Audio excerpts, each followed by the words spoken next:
Chapter 1. Prologue. Great news. Wei Wuxian has died. Less than a day had passed since the siege of Wanzhong Hill, and the news spread through the cultivation world as though it had grown wings, traveling even faster than reports of war. For a time, everyone, from the most prominent sects to rogue cultivators, discussed the siege led by the 4 great sects and joined by hundreds of smaller ones. That barbarian patriarch is dead? Who could have killed him? Who else but his junior brother, Jiang Cheng, who put down his own relative for the greater good? Jiang Cheng led the 4 sects of Yunmingjiang, Lan Wangji, Gusalan, and Xianxia to destroy his den, Wanzhong Hill. I must say, good riddance. Good riddance indeed. We have finally rid ourselves of this scourge. If the Yunmingjiang sect had not taken him in and taught him, he would have remained a beggar on the streets, let alone caused such chaos. The head of the Jiang sect raised him as his own son, yet he left the sect and became the enemy of the cultivation world, bringing shame upon the Jiang sect and nearly causing its destruction. He is the very image of biting the hand that feeds you. Jiang Cheng let that fellow live for far too long. If I were him, I would not have merely stabbed him when he defected. I would have thoroughly investigated the sect's disciples as well, so that he could never have done the mad things he did later. Who cares about the so-called consideration he showed for a childhood friend? That is only hearsay. Although Jiang Cheng was one of the main forces in the siege, he did not strike the final blow. Because he cultivated the dark path, Wei Wuxian's power backfired, and he was torn to pieces. Ha ha ha, that is karma.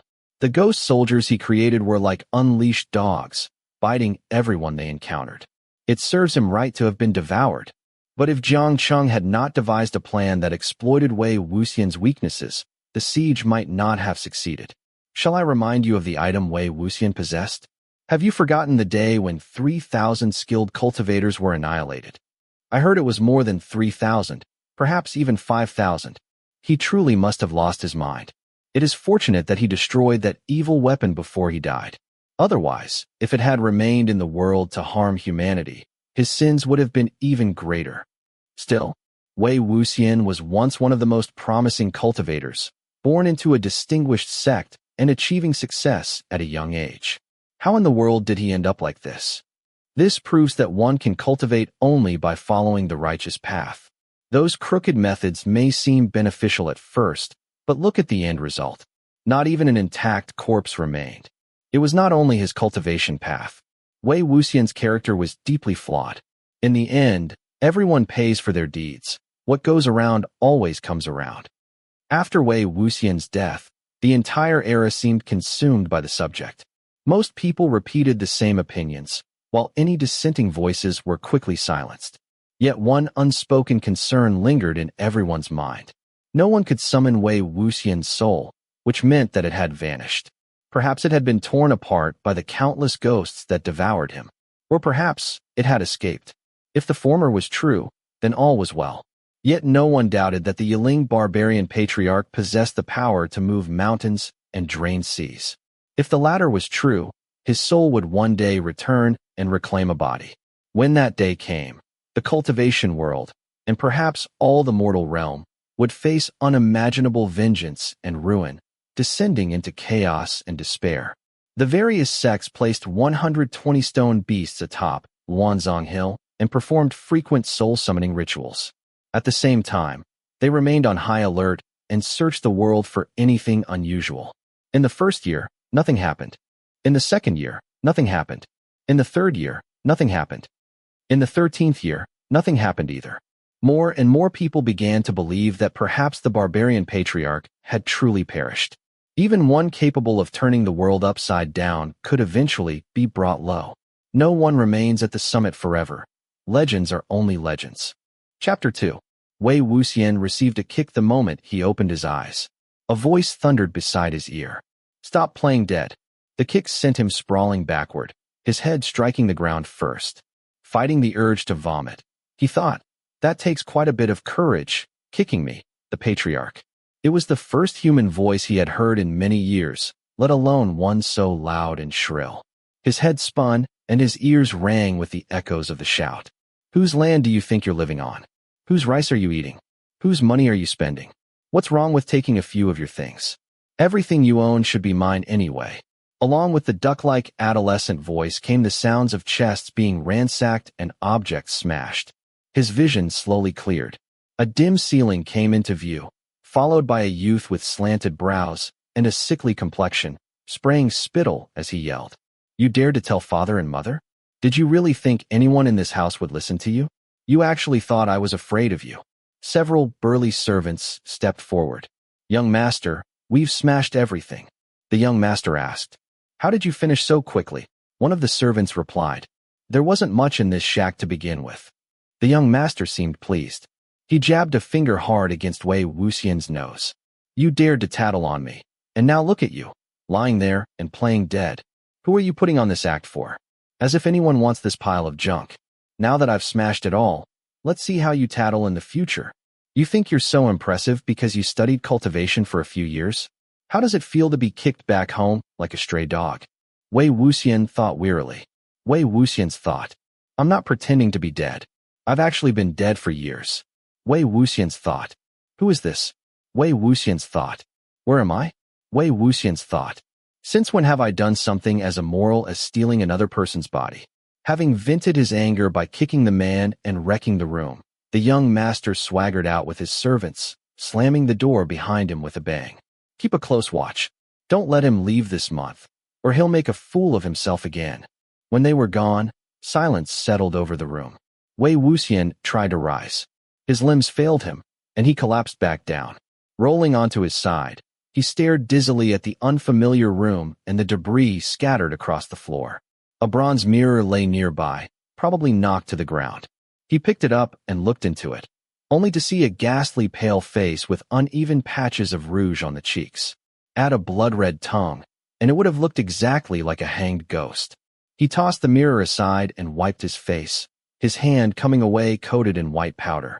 Fortunately, the body had not been born that way. It was merely one of its owner's peculiar habits. He was clearly a man, yet he wore makeup and badly applied makeup at that. How unbearable. The shock restored some of his strength, and he finally sat up, noticing the circular array beneath him. The array was scarlet and crudely drawn, clearly made by hand with blood that was still damp and pungent. Twisted incantations filled the circle, some smeared by his body, making it all the more gruesome. Wei Wuxian, once known as the Grandmaster of demonic cultivation, was quite familiar with such sinister arrays. It turned out that he had not stolen someone else's body. It had been offered to him. This was an ancient forbidden technique. More cursed than array, the caster cut their own flesh, used their blood to draw the formation and write the incantations, then sat at its center to summon a particularly vile spirit and request the fulfillment of a wish. The price was their own body, while their soul returned to the earth. This was the forbidden counterpart to body snatching, the offering of one's body. Because the price was so severe, few dared to use it. Only a wish powerful enough to make someone sacrifice everything could drive a person to such lengths. Over thousands of years, only a handful of cases had ever been confirmed, and without exception, every wish had been for revenge. Wei Wuxian refused to accept this. Why had he been classified as an extremely villainous ghoul? Though his reputation had been poor and his death gruesome, he had neither haunted the living nor sought revenge. He could swear that no wandering spirit was more harmless than he. The trouble was that once a spirit accepted the body, the contract became binding. The wish had to be fulfilled, or the resulting backlash would annihilate the spirit completely, preventing any chance of rebirth. He raised his hands and found, unsurprisingly, that both wrists were covered in cuts. Removing his belt, he saw similar wounds across his chest and abdomen. Though the bleeding had stopped, he knew these were no ordinary injuries. Unless he fulfilled the body owner's wish, they would never heal. They would only worsen with time, and when the limit was reached, both his soul and this body would be torn apart. After confirming his situation again and again, repeating in his heart, "How could this happen to me?" he finally managed to stand, leaning against the wall. The house was large but empty and shabby. The bedding looked as though it had not been changed in ages. In one corner stood a bamboo basket that had been overturned during the earlier commotion, spilling scraps of paper across the floor. Wei Wuxian picked up a crumpled sheet and was surprised to find it densely covered in writing. He quickly gathered the rest. The papers appeared to be the body owner's way of venting his frustrations. The writing was disordered and at times incoherent, anxiety evident in every distorted stroke. As Wei Wuxian read, he realized something was amiss. Piecing together the clues, he gradually understood the situation. The owner of this body was named Mo Xianyu, and this place was called Mo Village. Mo Xuanyu's grandfather had been a wealthy man with few descendants. He had only 2 daughters. The elder, born to his principal wife, remained in the family through a Uxura local marriage.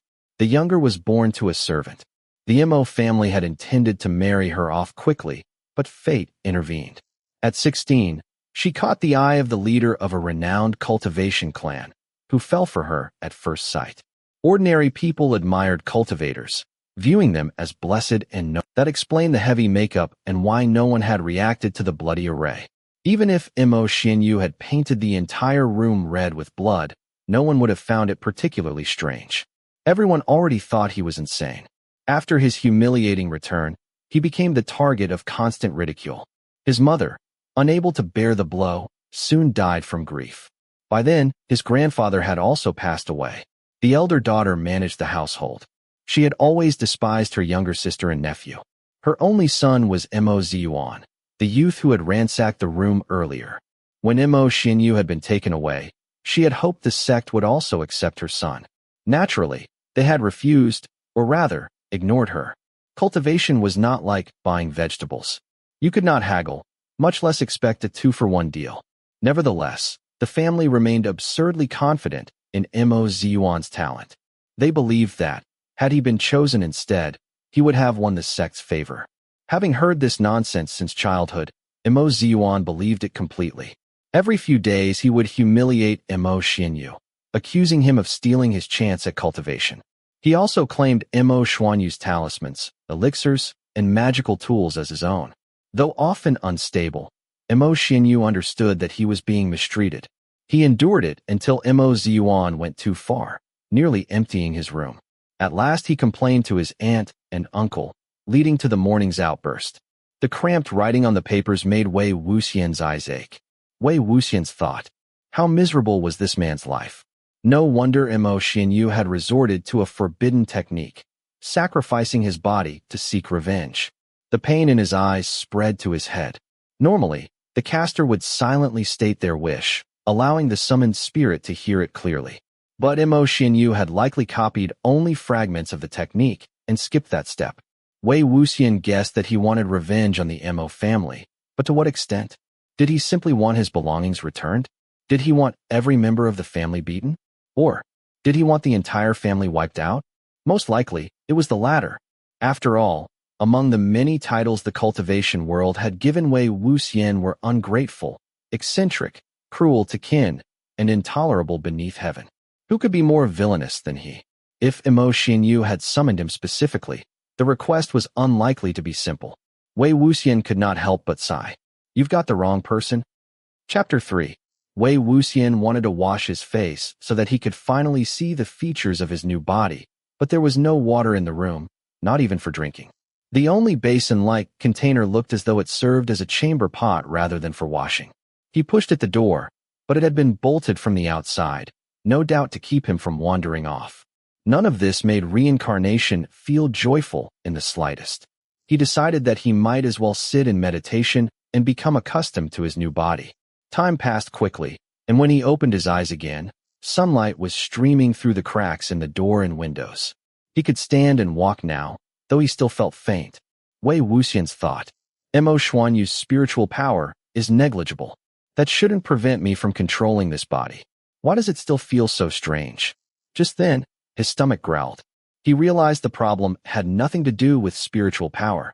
This body had never practiced fasting techniques and was simply hungry. If he did not find food soon, he might become the first villainous ghost to starve immediately after returning to the world. He lifted his foot to kick the door open when footsteps approached. Someone stomped outside and grunted. It's mealtime. The door remained shut. Looking down, Wei Wuxian saw a small hatch at the bottom with a bowl pushed through it. Hurry up. What are you waiting for? Put the bowl back outside when you're done. The hatch was only large enough for dishes to pass through.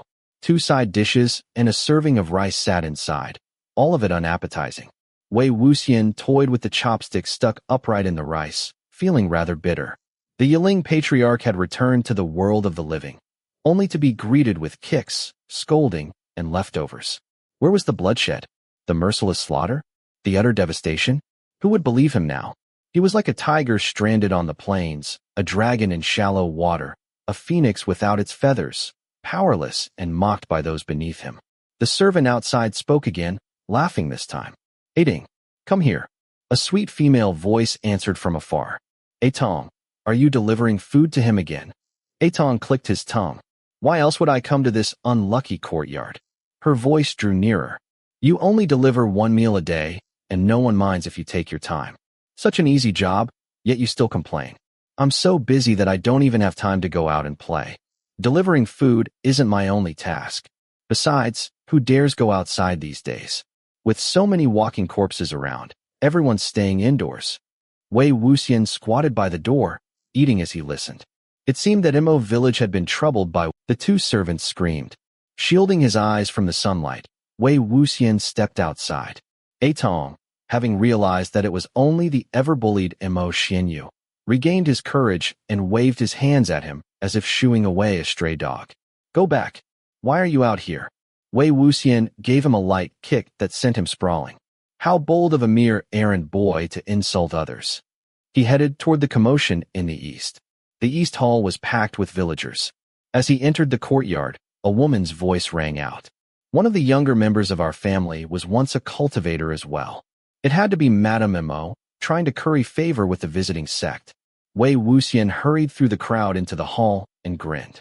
I'm here. Right here.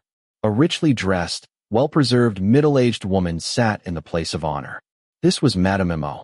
Her husband sat below her, while several young men in white robes occupied the opposite side.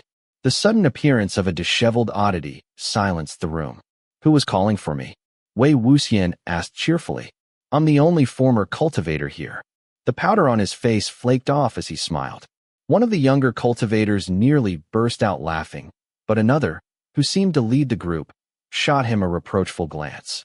Wei Wuxian looked them over and was surprised. The servants had not exaggerated. They truly were disciples of a prominent sect. Their flowing white robes and cloud-patterned forehead ribbons marked them as members of the Gusalan sect. The Lan sect's creed was righteousness. Their forehead ribbons symbolized proper conduct, while the cloud motif belonged exclusively to the Lan bloodline. Wei Wuxian always got a toothache whenever he saw someone from that sect. In his previous life, he had privately called their uniforms mourning clothes, and so he could never mistake them. Madame Mo finally recognized her heavily made-up nephew. Furious, she whispered to her husband. Who let him out? Take him away. Her husband approached, but Wei Wuxian suddenly flopped onto the floor and clung to it so tightly that even several servants could not move him. His uncle sweated profusely. You madman. Go back right now, or I'll punish you. The villagers whispered among themselves. Mo Xianyu had hidden away for years, and now his appearance and behavior made him seem more monstrous than ever. Wei Wuxian pointed at Mo Ziyuan. I'll go back if he returns the things he stole from me. Mo Ziyuan paled. That's nonsense. I never stole anything from you. Oh right, Wei Wuxian replied. You robbed me. Mo Ziyuan raised his foot to kick him, but a young cultivator in white subtly moved his hand, causing him to slip. Even so, Wei Wuxian rolled dramatically across the floor and exposed the old footprint on his chest. The onlookers quickly understood. The Mo family had treated one of their own far too harshly. Madame Mo finally realized that Mo Xianyu had come prepared. You're making a scene on purpose. He stole my belongings. I've come to retrieve them. Is that making a scene? Unable to strike him in front of so many witnesses, she forced a smile. We're family. He merely borrowed a few things. He's your younger cousin. Surely you can spare a toy or two. The Lan disciples exchanged speechless glances. Wei Wuxian extended his hand, then returned them. Of course, Mo Ziyuan could not. Madame Mo glared at her son, but Wei Wuxian continued. And he came into my room in the middle of the night. Everyone knows I like men. Even if he wasn't embarrassed, I certainly don't want rumors about my reputation. I still hope to find a good husband someday. Mo Ziyuan shrieked and swung a chair at him. Wei Wuxian dodged neatly, and the chair shattered against the floor. He darted behind the Lan disciples. Did everyone see that? The thief is beating people now. How heartless. The young man who seemed to be the leader stopped Mo Ziyuan. Please calm yourself. Words are more powerful than weapons. Madame Mo forced a smile. He's my younger sister's son. He's not quite right in the head. Everyone in the village knows he says absurd things. Wei Wuxian peered out from behind the disciple. Who says my words are nonsense? Try stealing from me again. Steal once, and I'll cut off a hand. The disciple quickly changed the subject. We will be staying in the west courtyard tonight. Please remember what I said earlier. Once night falls, close your windows and do not approach the courtyard. Madame Mo trembled with rage. Yes, of course. Mo Ziyuan was beside himself with humiliation. After causing enough trouble, Wei Wuxian wandered through the village, thoroughly enjoying the freedom that came with being considered insane. He was almost reluctant to wash away the ghostly makeup. The cuts on his wrists showed no sign of healing. Petty revenge clearly was not enough to satisfy the forbidden technique. Would he truly have to destroy the entire Mo family? To be fair, it would not be difficult. When he returned to the west courtyard, the Lan disciples were setting black flags atop the walls and roofs. The flags looked very familiar. They were phantom attraction flags, which lured ghosts, corpses, and evil creatures toward a chosen target. And why did they look familiar? Because their creator had been none other than the Yiling Patriarch himself. It seemed that, though the cultivation world condemned him, they still used his inventions. One disciple noticed him lingering nearby. Please return to your room. This is no place for you. Though he was being driven away, the tone was kind. Wei Wuxian suddenly leaped up and snatched a flag. Don't touch that, the disciple cried. Wei Wuxian ran off, waving it wildly. I'm not giving it back. I want it. The disciple caught him. If you don't return it, I'll have to strike you. Another youth descended lightly from the roof. Jingyi, enough. Just take the flag back. I didn't hit him. Lan Jingyi protested. While they struggled, Wei Wuxian had already inspected the flag. Everything was correct, though the creator's skill was lacking. Its range extended only about 2.5 kilometers, but that would suffice for a small village. Lan Sijue smiled gently. Young Master Mo, night is approaching. We'll begin hunting the walking corpses soon. It would be best if you return to your room. Wei Wuxian silently approved of him. He was courteous, capable, and carried himself with remarkable grace. Before Lan Sijue could finish asking for the flag, Wei Wuxian tossed it aside with a snort. It's only a flag. I could draw a much better one.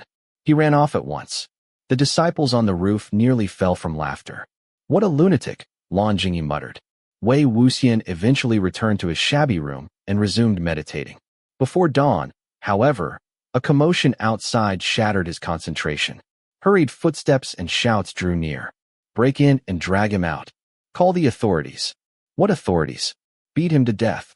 He opened his eyes just as several servants burst inside. The entire courtyard blazed with torchlight. Drag out that mad murderer and make him pay with his life. Chapter 4. Wei Wuxian's first thought was that something had gone wrong with the flag formation the young disciples had set up. His inventions required the utmost care. Otherwise, disaster could follow. That was precisely why he had inspected the symbols on the flags. When several large hands grabbed him and dragged him outside, he straightened himself and let them carry him, sparing himself the walk. The East Hall was in an uproar, even more crowded than it had been during the day. All the servants and relatives were present. Some had not even had time to dress properly or comb their hair. Everyone looked terrified. Madame Mo had collapsed in her seat, as though she had just awakened from a faint. Tear tracks streaked her cheeks, but the moment Wei Wuxian was dragged inside, sorrow in her eyes turned to hatred. A body lay on the floor beneath a white sheet, with only the head exposed. Lan Sijue and the others crouched nearby, speaking in low voices. Less than 3 minutes passed before the body was discovered. After subduing the walking corpse, we hurried here from the west courtyard and found the body in the corridor. The corpse was indeed Mo Ziyuan. Wei Wuxian glanced at it, then looked again. It was both recognizable and unrecognizable. Though the features were clearly Mo Ziyuan's, his cheekbones had sunk in, his eyes bulged, and his skin was deeply wrinkled. He looked 20 years older than before. It was as though all his flesh and blood had been drained away, leaving only skin stretched over his skeleton. As Wei Wuxian examined the body, Madame Mo suddenly rushed at him with a gleaming dagger. Lan Wangji swiftly knocked it aside. "My son died a horrible death," she shrieked. "I'm only avenging him. Why are you stopping me?" Wei Wuxian hid behind Lan Wangji once more and squatted there. "What does your son's tragic death have to do with me?" Having witnessed the family's treatment of him earlier, Lan Wangji could not help sympathizing. "Madame Mo, judging from your son's condition, his essence and flesh were drained by an evil being. He was not killed by this man." "You know nothing," Madame Mo cried. "His father was a cultivator. He must have learned evil spells from him." Lan Wangji looked back at the seemingly witless Wei Wuxian. "Madam, there is no evidence." "The evidence is on my son," she shouted. "Look for yourselves. His remains have already told me who killed him." Wei Wuxian lifted the sheet himself. Mo Ziyuan's left arm was missing, severed below the shoulder. "Do you see?" Madame Mo wailed. "Everyone heard the lunatic yesterday. He said that if A Yuan touched his things again, he would cut off his hand." She broke down sobbing. "My poor A Yuan. He did nothing to deserve this. He was framed and murdered by that madman." Madman? It had been years since Wei Wuxian had last heard that word applied to him. He found it strangely familiar. In truth, Madame Mo did not seek justice. She only wanted someone to blame. Wei Wuxian ignored her. Reaching into Mo Ziyuan's sleeve, he withdrew a folded object. It was a phantom attraction flag. At once, he understood. Wei Wuxian's thought. He brought this upon himself. The Lan disciples quickly pieced the story together as well. Humiliated during the day, Mo Ziyuan had gone out at night, intending to settle the score. Passing the west courtyard, he had seen the flags and assumed they were valuable treasures. Ignoring all warnings, he stole one. The six-flag formation had relied on the Lan disciples' many protective talismans. Mo Ziyuan had no such protection. Carrying the flag turned him into an irresistible target. Unfortunately, it had attracted something far more dangerous than a mere walking corpse. Wei Wuxian glanced at his wrist. One of the cuts had already healed. The sacrificial contract had apparently accepted Mo Ziyuan's death as part of his vengeance. Madame Mo, unwilling to admit her son's fault, hurled a teacup at him. "If you hadn't humiliated him yesterday, would he have gone out at night? It's all your fault, you bastard." Wei Wuxian dodged easily. She rounded on the Lan disciples. "And you useless fools. You claimed to ward off evil, yet you couldn't even protect him." A Yuan was still a child.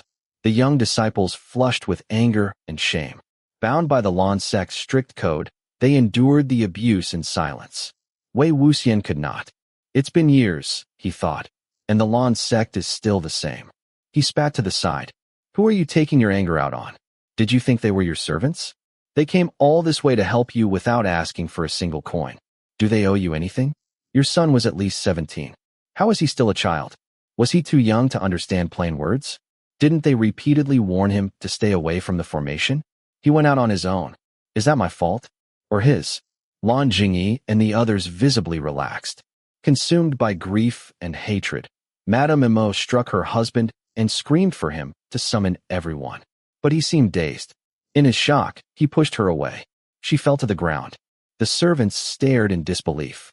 Madame Mo rose, clutching her chest. "You, get out as well." Her husband did not respond. Tong hurriedly led him away. As the hall descended into chaos, another scream rang out from the courtyard. Everyone rushed outside. Two bodies lay there. One was Tong, still alive but collapsed in terror. The other was Madame Mo's husband. He too was shriveled and withered, his left arm missing, his body drained of blood and flesh. Madame Mo's eyes widened. At last, she had no strength left to rage, and she fainted. Wei Wuxian caught her and handed her to Ding. Another cut on his wrist had vanished. Lan Wangji, pale but composed, knelt beside Tong. "Did you see what attacked him?" The servant was too terrified to speak. Chapter 5. The young disciples were all inexperienced. Though they looked nervous, they held their positions and protected the Mo residents, fastening talismans to the walls. The servant Tong had already been carried into the hall. Lan Wangji felt his pulse with one hand while supporting Madame Mo's back with the other. Unable to save them both at once, he was in a difficult position when Tong suddenly crawled to his feet. Aiding exclaimed, Tong, you're awake. Before relief could brighten her face, Tong raised his left hand and clutched his own throat. Seeing this, Lan Wangji struck several of his acupoints. Wei Wuxian knew that, although the Lan disciples appeared gentle, their arm strength was anything but. Under such force, few could move. Yet Tong seemed not to feel a thing. His grip only tightened, his face growing more twisted with pain. Lan Wangji seized his left hand, but it was like trying to bend a bar of iron. A crack rang out from Tong's neck, and his head drooped forward. He had strangled himself before everyone's eyes. Aiding's voice trembled. A ghost. There's an invisible ghost here. It made Tong strangle himself. Her shrill cry sent chills through everyone. They believed her at once. Wei Wuxian, however, reached the opposite conclusion. It was not a ferocious ghost. He had inspected the talismans. They were all spirit-repelling charms, and the hall was covered with them. Had a ferocious ghost entered, the talismans would have burst into green flames. Yet nothing happened. The young disciples were not slow to react. The creature itself was simply too vicious. The cultivation world classified a spirit as a ferocious ghost only if it killed at least one person a month for 3 consecutive months, a standard that Wei Wuxian himself had established. To him, a spirit that killed once a week was already dangerously active. This thing had slain 3 people in the blink of an eye. Even a seasoned cultivator would struggle to respond immediately, let alone these juniors.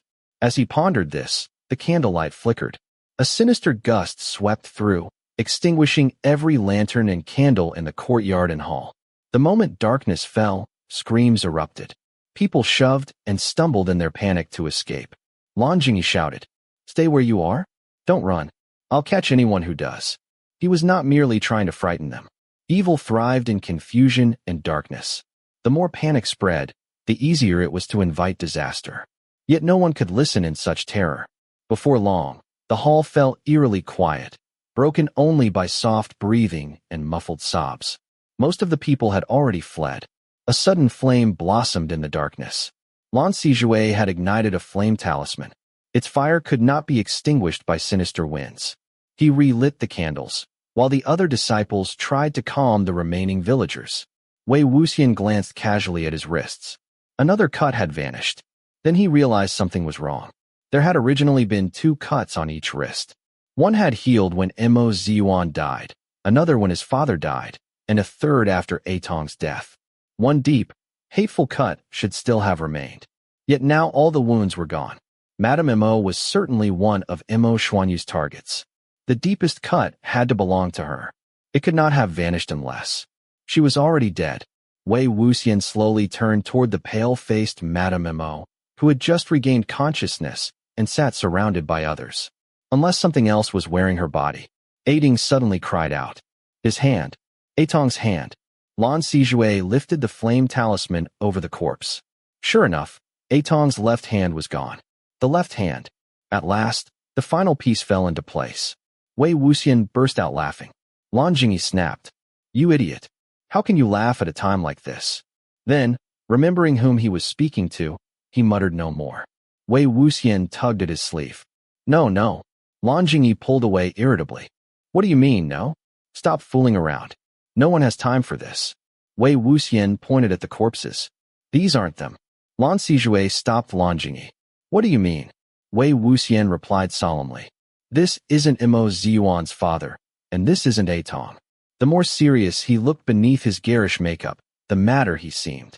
Yet his words sent a chill through the room. "Why?" Lan Wangji asked. "Their hands," Wei Wuxian said proudly. "Neither of them was left-handed." "I know, because they always hit me with their right hands." Lan Wangji scoffed. "Why are you so proud of that?" But Lan Wangji broke into a cold sweat. Earlier that day, both men had indeed used their right hands. Yet before dying, Tong had strangled himself with his left hand, and Mo Dao's father had shoved his wife away with his left. He looked toward Madame Mo. Her right hand was slender and delicate. The fingers of her left hand, however, were longer, thicker, and powerfully knotted. It was not a woman's hand. It was a man's. "Hold her," Lan Wangji ordered. Several disciples seized Madame Mo. As Lan Wangji raised the talisman, her left arm twisted at an impossible angle, and shot toward his throat. Lan Wangji threw himself in front of him. The hand clamped onto his shoulder, and green flames erupted from his robes. The grip loosened immediately. Half of Lan Wangji's uniform had already burned away. He glared at Wei Wuxian. "Why did you kick me, you lunatic? Were you trying to kill me?" Wei Wuxian scampered away. "It wasn't me." Of course it had been him. The protective embroidery inside the Lan robes could only save a life once. In the emergency, he had kicked Lan Wangji into place to shield Lan Sijue. Madame Mo collapsed. The flesh of her face withered away, and a massive male left arm dropped from her shoulder. Its fingers flexed as though stretching. This was the evil thing drawn by the Phantom Attraction flag. The hand sought to complete its severed body.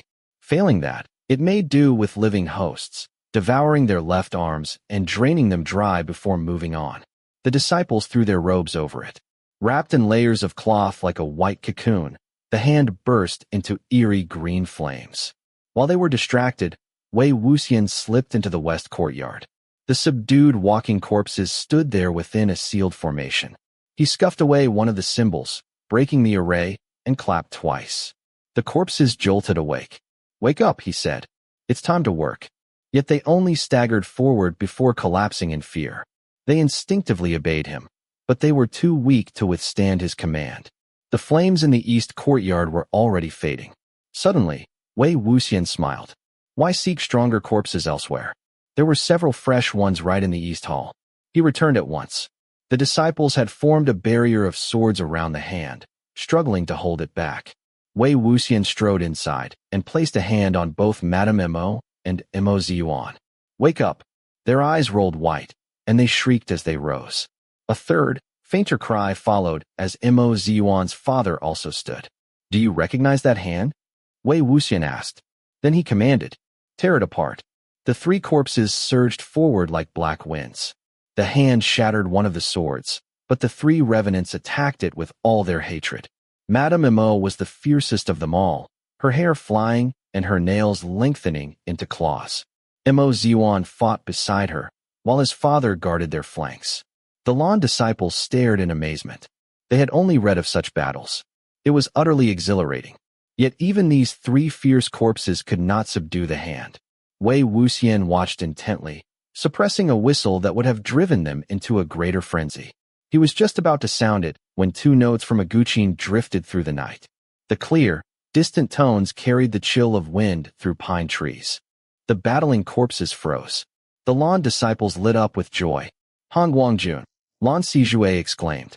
The moment he heard the guqin, Wei Wuxian turned to leave. Another note rang out, sharper this time. The corpses covered their ears, but the Lan sect's eradication tone could not be blocked so easily. Their skulls cracked, and the hand, exhausted from battle, fell limp. The disciples cheered, heedless of sect rules. Lan Sijue suddenly looked around. "Where is he?" Lan Wangji blinked. "Who?" "Young Master Mo."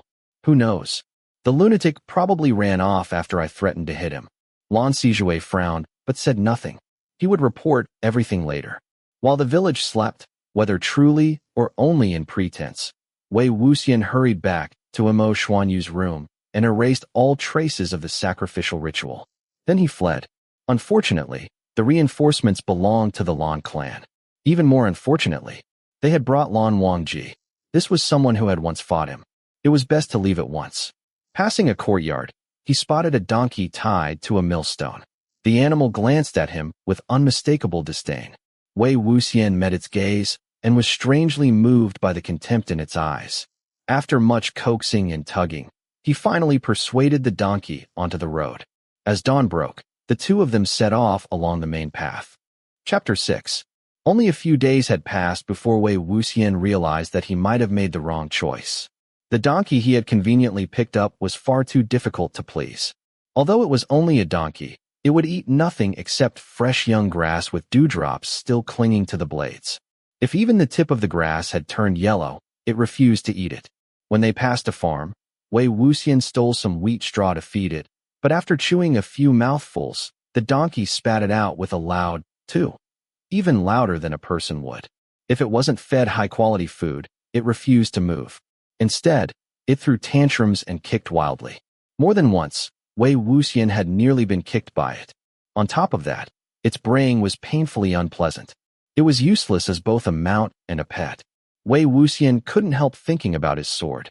It had probably been collected by the leader of some prominent clan and was now hanging on a wall as a trophy for visitors to admire.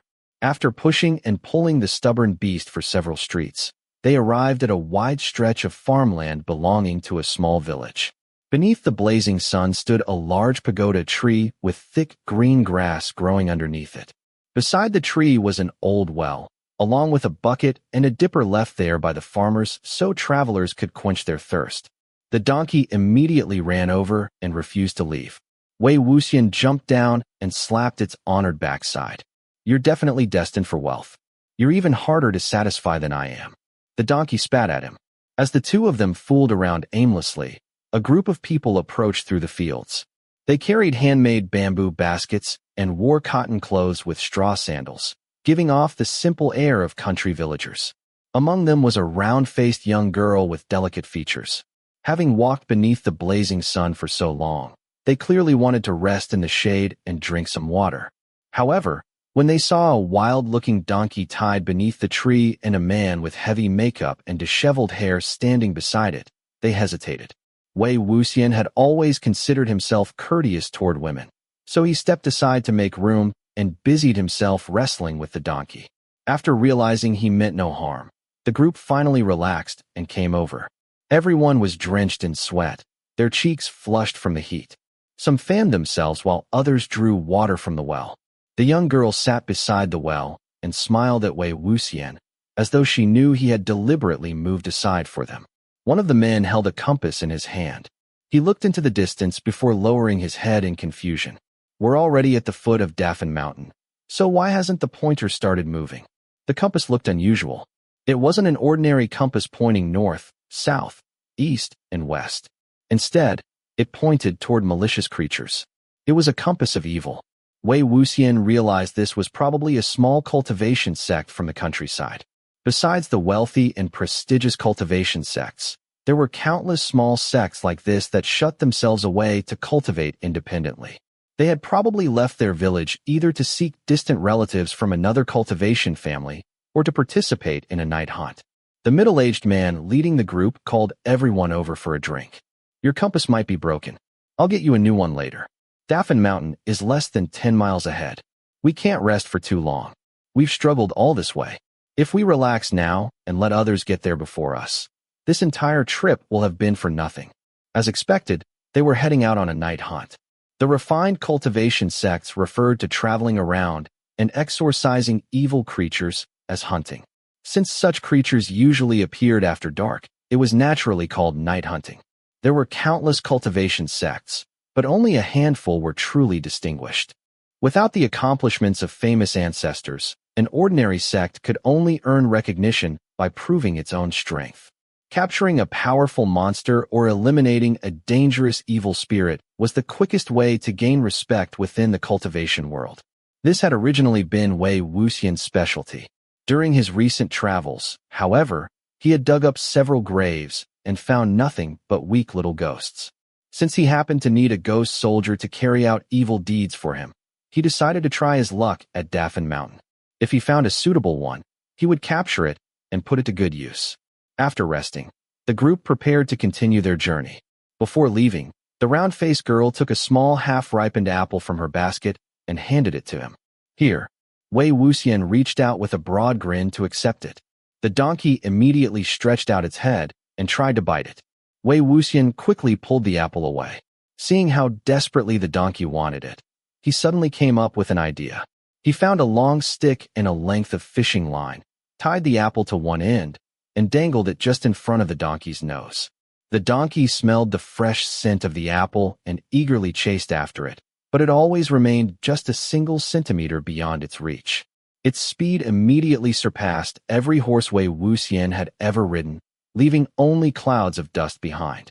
Without stopping once, Wei Wuxian arrived at Dafan Mountain before sunset. Only after reaching the foot of the mountain did he realize that the fan in Dafan wasn't the character he had imagined. The mountain had been named because, from a distance, it resembled a kind, chubby Buddha. At its foot stood a small town called Buddha's Feet. Far more cultivators had gathered there than Wei Wuxian had expected. The streets were crowded with people from countless sects and clans, each wearing uniforms of different colors that almost dazzled the eyes. For some reason, however, every one of them wore troubled expressions. No one even bothered to laugh at Wei Wuxian's ridiculous appearance. In the middle of the main street, a group of cultivators had gathered, arguing in serious voices. Their opinions clearly differed greatly. Even from a distance, Wei Wuxian could hear them. At first, the discussion was calm, but it quickly turned heated. I don't think there are any soul-consuming beasts or spirits here at all. None of the compasses of evil detected anything.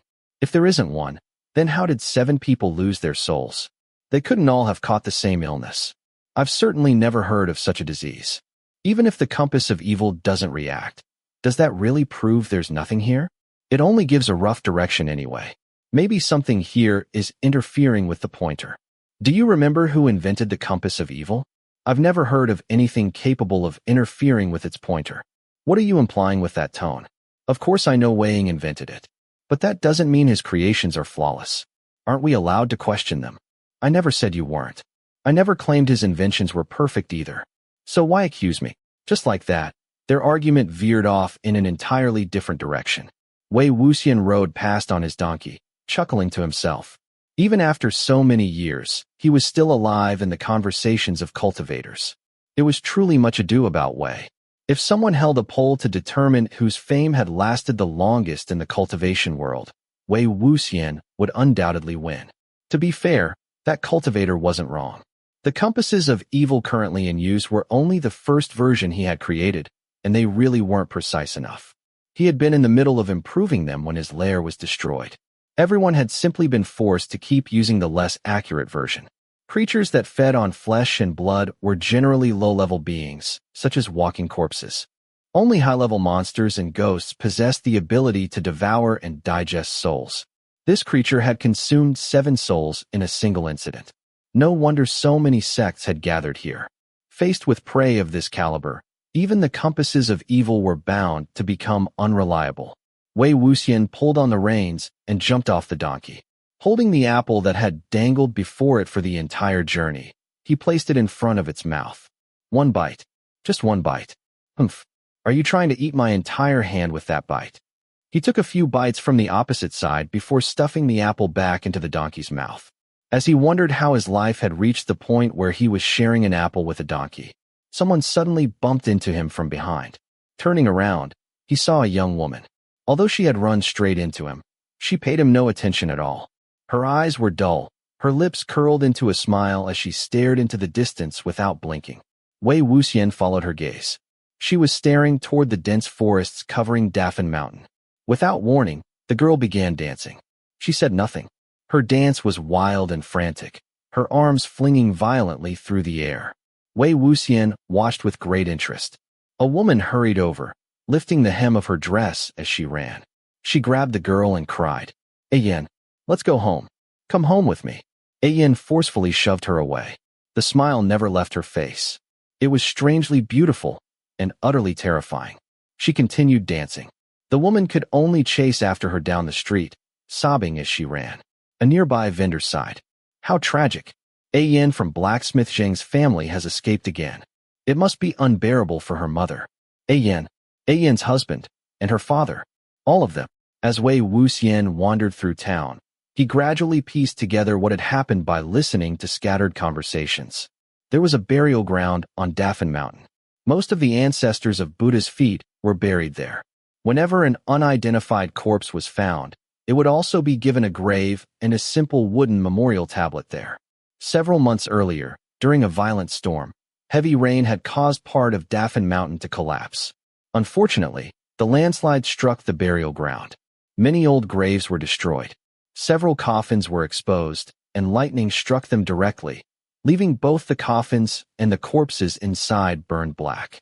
The townspeople of Buddha's feet were deeply unsettled.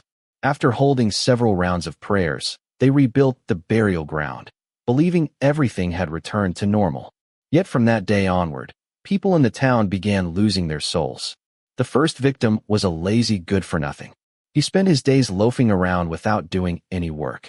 Because he enjoyed wandering through the mountains catching birds, he happened to be trapped there on the night of the landslide.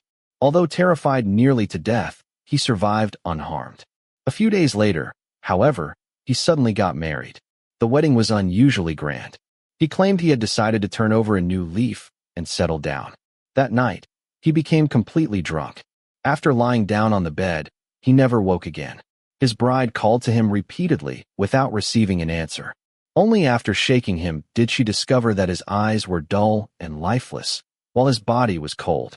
Aside from still breathing, he was no different from a corpse. After lying in bed for several days without eating or drinking, he was eventually buried. His poor bride became a widow almost immediately after getting married. The second victim was Yin, the daughter of blacksmith Xiang. She had only recently become engaged. On the very next day, her fiancé was killed by a wolf while hunting in the mountains. After hearing the news, she also lost her soul like the first victim. Fortunately, after some time, her soul returned on its own. However, she lost her sanity instead. Ever since then, she wandered the streets, happily dancing before strangers. The third victim was her father, blacksmith Xiang. So far, 7 people had suffered the same fate. After considering everything, Wei Wuxian concluded that the culprit was most likely a soul-consuming spirit rather than a soul-consuming beast. Although only one word differed, they were completely different creatures. A spirit was a ghost. A beast was a monster. Most likely, the landslide had broken open an ancient tomb. Lightning had split apart the coffin, releasing the spirit that had been sealed within. If he could inspect the type of coffin and determine whether any seals had once been attached, he could verify his theory. Unfortunately, the townspeople had already reburied the charred coffins and laid the corpses to rest elsewhere. There was little evidence left to examine. The trail leading up Dafan Mountain began inside the town. Wei Wuxian climbed onto his donkey and slowly made his way uphill. After a while, several cultivators came walking down the mountain with gloomy expressions. Some had fresh wounds on their faces, and all of them were talking over one another. As darkness fell, they nearly jumped out of their skins upon seeing what looked like a hanged ghost coming toward them. After cursing, they hurried around him. Wei Wuxian looked back and thought that they had probably been frustrated by how difficult the prey was. He didn't give it much thought. He simply slapped the donkey's backside, urging it into a faster trot up the mountain. Coincidentally, he missed the complaints that followed shortly afterward. "I've never seen anything like this. Why would the leader of a major sect compete with us over a soul-consuming spirit? He probably killed countless of them when he was younger. What choice do we have? He's the Jiang sect leader. No matter which clan you choose to offend, don't offend the Jiang clan. And no matter who you choose to offend, don't offend Jiang Cheng. Let's just pack up, head home, and feel sorry for ourselves." Chapter 7. As darkness deepened, anyone moving through the forest of Dafan Mountain would need a torch. Wei Wuxian walked for some time without encountering many cultivators. He found it rather surprising. Could it be that half the sects who had come were still down in Buddha's feet arguing endlessly, while the other half had already returned in defeat, just like the group he had passed earlier? Suddenly, cries for help echoed from ahead. "Is anyone there?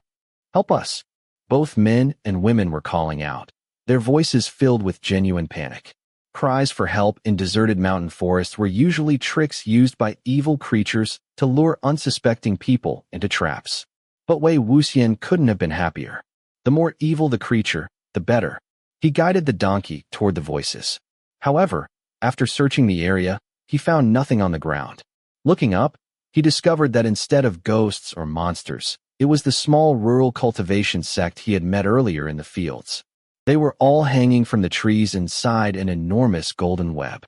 The middle-aged man and several others had been scouting through the forest when, instead of finding their prey, they had stepped directly into a trap. It had probably been set by one of the wealthy cultivation sects. Seeing someone approach, their faces immediately lit up with hope. That hope vanished the instant they realized it was the crazy-looking man they had met earlier. Although the threads of a deity-binding net were incredibly thin, the material itself was of exceptional quality. Whether human, god, demon, ghost, or monster, anyone trapped inside would need a very long time to struggle free. Only a superior magical weapon could cut through it. The lunatic probably didn't even know what it was, much less how to rescue them. The middle-aged man was just about to call for someone else when crisp footsteps sounded through the underbrush. Branches parted. Leaves rustled. A young man wearing pale robes emerged from the darkness. A vermilion mark rested between his brows. His features were both delicate and sharp. He was still quite young, about the same age as Lan Wangji. A bamboo quiver filled with feathered arrows hung over his shoulder, alongside a luminous sword. A longbow rested in his hand. The embroidery on his robes was exquisitely detailed, forming a magnificent white peony across his chest. The golden threads shimmered brilliantly against the darkness of the forest. Wei Wuxian silently marveled. How rich! This had to be a young master of the Lan Wangji sect. Only the Lan Wangji sect used the white peony as its emblem, calling the king of flowers the symbol of the king among cultivators. The vermilion mark between his brows symbolized opening the gates of wisdom and aspiration, illuminating the world with crimson light. The young master already had an arrow nocked.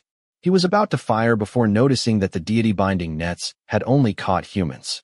His brief disappointment quickly became irritation. It's you idiots again. Every single time.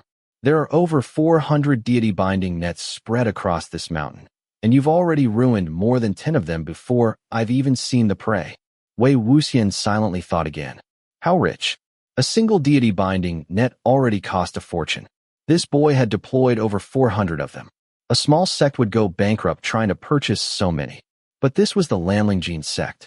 Still, using deity-binding nets so recklessly, without caring what they caught, could hardly be called night hunting.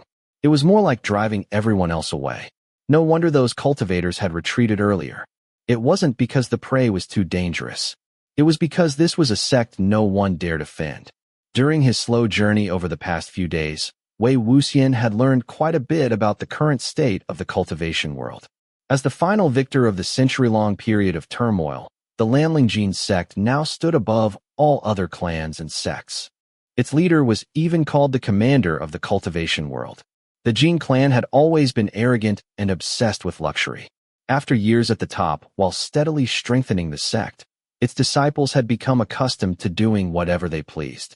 Even slightly weaker sects endured their humiliation without protest. A tiny rural sect like this one had even less choice. Although the people trapped inside the nets were furious, none of them dared answer back after the boy insulted them. The middle-aged man forced a polite smile. Young master, would you please do us the favor of letting us down? The young master folded his arms. He was already frustrated that his prey had yet to appear, so taking out his anger on these country cultivators suited him perfectly. You people can stay up there. That way you won't get in my way again.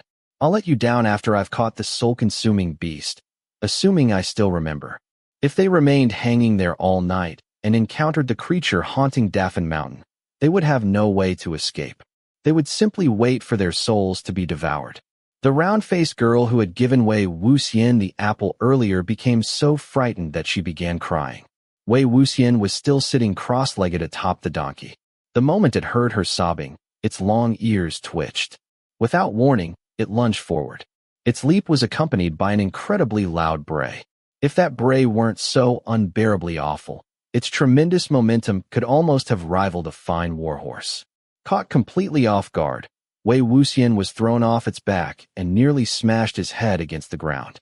The donkey charged straight at the young master as though it intended to knock him over. The young master's arrow was already drawn.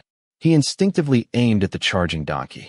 Wei Wuxian had no desire to lose his mount so soon. He hurriedly yanked on the reins. The young master looked at him. Shock briefly appeared on his face. A second later, the shock turned into utter contempt. His lips curled. So it's you. There was perhaps 20% surprise and 80% disgust. Wei Wuxian blinked. The young master sneered. Did getting thrown back to your village finally drive you insane? How could they possibly let you wander around looking like this? Wei Wuxian suddenly realized something important. Could it be? Mo Xuanyu's father wasn't the leader of some insignificant sect, but the famous Jin Guangshan?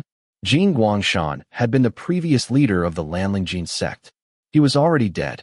As for the man himself, one sentence could never describe him.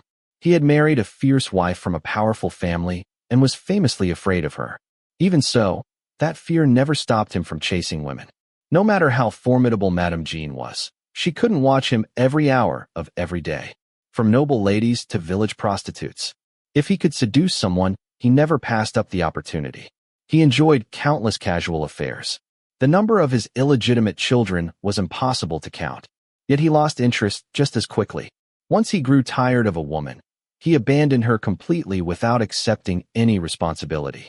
Among all those illegitimate children, only one possessed exceptional talent and was eventually acknowledged by the Jin clan. That child became the current sect leader of the Lan Wangji sect, Jin Guangyao. Even Jin Guangshan's death had been disgraceful. Believing himself old but still vigorous, he attempted to prove it by indulging himself with numerous women. Unfortunately, he died during the act. The incident was far too humiliating. So the Lan Wangji sect publicly announced that their former leader had simply died from overwork. Every other sect quietly played along. Everyone knew the truth. No one mentioned it. That was the real reason for his infamous reputation. During the siege of burial mounds, aside from Jiangcheng, Jin Guangshan had contributed the most toward Wei Wuxian's downfall. And now, Wei Wuxian had ended up possessing the body of one of Jin Guangshan's illegitimate sons. He truly didn't know whether to laugh or cry. Seeing Wei Wuxian standing there lost in thought, the young master became even more irritated. Get lost. You're disgusting to look at, you damn gay. Judging by seniority, Mo Xianyu was probably one of the boy's elders. Perhaps even his uncle. Being insulted by such a junior. Even if it wasn't for himself, Wei Wuxian felt he ought to return the insult on behalf of Mo Xianyu. What terrible manners. Didn't your mother teach you any better? The boy's eyes immediately blazed with fury. He drew the sword from his back. What did you say? The blade shone with brilliant golden light. It was an exceptionally fine sword. Most sects couldn't afford even a tiny fragment of the material used to forge it. Wei Wuxian studied it carefully. For some reason, it looked strangely familiar. Then again, he had seen countless priceless swords during his lifetime. He thought nothing more of it. Instead, he casually spun the tiny cloth pouch in his hand. It was a makeshift spirit-locking pouch he had pieced together over the past few days. As the young master rushed toward him with sword drawn, Wei Wuxian pulled a small paper figure from the pouch. He sidestepped the attack, then slapped the paper onto the young master's back. The boy was already quite fast, but Wei Wuxian had spent years mastering the art of tripping people while sticking talismans onto them. He was faster. The young master's body instantly went numb. His back weakened. He collapsed face first onto the ground. His sword clattered beside him. No matter how hard he struggled, he couldn't stand. It felt as though an enormous mountain pressed down on him. A ghost that had died of gluttony now sat upon his back. Though weak, it was more than enough to deal with an arrogant brat like him. Wei Wuxian picked up the fallen sword. After weighing it in his hand, he swung it toward the deity binding net. The net split neatly in half. The trapped family tumbled awkwardly to the ground. Without saying a word, they immediately fled.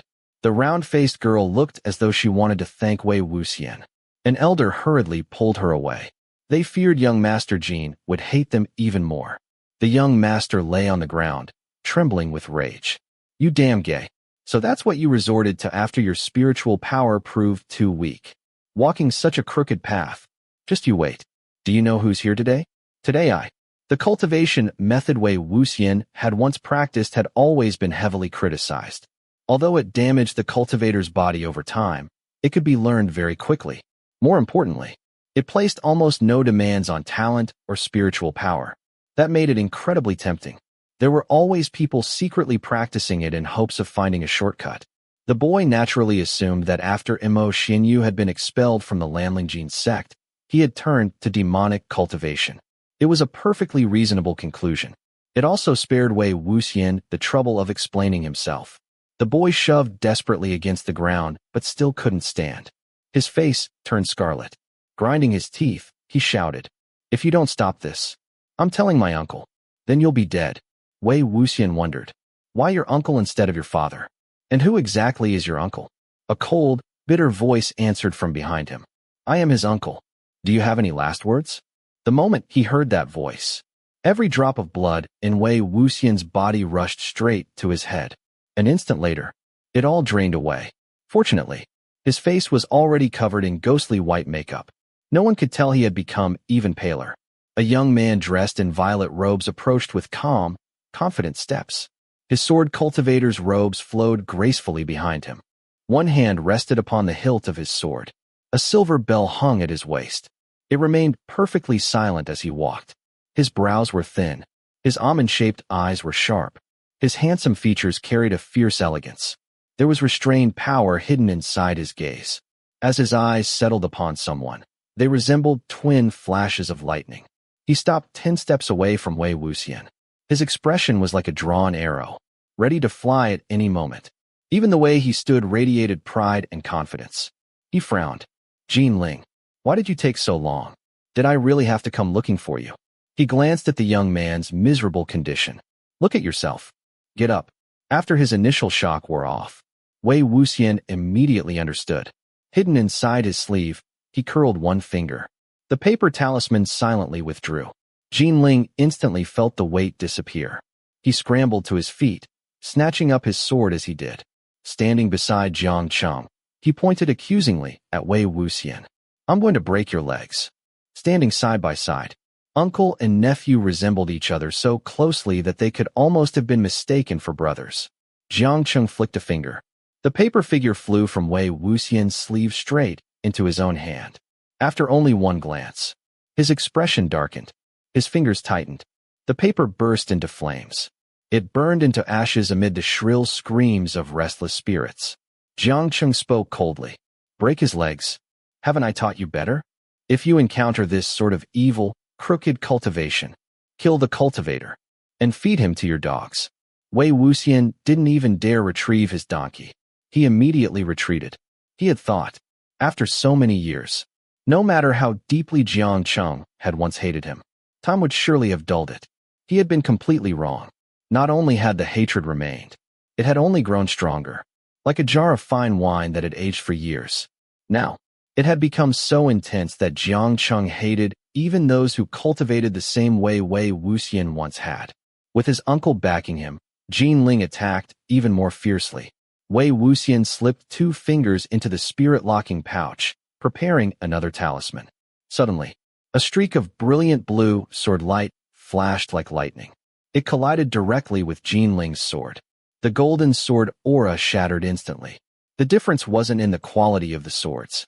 It was the overwhelming difference in the strength of the swordsman wielding them. Wei Wuxian had already calculated his timing perfectly. The unexpected sword strike completely disrupted his movements. He stumbled, then fell forward, landing directly in front of a pair of spotless white boots. After remaining frozen for a moment, he slowly raised his head. The first thing he saw was a long, slender sword.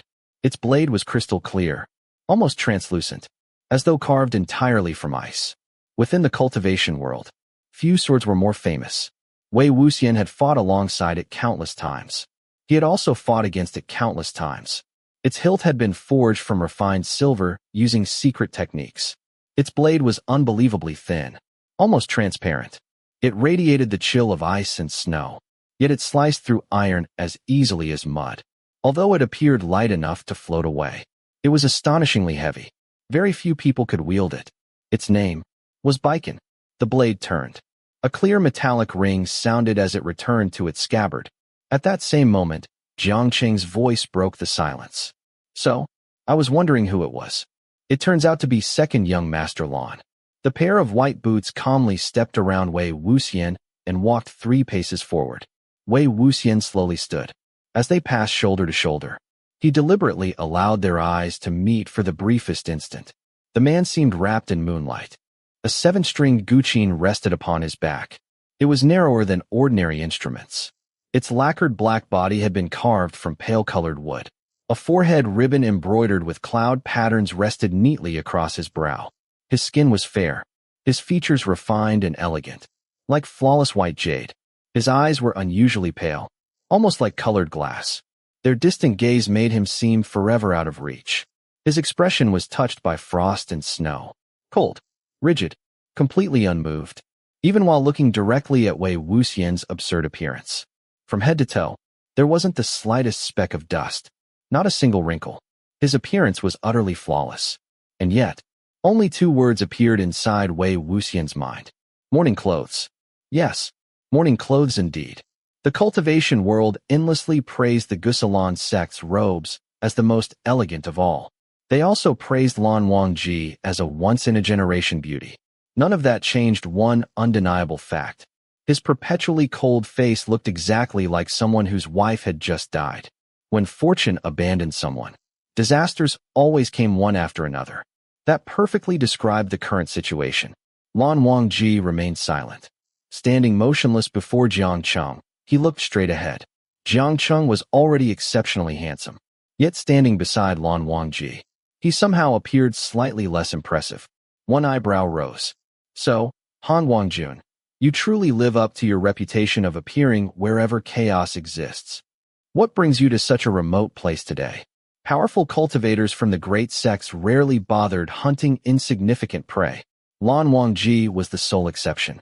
He never cared about the value of the prey, nor did he refuse a hunt simply because it would bring him little fame. If someone needed help, he came. He had always been that way. The phrase, wherever the chaos is, was both a description of his countless night hunts and praise for his character. Yet Jiang Cheng's tone held little respect. Even the Lan juniors looked uncomfortable hearing it. Lan Jingyi answered bluntly, "Isn't sect leader Jiang here as well?" Jiang Cheng sneered. "Tisk, do juniors from the Gusalan sect really interrupt when their elders are speaking? I thought your sect prided itself on proper manners. Is this how your disciples are taught?" Lan Wangji had no interest in arguing. He merely glanced toward Lan Sijue. Lan Sijue immediately understood.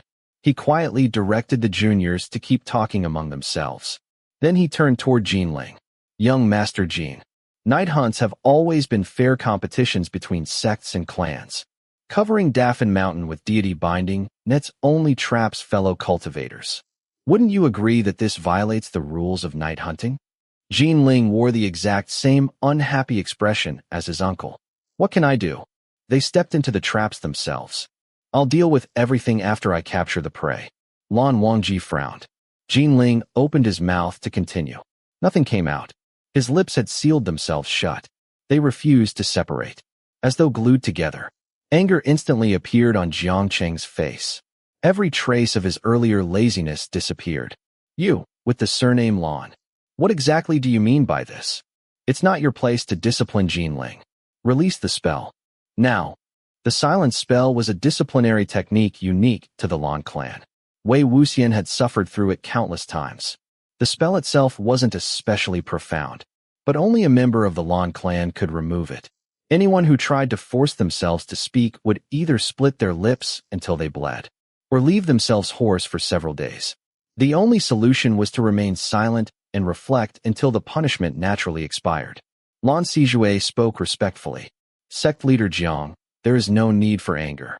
As long as young Master Jin doesn't forcibly resist the spell, it will wear off naturally in 30 minutes. Before Jiang Qing could answer, a disciple dressed in Yuminjiang robes ran through the forest. "Sect leader." He stopped abruptly after noticing Lan Wangji. Jiang Cheng said sarcastically, "Go on. Is there more bad news?" The disciple lowered his voice. "Not long ago, a blue sword flew through the mountain. It destroyed every deity binding net." Jiang Qing shot Lan Wangji a cold look. Displeasure was written plainly across his face. "How many?" The disciple swallowed. "All of them. All of them. More than 400 deity binding nets." Jiang Qing's fury immediately boiled over. This trip had gone nothing like he intended. He had only come to help Jinling. Jinling would soon turn 15. It was time for him to make his debut and compete with the juniors of the other great sects. After careful consideration, Jiang Cheng had specifically chosen Daffin Mountain. He had covered the mountain with deity binding nets. He had intimidated every other sect into withdrawing. Everything had been arranged so Jinling could claim the greatest achievement without competition. Although 400 deity binding nets represented an enormous fortune, the Yuminjiang sect could afford them. Losing the nets wasn't what mattered. Losing face, that was unacceptable. Lan Wangji's actions stirred the anger buried deep within Jiang Cheng's heart. It rose higher with every passing second. His eyes slowly narrowed. Almost absent-mindedly, his left hand began stroking the ring on the index finger of his right hand. Everyone recognized that gesture. The ring was a terrifying magical weapon. Whenever sect leader Jiang touched it, it meant he intended to kill. Chapter 8. However, after stroking the ring for a while, Jiang Cheng forced himself to suppress his hostility. Although he was displeased, he was the leader of a sect. There were many things he had to consider, and he couldn't afford to be as impulsive as Jinling. After the decline of the Qinghenya sect, the Lan Wangji sect and the Gusalan sect had become especially close because of the personal relationship between their leaders. The Yumingjiang sect stood alone among the three great sects. Hanguang-Jun, Lan Wangji, was one of the most respected cultivators in the world, while his elder brother, Zhuwu-Jun, Lan Shichen, was the leader of the Gusalan sect. The two brothers had always been extremely close. It was best not to openly quarrel with Lan Wangji. Furthermore, Jiang Cheng's sword, Sandu, had never truly crossed blades with Lan Wangji's biken. No one knew whose life would be claimed if they fought. Although Jiang Cheng possessed the powerful ancestral weapon Zidian, Lan Wangji's Guqin, Wangji, was equally renowned. The thing Jiang Cheng hated most was entering a fight at a disadvantage. Unless he was completely certain of victory, he would never willingly challenge Lan Wangji. Slowly, Jiang Cheng lowered his left hand and stopped stroking the ring. Since Lan Wangji was clearly determined to involve himself in this matter, continuing to play the villain would accomplish nothing. For the moment, Jiang Cheng decided to let it go. He turned toward Jinling, who was still furiously covering his sealed mouth. Hanguang-Jun wishes to discipline you. Then accept it this once. It's not exactly easy for him to punish juniors from another sect. His tone dripped with sarcasm. It was impossible to tell whom he was actually mocking. Lan Wangji never bothered arguing with words. He simply stood there as though he had heard nothing. Jiang Cheng turned again. His next words were just as sharp. Why are you still standing there? Are you waiting for the prey to walk up and throw itself onto your sword? If you don't capture the creature haunting Dafan Mountain today, don't bother coming back to me. Jinling shot Wei Wuxian one last hostile glare. He didn't dare look directly at Lan Wangji. Quietly sheathing his sword, he saluted both seniors before leaving with his bow. Lan Sijue spoke politely. Sect leader Jiang, the Gusalan sect will compensate you for every deity-binding net that was destroyed. Jiang Cheng sneered. No need. He calmly turned and walked away in the opposite direction. The disciple who had delivered the bad news hurried after him, wearing the expression of someone who knew a harsh lecture awaited him. Once they disappeared, Lan Jingyi muttered, how could sect leader Jiang behave like that? Only after speaking did he remember the Lan clan's rule against gossiping behind others' backs. He immediately looked sheepishly toward Hanguang-Jun and fell silent. Lan Sijue smiled gently at Wei Wuxian. Young Master Mo, we meet again. Wei Wuxian forced a smile. Before he could answer, Lan Wangji spoke. Do your tasks. The order was simple, direct, without a single unnecessary word.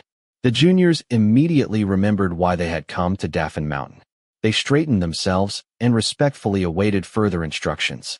After a brief silence, Lan Wangji spoke again. Do what you can. Don't force what you cannot. His voice was deep and calm, strangely alluring. Anyone standing too close might feel their heart tremble. The juniors respectfully acknowledged the order. Not daring to linger any longer, they disappeared into the depths of the forest. Wei Wuxian couldn't help thinking. Jiang Cheng and Lan Zhan truly were complete opposites. Even the advice they gave their juniors couldn't have been more different. As that thought crossed his mind, he noticed Lan Wangji give him an almost imperceptible nod. Wei Wuxian blinked in surprise. Ever since childhood, Lan Wangji had always been painfully proper, always serious, always rigid, as though he had never once been carefree. He couldn't tolerate even the smallest grain of sand in his eyes. That was precisely why he had never approved of Wei Wuxian's demonic cultivation. Lan Sijue had almost certainly told Lan Wangji about Wei Wuxian's suspicious behavior back in Mo village. Even so, Lan Wangji had acknowledged him with that slight nod. He was probably thanking him for helping the Lan juniors. Without thinking, Wei Wuxian instinctively returned the salute. By the time he looked up again, Lan Wangji had already vanished. After standing there for a moment, Wei Wuxian turned and began walking back down the mountain. No matter what creature haunted Dafan Mountain, he couldn't fight Jinling for it. He could compete with anyone else. Just not Jinling. Why did it have to be Jinling? The Lan Wangji sect had countless disciples. He never imagined that the one he happened to meet would be Yiling. Had he known, he never would have mocked him by saying he had no mother to teach him. If anyone else had dared say those words to Yiling, Wei Wuxian would have taught them exactly what it meant to invite disaster with careless speech. Yet, the one who had spoken those words was himself. After standing motionless for a long while, Wei Wuxian suddenly raised his hand and slapped himself across the face. The sound rang loudly through the forest. His right cheek immediately stung. Just then, rustling came from a nearby thicket. The donkey wandered out. Wei Wuxian lowered his hand. For once, instead of ignoring him, the donkey actually walked over on its own. Wei Wuxian tugged its long ears and forced a smile. So, you wanted to rescue the damsel in distress. And you made me play the hero. The donkey let out a low whine. At that same moment, another wave of cultivators climbed the mountain from below. After Lan Wangji's sword had destroyed all 400 deity binding nets, every hesitant cultivator waiting in Buddha's feet had rushed back up the mountain. All of them were now competing against Yiling. Wei Wuxian briefly considered driving them away himself. After a moment's thought, he silently stepped aside and let them pass. Disciples from different sects complained as they climbed. The Jin sect and the Xiang sect spoil young Master Jin far too much. He's still so young, yet already this arrogant. If he inherits the Lan Wangji sect one day, I'm afraid none of us will survive. Wei Wuxian unconsciously slowed his pace. One kind-hearted female cultivator sighed. Can you really blame them? He lost both of his parents when he was still a child. Her fellow disciple shook his head. Junior sister, that's not how it works. So what if he lost his parents? Many people have.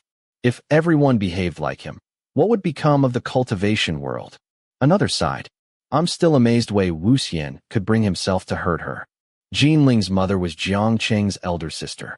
She practically raised Wei Wuxian herself. It really was tragic. Jiang Yanli raised a wolf that eventually bit the hand that fed it.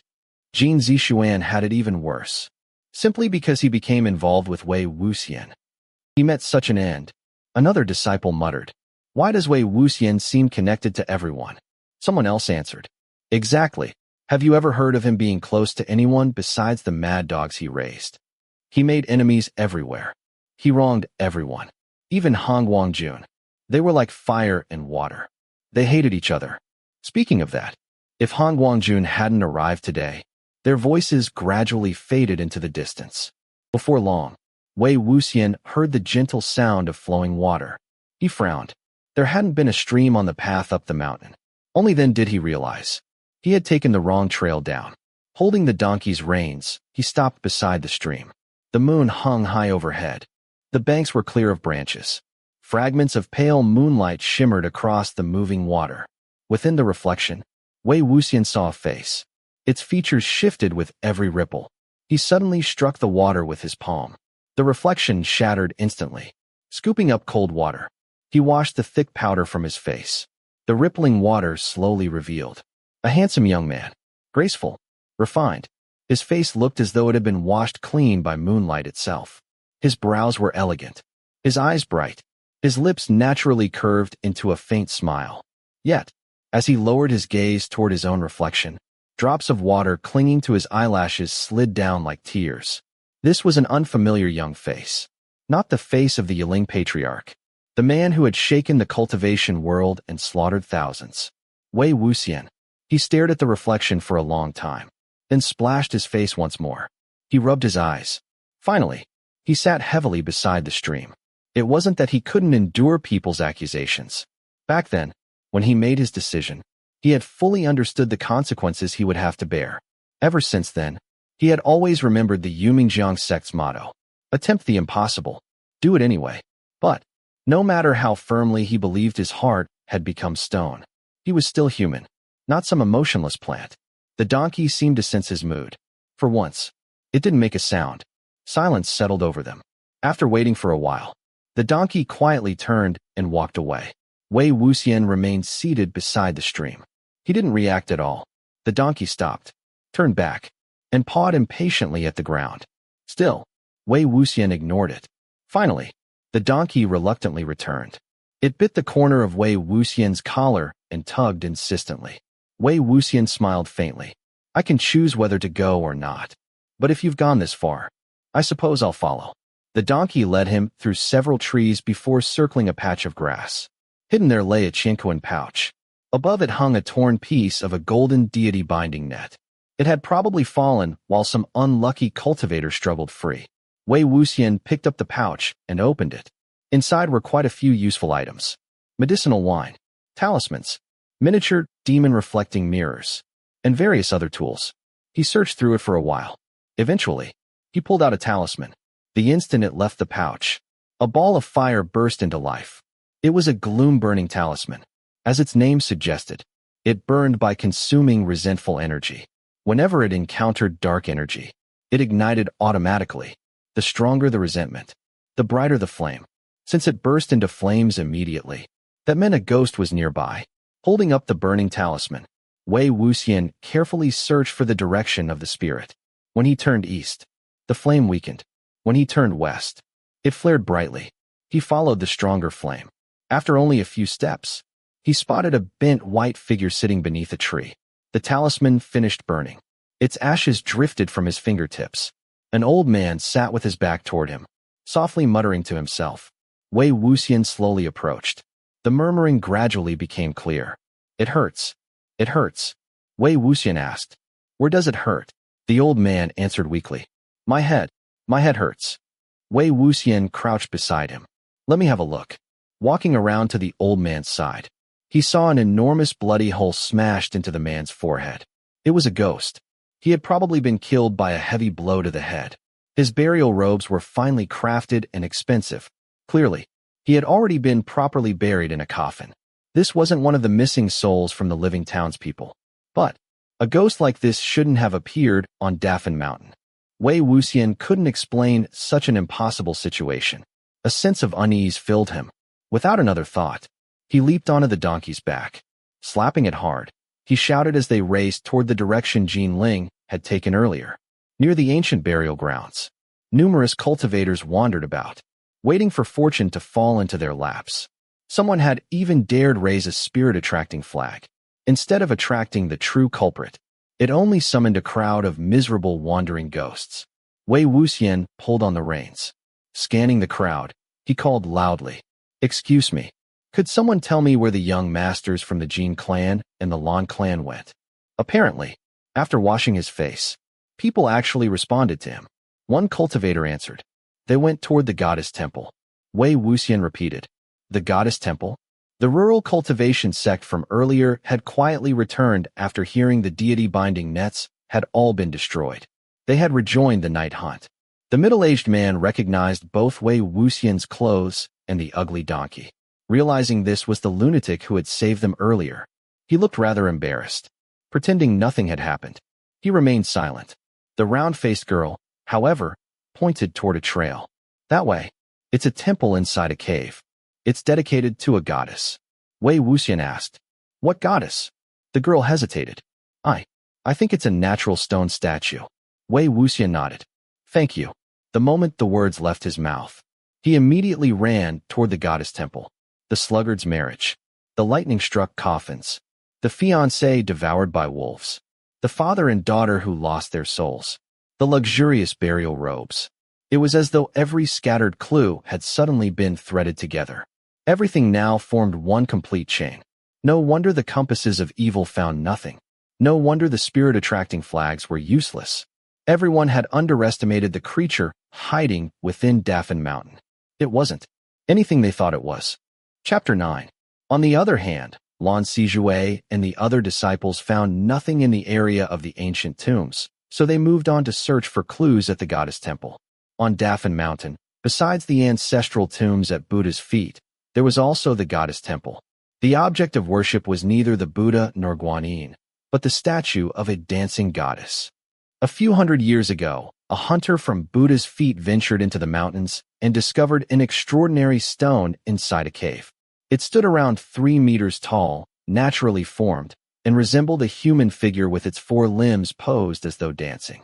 Even more peculiar, faint human features could be seen on its surface, resembling the smiling face of a woman. The townspeople of Buddha's feet were astonished. They believed it to be a magical stone formed by the combined energies of heaven and earth, and countless legends soon sprang up around it. Some claimed that an immortal had fallen in love with the goddess of the nine heavens and carved the statue in her likeness to express his lovesickness. When the goddess discovered it, she became furious, forcing him to abandon the unfinished work. Others said that the Jade Emperor's beloved daughter had died young, and his longing for her had transformed into this stone statue. There were countless such tales, each more fantastical than the last. Eventually, the townspeople themselves began believing the very stories they had invented. They converted the stone cave into a temple and turned the stone platform into a sacred altar. The statue was named the Dancing Goddess, and worshippers came throughout the year to offer incense.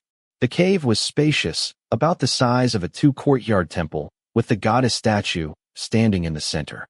At first glance, it truly resembled a human. The maiden's waist even appeared slender and graceful. However, upon closer inspection, its features became rougher and more stone-like.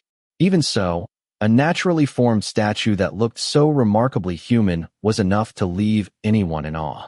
Lan Wangji raised and lowered the evil compass, but its needle remained completely still.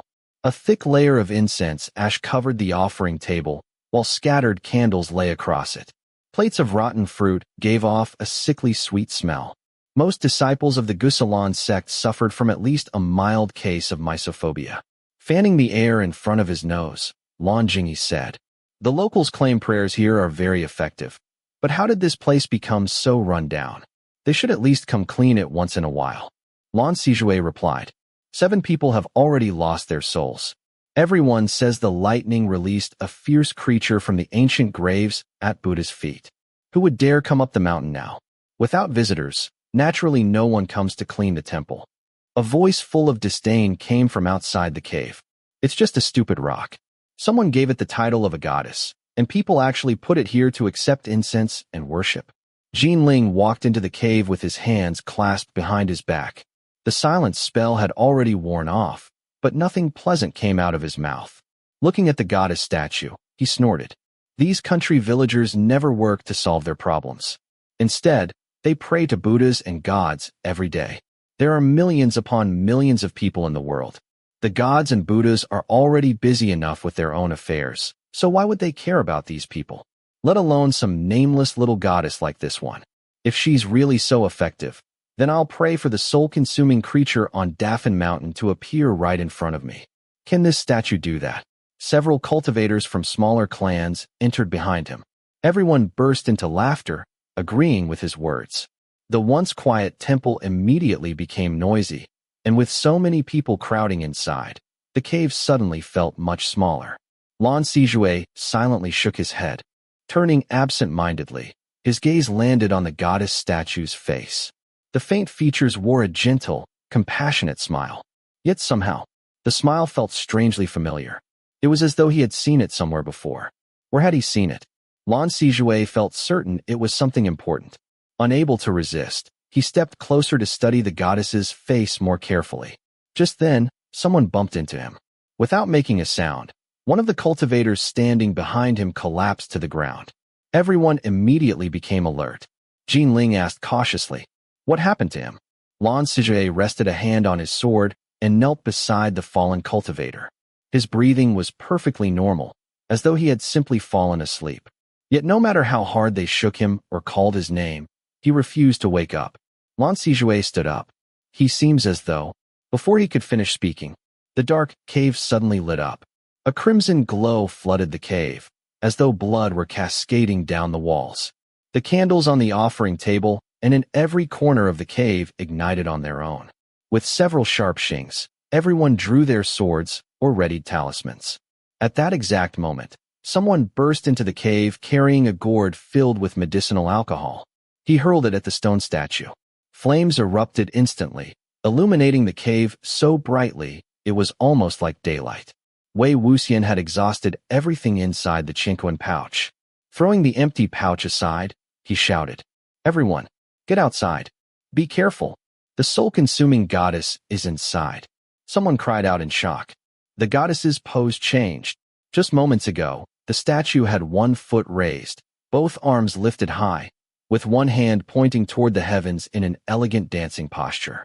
But amid the crimson and golden flames, its raised foot had lowered. Both arms had dropped. There was no mistake. It had definitely moved. The next instant, the statue raised one foot once more, then stepped straight out of the fire. Wei Wuxian shouted, "Run, run, run. Stop attacking it. It won't work." Most cultivators ignored him. After searching so hard, the soul-consuming monster had finally appeared. Why would they let such an opportunity pass? Sword after sword slashed at it.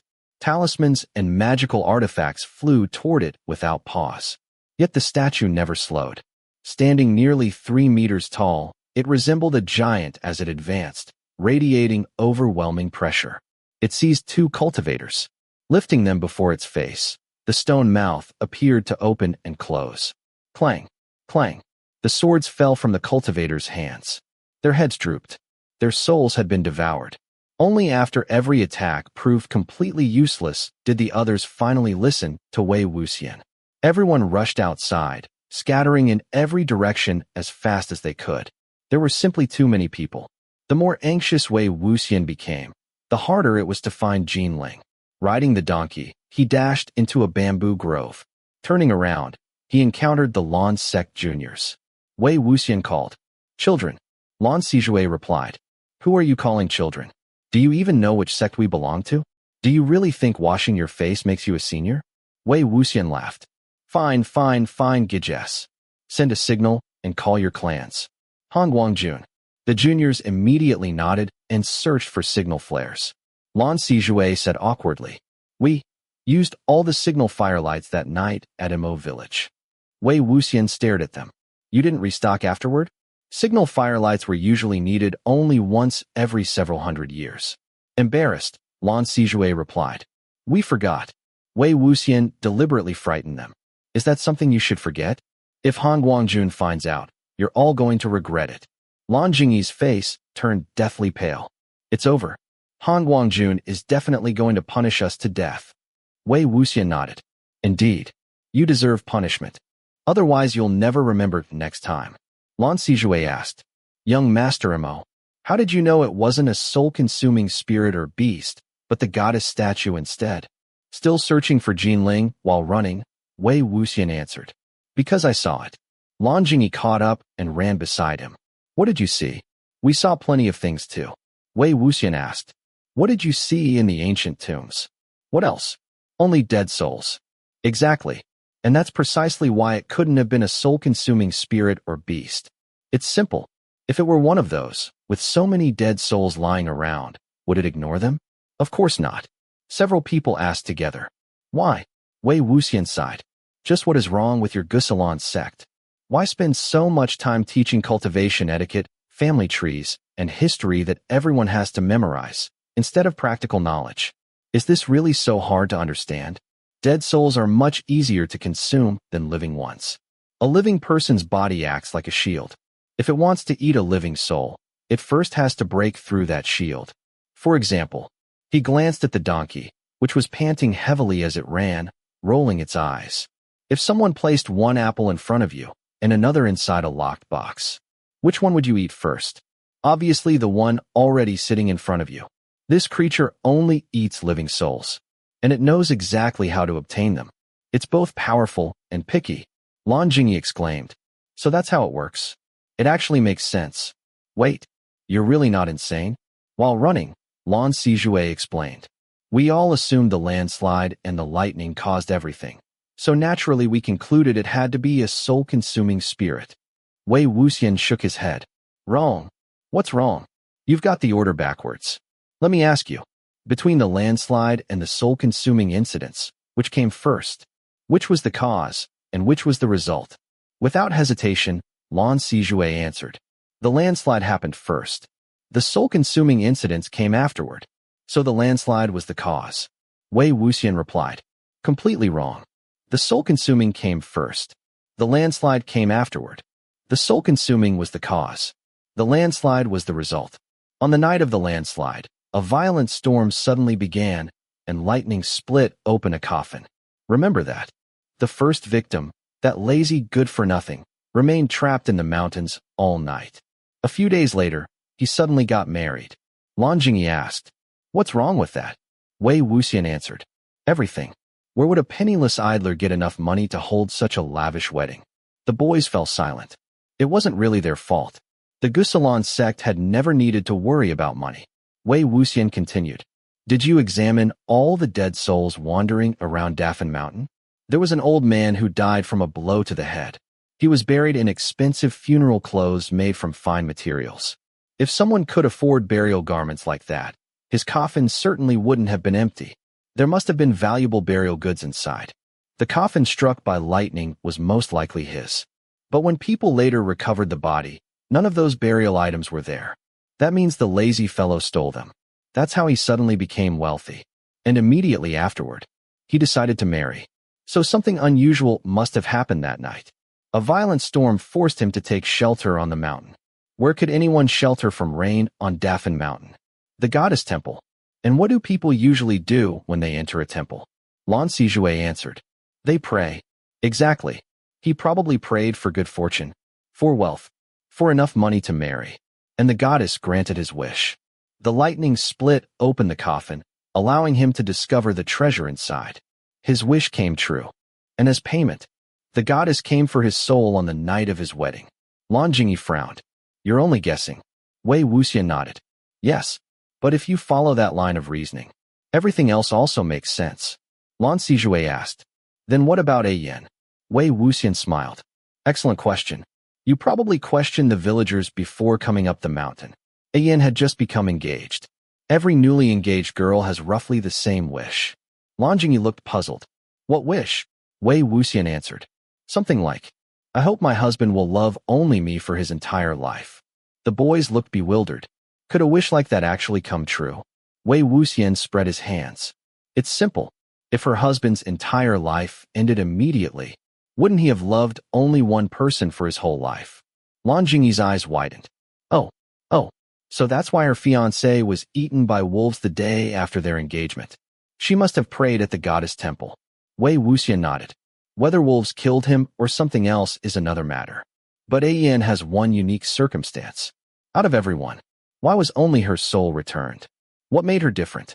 Because another member of her family also lost his soul.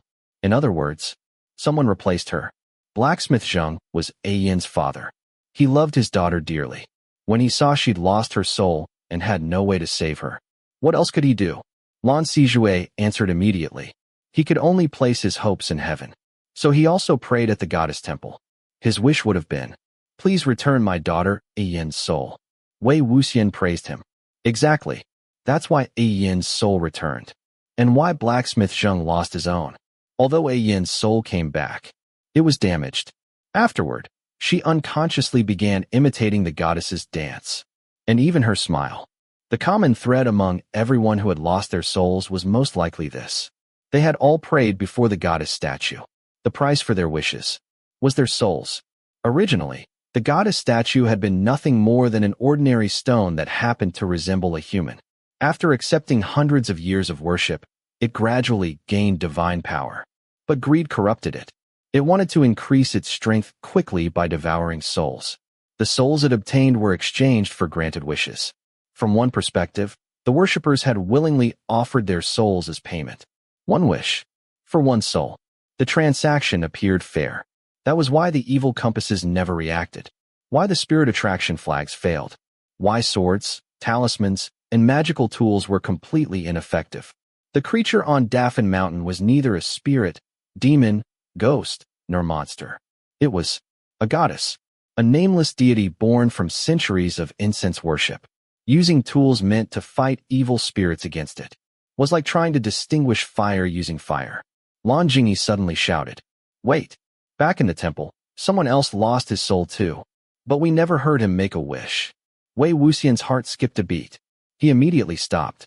Someone lost their soul inside the temple? Tell me everything that happened. Don't leave out a single word. Lan Wangji quickly and clearly recounted everything. When he repeated Jinling's words, "If she's really so effective, then I'll pray for the soul-consuming creature on Dafan Mountain to appear right in front of me. Can this statue do that?" Wei Wuxian exclaimed. "How is that not a wish?" Of course it's a wish. Everyone present had agreed with Yiling. That meant they had all made the same wish. The soul-consuming goddess had already been standing before them. Their wish had been granted. And now, it was time to collect the payment. Suddenly, the donkey came to an abrupt stop. Then it bolted in the opposite direction. Wei Wuxian was thrown off once again. Clinging tightly to the reins, he heard chewing noises coming from the bushes ahead. Crunch, slurp, crunch. An enormous figure crawled through the undergrowth, dragging its body across the ground. Hearing them, it slowly raised its head. Its eyes met Wei Wuxian's. At first, the soul-consuming goddess's features had been vague. Only rough outlines of eyes, nose, mouth, and ears had existed. But after devouring several cultivators' souls, its face had become completely clear. It wore the smiling face of a beautiful woman. Blood dripped from the corners of her mouth. She was chewing on a freshly torn-off arm. Everyone immediately fled in the opposite direction. Lan Wangji cried out in despair. This isn't supposed to happen. The Yiling Patriarch said powerful creatures devour souls, while weak ones only eat flesh. Wei Wuxian couldn't help commenting. Why do you worship him so blindly? Even his own theories weren't perfect. There are no rules that apply in every situation. Think of it like a baby. When it has no teeth, it can only eat porridge and soup. But once it grows teeth, of course it'll want to eat meat too. Her power has increased dramatically. Naturally, she wants to try something new. The soul-consuming goddess slowly rose to her feet. Her towering body danced wildly with uncontrollable excitement. She looked utterly delighted. Suddenly, whoosh, an arrow shot through the air and pierced straight through her forehead. The arrowhead emerged from the back of her head. Hearing the bowstrings release, Wei Wuxian turned toward the sound. Yiling stood atop a nearby hill. A second feathered arrow was already knocked. Drawing the bow to its fullest extent, he released it. The second arrow pierced straight through the goddess's head as well. The impact forced her to stagger backward several steps. Lan Wangji shouted, "Young Master Jin, fire your signal flare." Yiling ignored him completely. Determined to kill the monster, he calmly placed 3 arrows onto the bowstring at once. Although 2 arrows had pierced her skull, the soul-consuming goddess showed no anger. Still smiling, she continued dancing toward him. Her speed was terrifying. In only moments, she had already covered half the distance. Several cultivators rushed in from the side, engaging her in battle and slowing her advance. Every time she took a step, Yiling loosed another arrow. He was clearly planning to exhaust every feathered arrow before engaging her in close combat. His hands were steady. Every shot struck true. But magical weapons were completely useless. Both Xianxia and Lan Wangji were still waiting at Buddha's feet for news. Who knew how long it would take before they realized something was wrong and came up the mountain? To extinguish fire, you needed water. If magical weapons were useless, then what about demonic cultivation? Wei Wuxian unsheathed the sword hanging from Lan Wangji's waist. With a single chop, he cut down a slender piece of bamboo. In moments, he carved it into a flute. Lifting it to his lips, he took a deep breath. The flute's shrill cry shot through the night sky like an arrow piercing the clouds. This should have been his last resort. But things had already reached this point. Whatever answered the call didn't matter. As long as its resentful energy was strong enough, its killing intent fierce enough, to tear the soul-consuming goddess apart. Lan Wangji stood frozen in shock. Lan Jingyi covered both ears. We're in the middle of a life-and-death battle. And you're playing the flute? It sounds awful. Meanwhile, 3 or 4 cultivators battling the goddess had already lost their souls. Yiling drew his sword. He was now less than 2 zhong away. His heart pounded wildly. Every drop of blood in his body rushed to his head. If I can't cut off her head with this strike, then I'll die here. So be it. At that very moment, a faint tinkling sound drifted through the forests of Dafan Mountain. Tinkle, tinkle, tinkle, sometimes fast, sometimes slow, sometimes stopping, sometimes continuing. It echoed through the silent woods. It sounded like heavy iron chains dragging across the ground. The sound grew nearer, louder. For some unknown reason, everyone felt an instinctive sense of dread. Even the soul-consuming goddess stopped dancing, raising both arms. She stared blankly into the darkness from which the sound approached. Wei Wuxian lowered his flute. Carefully, he looked toward the darkness. The ominous feeling in his heart only grew stronger. Still, since it had answered his summons, at the very least, it should obey him. Then, the chains suddenly fell silent. A figure slowly emerged from the darkness. The instant everyone clearly saw the figure, and the face, every cultivator's expression twisted in horror. Even while facing the soul-consuming goddess, no one had shown such terror. Now, their voices trembled uncontrollably. The Ghost General? It's the Ghost General? It's Wen Ning. The title Ghost General was every bit as infamous as the Yiling Patriarch himself. The two names were almost always spoken together. There was only one person worthy of that title. The Yiling Patriarch Wei Ying's right-hand man, the one who had aided him throughout his reign of terror, stirred chaos across the cultivation world, acted as the tiger's claws, helped overturn the world, and above all, a fierce corpse who should have been reduced to ashes long ago. Wen Ning. Chapter 10. Wen Ning's head hung slightly lowered, his arms dangling limply at his sides, like a marionette awaiting his master's command. His face was pale and delicate, handsome in a melancholy sort of way, but his eyes had no pupils, only a flat expanse of white. Black, cracked veins crawled upward from his neck across his face, turning that melancholy into something terrifying. The hems and sleeves of his robes were tattered, exposing wrists as gray as his face.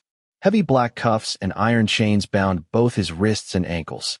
The soft, tinkling sound came from those chains dragging across the ground. Whenever he stopped moving, silence returned. It wasn't difficult to understand why every cultivator present was terrified. Wei Wuxian was no calmer than they were. In fact, a storm had already erupted within his heart. It wasn't that Wen Ning shouldn't have appeared here. It was that Wen Ning shouldn't have existed in this world at all. He had already been reduced to ashes long before the siege of Wanzhong Hill. The moment everyone shouted Wen Ning's name, Jin Ling instinctively turned his sword away from the soul-consuming goddess toward the newcomer. The brief distraction was all the goddess needed. She happily stretched out an arm and snatched him up. Seeing her stone mouth opening toward Jin Ling, Wei Wuxian had no time to be shocked. His hands trembled slightly as he raised the crude bamboo flute once more. The notes he played trembled with him. The flute itself had been hastily carved, producing only rough, unpleasant sounds. After only 2 notes, Wen Ning moved. In the blink of an eye, he was already standing before the soul-consuming goddess, using the side of his hand like a blade. He struck. Crack. The goddess's neck twisted violently. Although her body remained motionless, her head had been spun completely around by the force. She now faced directly behind herself. Yet her smile never changed. Wen Ning struck again, with another chop of his hand. The goddess's right arm, the one holding Jin Ling, was cleanly severed. She lowered her head to examine the broken wrist. Rather than turning her head back into place, her entire body slowly rotated until she once again faced Wen Ning. Still smiling, Wei Wuxian didn't dare relax. Taking a deep breath, he continued directing Wen Ning with his flute. But before long, his shock only deepened. Ordinary corpses couldn't think. They required his commands for every action. Powerful, fierce corpses were usually nothing more than mindless beasts driven by instinct. Wen Ning was different. Created personally by Wei Wuxian, he could easily be called the strongest fierce corpse in the world. He alone retained the ability to think. Aside from no longer fearing wounds, fire, cold, poison, or anything humans feared, he was otherwise almost no different from a living person. But now, Wen Ning clearly wasn't conscious. Confusion and disbelief filled Wei Wuxian's mind. Several horrified cries suddenly rang out. Wen Ning had pinned the soul-consuming goddess to the ground using both arms and legs. Nearby lay a massive boulder taller than a person. He lifted it effortlessly over his head. Then, he smashed it down. Boom, boom, boom. Each strike thundered through the forest. Again, and again, until the goddess's stone body had been reduced to countless shattered fragments. Among the scattered white stones, a marble-sized sphere rolled free. It radiated a soft, snow-white glow. It was the core the soul-consuming goddess had condensed after devouring the souls of more than 10 living people. Handled properly, it might still restore those whose souls had only recently been consumed. Yet no one made any attempt to retrieve it. Instead, every sword that had been aimed at the goddess, turned toward Wen Ning. One cultivator shouted at the top of his lungs. Surround him. Some answered hesitantly. Others instinctively stepped backward. The cultivator shouted again. Fellow cultivators, we must stop him before he escapes. That's Wen Ning. Those words changed everything. Compared to the ghost general, what was a mere soul-consuming monster? No one knew why Wen Ning had suddenly appeared. But everyone understood one thing. Capturing Wen Ning would be worth more than destroying 1,000 soul-consuming spirits. He had been the Yiling Patriarch's most loyal mad dog, a monster who killed without warning. If they captured him, their names would become famous throughout the cultivation world. Their reputations would soar overnight. Originally, everyone had joined the Dafan Mountain Night Hunt merely to gain experience hunting spirits and monsters. Now, a far greater opportunity stood before them. The younger cultivators grew excited. The older cultivators, those who had personally witnessed Wen Ning's terrifying rampage years ago, still hesitated. The first cultivator shouted again. What are you afraid of? The Yiling Patriarch isn't here anymore. After thinking it over, everyone found his words reasonable. What was there to fear? His master had long since been reduced to ashes.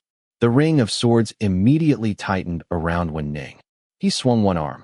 The heavy iron chains swept outward with tremendous force. Clang, clang. Several swords were knocked aside. Before anyone could recover, he stepped forward, grabbing the nearest cultivator by the throat. He casually lifted him into the air. Wei Wuxian immediately realized what had happened. His earlier flute melody had been too hurried, too aggressive. It had awakened Wen Ning's killing intent. Quickly calming himself, he began playing another tune. The melody arose naturally from memory, gentle, peaceful, completely unlike the shrill, eerie tune from before. Hearing it, Wen Ning froze. Slowly, he turned toward the source of the music. Wei Wuxian stood where he was, meeting those pupil-less white eyes. After a long moment, Wen Ning released the cultivator. The man fell heavily onto the ground. Lowering his arms, Wen Ning slowly walked toward Wei Wuxian. His head remained lowered. The iron chains dragged softly behind him. For some reason, he even seemed lonely. Wei Wuxian retreated while continuing to play, guiding Wen Ning deeper into the forest. After walking only a short distance, a familiar scent suddenly drifted into the air. Cold sandalwood. The next instant, his back collided with someone. Pain shot through his wrist. The flute melody stopped abruptly. Oh no. Wei Wuxian turned. His eyes met Lan Wangji's. Those pale-colored eyes looked so cold they almost seemed frozen. Things were not looking good. Lan Wangji had just witnessed him controlling Wen Ning with a flute. One hand firmly gripped Wei Wuxian's wrist. Wen Ning stood about 2 zhang away, slowly looking around, searching for the melody that had suddenly vanished. In the distance, firelight flickered through the trees. Human voices approached. Wei Wuxian made his decision instantly. So what if Lan Wangji had seen him? Thousands of people knew how to play the flute. Countless people had imitated the Yiling Patriarch's corpse-controlling techniques. He would never admit anything. Ignoring Lan Wangji's grip, he forcefully raised the flute again. This melody was much faster. It sounded urgent, almost scolding. His breathing was unstable. Each note cracked at its end. The flute shrieked harshly. Suddenly, Lan Wangji's grip tightened. Pain exploded through Wei Wuxian's wrist. It nearly broke. Unable to hold on, his fingers loosened. The bamboo flute fell to the ground. Fortunately, his command had already been given. Without hesitation, Wen Ning retreated. In moments, he vanished soundlessly into the dark forest.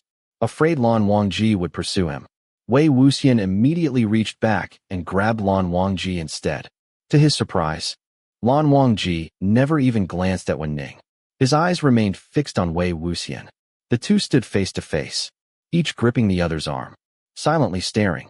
At that moment, Xianxia arrived. He had remained patiently at Buddha's feet awaiting news. He hadn't even finished a single cup of tea before one of his disciples came racing down the mountain, reporting the terrifying creature on Dafan Mountain. His heart immediately leaped into his throat. Without delay, he rushed up the mountain.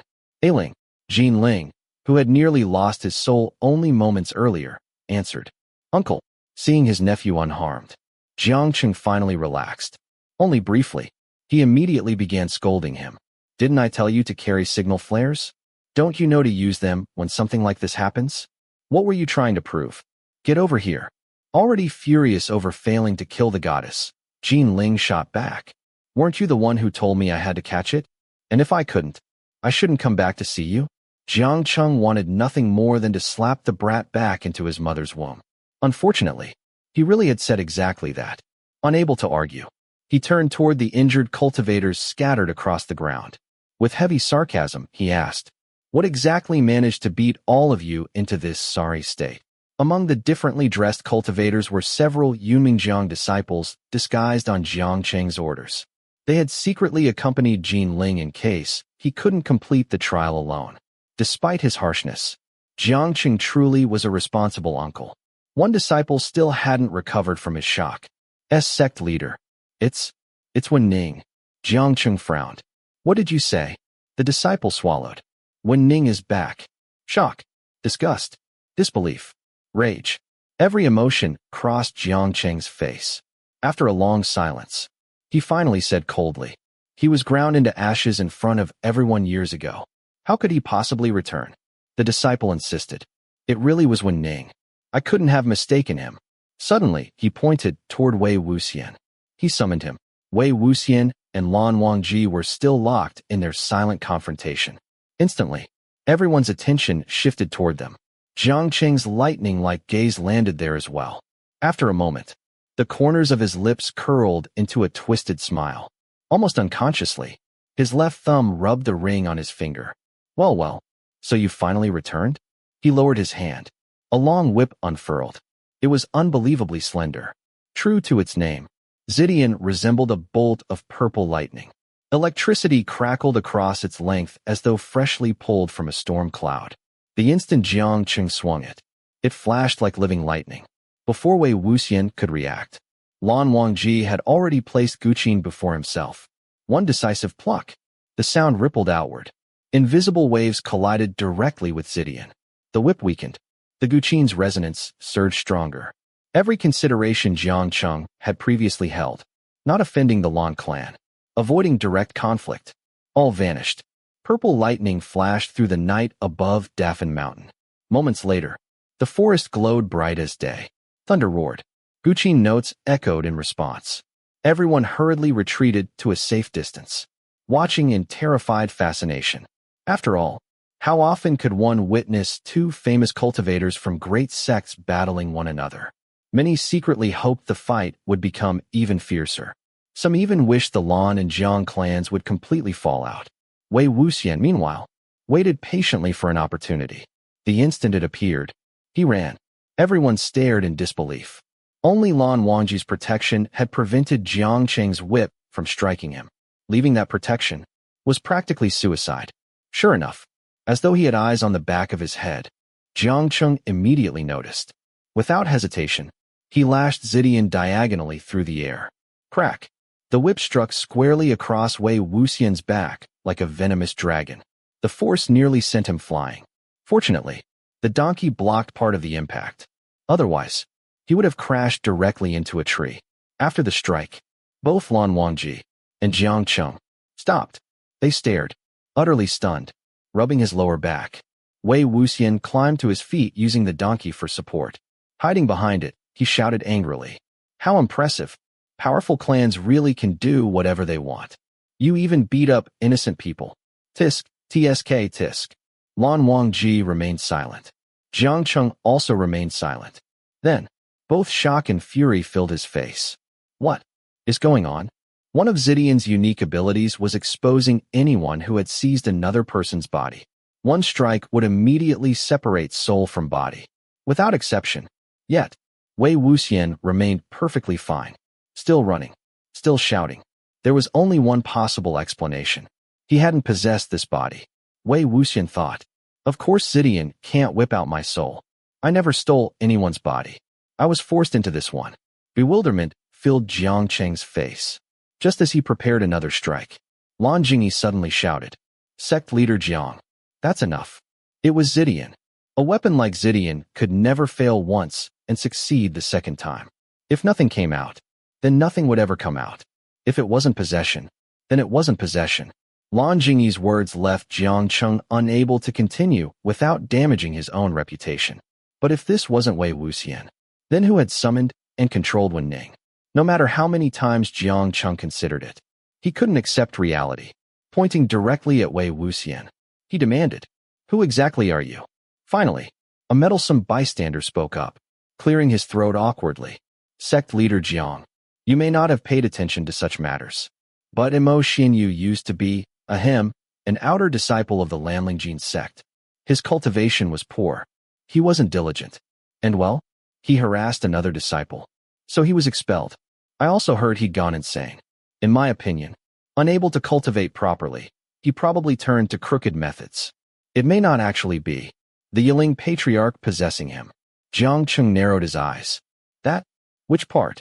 The man coughed awkwardly. That. You know? That. Someone nearby finally blurted it out. His preference for men. Jiang Cheng's eyebrows twitched. His expression toward Wei Wuxian became even more disgusted. Others clearly had plenty to say. None dared say it aloud before Jiang Cheng. Although Wei Wuxian's name had become infamous, everyone still remembered the young man he once had been. Before betraying the Yuminjiang sect, he had been known as an exceptionally handsome cultivator, skilled in all 6 arts, ranked 4th among the young masters of the cultivation world. Lively, cheerful. Meanwhile, Jiang Cheng ranked 5th. Few dared mention that comparison before him. Wei Ying had always been flirtatious. He had charmed countless beautiful women. No one had ever heard he liked men as well. Even if he really intended to possess someone and seek revenge, surely he wouldn't choose a crazy cut-sleeve who rode a donkey, ate fruit all day, and painted his face like a hanging ghost. Someone muttered, "No matter how you look at him, it isn't him." And that flute playing was terrible. He's obviously just imitating him badly. During the Sunshot campaign, the Yiling Patriarch had stood upon the battlefield, playing his flute throughout an entire night, commanding ghost soldiers like a living army. No one, human or divine, could stop him. His flute sounded almost heavenly. Nothing like the miserable screeching produced by this discarded Jin disciple. Whatever faults Wei Wuxian possessed, comparing the two was downright insulting. Wei Wuxian thought indignantly, "Why don't you go without practicing for over 10 years? Then carve a flute from fresh bamboo in a few minutes, and see whether you can make it sound pleasant? If you can, I'll kneel before you." A moment ago, Jiang Cheng had been utterly convinced this man was Wei Wuxian. His blood had practically boiled. But Zidian had proven otherwise. Zidian would never lie, nor could it ever make a mistake. Gradually, he calmed down. That proves nothing. I'll find an excuse to take him back. Then I'll use every method possible to make him talk. Sooner or later, he'll expose himself. I've done this countless times before. Having decided, he gestured silently. His disciples immediately approached. Wei Wuxian hurried behind Lan Wangji, dragging the donkey with him. Clutching his chest dramatically, he cried, what are you planning to do to me?" Lan Wangji merely glanced at him, patiently enduring his loud, shameless, overly dramatic behavior. Seeing he couldn't reach Wei Wuxian, Jiang Cheng said coldly, "Second young Master Lan, are you deliberately making things difficult for me?" Everyone knew Jiang Cheng's obsession with capturing Wei Wuxian bordered on madness. He would rather arrest the wrong person than overlook even the slightest possibility. Anyone remotely suspicious was dragged back to Yunming and subjected to brutal interrogation. Few emerged unharmed. Lan Sijue spoke calmly. "Sect leader Jiang, the evidence is already clear. Mo Xuanyu's body wasn't possessed. So why trouble someone as insignificant as him?" Jiang Cheng answered coldly. "Then why is second young Master Lan going to such lengths to protect someone so insignificant?" Suddenly, Wei Wuxian chuckled, suppressing his laughter. He said, "Sect leader Jiang, if you keep bothering me like this, it'll really put me in a difficult position." Jiang Cheng's eyebrow twitched again. His instincts warned him. Nothing pleasant was about to follow. Wei Wuxian continued, "Thank you for your enthusiasm. But you've misunderstood something. Even if I like men, I don't like every man I see. I certainly wouldn't follow just anyone who waved at me. For example, I'm not interested in someone like you." He was deliberately trying to disgust Jiang Cheng, and it worked. Jiang Cheng had always hated being compared unfavorably with anyone, even over completely meaningless matters. His face darkened instantly. "Oh, then what kind of man interests you?" Wei Wuxian answered without hesitation. "What kind? I'm especially attracted to someone like Hanguang-Jun." Lan Wangji could never tolerate frivolous jokes like that. Normally, he would immediately distance himself, embarrassing both Lan Wangji and Xianxia at once. What a perfect plan. Yet, after hearing those words, Lan Wangji turned around. His expression remained calm. Mind your words. Wei Wuxian blinked. Lan Wangji turned back toward Xianxia. His voice remained courteous. Steady. Resolute. I will take this person back to the Lan sect. Wei Wuxian gone silent. Huh? Chapter 11. The residence of the Gusalan sect was located deep within the mountains outside the city of Gusu. White walls and black-tiled roofs stretched gracefully beside streams and pavilions. Mist drifted endlessly through the buildings, making the entire place resemble an immortal realm floating above the clouds. At dawn, the first rays of sunlight pierced the hazy mist, perfectly complementing its name, the cloud recesses. In such a tranquil place, one's heart naturally became as still as water. Only the echoes of the bell tower drifted through the air. Though it could not compare to a sacred temple, the lonely mountain still carried a quiet air of zen. Suddenly, the peaceful atmosphere shattered. A long, mournful wail echoed through the mountains. The disciples practicing their sword forms or reciting their morning lessons all shivered. Unable to help themselves, they turned toward the main gate. Wei Wuxian was crying dramatically while clinging to his donkey. Lan Jingyi said helplessly, "Stop crying. You were the one who said you liked Hanguang-Jun. So why are you wailing now that he's brought you back?" Wei Wuxian wore a face full of misery. Ever since the battle on Dafan Mountain, he had never found another opportunity to summon Wen Ning. Nor had he discovered why Wen Ning had lost his consciousness, or why he had somehow returned to this world. Before Lan Wangji simply carried him away. Years ago, during his youth, he had studied at the Gusalan sect alongside disciples from other clans for 3 months. He knew firsthand just how dull and rigid life in the cloud recesses truly was. Even now, the thought of the 3,000 sect rules carved upon the wall of discipline made him shudder. As he was dragged up the mountain, he passed the stone wall once more. Another 1,000 rules had been added. Now there were over 4,000. 4,000. Lan Jingyi sighed. There. Stop making such a fuss. Loud noises are forbidden in the cloud recesses. That was exactly why Wei Wuxian was making as much noise as possible. Once he entered, getting back out would be incredibly difficult. Back when he studied here, every disciple had received a jade token. Only with that token could someone freely pass through the protective barrier surrounding the cloud recesses. Without one, leaving was impossible. 10 years had passed. Security certainly hadn't become any looser. Lan Wangji stood quietly before the entrance, completely ignoring Wei Wuxian's cries. Only after the wailing became slightly quieter did he calmly say, "Let him cry. When he gets tired, drag him inside." Wei Wuxian hugged the donkey even tighter. His crying became even louder. He even started knocking his forehead against the poor animal. How unfortunate. He had originally thought Zidian would clear away everyone's suspicions. Feeling pleased with himself, he had casually teased Xiangxia, then thrown a few deliberately irritating remarks at Lan Wangji as well. Who would have thought? Lan Wangji no longer reacted the way he used to? What had happened to him? Had his cultivation improved so much over the years that he'd somehow become even less tolerant? Wei Wuxian protested. "I'm attracted to men. With so many handsome young men in your sect, I'm afraid I won't be able to control myself." Lan Sijue patiently reasoned with him. "Young Master Mo, Hanguang-Jun brought you here for your own safety. If you don't come with us, sect leader Xiang won't simply let the matter drop. Over the years, he's captured countless people and taken them back to Lotus Pier. None of them have ever returned." Lan Jingyi nodded vigorously. "That's right. You've already seen sect leader Zhang's methods.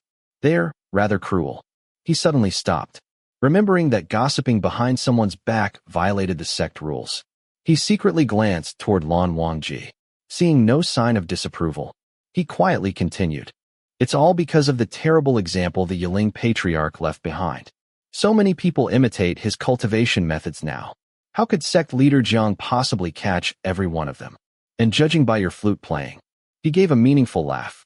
"Heh, that single heh," said more than 100 sentences could. Wei Wuxian immediately felt the need to defend himself. Actually, You probably won't believe me, but I'm usually very good at playing the flute.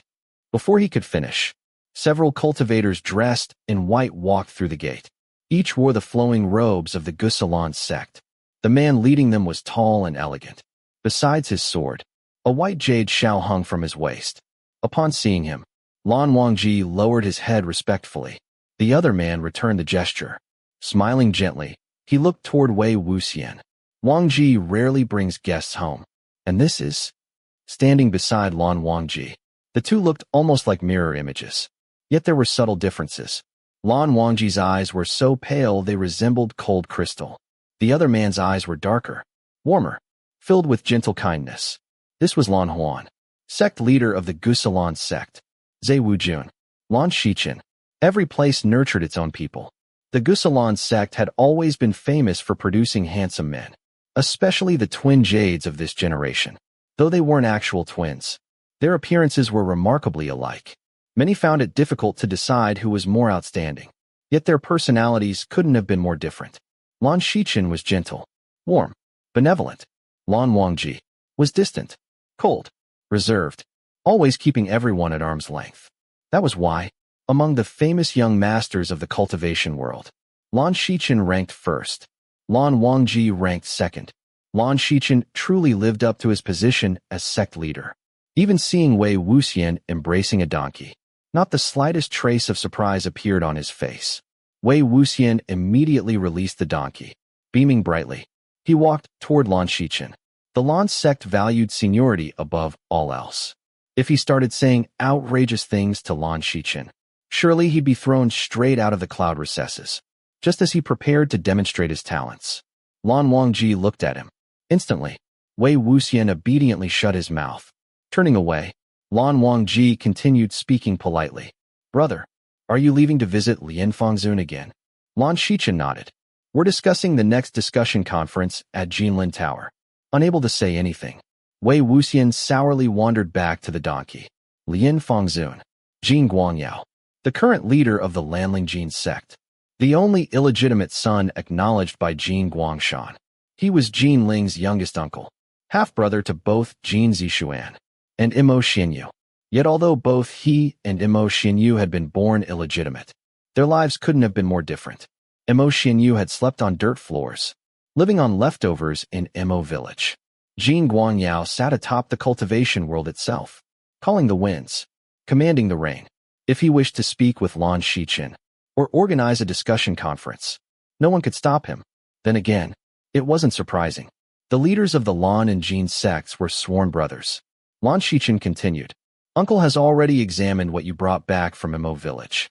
The moment Wei Wuxian heard the words Mo village, his ears immediately perked up. Unexpectedly, his lips suddenly moved again. Lan Shichen had quietly released the silent spell. Smiling gently, he told Lan Wangji, it's rare for you to bring someone home while in such good spirits. You should treat your guest with a bit more courtesy. Good spirits? Wei Wuxian carefully examined Lan Wangji's expression. How, exactly, could anyone tell he was in good spirits? After watching Lan Shichen depart, Lan Wangji calmly said, take him inside. And thus, Wei Wuxian was dragged into the very place he had once sworn never to enter again. In the past, only distinguished cultivators ever visited the cloud recesses. None resembled someone like him. The younger disciples crowded around curiously. If not for the strict sect rules, they would have burst into laughter long ago. Lan Jingyi asked, Hanguang-Jun, where should we take him? Lan Wangji answered, the Jingshi. The Jingshi. Wei Wuxian didn't understand. The other disciples simply stared at one another, too shocked to speak. The Jingshi was Hanguang-Jun's private residence. His bedroom, his study. He had never invited anyone inside before. The furnishings inside were simple to the extreme. Nothing unnecessary decorated the room. Upon the folding screen was a painting of drifting clouds.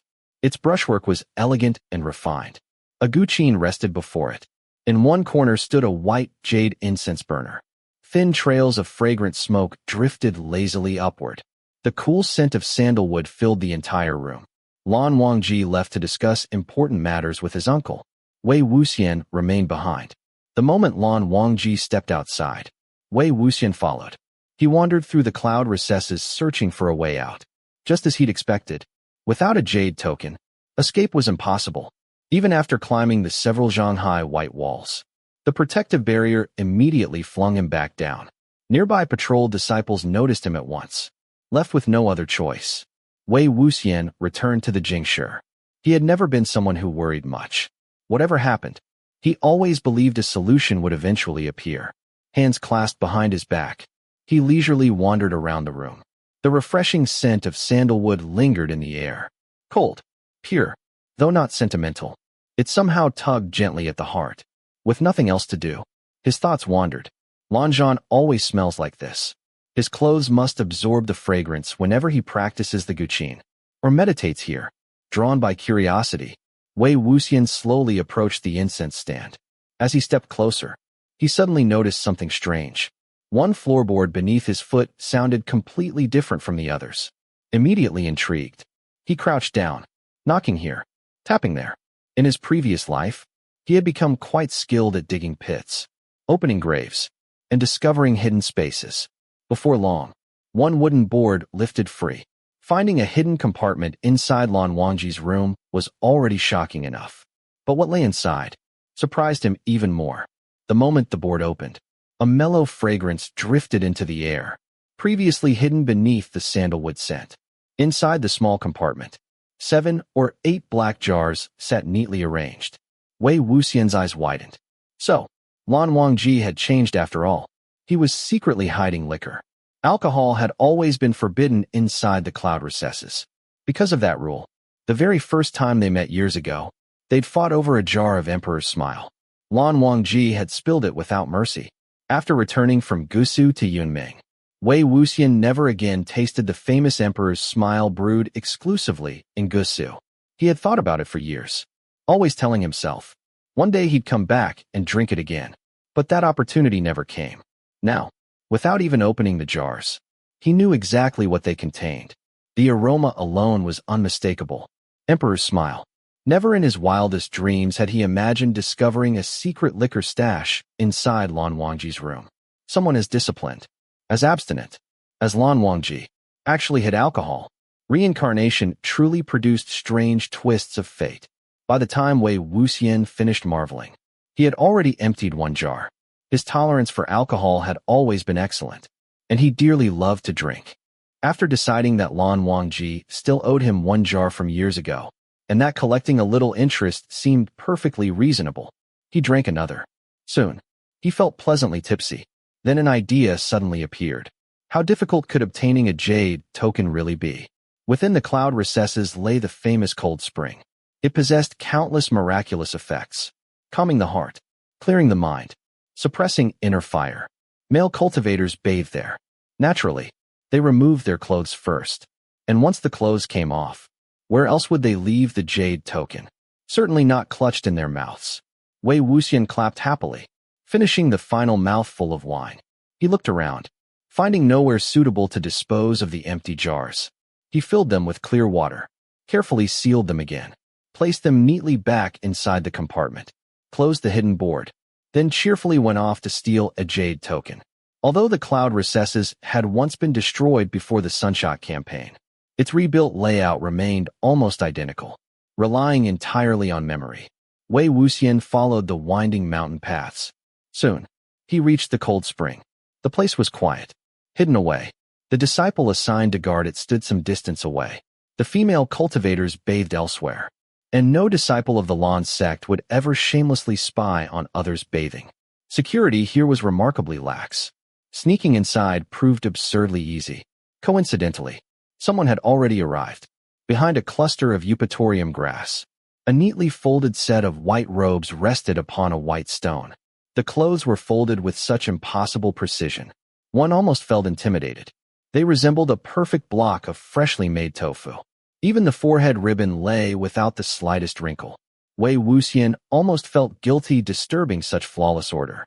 Reaching inside, he searched for the jade token. Then, stepping through the grasses, his eyes drifted toward the spring. They froze instantly. The water of the cold spring was freezing. Unlike a hot spring, no steam obscured the view. The upper half of the man standing within the water was perfectly visible. He stood with his back facing Wei Wuxian. He was tall. His skin was fair. His long black hair hung wet over one shoulder. The graceful lines of his waist and back held quiet strength. Simply put, he was beautiful. Yet Wei Wuxian wasn't staring because he was captivated by a handsome man. No matter how beautiful the man was, he truly wasn't interested in men. It was the scars. Dozens of intersecting scars covered the man's back. Discipline whip scars. Every cultivation sect possessed a discipline whip. It was reserved only for disciples who committed the gravest offenses. Once struck, the scars remained forever. Though Wei Wuxian himself had never received such punishment, Jiangcheng had. No matter what methods they tried, those scars could never be erased. Wei Wuxian would never mistake them. Normally, 1 or 2 lashes were enough to leave someone with a lifelong lesson. Yet the man before him, or at least 30, just what unimaginable crime had he committed to receive such punishment? And if it truly had been an unforgivable crime, why hadn't they simply killed him? At that moment, the man slowly turned around. Beneath his collarbone, close to his heart, was a clear branding scar. The instant Wei Wuxian saw it, his shock reached its absolute peak. Chapter 12. The seer stole all of Wei Wuxian's attention. He wondered if he had seen it wrong. He couldn't even focus on the person's face, and his breathing caught several times. Suddenly, a flash of white filled his vision, like snow falling before his eyes. An instant later, the icy blue gleam of a sword slashed through the whiteness, carrying a freezing gust of wind. Who wouldn't recognize Hanguang-Jun's famous sword? Baiken? Crap. It's Lan Wangji. Wei Wuxian had always been exceptionally good at running away and dodging swords. He rolled across the ground and narrowly avoided the strike. He even had time to pluck a leaf from his hair before bolting out of the cold spring. He ran like a headless chicken, straight into a group of disciples returning from night patrol. They grabbed him at once. What are you running around for? Running is prohibited in the cloud recesses. Seeing that it was Lan Jingyi and the others, Wei Wuxian was overjoyed. At last, someone could throw him off the mountain. He immediately surrendered. I didn't see anything. I definitely wasn't peeking at Hanguang-Jun while he was bathing. The juniors were struck speechless by his shamelessness. To them, Hanguang-Jun was someone to be admired from afar, like a lofty and sacred mountain. Among the younger disciples especially, he was deeply respected. The very thought of peeking at him while he bathed was an unforgivable offense. Lan Sijue's voice even cracked with shock. What? Hanguang-Jun. Hanguang-Jun is inside. Lan Jingyi grabbed Wei Wuxian furiously. You shameless cut sleeve. How could you peek at Hanguang-Jun? Wei Wuxian seized the opportunity to make himself sound even worse. I didn't even get a proper look at what Hanguang-Jun looks like without his clothes. Lan Jingyi exploded. That's just like saying, 300 tails aren't buried here. If you weren't peeking, then why were you sneaking around? Have you no shame? Wei Wuxian covered his face with both hands. Don't shout so loudly. Noise is prohibited in the cloud recesses. Amid the commotion, Lan Wangji stepped out through the layers of eupatorium grass. His long hair was still loose, and he had already changed into fresh white robes. Baiken remained unsheathed in his hand. The juniors hurriedly bowed. Lan Jingyi spoke first. Hanguang-Jun, Mo Xianyu is absolutely terrible. You only brought him back because he helped us in Mo village, but he... Wei Wuxian thought that this time he would surely be thrown out of the sect. Instead, Lan Wangji merely glanced at him. After a moment of silence, Baiken slid back into its sheath with a soft shing. You are dismissed. Only 3 emotionless words. Yet no one dared question them. The disciples immediately scattered. Lan Wangji calmly grabbed Wei Wuxian by the back of his collar and dragged him toward the Jingshi. In his previous life, they had been nearly the same height. Both were tall and slender, with Wei Wuxian only slightly shorter. Now, after awakening in Mo Xuanyu's body, he was more than 2 cun shorter than Lan Wangji. Suspended in Lan Wangji's grip, he couldn't even struggle properly. Wei Wuxian staggered awkwardly, about to complain. Lan Wangji said coldly, anyone who makes noise will be silenced. Wei Wuxian certainly wanted to be thrown off the mountain. He definitely did not want to be silenced. He simply couldn't understand it. Since when did the Lan sect tolerate someone shameless enough to peek at one of their most respected cultivators while bathing? Lan Wangji carried him back to the Jingshi, walked straight into the inner room, and tossed him onto the bed. Thunk! Wei Wuxian yelped in pain. He lay there for a while before slowly sitting up. Originally, he had planned to whine flirtatiously so Lan Wangji would become thoroughly disgusted with him. Instead, when he looked up, he saw Lan Wangji standing over him with baikan in one hand. Wei Wuxian had always seen Lan Wangji perfectly dressed, forehead ribbon neat, long hair immaculate, every detail flawless. He had never seen him like this. His hair slightly loose, his robes thinner than usual. He couldn't help glancing a few more times.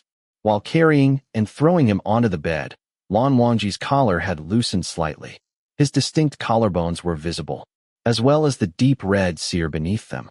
The moment Wei Wuxian saw it, his attention was seized again. Back before he became the Yiling Patriarch, he had once borne a sear exactly like that. The position, the shape, everything was identical to the scar he himself had carried in his previous life. Of course he recognized it immediately. It wasn't only the sear that shocked him.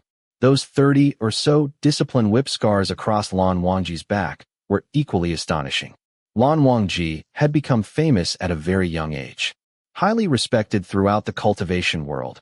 One of the celebrated two jades of Gusu, every word and action of his was held up as an example by elders from every sect. Just what unforgivable crime had he committed to receive such punishment? 30 discipline whip strikes. The punishment alone was nearly enough to kill someone. Once inflicted, the scars would remain forever, reminding the bearer of their offense for the rest of their life. Following Wei Wuxian's gaze, Lan Wangji lowered his eyes. He quietly adjusted his collar, covering both his collarbones and the sear. In an instant, Hanguang-Jun had once again become the cold, distant man everyone knew. Just then, the deep tolling of the bell echoed across the mountains. The Lan sect's rules were strict.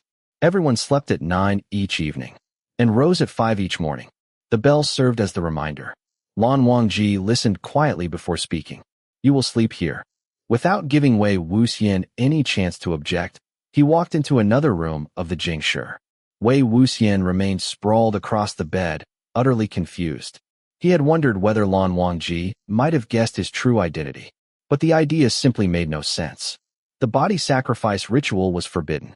Very few people should even know it existed. The manuals passed down through the generations were likely incomplete fragments, leaving fewer and fewer people believing such a technique was possible. Mo Xinyu had only managed to summon Wei Wuxian by relying on some secret manuscript he had found somewhere. No matter how he thought about it, Lan Wangji couldn't possibly recognize him from those terrible flute melodies alone. Wei Wuxian thought carefully about the relationship they had shared in the past. They had studied together, gone on adventures, fought side by side. Yet all of it had flowed away like falling blossoms upon running water. Lan Wangji was a disciple of the Gusu Lan sect. He represented righteousness itself. His personality had always clashed with Wei Wuxian's. Wei Wuxian never believed they had been enemies, but neither had they been especially close. Lan Wangji probably viewed him exactly as everyone else did. Too reckless, too unruly. A disaster waiting to happen. After Wei Wuxian left the Yunming sect and became the Yiling Patriarch, he had openly clashed with the Lan sect several times. Their conflicts became especially intense during the months before his death. If Lan Wangji truly recognized him now, they should already have been fighting. Yet, things were completely different. Back then, Lan Wangji had refused to tolerate even the slightest nonsense from him. Now, no matter what outrageous tricks Wei Wuxian tried, Lan Wangji continued to tolerate them. Should he congratulate Lan Wangji on becoming more patient? After lying there for a while, Wei Wuxian climbed off the bed and quietly slipped into the adjoining room. Lan Wangji lay on his side, apparently asleep. Silently, Wei Wuxian crept closer. He still hadn't given up. He intended to steal the Jade Passage token from Lan Wangji's person. Just as he reached out, Lan Wangji's long eyelashes fluttered. His eyes opened. Without hesitation, Wei Wuxian instantly changed his plan. He threw himself directly onto the bed. He remembered perfectly well. Lan Wangji hated physical contact. Back then, anyone who touched him would immediately be thrown away. If Lan Wangji could endure this, then perhaps this wasn't Lan Wangji at all. Perhaps someone had taken over his body instead. Wei Wuxian straddled him completely. One knee rested on each side of Lan Wangji's waist. His palms pressed against the wooden bed on either side of Lan Wangji's shoulders, trapping him beneath his arms. Slowly, he lowered his head. Their faces drew closer. Closer. Closer still, until Wei Wuxian himself found it difficult to breathe. Only then did Lan Wangji finally speak. After several silent moments. "Get off," Wei Wuxian shamelessly answered. "No." Those pale-colored eyes stared directly into his from only inches away. Lan Wangji repeated. "Get off." Wei Wuxian replied. "No. Since you insisted I sleep here, you should have expected something like this." Lan Wangji asked calmly. "Are you certain this is what you want?"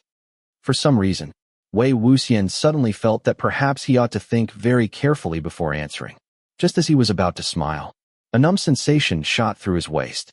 His legs instantly lost all strength. Thunk! He collapsed directly onto Lan Wangji. The smile froze on his lips. His head landed against the right side of Lan Wangji's chest. He couldn't move at all. Above him, Lan Wangji's low voice sounded. His chest vibrated faintly with each word. "Then stay like this for the whole night." Wei Wuxian had never imagined things would end like this. He struggled to move. His waist remained numb and weak. All he could do was lie awkwardly plastered against another man, completely bewildered. Just what in the world had happened to Lan Zhan over the past several years? Was this really the same Lan Zhan? Shouldn't he have been the one whose body had been possessed? Just as his thoughts churned into complete chaos, Lan Wangji shifted slightly. Wei Wuxian brightened, thinking Lan Wangji had finally lost his patience. Instead, Lan Wangji merely flicked his sleeve. The lights went out. Chapter 13. At a later time, Wei Wuxian often wondered why his relationship with Lan Wangji had never been particularly good. Thinking back to the beginning, it had all started when he was 15 and came to the Gusu Lan sect with Jiangcheng to study for 3 months. There was a highly respected elder in the Gusu Lan sect, Lan Qiren. Throughout the cultivation world, everyone agreed on 3 things about him. He was pedantic, stubborn, and a strict teacher who produced outstanding students.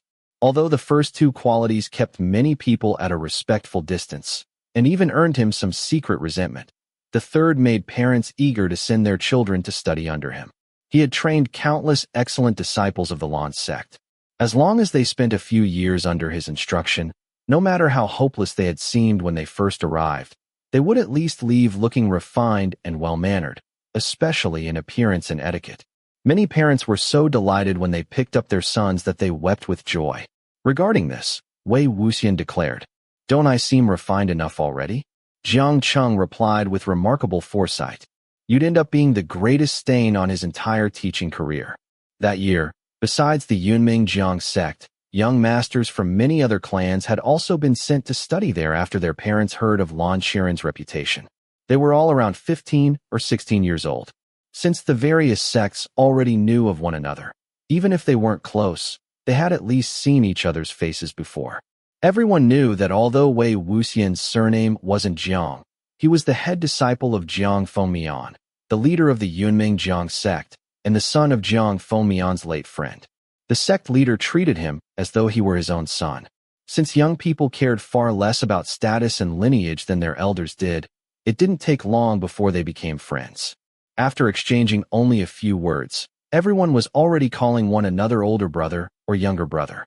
Someone asked, "Lotus Pier must be much more fun than this place, right?" Wei Wuxian laughed. "Whether a place is fun depends on the people. But there are definitely fewer rules there, and we don't have to wake up this early." The Gusu Lan sect woke at 5 every morning and retired at 9 every night without exception. Someone else asked, "When do you all wake up? What do you do during the day?" Jiangcheng snorted. "Him? He wakes up at 9 in the morning and doesn't sleep until 1 at night. After getting up, he doesn't practice swordsmanship or meditate. He goes boating, swims around, picks lotus seed pods, and hunts pheasants." Wei Wuxian replied, "No matter how many pheasants I hunt, I'm still number 1. One of the youths exclaimed, "Next year, I'm going to Yunming to study. Nobody can stop me." Someone immediately poured cold water on his enthusiasm. "Nobody will stop you. Your older brother will just break your legs." The young man immediately wilted. He was Nia Huaiseng, the second young master of the Qinghenya sect. His older brother, Nia Mingju, was famous throughout the cultivation world for his unwavering discipline. Although the two brothers had different mothers, they were extremely close. Nie Mingju had always been exceptionally strict with Nie Huaisang, especially regarding his studies. As much as Nie Huaisang respected his older brother, nothing frightened him more than hearing him ask about his schoolwork. Wei Wuxian said, "To be honest, Gusu is pretty fun too." Nie Huaisang replied, "Wei Xiong, let me give you one sincere piece of advice. The cloud recesses are nothing like Lotus Pier. While you're here, there's one person you absolutely must not provoke." Wei Wuxian asked, "Who?" "Lan Qiren. Not that old man. The one you need to watch out for is his proudest disciple, Lan Zhan." Wei Wuxian asked, "Lan Zhan? One of the two Jades of Lan?" "Lan Wangji." The title of the two Jades of Lan belonged to the two sons of the current sect leader of the Gusu Lan sect, Lan Huan and Lan Zhan. Ever since they were 14, elders from every sect had held them up as examples for their own disciples to follow. Among the younger generation, they were extraordinarily famous. Nie Huaisang nodded. "Who else could I mean?" "Yes, him. Honestly, he's the same age as us, but he doesn't have the slightest bit of youthful spirit. He's rigid and strict, even worse than his uncle."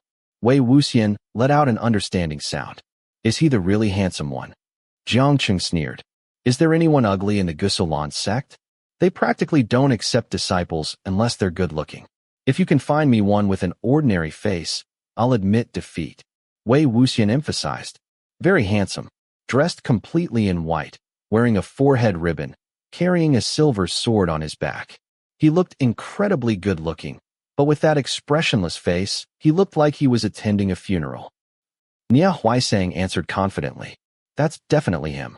After pausing, he asked, "But he's been in secluded cultivation these past few days. You only arrived yesterday. When did you even see him?" "Last night." "Last night?" Jiang Cheng stared at him in disbelief. "There's a curfew in the cloud recesses. Where did you see him? Why don't I know anything about this?" Wei Wuxian pointed. "There." He pointed toward the top of a towering wall. Everyone fell silent. Jiang Cheng felt a headache coming on and ground his teeth. "We've only just arrived, and you've already gotten into trouble. What happened?" Wei Wuxian grinned. "It wasn't much. Remember that liquor shop called Emperor's Smile that we passed on the way here? Last night I couldn't sleep, so I slipped down the mountain into the city and bought 2 jars. We never get to drink it back in Yunmeng." Jiang Qing asked, "So where's the liquor?" Wei Wuxian replied, "Well, just as I climbed over the wall and got one leg inside, he caught me." One of the youths sighed. "Wei Xiong, your luck is incredible. He must have just come out of seclusion and happened to be patrolling at night." Jiang Qing asked, "People who return after curfew aren't allowed inside until 7 in the morning. How did he let you in?" Wei Wuxian spread his hands. "He didn't. He told me to pull back the leg I'd already stepped inside with. Tell me, how was I supposed to do that? Then he floated over as lightly as a feather and asked what I was carrying." Jiang Cheng already had a bad feeling. "What did you say?" Wei Wuxian replied. "I told him, it's Emperor's Smile. If I share a jar with you, can you pretend you didn't see me?" Jiang Cheng sighed. "Alcohol is forbidden in the cloud recesses. That made your crime even worse." Wei Wuxian nodded. He said exactly the same thing. Then I asked, "Why don't you just tell me what isn't forbidden in your sect?" He looked a little angry and told me to go read the wall of rules at the entrance. Honestly, there were more than 3,000 rules, and they were all written in seal script. Who would read all of that? Did you? I certainly didn't. Why would that make him angry? Exactly. Everyone immediately began complaining about the bizarre, outdated rules of the cloud recesses. What kind of sect has over 3,000 rules without repeating any?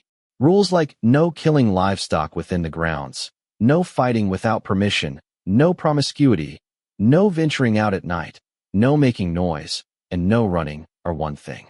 But they even have rules like no sneering without reason, no sitting improperly, and no eating more than 3 bowls. Wei Wuxian suddenly interrupted. "What? Fighting without permission is also forbidden?" Jiang Qing looked at him suspiciously. "Yes. Don't tell me you fought with him." Wei Wuxian admitted. "I did, and we broke a jar of Emperor's Smile." Everyone slapped their thighs in regret. Jiang Qing asked, "Didn't you buy 2 jars? What happened to the other one?" "I drank it." "Where?" "Right in front of him." Wei Wuxian grinned. "I told him fine. If alcohol is forbidden inside the cloud recesses, then I won't go in. I'll just stand on top of the wall and drink it. That doesn't break your rules, does it? Then I emptied the whole jar in one gulp while he watched. And then we started fighting. Nia Huaixing blurted out. Wei Xiong, you're unbelievable. Wei Wuxian raised his eyebrows. Lan Zhan's skills were pretty good. Nia Huaixing exclaimed. You're doomed, Wei Xiong. Lan Zhan has never suffered a loss like that before. He's definitely got his eye on you now. You'd better be careful. Even though he doesn't attend classes with us, he's responsible for discipline in the Lan sect. Wei Wuxian waved dismissively. What's there to worry about? Didn't everyone say Lan Zhan's been a genius since he was little? If he's that talented, he must have finished everything his uncle teaches ages ago. He's probably always in secluded cultivation. How would he have time to keep chasing after me? Before he could finish speaking, the group rounded a wall with a carved lattice window. Inside the classroom sat a young man dressed entirely in white. His long hair was neatly tied back beneath a forehead ribbon, his posture perfectly straight, his entire presence as cold as frost. He lifted his eyes and swept them over the group with an icy glance. Instantly, all 10 or so mouths fell silent. They quietly entered the room, quietly chose their seats, and quietly avoided every desk near Lan Wangji. Jiang Cheng patted Wei Wuxian on the shoulder and whispered, He's after you. Good luck. When Wei Wuxian turned his head, he could clearly see Lan Wangji's profile. His eyelashes were long, making his already elegant features appear even more refined. His posture remained perfectly upright as he looked straight ahead. Just as Wei Wuxian was considering starting a conversation, Lan Qiren entered the room. Lan Qiren was tall and lean, standing with impeccable posture. Though he wore a long black goatee, he wasn't actually very old. Following the Gusu Lan sect's tradition of producing handsome men every generation, he was quite good-looking as well. Unfortunately, the rigid and pedantic air surrounding him made calling him an old man seem perfectly natural. He entered carrying a scroll. The moment he unfurled it, the scroll rolled all the way across the floor, and he began reciting the rules of the Lan sect. Everyone's faces immediately darkened. Growing bored, Wei Wuxian let his eyes wander until they landed on Lan Wangji's profile once more. He was astonished. How can anyone listen so seriously to something this boring? Just then, Lan Qiren suddenly slammed the scroll onto the floor and smiled coldly. I am repeating these rules one by one because no one bothers to read the ones carved onto the stone wall. From now on, no one may claim ignorance as an excuse for breaking them. Even so, there are still people who refuse to pay attention. Very well. We shall discuss something else. Although the words could have applied to everyone in the room, Wei Wuxian instinctively knew they were directed specifically at him. Sure enough, Lan Qiren called. Wei Ying. Wei Wuxian answered. Present. Tell me, are Yao, demons, ghosts, and monsters the same thing? Wei Wuxian smiled. No. Why not? Explain the difference. Yao are born from living, non-human beings. Demons are formed from living humans. Ghosts are formed from dead humans. Monsters are formed from dead, non-human beings. Yao and monsters are often confused. Give me an example that distinguishes the two. That's easy. Wei Wuxian pointed toward the lush green tree outside the window. For example, if a living tree absorbed spiritual energy, cultivated consciousness, and caused trouble, it would be a Yao. But if I chopped that tree down with an axe, leaving only a dead stump, and that dead stump later cultivated consciousness, then it would be a monster. What was the profession of the founder of the Qinghenya sect? A butcher. The heraldry of the Lanlingjin sect is a white peony. Which variety? Sparks amidst snow. Who was the first cultivator to prioritize strengthening his clan rather than his sect? One Mao, the founder of the Qishanwen sect. His fluent answers made everyone breathe a sigh of relief. As long as Wei Wuxian kept answering correctly, Lan Qiren wouldn't have a reason to call on anyone else. However, Lan Qiren said, as the disciple of the Yunming Jiang sect's leader, you should have memorized these long ago. There is nothing worth being proud of. Now answer this. There is an executioner with elderly parents, a wife, and children. Before his death, he executed more than 100 people. He died suddenly in public, and, as punishment for his deeds, his body was left exposed in the streets for 7 days. Filled with accumulated resentment, he became a vicious ghost that began killing people. What should be done? This time, Wei Wuxian did not answer immediately. Everyone assumed, even he had been stumped. They all became restless. Lan Qiren scolded. Why are you all looking at him? Think for yourselves. And don't open your books. The disciples reluctantly withdrew the hands they had already reached toward their texts. They were equally puzzled. A corpse abandoned in public for 7 days and overflowing with resentment would undoubtedly become both a fierce ghost and a ferocious corpse. It was a difficult question. Everyone silently prayed that old Master Lan would not call on them. After waiting a few moments and seeing that Wei Wuxian still hadn't spoken, Lan Qiren turned his head. Wangji, tell him what should be done. Chapter 14. Lan Wangji did not look at Wei Wuxian. He inclined his head respectfully and answered in an even, emotionless voice. First, liberate. Second, suppress. Third, eliminate. The first course of action is to fulfill the deceased's final wish through the gratitude of their relatives, releasing what they could not let go of. If that fails, suppress them. If their crimes are especially grievous and their resentful energy still refuses to dissipate, eliminate them completely. The cultivation world must follow this order precisely. There can be no mistakes. Everyone quietly let out a long breath. Thank heavens Lan Wangji had been chosen. If Lan Qiren had called on any of them instead, they would almost certainly have forgotten a step or mixed up the order. Lan Qiren nodded with satisfaction. Not a single mistake. After a pause, he continued. Whether in cultivation or in character, one must be as steady and reliable as this. If someone becomes arrogant merely because they defeated a few insignificant mountain spirits in their homeland and earned a hollow reputation, they will eventually bring disgrace upon themselves. Wei Wuxian raised an eyebrow and glanced sideways at Lan Wangji. So that's what this old man was aiming at. He deliberately brought his prized disciple here, so I'd have someone to compare myself against. He raised his hand. I have a question. Lan Qiren replied. Speak. Wei Wuxian said. Although liberation comes first, it's often impossible. Granting the deceased's final wish sounds simple. If the wish were something like a new set of clothes, that would be easy. But what if their dying wish was revenge? What if they wanted to kill a great many people? Lan Wangji answered. That is why suppression exists to assist liberation. If necessary, elimination follows. Wei Wuxian smiled. What a waste. After a brief pause, he continued. It's not that I didn't know that answer. I was simply thinking of a fourth path. Lan Qiren frowned. I have never heard of a fourth path. Wei Wuxian replied. Since the executioner died that way, it's only natural he'd become a fierce corpse. He executed more than 100 people before he died.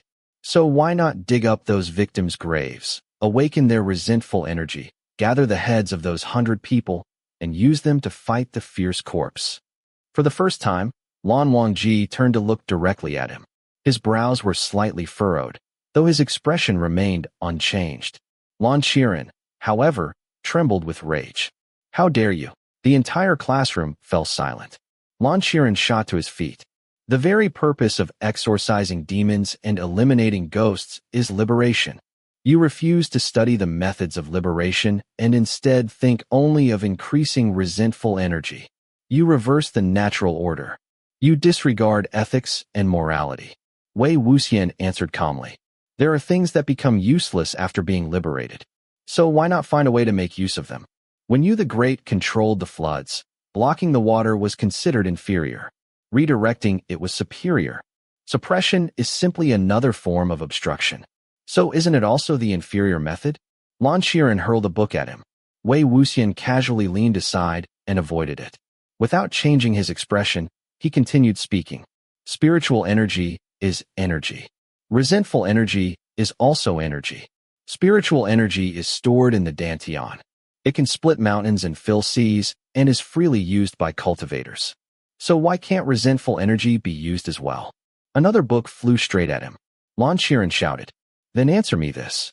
How will you ensure that resentful energy obeys only you instead of harming innocent people? Wei Wuxian ducked again. I haven't figured that part out yet. Lan Qiren thundered. If you ever did, the cultivation world would never allow someone like you to exist. Get out. Wei Wuxian couldn't have been happier. He immediately walked out of the classroom. He spent the entire morning wandering around the cloud recesses, picking flowers, and playing with grass. By the time classes ended, everyone finally found him sitting atop a high wall. He lounged on the gray roof tiles with a blade of grass between his lips. One hand supported his cheek while one leg rested comfortably on the roof, and the other dangled over the edge, swinging lazily. The disciples below pointed up at him. Wei Wuxian, that's incredible. He told you to get out, and you actually left the building. Ha! After you'd been gone for quite a while, he suddenly realized what you had done. His face turned completely purple.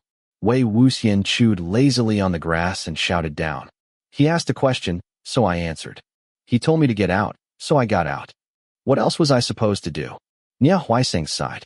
Why does old Master Lan seem especially strict with you? He always singles you out. Jiangcheng snorted. You deserve it. That kind of answer might be fine back home, but you actually said it in front of Lan Qiren. You're asking for death. Wei Wuxian replied. No matter how I answered, he wouldn't have liked me. So I might as well say what I really thought. I wasn't trying to provoke him. I was answering honestly. After thinking for a while, Nia Huaiseng's face filled with envy. To be honest, what you said was actually pretty interesting. Spiritual energy can only be obtained through years of cultivation and the formation of a golden core. That takes who knows how many years. Especially for someone like me, whose talent seems to have been chewed up by a dog before I was even born. But resentful energy comes from fierce ghosts. If it could really be gathered and used so easily, wouldn't that be wonderful? A golden core was formed after a cultivator reached a certain level of cultivation. It stored and controlled spiritual energy. Once a golden core formed, a cultivator's strength advanced rapidly. Without one, they remained merely an ordinary cultivator. For disciples from prestigious sects, forming a golden core late in life was considered disgraceful. Yet Nia Huaiseng admitted it without the slightest embarrassment. Wei Wuxian laughed. Exactly. There's no harm in using it. Jiangcheng warned. Enough. It's one thing to talk nonsense. But don't actually walk such a crooked path. Wei Wuxian smiled. Why would I abandon a broad, level road just to cross a narrow plank bridge over a dark river? If it were really that easy, someone would have done it already. Don't worry. He asked. I answered. Now then, anyone coming to hunt pheasants with me? Curfew hasn't started yet. Jiangcheng snapped. Hunt pheasants. Where do you think you're going to find pheasants here? First go copy righteousness. Lan Qiren told me to inform you that you're to copy the virtue section of righteousness 3 times. Maybe then you'll finally learn something about ethics and natural law. Righteousness was the collection of the Lan sect's rules. There were simply too many rules carved on the stone wall, so Lan Qiren had compiled them into a massive volume. The sections virtue and conduct together made up nearly 4/5 of the entire book. Wei Wuxian spat out the blade of grass and dusted off his boots. 3 times. I'd ascend to heaven after copying it just once. I'm not even a Lan disciple, and I certainly don't plan on marrying into the Lan clan. So why should I copy their sect rules? I'm not doing it. Nia Huaiseng hurriedly volunteered. I'll copy it for you. I'll do it. Wei Wuxian laughed. Nobody does favors for free. What do you want? Nia Huaiseng replied. Well, Wei Wuxian, old Mr. Lan has a bad habit. Halfway through his sentence, he suddenly stopped. He gave an awkward cough, opened his fan, and quietly stepped aside. Wei Wuxian immediately sensed something was wrong. He turned around. Sure enough, Lan Wangji stood beneath an ancient emerald tree. Baiken rested across his back. Bathed in dappled sunlight beneath the leaves, he looked like a jade carving. Unfortunately, the look in his eyes was anything but gentle. It was so cold it seemed capable of trapping people inside an icy cavern. Everyone realized their conversation had grown too loud. They immediately fell silent. Wei Wuxian, however, jumped lightly from the wall and walked straight toward him. Wangji Xiang. Lan Wangji turned around and immediately walked away. Wei Wuxian cheerfully chased after him. Wangji Xiang, wait for me. The white-robed figure disappeared behind the tree, then vanished completely. It was abundantly clear that Lan Wangji had no desire whatsoever to speak with him. Watching only his retreating back, Wei Wuxian turned toward the others and complained. He ignored me. Nia Huaiseng nodded sympathetically. Looks like he really hates you, Wei Xiang. Lan Wangji usually. No, he has never behaved so impolitely before. Wei Wuxian blinked. He already hates me? I was planning to apologize. Xianxia sneered. Apologize now. Too late. Just like his uncle, he probably thinks you're completely incorrigible. Why would he waste another glance on you? Wei Wuxian didn't seem concerned. He chuckled. Who cares if he ignored me? Isn't he good-looking? After thinking about it for a moment, he admitted to himself that Lan Wangji really was exceptionally handsome. Satisfied with that conclusion, he abandoned any lingering annoyance. Only 3 days later did Wei Wuxian finally discover Lan Qiren's bad habit. Not only were Lan Qiren's lectures unbearably long, everything was examined afterward. The history of every major clan, the changes from one generation to the next, the territories under each sect, famous quotations from renowned cultivators, family lineages. Although Nie Huaisang understood almost nothing during class, once an examination approached, he studied like a slave. After copying the virtue section twice for Wei Wuxian, he begged desperately. Please, Wei Xiang. If I score lower than AB, my brother will really break my legs. Things like distinguishing direct family, collateral branches, main clans, branch families. Even within our own families we can't keep track. Anyone more than 2 generations removed just becomes aunt or uncle. Who has enough room in their head to memorize the relationships of every other clan too? As expected, cheat sheets soon began flying everywhere during the examination. Lan Wangji appeared without warning and immediately caught several of the ringleaders. Lan Qiren exploded with rage. He wrote letters to every prominent sect reporting their disciples' misconduct. He had always disliked Wei Wuxian. Before Wei Ying arrived, although these students were restless, at least none of them openly caused trouble. Now, under Wei Ying's influence, they sneaked out after curfew, drank alcohol, and one bad habit after another spread throughout the cloud recesses. Exactly as he had feared, Wei Ying was one of the greatest threats to peace under heaven. Zhang Fengmian simply replied, Ying has always been like this. Please continue disciplining him, Mr. Lan. And so, Wei Wuxian was punished once again. At first, he wasn't worried. Copying texts? He had never lacked willing helpers. But this time, Nie Huaisang sighed. Wei Xiang, even if I wanted to help you, I can't. You'll have to survive this yourself. Wei Wuxian asked. What happened? Nie Huaisang answered. Old. Mr. Lan says you must copy both virtue and conduct. Conduct was the longest and most complicated section of all 12 divisions of the Lan sect's rules. It quoted countless ancient classics. It was filled with obscure characters. Copy it once, and life lost all meaning. Copy it 10 times, and you would ascend to heaven immediately. Nie Huaisang continued. He also said that while you're being punished, no one is allowed to keep you company, and no one may copy anything for you. Wei Wuxian frowned. How would he even know whether someone copied them for me? Don't tell me he's assigning someone to watch me. Xianxia replied. That's exactly what he's doing. Wei Wuxian stared. What? Xianxia continued. He ordered you to copy everything inside the library pavilion, and to face the wall while reflecting on your mistakes. Of course someone's going to supervise you. I don't think I need to tell you who. Inside the library pavilion, there was one bamboo chair, one wooden desk, 2 candle stands, and 2 people. One sat with flawless posture. The other, after copying more than 10 pages of conduct, Wei Wuxian felt dizzy with boredom. He dropped his brush and looked across the table. Back in Yunmeng, countless young ladies had envied him for getting to study alongside Lan Wangji. Generation after generation, the Gusu Lan sect was famous for producing handsome men, and among them, the 2 jades were unmatched. Until now, Wei Wuxian had never really taken the opportunity to study Lan Wangji's face carefully. Looking at him now, he couldn't help thinking, he really is remarkably handsome. If only those girls could see him in person. No matter how beautiful he looks, wearing an expression like everyone in the world owes him money, or as though his parents had just died, completely ruins it. Lan Wangji was copying ancient manuscripts. Not only were they centuries old, they were also texts unavailable to ordinary disciples. His brush moved steadily. Every stroke was elegant yet powerful. Wei Wuxian couldn't help praising him sincerely. Your handwriting is excellent. Truly first-rate. Lan Wangji didn't respond. Wei Wuxian rarely stayed silent for this long. Feeling utterly stifled, he thought, I have to sit across from someone this unbearably boring for hours every day, for an entire month. Will I even survive? As the thought crossed his mind, he unconsciously leaned forward a little. Chapter 15. Wei Wuxian was skilled at finding fun for himself, especially at discovering amusement in the dullest situations. Since there was nothing else to entertain him, he decided to entertain himself by bothering Lan Wangji. He called Wangji Xiang. Lan Wangji remained motionless. Wei Wuxian said, Wangji. Still, there was no response. Lan Wangji. Nothing. Lan Zhan. Only then did Lan Wangji stop writing and raise his head, fixing Wei Wuxian with a cold gaze.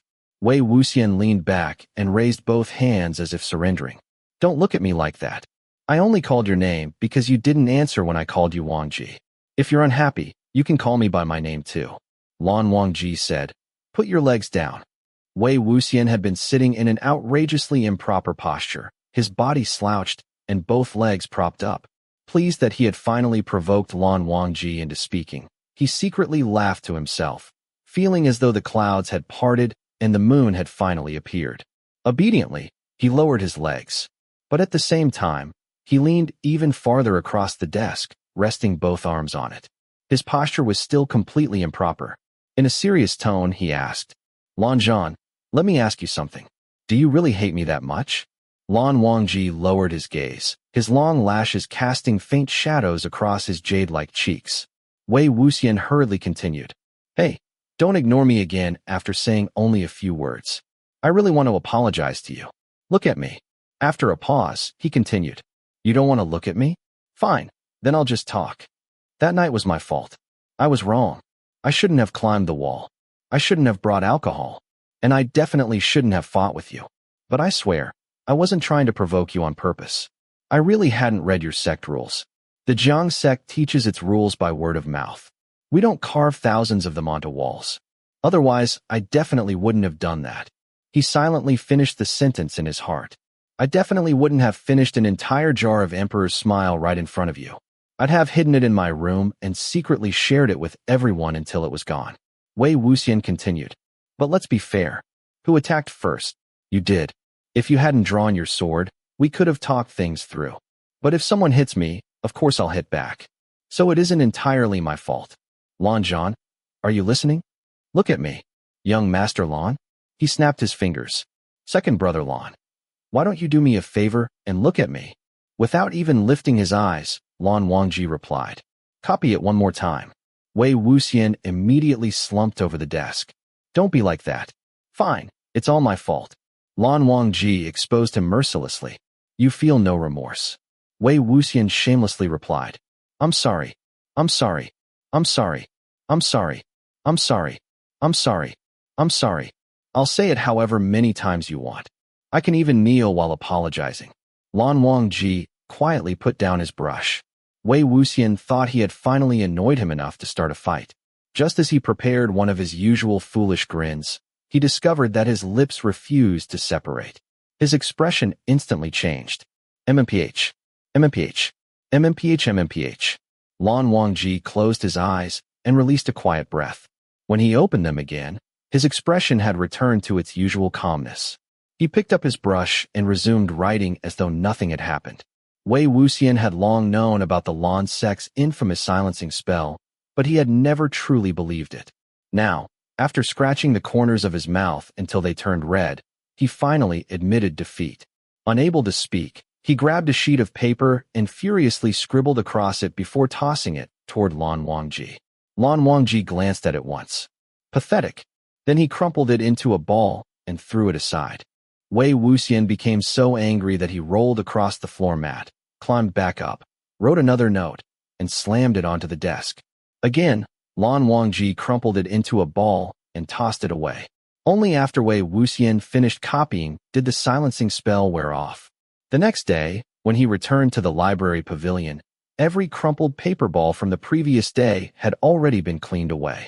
Wei Wuxian was exactly the sort of person who forgot pain as soon as the wound healed.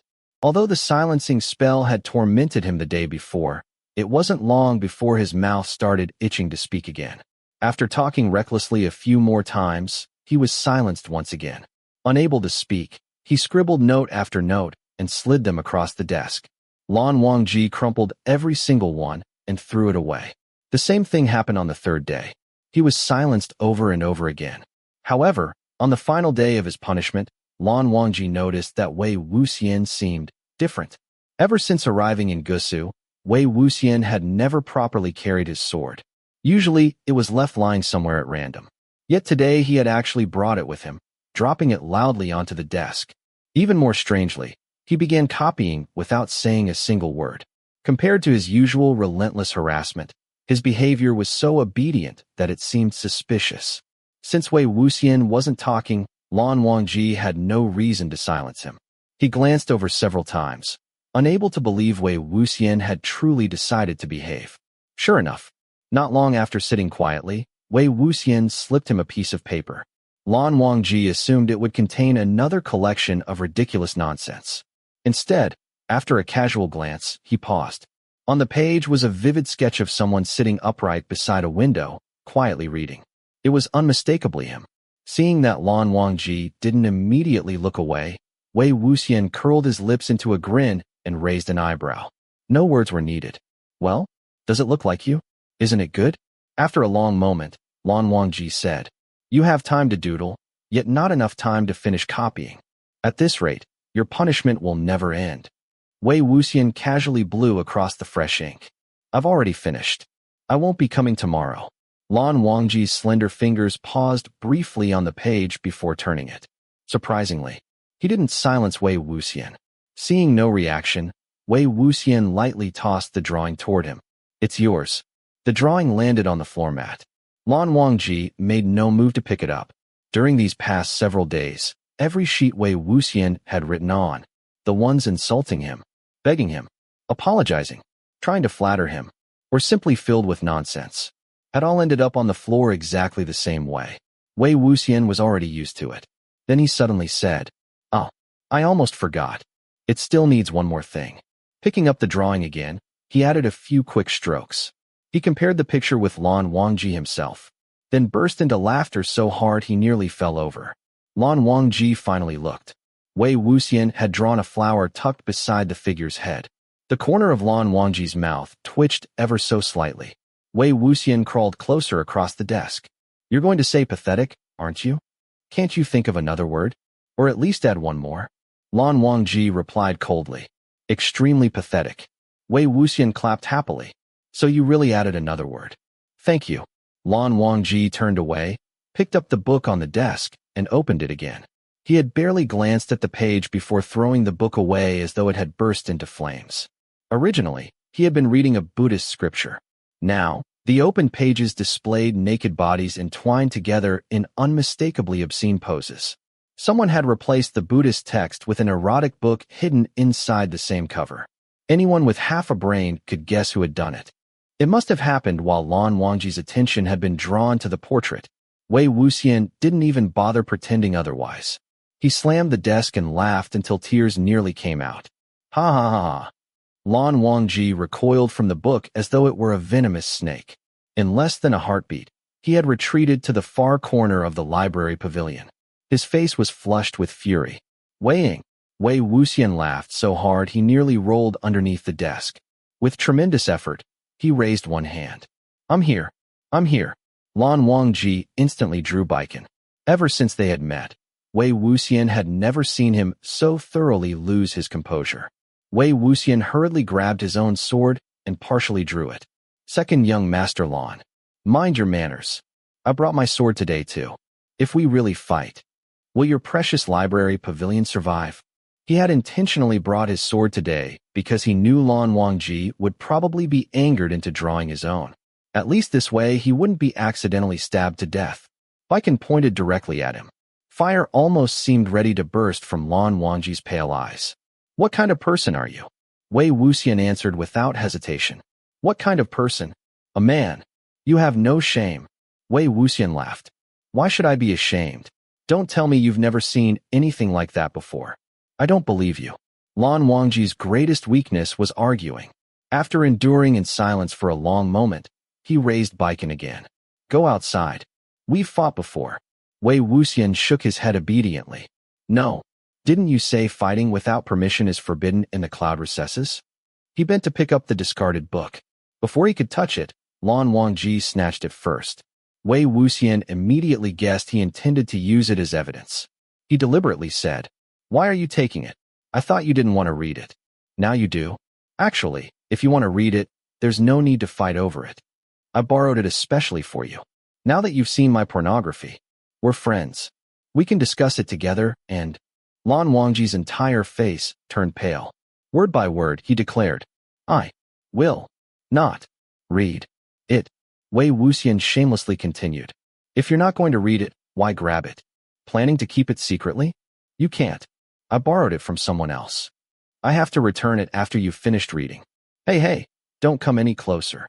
You're too close. I'm getting nervous. Let's talk this through. You're not planning to report me, are you? Report me to whom? Your uncle? Second young Master Lan. Do you really think you can let the elders see something like this? They'll definitely think you've already read it. With how thin-skinned you are, you'd probably die from embarrassment." Lan Wangji poured spiritual energy into his right hand. The book instantly exploded into countless tiny fragments that fluttered through the air. Seeing the evidence completely destroyed, Wei Wuxian finally relaxed. What a pity. Then he plucked a scrap of paper from his own hair and held it up. "Lan Zhan, everything about you is wonderful, except that you love throwing things everywhere. Tell me, how many paper balls have you thrown away these past few days? And today you're not satisfied with throwing paper anymore. You've started tearing it apart. You tore it, so you clean it up. I'm not helping." Of course, he had never helped before anyway. Lan Wangji had endured again and again. Finally, he could endure no more. He shouted, "Get lost." Wei Wuxian laughed. "There you are, Lan Zhan. Everyone says you're the perfect gentleman. A flawless jade. The very model of courtesy. So this is all it amounts to? Didn't you know causing noise is forbidden in the cloud recesses? And now you've actually told me to get lost. Is this the first time you've ever said those words to someone?" Lan Wangji drew his sword again. Wei Wuxian immediately jumped onto the windowsill. Fine, I'll get lost. Running away is one of my greatest talents. There's no need for you to escort me." With that, he leaped from the library pavilion window and disappeared into the forest, laughing wildly all the way. A group of people had already been waiting for him. Nia Huaiseng eagerly asked, "Well, did he read it? What happened?" Wei Wuxian laughed. "What happened? Huh? Didn't you all hear that shout?" Nia Huaiseng looked utterly impressed. "I did. He actually told you to get lost." Wei Xiang, it's my first time ever hearing Lan Wangji say that to anyone. How did you manage it? Wei Wuxian's face was full of satisfaction. Good thing I helped him achieve that first. You all saw it, didn't you? That famous self-restraint and perfect etiquette of second young Master Lan. Completely useless against me. Jiang Cheng's face darkened. What exactly are you so proud of? Do you think being told to get lost is something glorious? You've completely disgraced our sect. Wei Wuxian laughed. I honestly wanted to apologize, but he never paid attention to me. He silenced me for so many days. So what's wrong with teasing him a little? I even gave him that book with the best intentions. Huaiseng Xiang, it's such a pity about your treasured collection. I didn't even get to finish reading it. It was really good. Lan Zhan definitely knows nothing about romance. I gave it to him, and he still wasn't happy. What a waste of such a handsome face. Nia Huaiseng blurted out. Not a pity at all. I've got plenty more. You can take as many as you want. Jiang Cheng sneered. You've completely offended both Lan Wangji and Lan Qiren. Just wait. Tomorrow is the day you die. No one will even bother burying your corpse. Wei Wuxian waved dismissively and slung an arm over Jiang Cheng's shoulders. Who cares? As long as I manage to tease him first. You've already buried my corpse so many times. What's one more? Jiang Cheng kicked him away. Shoo. If you ever do something like this again, don't tell me. And definitely don't invite me to watch. Chapter 16. In order to defend himself in case the old fuddy-duddy and the little fuddy-duddy came to drag him out of bed in the middle of the night, Wei Wuxian slept with his sword clutched tightly in his arms. Yet the night passed peacefully. The next morning, Nia Huaiseng came to him with an overjoyed expression. Wei Xiang, you really struck it lucky. The old man went to our sect's discussion conference last night, so we don't have classes for a few days. Now that the old one was gone, the young one would be easy enough to deal with. Wei Wuxian quickly jumped out of bed, grinning as he pulled on his boots. What a lucky break. It's almost as though heaven itself is blessing me. Xiangcheng stood nearby, carefully polishing his sword, and immediately poured cold water over his excitement. When he comes back, you're still going to be punished. Wei Wuxian shrugged. Why should a living man worry about what happens after he's dead? I'll enjoy myself while I still can. Come on. I refuse to believe there aren't any pheasants on this entire Lan sect mountain. The three of them walked together, passing through the reception hall of the cloud recesses. Suddenly, Wei Wuxian stopped in his tracks. There are two little fuddy Lanjans. Several people emerged from the hall. The two young men walking in front looked as though they had been carved from jade and ice. Both wore snow-white robes, forehead ribbons, and sword tassels that swayed gently in the breeze. The only difference between them lay in their expressions and bearing. Wei Wuxian recognized them immediately. If the stern-faced one was Lan Wangji, then the gentle one had to be the other jade of the Lan clan. Lan Shichen, Zewujun. The moment Lan Wangji saw Wei Wuxian, his brows drew together. He shot him a cold glare before immediately looking away, as though even an extra glance would somehow contaminate him. Lan Shichen smiled. And you are? Jiangcheng saluted respectfully. Jiang Wanyin of Yunming. Wei Wuxian followed. Wei Wuxian of Yunming. Lan Shichen returned the salute. Nia Huaiseng whispered so softly it was barely audible. Brother Shichen. Lan Shichen turned toward him. Huaiseng, I returned from Qinghan not long ago. Your brother asked me about your studies. How have they been? Will you pass this year? Nia Huaiseng immediately wilted. Generally speaking, yes. He looked pitifully at Wei Wuxian for help. Wei Wuxian only grinned. Zewujun, where are the two of you headed? To eliminate a water ghoul. We were short-handed, so I returned to fetch Wangji. Lan Wangji answered coldly. Brother, there is no need for idle conversation. This matter cannot be delayed. We should depart. Wait. Wei Wuxian hurriedly interrupted. I know how to catch water ghouls. Zewujun, why don't you take us with you? Lan Shichen merely smiled. Lan Wangji replied. It is against the rules. Wei Wuxian protested. How is it against the rules? We used to catch water ghouls all the time back in Yunming. Besides, we don't have classes these next few days anyway. Yunming was filled with rivers and lakes, making water ghouls especially common there. Jiangcheng also wanted a chance to restore some of the Yunming Jiang sect's reputation after Wei Wuxian's recent disasters. That's right. Zewujun, we'd definitely be able to help. It isn't necessary. The Gusulan sect is perfectly. Before Lan Wangji could finish, Lan Shichen smiled. Very well. Then thank you for your assistance. Make whatever preparations you need, and we'll leave together.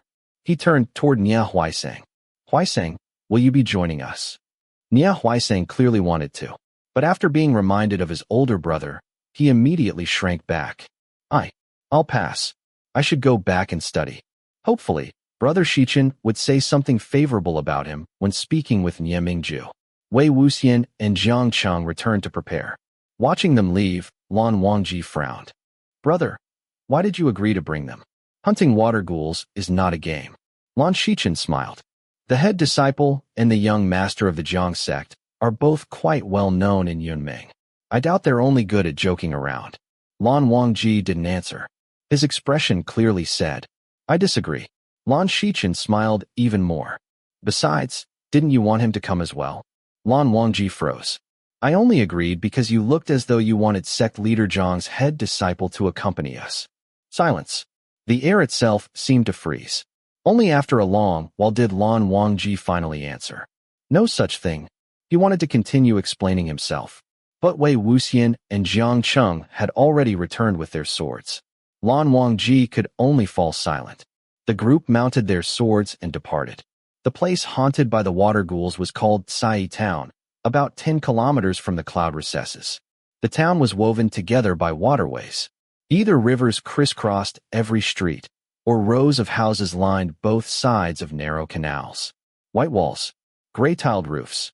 Boats drifted along the waterways carrying baskets, merchants, and travelers. The riverbanks bustled with vendors selling flowers, fruit, bamboo crafts, pastries, tea, and silk. Gusu lay in the Jiangnan region. Even arguments sounded gentle there.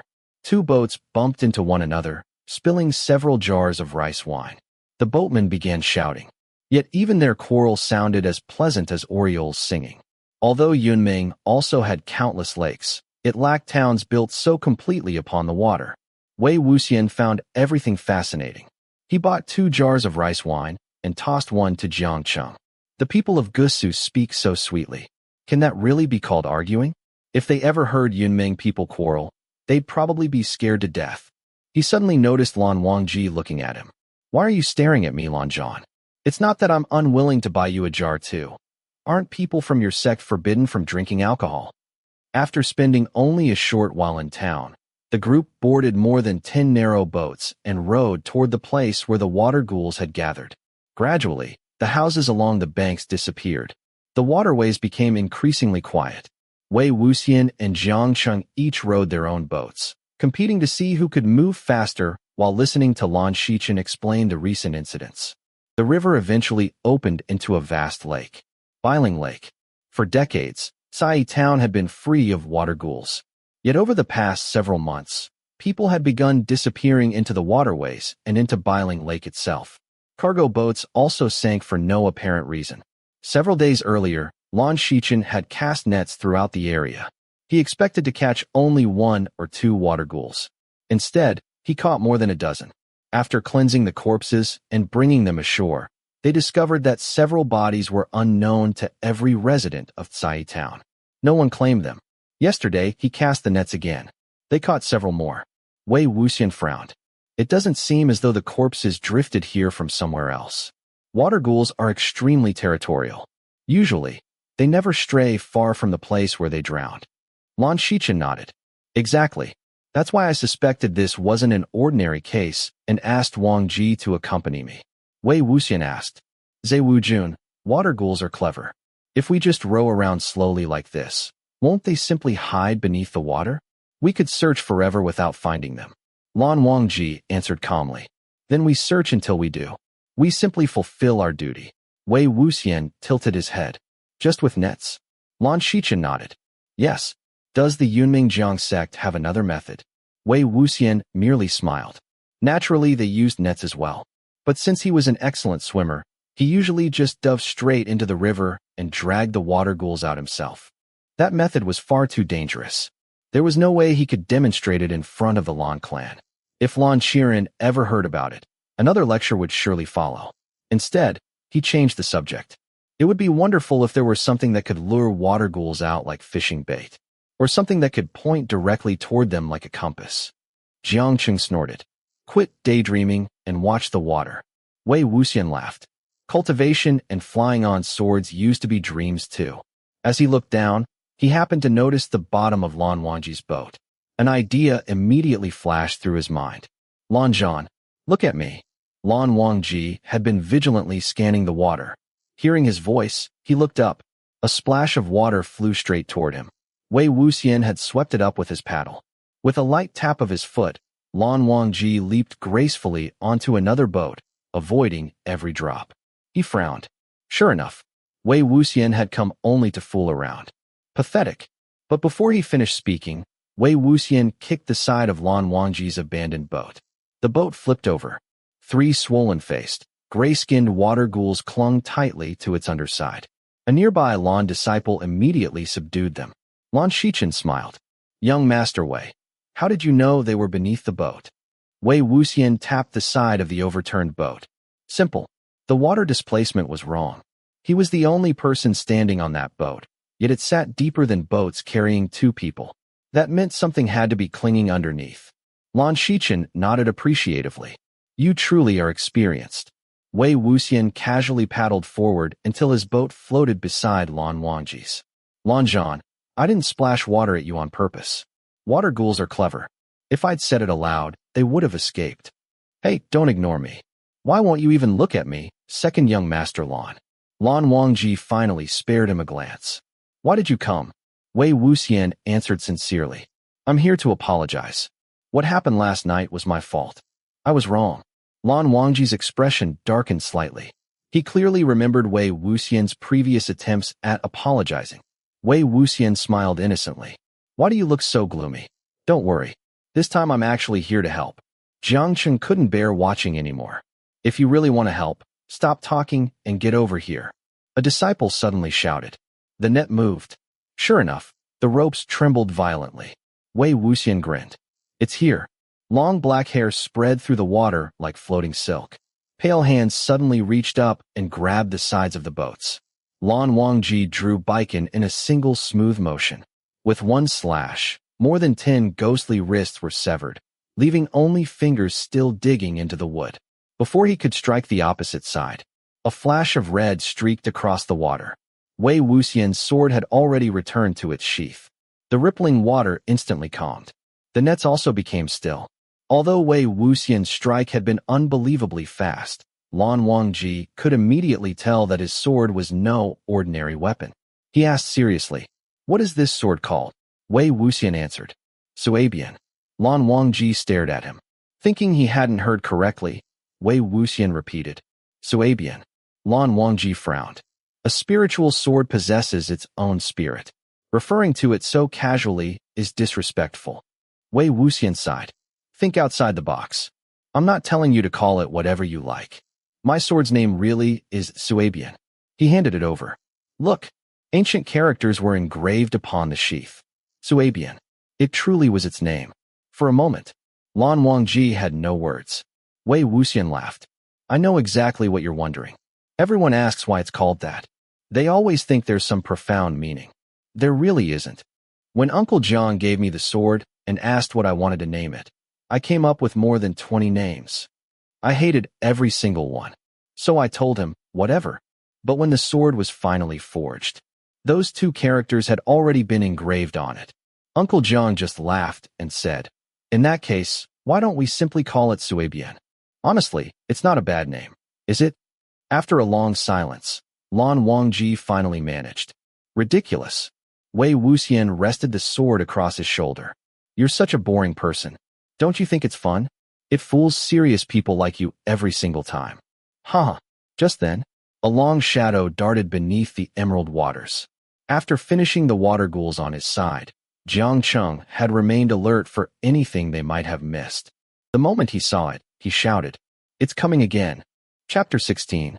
In order to defend himself in case the old fuddy-duddy and the little fuddy-duddy came to drag him out of bed in the middle of the night, Wei Wuxian slept with his sword clutched tightly in his arms. The night passed peacefully. The next morning, Nia Huaisang came to him looking overjoyed. Wei Xiang, you really struck it lucky. The old man left for our sex discussion conference last night, so we don't have classes for a few days. Now that the old one was gone, the young one would be much easier to deal with. Wei Wuxian immediately jumped out of bed, grinning as he pulled on his boots. What luck! It's almost as if heaven itself is blessing me. Xianxia stood nearby, carefully polishing his sword. When he comes back, you're still getting punished. Wei Wuxian shrugged. Why should a living person worry about what happens after they're dead? I'll enjoy myself while I can. Come on. I refuse to believe there aren't any pheasants on this Lan sect mountain. The three of them walked together, passing through the reception hall of the cloud recesses. Suddenly, Wei Wuxian stopped in his tracks. There are two little fuddy Lanjans. A group of people emerged from the hall. At the front walked two young men. Both looked as though they had been carved from ice and jade.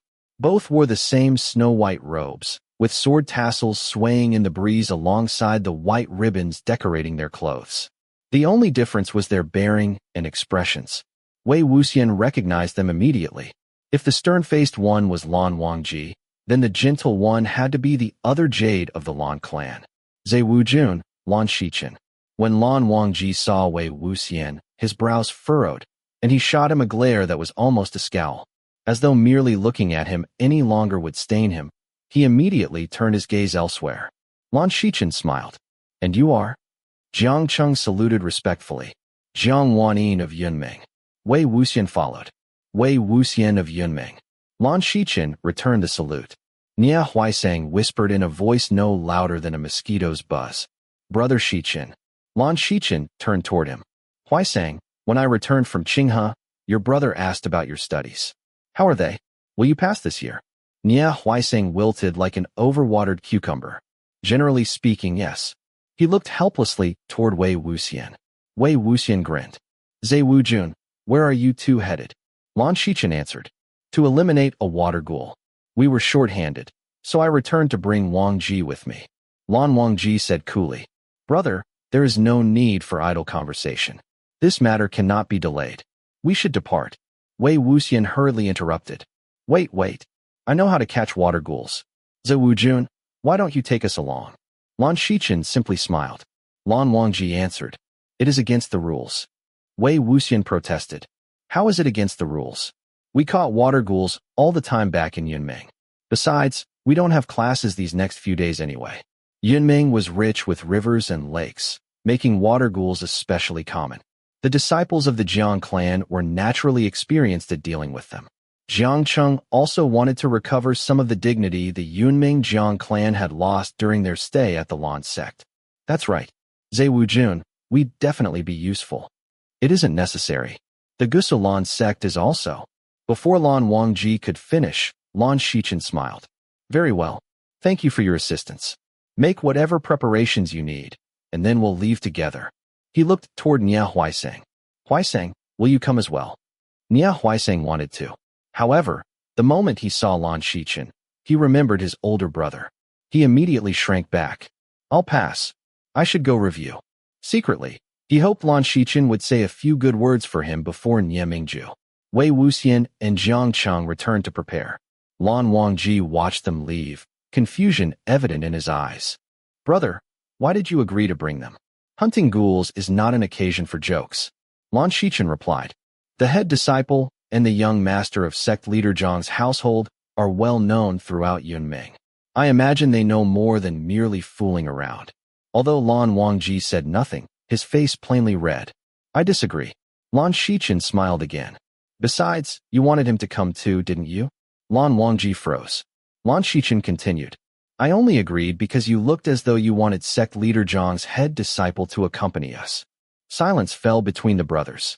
It felt as though even the air had frozen. Only after quite some time did Lan Wangji answer stiffly. There was no such thing. He looked ready to continue defending himself. But by then, Wei Wuxian and Xianxia had already returned carrying their swords. Lan Wangji could only swallow the rest of his explanation. The group mounted their swords and departed. The water ghouls haunted Sai town, roughly 10 kilometers from the cloud recesses. The town was woven together by waterways. Either rivers crisscrossed every street, or white-walled, gray-roofed homes lined both banks of the canals. Boats carrying baskets and passengers drifted everywhere. Flowers, fruit, bamboo crafts, pastries, tea, and silk were sold along the shore. Gusu lay within Jiangnan. Every voice sounded soft and gentle. Even when two boats collided and several jars of rice wine spilled into the water, the two boatmen argued so gracefully that they sounded more like orioles singing than men quarreling. Although Yunming also had countless lakes, it lacked towns built entirely upon water. Wei Wuxian found everything fascinating. He bought 2 jars of rice wine and tossed one to Xianxia. The people of Gusu talk so sweetly. They call this arguing? If they heard Yunming people fight, they'd probably faint from fright. He noticed Lan Wangji looking at him. What are you staring at, Lan Zhan? It's not that I'm too stingy to buy you one. Isn't drinking forbidden in your sect? After a short stay in town, the group boarded around 10 narrow boats and rowed toward the place where the water ghouls had gathered. The farther they went, the fewer houses appeared along the banks. The river gradually became quiet. Wei Wuxian and Xianxia each stood in their own boat, racing to see who could paddle faster while listening to Lan Wangji explain the recent disturbances.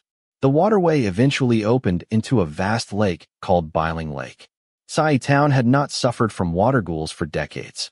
Yet over the past few months, people had begun disappearing into both this waterway and Yiling Lake.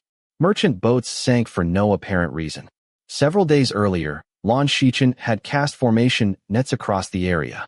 He expected to catch 1 or 2 water ghouls. Instead, he caught over a dozen. After retrieving the corpses and bringing them ashore, he discovered that many of the dead were strangers whom none of the townspeople recognized. The bodies remained unclaimed. Yesterday, he set the formation again. Again, he caught many. Wei Wuxian frowned. That doesn't seem like corpses floating here after drowning somewhere else. Water ghouls are territorial. Most stay where they died and rarely leave. Lan Wangji nodded. Exactly. That is why I felt this was no ordinary matter and asked Wangji to accompany me. Wei Wuxian asked. Zhe Wujun, water ghouls are clever. If we simply search slowly like this, won't they just hide beneath the water? What if we never find them? Lan Wangji answered calmly. Then we will continue searching until we do. Wei Wuxian tilted his head. Just using nets? Lan Wangji asked. Does the Yunming Jiang sect use another method?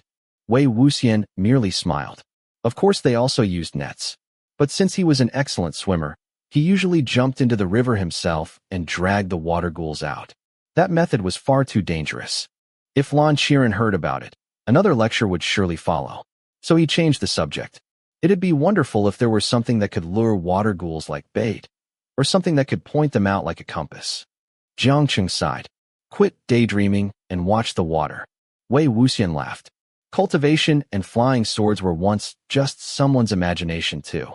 As he looked down, he happened to notice the underside of Lan Wangji's boat. An idea flashed into his mind. Lan Zhan, look at me. Lan Wangji had been carefully watching the water. He looked up, only to have Wei Wuxian scoop up a spray of lake water with his paddle and fling it directly toward him. With a light tap of his foot, Lan Wangji leaped neatly onto another boat, avoiding every drop. His expression darkened. Just as expected, Wei Wuxian had come only to fool around. Pathetic. But before anyone could react, Wei Wuxian kicked the side of Lan Wangji's abandoned boat with his paddle, overturning it. 3 swollen-faced, ash-colored water ghouls clung tightly to the underside. A nearby disciple immediately subdued them. Lan Wangji smiled. Young Master Wei, how did you know they were beneath the boat? Wei Wuxian tapped the hull. Simple. The boat displaced too much water. Only Lan Zhan was standing there, yet it sat lower than boats carrying 2 people. Something had to be underneath. Lan Wangji praised him warmly. You truly are experienced. Wei Wuxian paddled lightly until his boat drifted beside Lan Wangji's. Lan Zhan, I didn't splash you on purpose. Water ghouls are clever. If I'd said it aloud, they'd have escaped. He grinned. Hey, don't ignore me. Why don't you look at me, second young master Lan? Lan Wangji finally spared him a glance. Why did you come? Wei Wuxian answered sincerely. I'm here to apologize. Last night was my fault. I was wrong. Lan Wangji's face darkened slightly. He clearly remembered how Wei Wuxian had apologized before. Wei Wuxian knowingly asked, Why do you still look so gloomy? Don't worry. Today I'm actually here to help. Jiang Qing finally snapped. If you want to help, then stop talking and get over here. Just then, one disciple shouted. The net moved. Wei Wuxian brightened. It's here. It's here. Long black hair spread beneath the water like flowing satin, surrounding the boats. Pale, ghastly hands emerged, clutching the sides. Lan Wangji drew Baiken with a reverse grip. One slash severed over 10 grasping wrists from the left side of the boat. Only hands remained. Their fingers dug deeply into the wood. As he turned to strike the right side, a streak of red flashed past. Wei Wuxian's sword had already returned to its sheath. The water instantly calmed. The formation net also became still. Although the strike had happened in an instant, Lan Wangji immediately recognized that Wei Wuxian's sword was no ordinary weapon. He asked seriously, What is this sword called? Wei Wuxian answered, Suabian. Lan Wangji stared at him. Thinking he hadn't heard, Wei Wuxian repeated, Suabian. Lan Wangji frowned. A spiritual sword possesses its own spirit. Calling it whatever is disrespectful.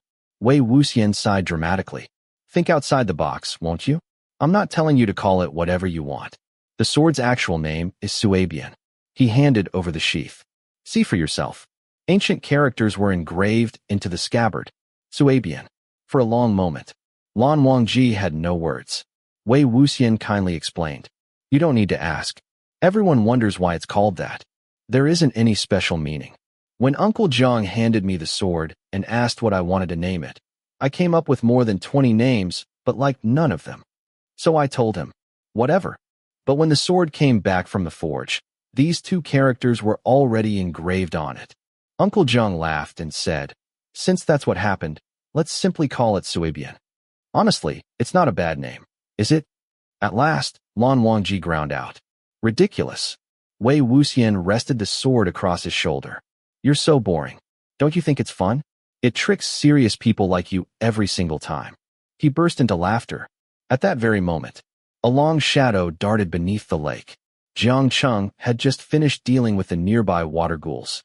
Seeing the movement, he shouted, "It's coming again." Chapter 17. Several disciples immediately paddled after the underwater shadow, casting out their nets. Someone shouted from farther away, "There are more over here." Another dark mass swept beneath the surface. Several boats dragged their nets after it. They caught nothing. Wei Wuxian frowned. That's strange. That shadow doesn't look human. Sometimes it's long, sometimes short, sometimes large, sometimes small. His eyes suddenly widened. Lanjan, beside your boat. In an instant, Baiken flew from Lan Wangji's back and plunged into the water. Moments later it burst upward again with a clear ringing note, carrying a crescent of water into the air. Nothing had been pierced. Lan Wangji caught the sword, his expression growing more serious. Before he could speak, another disciple drew his own sword and thrust it toward a passing shadow. The blade disappeared beneath the surface. It never returned. He repeatedly summoned it with sword incantations. Nothing answered. It was as though the lake itself had swallowed the weapon whole. The young disciple's face turned deathly pale. An older disciple beside him frowned. Zu Shi, we still don't know what's beneath the water. Why would you recklessly send your sword in? Zu Shi appeared flustered, though he tried to remain calm. I saw that second young master also. Halfway through the sentence, he realized how inappropriate those words were. Lan Wangji and Baiken could not be compared with ordinary cultivators. What worked for Lan Wangji might easily become fatal for someone else. Embarrassment colored Zu Shi's face. He glanced hopefully toward Lan Wangji. Lan Wangji never even looked at him. His attention remained fixed upon the lake. The next instant, Baiken left its sheath once more. This time, instead of stabbing downward, the sword flicked sharply upward. Something black flew from the lake and landed on the boat with a wet splat. Wei Wuxian leaned over to look, then burst out laughing. It was merely a piece of clothing. Lanjan, you're incredible. This is my first time seeing someone strip a water ghoul while hunting it. Lan Wangji calmly inspected Baiken's tip for anything unusual. He had apparently decided not to respond. Xianxia sighed. Would you be quiet? Whatever was swimming down there wasn't a water ghoul. It was just that piece of clothing. Naturally, Wei Wuxian knew that already. He simply couldn't resist teasing Lan Wangji. So the mysterious shadow was only this robe. No wonder the nets couldn't catch it and the swords couldn't pierce it. It kept changing shape. He rubbed his chin thoughtfully. But a robe couldn't possibly swallow an entire sword. Something else is definitely down there. By now, the boats had drifted into the center of Yiling Lake. The lake water had become an unnaturally dark green. Suddenly, Lan Wangji raised his head. Return immediately, Lan Shichen asked. Why? Lan Wangji answered. The creatures beneath the water deliberately lured us to the center of Yiling Lake. The instant he finished speaking, every boat lurched downward. Water flooded aboard. Wei Wuxian suddenly realized the lake was no longer dark green. It had turned nearly black. Without anyone noticing, a gigantic whirlpool had formed beneath them. The 10 or so boats circled helplessly within it. Round and round they spun while slowly sinking, as though they were being swallowed into the mouth of some enormous black beast. Swords rang throughout the air. Everyone immediately mounted their flying swords. Wei Wuxian had already risen into the sky. Looking down, he saw Zu Shi. His boat had nearly vanished beneath the water. The young disciple was already knee-deep inside the whirlpool. Though terror filled his face, he uttered not a single cry for help. Without hesitation, Wei Wuxian dove downward. He grabbed Zu Shi's wrist and hauled him upward. With another person's weight upon it, Suabian dipped sharply.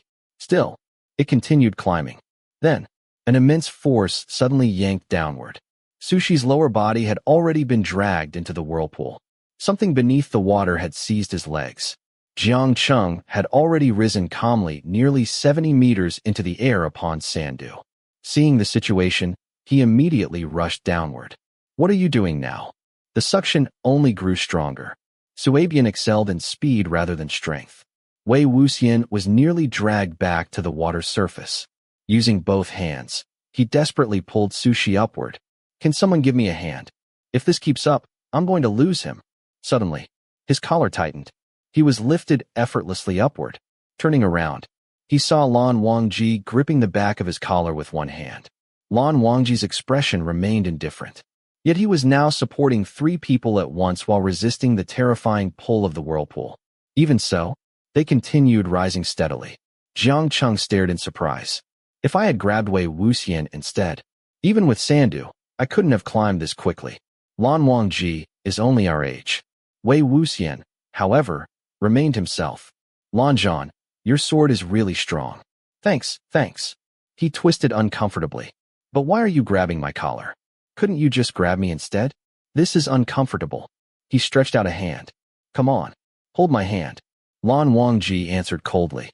I do not touch others. Wei Wuxian grinned. We're already this close. How am I still others? We are not. Wei Wuxian looked wounded. You can't treat me like this. Xianxia finally exploded. You can't do this. Could you please stop talking while you're dangling in midair by your collar?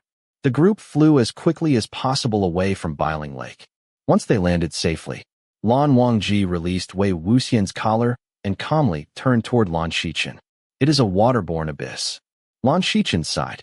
Then this will be troublesome. The moment the words waterborne abyss were spoken, Wei Wuxian and Xianxia understood immediately. The true terror of Biling Lake was never the water ghouls. It was the lake itself. Because of geography and currents, certain rivers and lakes witnessed countless drownings and sunken ships. Over time, the water itself developed a malignant spirit, like a spoiled young mistress unwilling to give up her luxurious lifestyle. If no boats or people naturally drowned as offerings, it would begin creating victims for itself. The people of Cai Town were all skilled with water. Accidental drownings were rare. A waterborne abyss should never have formed here. That meant only one thing. It had been driven here from somewhere else. Once a waterborne abyss appeared, the entire body of water became a monster. Destroying it was nearly impossible. Every drop of water had to be removed. Every corpse and every lost object recovered. The riverbed exposed beneath years of sunlight. There was, however, another method. A selfish one. Drive it into another river. And let someone else suffer instead. Lan Wangji asked. Has any place recently experienced a waterborne abyss? Lan Shichen silently pointed upward, toward the sun. Wei Wuxian and Xianxia exchanged a glance. They both understood. The Xianxia clan. Among the countless sects throughout the cultivation world, one stood unquestionably above all others. The Xianxia clan. The Wen clan used the sun as its emblem. They claimed they could rival the sun's brilliance and share its eternal glory. Their headquarters, Nightless City, so vast it resembled an entire kingdom. Whether measured by disciples, territory, treasures, or power, no family could compare. Countless cultivators considered becoming an outer disciple of the Wen clan the greatest honor imaginable. Given the Wen clan's methods, it was entirely possible they had simply driven the waterborne abyss into Cai Town. Everyone understood the truth. No one spoke. If the Wen clan had done it, complaints were meaningless. They would never admit it, nor would they compensate anyone. One disciple muttered bitterly, Cai Town will suffer terribly because they drove the waterborne abyss here. If it spreads into the canals. He couldn't finish. Lan Shichen sighed softly. Enough. Let us return to town. They boarded fresh boats and rowed back. The moment they entered the busy waterways, Wei Wuxian immediately returned to his usual self. He tossed aside his paddle. Placing one foot atop the edge of the boat, he admired his reflection to check whether his hair had become messy. It was almost impossible to believe that only moments ago he had battled water ghouls and escaped a waterborne abyss. He flashed dazzling smiles toward both riverbanks. Sisters, how much for half a kilogram of loquats? He was young. He was handsome. His cheerful confidence made him resemble blooming peach blossoms chasing flowing water. One young woman lifted her bamboo hat. Young handsome fellow, no need to pay. I'll give you one. The soft Wu dialect flowed like music. Every word sounded gentle enough to perfume the ears. Wei Wuxian cupped his hands politely. If it's a gift from sister, then I absolutely want it. She tossed him a golden loquat. You don't have to be so polite. It's because you're handsome. Their boats passed each other. Wei Wuxian caught the fruit perfectly. Sister is even prettier. As Wei Wuxian flirted happily, Lan Wangji stood nearby, looking perfectly upright and proper. Wei Wuxian tossed the loquat playfully before pointing toward him. Sisters, don't you think he's handsome too? Lan Wangji hadn't expected to be dragged into the conversation. Before he could react, the women answered together. Even more handsome. Mixed among the laughter were a few chuckling men. Wei Wuxian laughed. Then won't someone give him one too? If only I get one, he'll surely be jealous when we go home. Bright laughter echoed throughout the river. Another woman stood aboard her passing boat. Fine. You each get one. Catch. Wei Wuxian caught the second loquat as well. Sister, you're beautiful and generous. Next time I visit, I'll buy an entire basket. The woman boldly pointed toward Lan Wangji. Bring him too. You can both come by them. Wei Wuxian held one loquat in front of Lan Wangji. Lan Wangji never looked. Move. Wei Wuxian obediently pulled it back. I knew you wouldn't accept it. I wasn't planning to give it to you anyway. He turned. Jiang. Catch. Jiang Cheng's boat swept past. He caught it one-handed. A faint smile appeared, only to disappear as he snorted. Flirting again? Wei Wuxian grinned triumphantly. Get lost. Then he turned back toward Lan Wangji. Lanzhan, you're from Gusu. You must know the local dialect. Teach me. How do you curse in Gusu dialect? Lan Wangji answered only with his usual. Pathetic. Then he stepped onto another boat. Wei Wuxian had never expected a real answer. He merely wanted to tease him. After hearing how soft and pleasant the local dialect sounded, he couldn't help imagining young Lan Wangji speaking it. Taking another long drink of rice wine, he tucked the black jar beneath one arm, grabbed his paddle, and charged toward Jiangcheng to start another fight. Meanwhile, Lan Wangji stood beside Lan Shichen. This time, even the brothers wore nearly identical expressions. Both were deeply occupied with thoughts of how to deal with the waterborne abyss, and how they would explain everything to Cai Town's mayor. A heavily laden fruit boat drifted toward them. It overflowed with baskets of golden loquats. Lan Wangji glanced at it only briefly before looking away. Lan Shichen smiled gently. If you'd like some loquats, shall we buy a basket? Lan Wangji flicked his sleeves. I do not. Then he immediately stepped onto another boat. Chapter 16. In order to defend himself in case the old fuddy-duddy and the little fuddy-duddy came to drag him out of bed in the middle of the night, Wei Wuxian slept with his sword clutched tightly in his arms. The night passed peacefully. The next morning, Nia Huaisang came running over with a face full of delight. Wei Xiong, you've really struck it lucky. The old man went to our sex discussion conference last night, so we don't have classes for a few days. Now that the old one is gone, the young one will be easy enough to deal with. Wei Wuxian immediately jumped out of bed, grinning as he pulled on his boots. What incredible luck. It's practically as if heaven itself is blessing me. Jiangcheng stood nearby, carefully wiping down his sword. When he comes back, you're still going to be punished. Wei Wuxian laughed. Why should a living person worry about what happens after they're dead? I'll enjoy myself while I still can. Come on. I refuse to believe there aren't any pheasants on this mountain. The three of them walked together, passing through the reception hall of the cloud recesses. Suddenly, Wei Wuxian stopped. There are two little fuddy Lanzhans. Several people emerged from the hall. The two young men leading the group both looked as though they had been carved from flawless jade. They wore identical snow-white robes, sword tassels swaying gently in the breeze, with white forehead ribbons flowing behind them. The only differences lay in their expressions and bearing. Wei Wuxian recognized them immediately. If the stern-faced one was Lan Wangji, then the gentle, smiling one could only be the other jade of the Gusalan sect. Zhe Wujun, Lan Shichen. The moment Lan Wangji saw Wei Wuxian, his brows drew together. He shot him an icy glare before immediately looking away, as though even another glance would somehow contaminate him. Lan Shichen, however, smiled warmly. And you are? Jiang Cheng saluted. Jiang Wanyin of Yunming. Wei Wuxian followed. Wei Wuxian of Yunming. Lan Shichen returned the salute. Nia Huaisang greeted him so quietly it was almost impossible to hear. Brother Shichen. Lan Shichen turned toward him. Huaisang, I just returned from Qinghe, and your brother asked about your studies. How are they progressing? Will you be able to pass this year? Nia Huaisang immediately wilted. Probably. He shot Wei Wuxian a helpless look. Wei Wuxian grinned. Zhe Wujun, where are you two headed? To eliminate a water ghoul. We were short-handed, so I returned to fetch Wangji. Lan Wangji said coldly. Brother, there is no time for idle conversation. This matter cannot be delayed. Wei Wuxian hurriedly interrupted. Wait. I know how to catch water ghouls. Zhe Wujun, why not bring us along? Lan Shichen only smiled. Lan Wangji answered firmly. It is against the rules. Wei Wuxian protested. How is it against the rules? We caught water ghouls all the time in Yunmeng. Besides, we don't even have classes these few days. Yunmeng was famous for its countless lakes and rivers, so water ghouls appeared there frequently. The Xiang sect truly excelled at dealing with them. Jiang Cheng also wanted to restore some of the honor the Yunmeng Jiang sect had lost during their stay. That's right. Zhe Wujun, we'd definitely be useful. It isn't necessary. The Gusalan sect is also. Before Lan Wangji could finish, Lan Shichen smiled. Very well. Thank you both for your help.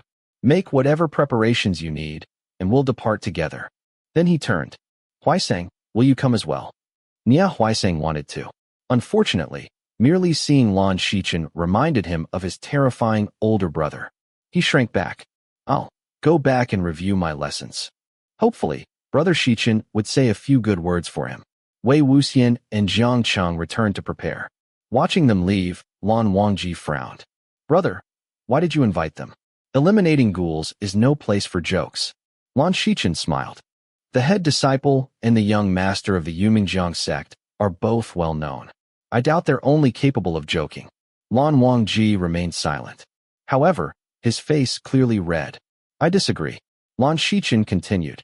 Besides, you wanted him to come too, didn't you? Lan Wangji froze. I only agreed because you looked as though you wished for sect leader Zhang's head disciple to accompany us. Silence. The air itself seemed frozen. Only after quite some time did Lan Wangji finally speak. There was no such thing. He wanted to explain further. Unfortunately, Wei Wuxian and Jiang Cheng had already returned with their swords. Lan Wangji had no choice but to swallow the rest of his words. The group mounted their swords and departed. The place haunted by the water ghouls was Tsai Town, about 10 kilometers from the cloud recesses.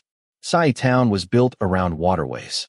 Rivers crisscrossed the entire town like a web, while white-walled, gray-roofed houses stood crowded along both banks. Boats drifted everywhere, carrying baskets, produce, and passengers. The riverside markets overflowed with flowers, fruit, bamboo crafts, pastries, tea, and silk. Located in Jiangnan, Gusu was filled with soft, gentle voices. Even when two boats collided and several jars of rice wine spilled into the river, the boatmen's arguments sounded as melodious as orioles singing. Although Yunmeng possessed countless lakes, it lacked towns quite like this. Wei Wuxian found everything fascinating. He bought 2 jars of rice wine, tossing one to Jiang Cheng. The people of Gusu even argue sweetly. Can that really be called fighting?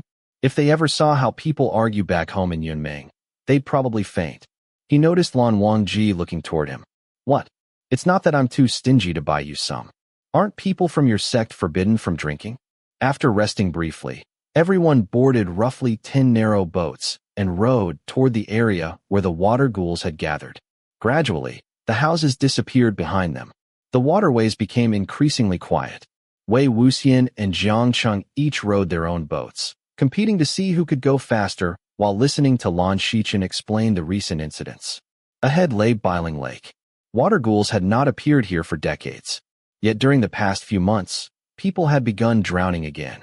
Cargo boats sank for no apparent reason. Several days earlier, Lan Shichen had cast a series of spirit nets into the lake. He expected to catch only 1 or 2 water ghouls. Instead, he caught over a dozen.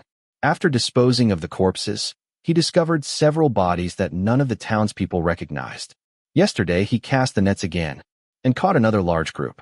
Wei Wuxian frowned. That doesn't seem right. It isn't likely they drowned elsewhere and floated here. Water ghouls are territorial. They usually stay where they died. Lan Shichen nodded. Exactly. That was why I suspected this wasn't an ordinary matter and asked Wangji to accompany me. Wei Wuxian asked. Zhe Wujun, water ghouls are clever. If we keep searching like this with boats, Won't they simply stay underwater and hide? What if we never find them? Lan Wangji answered calmly. Then we continue searching until we do. Wei Wuxian tilted his head. Only using nets. Lan Shichen smiled. Does the Yumingjiang sect have another method? Wei Wuxian smiled without answering. Of course they did. He usually jumped directly into the water himself and dragged the water ghouls out. But that was far too reckless to demonstrate in front of the Lan sect. If Lan Qiren ever heard about it, there would certainly be another lecture. So he casually changed the topic. It would be wonderful if there were something that attracted water ghouls like bait, or something that pointed toward them like a compass. Jiang Cheng sighed. Stop daydreaming and watch the water. Wei Wuxian laughed. Cultivation and sword flight were once nothing more than imagination too. Looking down into the water, he suddenly noticed something beneath Lan Wangji's boat. His eyes lit up. Lan Zhan, look at me. Lan Wangji looked up. Splash. Wei Wuxian deliberately flung water at him with his paddle. Lan Wangji lightly stepped onto another boat, avoiding every drop. His face darkened. Pathetic. But at that exact moment, Wei Wuxian kicked the side of Lan Wangji's abandoned boat. The boat flipped over. 3 bloated, gray-faced water ghouls were clinging tightly beneath it. Nearby disciples immediately subdued them. Lan Shichen smiled. Young Master Wei, how did you know? Wei Wuxian tapped the side of the overturned boat. The draft. Only one person was standing there, but the boat sat deeper than boats carrying 2 people. There had to be something underneath. Lan Shichen praised him. You truly are experienced. Wei Wuxian guided his boat beside Lan Wangji. Lan Zhan, I didn't splash you on purpose. If I'd said it aloud, the water ghouls would have escaped. Hey, don't ignore me. Why won't you look at me, second young master Lan? Lan Wangji finally glanced at him. Why did you come? Wei Wuxian answered earnestly. I'm here to apologize. What happened last night was my fault. I was wrong. Lan Wangji's expression darkened slightly. Clearly, he still remembered Wei Wuxian's previous apology. Wei Wuxian asked knowingly, why do you look so gloomy? Don't worry. I'm genuinely here to help today. Jiang Cheng finally snapped. If you really want to help, stop talking and get over here. Suddenly someone shouted. The net moved. The ropes trembled violently. Wei Wuxian's eyes sparkled. It's here. Long black hair surged through the water like flowing silk. Pale hands reached upward, gripping the boats. Lan Wangji drew Baiken in one fluid motion. The blade flashed. More than 10 wrists were severed instantly. Just as he turned toward the opposite side, a streak of crimson flashed past. Wei Wuxian had already sheathed his sword. The lake immediately grew calm again. Lan Wangji examined Wei Wuxian's sword seriously. What is its name? Suabian. Lan Wangji stared. Wei Wuxian repeated himself. Suabian. Lan Wangji frowned. A sword possesses a spirit. It is disrespectful to call it whatever. Wei Wuxian sighed dramatically. Think a little outside the box. I wasn't telling you to call it whatever. My sword is literally named Suabian. He handed it over. Sure enough, the ancient characters engraved upon the sheath read, Suabian. Lan Wangji fell silent. Wei Wuxian smiled. I know exactly what you're wondering. Everyone asks why I named it that. The answer is simple. When Uncle Zhang asked what I wanted to call it, I came up with over 20 names. I hated everyone. So I told him, whatever. Who knew he'd actually have the sword engraved with those 2 characters? He said, if that's the case, then let it be called Suabian. Honestly, it's not a bad name. Lan Wangji finally managed to say, ridiculous. Wei Wuxian rested the sword across his shoulder. You're so boring. It's an excellent name. It especially works on serious people like you. It fools you every single time. Ha! At that very moment, a long shadow suddenly darted beneath the lake. Jiang Cheng shouted, it's coming again. Chapter 17. Several disciples immediately began rowing after the underwater shadow while casting their nets. Someone shouted from another direction. There's something over here too. A second mass of black shadows shot across the water. Several boats rushed over, dragging their nets behind them. They caught nothing. Wei Wuxian frowned. That's strange. It doesn't even look human. It keeps changing shape. Sometimes it's long. Sometimes it's short. Sometimes it's large. Sometimes it's small. Lan Zhan, beside your boat. Baiken instantly flew from its sheath. The sword plunged into the water. A moment later, it burst back out with a clear ringing cry, carrying a crescent of water. But nothing else. Lan Wangji caught it, his expression solemn. Before he could speak, another disciple thrust his own sword into the lake toward another passing shadow. The sword disappeared beneath the surface and never came back. The disciple repeatedly recited the summoning incantation. Nothing happened. It was as though the lake had swallowed his sword whole. The young disciple's face turned pale. An older disciple beside him frowned. Zu Shi, we still don't know what's beneath the water. Why did you recklessly throw your sword in? Zu Shi looked flustered, though he tried to remain composed. I saw a second young master. Before he finished speaking, he realized how inappropriate those words were. Lan Wangji and Baiken could not be compared with ordinary cultivators. An embarrassed flush spread across Zu Shi's face. He glanced toward Lan Wangji. Lan Wangji didn't even look at him. His attention remained fixed upon the lake. Suddenly, Baiken flew out again. This time, instead of stabbing into the water, the tip flicked upward. Something black flew into the boat. Plop! Wei Wuxian leaned over for a look. It was a piece of clothing. He laughed so hard he nearly fell into the lake. Lan Zhan, you're amazing. This is the first time I've ever seen someone strip a water ghoul while catching it. Lan Wangji ignored him completely. He carefully inspected Baiken's blade. Xianxia sighed. Enough. That thing clearly wasn't a water ghoul. It was only a piece of clothing. Naturally, Wei Wuxian knew that already. He simply couldn't resist teasing Lan Wangji. So, the thing swimming around was only this robe. No wonder the nets couldn't catch it. No wonder swords couldn't stab it. But a robe can't swallow an entire sword. Something else is definitely down there. By now they had reached the center of Biling Lake. The water had turned an unnaturally dark green. Lan Wangji suddenly raised his head. Return immediately. Lan Shichen asked. Why? The creatures below deliberately led us here. The instant those words left his mouth, everyone felt their boats sinking. Water poured inside. Wei Wuxian suddenly realized. The lake wasn't dark green anymore. It was nearly black. Without anyone noticing, a gigantic whirlpool had already formed. The boats spun helplessly toward its center. They sank lower and lower. It was as though a massive black mouth had opened beneath them. Swords rang as they were drawn. Everyone immediately mounted their swords and flew upward. Wei Wuxian had already risen into the air. Looking down, he saw Zu Shi. Half his body had already sunk into the whirlpool. His boat had nearly disappeared beneath the water. Though panic filled his face, he couldn't even cry for help. Without hesitation, Wei Wuxian dove downward. He grabbed Zu Shi's wrist. With all his strength, he pulled. His sword dipped under the added weight, but still continued rising. Suddenly, an overwhelming force yanked downward. Something beneath the water had seized Zu Shi's legs. The whirlpool spun faster. He sank deeper. Xiang, who had calmly risen far above the lake, immediately dove back down. What are you doing now? The suction became stronger and stronger. Wei Wuxian's sword excelled in speed, but not strength. He was almost dragged back into the lake. Using both hands, he desperately pulled. Someone help.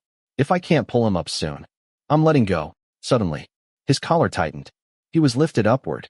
Turning around, he saw Lan Wangji calmly holding the back of his collar with one hand. His expression remained completely indifferent. Yet he was simultaneously carrying 3 people, while resisting the terrifying pull of the whirlpool. And he continued ascending steadily. Xianxia couldn't hide his astonishment. If I'd reached Wei Wuxian first, even Sandu probably couldn't have risen this steadily. Lan Wangji is only our age. Wei Wuxian laughed. Lan Zhan, your sword really is powerful. Thank you. But why are you carrying me by my collar? Couldn't you grab my hand instead? This isn't comfortable. Lan Wangji replied coldly. I do not touch other people. Wei Wuxian blinked. We're already this familiar. How am I other people? We are not. Wei Wuxian pretended to be heartbroken. You can't treat me like this. Xianxia finally exploded. You can't treat him like this? You're hanging in midair by your collar. Can you stop talking for once? The group fled Biling Lake as quickly as possible. After landing safely ashore, Lan Wangji released Wei Wuxian. Turning toward Lan Shichen, he said, It is a waterborne abyss. Lan Shichen sighed. Then this will be troublesome. The moment they heard those words, Wei Wuxian and Xianxia immediately understood. The true terror of Biling Lake had never been the water ghouls. It was the lake itself. Because of terrain and water currents, certain rivers and lakes repeatedly swallowed ships and drowned people. Over time, those waters developed a will of their own, like a spoiled young mistress unwilling to lose her luxurious lifestyle. If no sacrifices were offered, it would simply seize them itself. The people of Cai town were all skilled around water. Ships rarely sank. People rarely drowned. A waterborne abyss should never have formed here. That meant only one thing. It had been driven here. From somewhere else. Once a waterborne abyss appeared, the entire body of water became a monster. Destroying one was nearly impossible. Every single drop of water had to be removed. Every corpse recovered. The riverbed exposed to years of sunlight. There was, however, one easier solution. Drive it somewhere else. Make another place suffer instead. Lan Wangji asked. Has another region recently suffered from a waterborne abyss? Lan Shichen silently pointed upward, not toward the sky, toward the sun. Wei Wuxian and Xiangcheng exchanged a glance. The answer was obvious. The Qishanwen sect. Among the countless cultivation sects throughout the world, one towered above all others. The Qishanwen sect. The Wen clan worshipped the sun itself. Their motto proclaimed they would rival the sun in brilliance and longevity. Their headquarters, Nightless Sky, was practically an entire city. No other sect could compare in disciples, land, power, or magical treasures. To become an outer disciple of the Wen clan was considered an immense honor. Judging from the Wen sect's usual methods, it was entirely possible they had simply chased the waterborne abyss into Cai town. Everyone fell silent. If the Wen clan had done it, nothing could be accomplished. They would never admit it, nor compensate anyone. One disciple muttered bitterly, Cai town is going to suffer terribly. If the waterborne abyss spreads through all the waterways, the townspeople will have no way to survive. Lan Shichen sighed. Let us return. They boarded fresh boats and rowed back toward town. No sooner had they entered the waterways than Wei Wuxian returned to his usual self. Throwing aside his paddle, he stood on the edge of the boat, admiring his reflection. He carefully adjusted his hair. Then he smiled brightly toward the women selling fruit. Pretty sisters. How much for half a kilogram of loquats? Young, handsome, lively. He looked exactly like spring itself pursuing flowing water. One woman lifted her bamboo hat. You don't have to pay. I'll give you one. The soft Wu dialect sounded wonderfully pleasant. Wei Wuxian cupped his hands politely. If it's from such a beautiful sister, I'll gladly accept. She tossed him a golden loquat. You deserve one. For being handsome. Their boats crossed. Wei Wuxian caught it perfectly. He laughed. You're even prettier. Meanwhile, Lan Wangji remained perfectly upright. Eyes forward. Completely proper. Wei Wuxian tossed the loquat into the air, then pointed directly at Lan Wangji. Sisters, don't you think he's handsome too? Lan Wangji froze. The women answered together. Even more handsome. Laughter filled the river. Another woman called out. Here, you can each have one. Wei Wuxian caught the second loquat. Thank you, sister. You're beautiful and generous. Next time I visit, I'll buy an entire basket. The woman laughed boldly. Bring him too. You can both have as many as you want. Wei Wuxian held the fruit before Lan Wangji. Lan Wangji didn't even glance at it. Move. Wei Wuxian obediently moved it away. I knew you wouldn't take it. I never intended to give it to you anyway. Xiangcheng. Catch. Xiangcheng caught it with one hand. A faint smile crossed his face. Flirting again? Wei Wuxian grinned. Get lost. Then he turned back. Lan Zhan. You grew up in Gusu. You speak the local dialect, right? Teach me. How do you curse in Gusu dialect? Lan Wangji answered only one word. Pathetic. Then he calmly stepped onto another boat. Wei Wuxian burst into laughter. He had only wanted to imagine Lan Wangji speaking in the soft local dialect. That alone amused him. He raised the wine jar for another drink, then grabbed his paddle and charged after Xiangcheng. Meanwhile, Lan Wangji stood beside Lan Shichen. This time, even the brothers wore nearly identical expressions. Both were deeply troubled by the waterborne abyss. Just then, a heavily loaded fruit boat approached. It overflowed with golden loquats. Lan Wangji glanced at it once, then looked away. Lan Shichen suddenly smiled. If you'd like some loquats. Shall we buy a basket? Without another word, Lan Wangji flicked his sleeve and stepped onto another boat. I do not. Chapter 18. Wei Wuxian returned from Cai town carrying all sorts of strange little trinkets. The moment he arrived at the cloud recesses, he shared everything with the disciples from the other sects. Since Lan Shiren was still away in Qinghe and classes had been suspended, the boys descended into complete chaos. Every night they crowded into Wei Wuxian and Xiangqi's room. They ate. They drank. They wrestled. They gambled. They secretly admired illustrated picture books. One night, Wei Wuxian lost a game of dice. As punishment, he had to sneak down the mountain and buy several jars of Emperor's Smile. At last, everyone finally got to satisfy their craving for wine. Unfortunately, before dawn the next morning, the doors suddenly swung open. The room was a disaster. Disciples lay sprawled across the floor in tangled heaps like a pile of corpses. The noise startled several people awake. The moment they saw Lan Wangji standing expressionlessly in the doorway, everyone became fully alert. Nia Huaiseng frantically shook Wei Wuxian, who was sleeping upside down with his feet higher than his head. Wei Xiong, Wei Xiong, Wei Wuxian groaned. Who? Anyone else want another round? Jiang Cheng. I'm not afraid of you. Jiang Cheng was still suffering from last night's drinking. Without opening his eyes, he grabbed the nearest object and threw it. Shut up. The object landed squarely on Wei Wuxian's chest. Its pages flipped open. Nia Huaiseng looked and nearly died. It was one of his treasured out-of-print illustrated pornography books. Then he looked up. Lan Wangji was staring directly at it. His soul practically left his body. Wei Wuxian hugged the book tighter and continued sleeping. Without saying a word, Lan Wangji walked inside.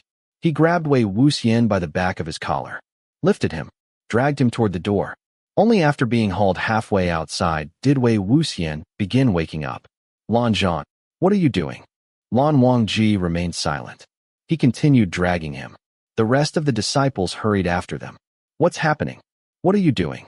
Without turning around, Lan Wangji answered one word at a time. To receive his punishment.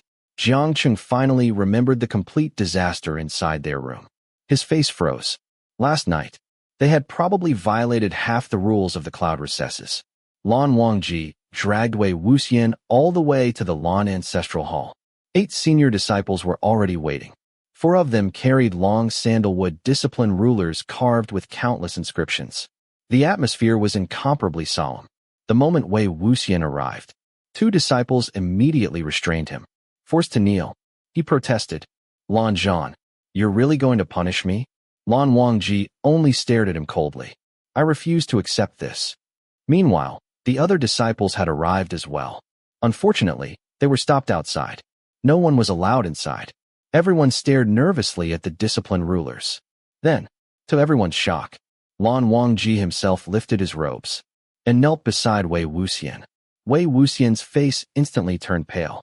What? Wait. I accept. Lan Zhan. I was wrong. Gah. The discipline rulers fell again and again. Each of them received roughly 100 strikes across their palms and legs. Lan Wangji knelt perfectly upright throughout. No one needed to restrain him. His posture never changed. Wei Wuxian was the exact opposite. He howled miserably from beginning to end. Even those merely watching couldn't help wincing. When it finally ended, Lan Wangji calmly stood, saluted the ancestral hall, then quietly walked away. There wasn't the slightest hint that he had been injured. Wei Wuxian, however, had to be carried away on Xiangqing's back. He groaned the entire journey. Everyone crowded around. Wei Xiong, what happened? It's understandable for Lan Wangji to punish you. But why was he punished too? Wei Wuxian sighed dramatically. What a terrible miscalculation. It's a long story. Xiangqing snapped. Stop talking nonsense. What exactly did you do? I didn't do anything. Didn't I lose the dice game and go by Emperor's Smile? Xiangqing immediately understood. Don't tell me. You ran into him again. Wei Wuxian sighed. Exactly. I really think my luck is cursed. I'd barely returned with the wine when he appeared in front of me. I honestly suspect he watches me every day. What happened next? I greeted him. Lan Zhan, fancy meeting you again. He ignored me, then attacked. I said, what's the point of this? He said repeat offenders had to receive punishment in the ancestral hall. So I told him, there's only the two of us here. If neither of us says anything, no one will ever know. I promise there won't be a next time. We're already so familiar. Can't you do me this tiny favor? Everyone listening looked thoroughly pained. Wei Wuxian continued happily. He said we weren't familiar. Then he attacked again. He wouldn't let me go, so eventually I got annoyed. I asked, "You're really not going to stop?" He still said, "Receive your punishment." So I said, "Fine." I stopped dodging, jumped onto him, wrapped my arms and legs around him, and we both fell straight over the wall. Silence. The two of us landed outside the cloud recesses together. I saw stars. Nia Huaiseng blinked. He couldn't get free? Oh, he tried. But I held on tight. He couldn't move at all. He was stiff as a board. So I told him, "See, now you're outside the cloud recesses too. You've also broken curfew. You can't punish me without punishing yourself. Equal treatment. How's that?" When he finally got up, he looked furious. I even comforted him. I told him only heaven, earth, and the two of us knew. Then he walked away without saying anything. Who knew? He'd actually dragged me here this morning. Jiang Cheng, walk slower. You're shaking me. Jiang Cheng ground his teeth. I don't just want to shake you. I want to smash your head into the ground. I never asked you to carry me. If I left you there, you'd still be rolling around the ancestral hall. I've had enough. Get down. No, I'm injured. The group continued joking along the white stone path. Suddenly, they encountered Lan Wangji. He smiled in surprise. What happened here? Jiang Cheng felt deeply embarrassed. Before he could answer, Nia Huaiseng blurted everything out. Brother Shichen, Wei Xiong received over 100 ruler strikes. Is there any medicine?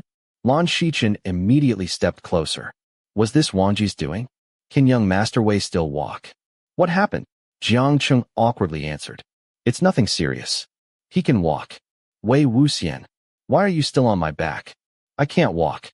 Wei Wuxian raised his swollen red palms pitifully. Zhe Wujun, your little brother is too cruel. Lan Shichen examined his injuries. The punishment was indeed rather severe. The swelling probably won't disappear for 3 or 4 days. Jiang Cheng stared. What? His back and legs were struck too. How could Lan Wangji? Only then did he realize he'd spoken too harshly. Fortunately, Lan Shichen only smiled. Even so, it isn't serious enough to require medicine. Young Master Wei, I do know one method. You'll recover within a few hours. That night, at the cold spring, Lan Wangji sat quietly in the icy water with his eyes closed. Suddenly, Lan Zhan, his eyes flew open.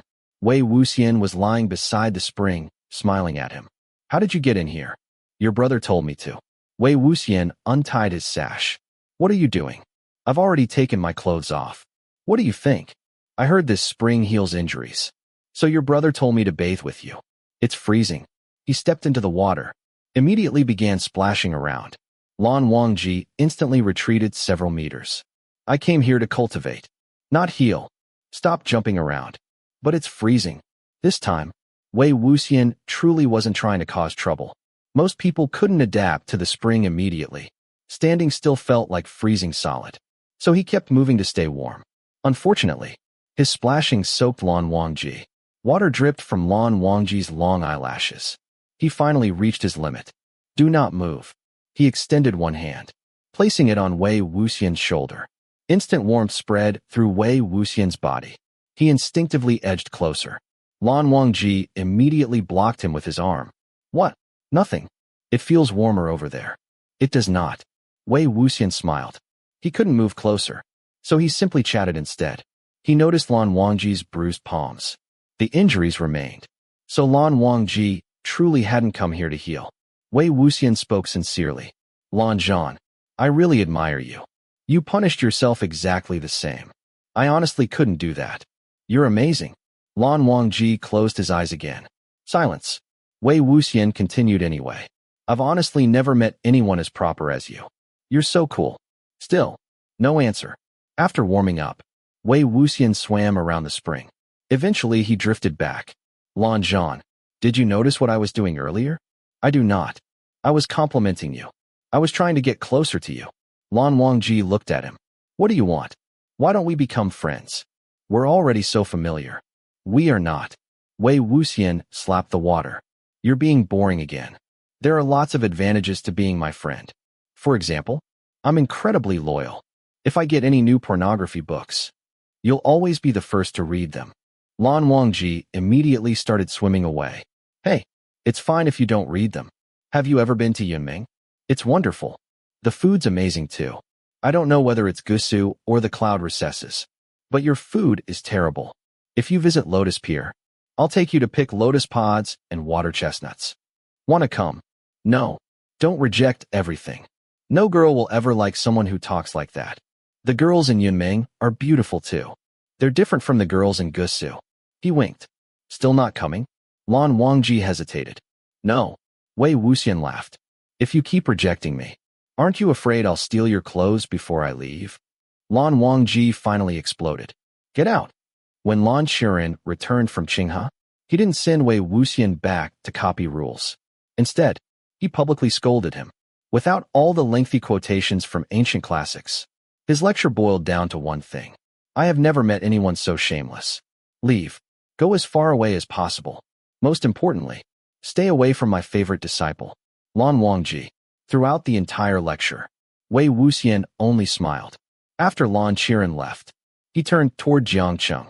Don't you think he's a little late? He only told me to stay away after I'd already corrupted his favorite disciple. It's far too late now. Meanwhile, the waterborne abyss continued causing endless trouble. The Lan sect refused to chase it elsewhere, as the Wen clan had done. Since the sect leader remained in secluded meditation, Lan Qiren devoted all his attention to the crisis. Classes grew shorter. Wei Wuxian's adventures in the mountains grew longer. One day, while passing the library pavilion with several friends, he looked through the magnolia branches. Inside, Lan Wangji sat alone beside the window. Nia Huaisang sounded puzzled. Is he looking at us? We weren't even making much noise. Wei Wuxian laughed. He's probably wondering how to catch us breaking the rules. Jiangcheng corrected him. Not us. You. I think he's only watching you. He can keep watching. I'll deal with him after I get back. I thought you said he was boring. Then stop teasing him. You're practically plucking whiskers from a tiger. Wei Wuxian grinned. That's exactly why it's fun. They returned around noon. Lan Wangji sat inside organizing stacks of copied texts. Creak. The window opened. Someone climbed inside through the magnolia tree. Lan Zhan, I'm back. Did you miss me? Did you miss having me copy books with you? Lan Wangji calmly continued sorting papers. Without even looking up, Wei Wuxian deliberately misunderstood. I know. You definitely missed me. Otherwise, why were you watching me through the window earlier? Lan Wangji immediately shot him a look. His eyes silently accused him of making things up. Wei Wuxian laughed. See, you're so easy to provoke. You can't keep your composure. You. Leave. If I don't, will you throw me out? Judging by Lan Wangji's expression, he probably would. Wei Wuxian quickly added. Don't be so fierce. I brought you a present. No. Lan Wangji rejected it immediately. Are you sure? Wei Wuxian reached inside his robes and produced 2 fluffy white rabbits. Holding them by the ears, they looked like 2 snowballs kicking their tiny legs. There aren't any pheasants here, but there are lots of rabbits. They're not even afraid of people. Aren't they adorable? Do you want them? Lan Wangji simply stared. Fine. If you don't, I'll give them to someone else. We haven't tasted meat in ages anyway. Only then did Lan Wangji finally speak. Stop. Wei Wuxian smiled. I'm listening. Who are you giving them to? Whoever cooks rabbit best. Killing is forbidden. 3rd rule. Fine. I'll kill them outside the cloud recesses. Then bring them back. You don't want them anyway. So why do you care? After a long silence, Lan Wangji spoke slowly. Give them to me. Wei Wuxian burst into laughter. Now you want them. You're always like this. One rabbit lay quietly chewing lettuce. The other bounced non-stop around the room. Wei Wuxian tossed over more lettuce. Suddenly, Lan Zhan, the energetic rabbit, jumped straight onto Lan Wangji's inkstone, then happily left tiny black footprints across the desk. Lan Wangji stared helplessly at the mess, completely at a loss. What? Wei Wuxian pointed. Look, one's climbing on top of the other. Are they? Lan Wangji answered instantly.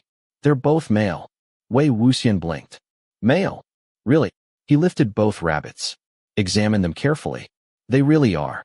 That's strange. I hadn't even finished my sentence. Why were you reacting so strongly? What exactly were you thinking? I caught them. I never even checked.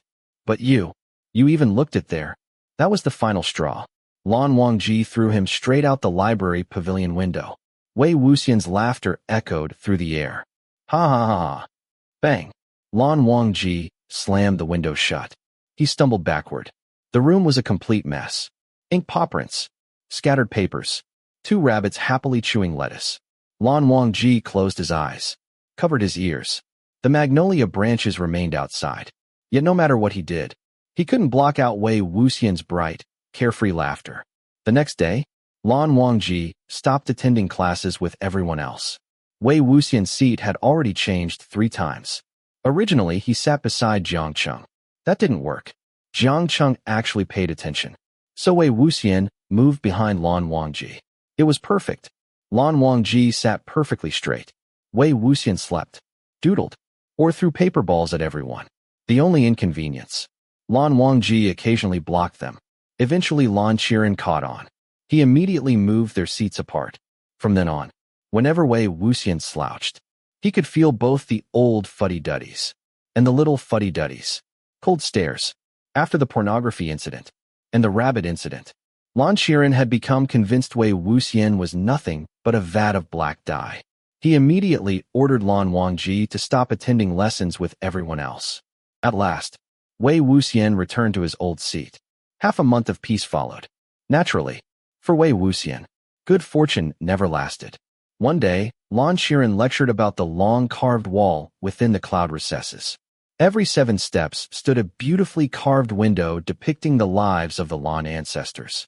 The 4 oldest windows told the story of the founder. Lanan had been born in a temple. He grew up listening to sutras, became a renowned monk. At 20, he left monastic life, adopted the surname Lan, became a musician, met the person destined for him, became cultivation partners, founded the Lan sect. After his partner died, he returned to the temple. There he spent the rest of his life. The 4 windows represented temple, meeting, cultivation partners, returning. For once, Wei Wuxian actually listened carefully. After class he laughed. So the founder of the Lan sect was a monk. No wonder. He entered the mortal world for one person. When she left, he left too. What a romantic man. So how did descendants this unromantic come from someone like him? Everyone immediately began discussing cultivation partners. Soon the topic shifted toward famous girls from the various sects. Someone suddenly asked, Xianxia, which girl do you think is the best? Wei Wuxian and Xianxia both looked toward the front. There sat Jin Zixuan, handsome, proud, with the vermilion mark upon his forehead, his robes embroidered with white peonies. Someone laughed. Don't ask him. He's already engaged. He'll obviously choose his fiancée. The word, fiancé, made Jin Zixuan's mouth twitch with annoyance. The questioner remained oblivious. Really? Which sect is she from? She must be extraordinary. Jin Zixuan replied coldly. Forget it. Wei Wuxian suddenly spoke. What do you mean by forget it? Everyone froze. For the first time, Wei Wuxian wasn't smiling. Hostility flashed across his face. Even Xianxia sat silently beside him. Jin Zixuan raised one eyebrow. Is forget it difficult to understand? Wei Wuxian smiled coldly. The words aren't difficult. What I don't understand is why you're dissatisfied with my Shiji. Only then did everyone realize. Jin Zixuan's fiancée was Jiang Yanli. Jiang Yanli, Jiangqing's older sister. Gentle, kind, pleasant, pretty enough, but hardly exceptional. Compared with the daughters of the great sects, she seemed rather ordinary. Jin Zixuan, on the other hand, was handsome, talented, the only legitimate son of Jin Guangshan. By every worldly measure, people believed the match unequal. The engagement had only happened because their mothers had been lifelong friends. Unfortunately, Jin Zixuan had hated the arrangement for years. Today, everything exploded. He replied coldly, Why don't you ask how I'm supposed to be satisfied? Jiangqing instantly stood. Wei Wuxian shoved him back, then stepped forward himself. You think you're something special? What gives you the right to act so picky? Jin Zixuan had never liked the Yunmingjiang disciples, nor Wei Wuxian. Now, His temper snapped. If she's dissatisfied, then break the engagement. I don't care about your Shiji. If you're so concerned, go ask her father. Doesn't he care about you more than his own son anyway? The final sentence made Jiang Cheng freeze. Wei Wuxian exploded. His fist flew. Jin Zixuan barely had time to react. One punch. Half his face went numb. He immediately struck back. The fight between the two great sect's disciples erupted instantly. That very day, Jiang Fengmian hurried from Yunming. Jin Guangshan hurried from Lanling. After both sect leaders endured Lan Qiren's furious lecture, Jiang Fengmian quietly proposed ending the engagement. Ailey's mother insisted on this marriage. I never truly agreed. Neither child wishes for it. We shouldn't force them. Jin Guangshan hesitated. Breaking an engagement between great sects was no small matter. The children know nothing. We needn't listen. Jiang Fengmian shook his head. We may arrange marriages, but we cannot live their lives for them. They're the ones who must spend the rest of their lives together. Truthfully, Jin Guangshan had never particularly wanted this engagement either. Eventually, he finally agreed. Meanwhile, Wei Wuxian knew nothing of any of this. He was still kneeling exactly where Lan Qiren had ordered. From the distance, Jiang Cheng approached, mocking him. You look quite obedient. Wei Wuxian laughed. I kneel all the time. But that peacock has probably never knelt once. If I don't make him kneel until he cries for his parents. My surname isn't Wei. Jiang Cheng lowered his head. After a long pause, he quietly said, Father came. Wei Wuxian immediately asked, Shiji didn't come, did she? Why would she? So she could watch you embarrass yourself? If she'd come, she'd already be here bringing you medicine. Wei Wuxian sighed softly. It would have been nice if she had. I'm glad you didn't hit him. I was about to. If you hadn't pushed me aside, his other cheek would have matched. Wei Wuxian laughed. No, he looks funnier now. One side swollen. I heard he treasures his appearance like a peacock. I wonder what he'll think when he sees himself. Ha! After laughing until he rolled across the ground, he sighed. Actually, I should have let you hit him. Then maybe Uncle Jiang wouldn't have come. But I couldn't help myself. Jiang Cheng snorted. As if. It sounded casual. Yet inside, his feelings were painfully complicated. Because he knew, Wei Wuxian had spoken the truth. Jiang Fengmian had never once rushed to another sect. Not for him. Not for any reason. Ever. Seeing Jiang Cheng's expression, Wei Wuxian misunderstood. You should go. Don't stay here. If Lan Wangji comes again, he'll catch you too. If you've got time, go look at Jin Zixuan. I bet he looks ridiculous kneeling there. Jiang Cheng blinked. Lan Wangji. He came to see you? He actually dared? Yeah. I thought he was pretty brave.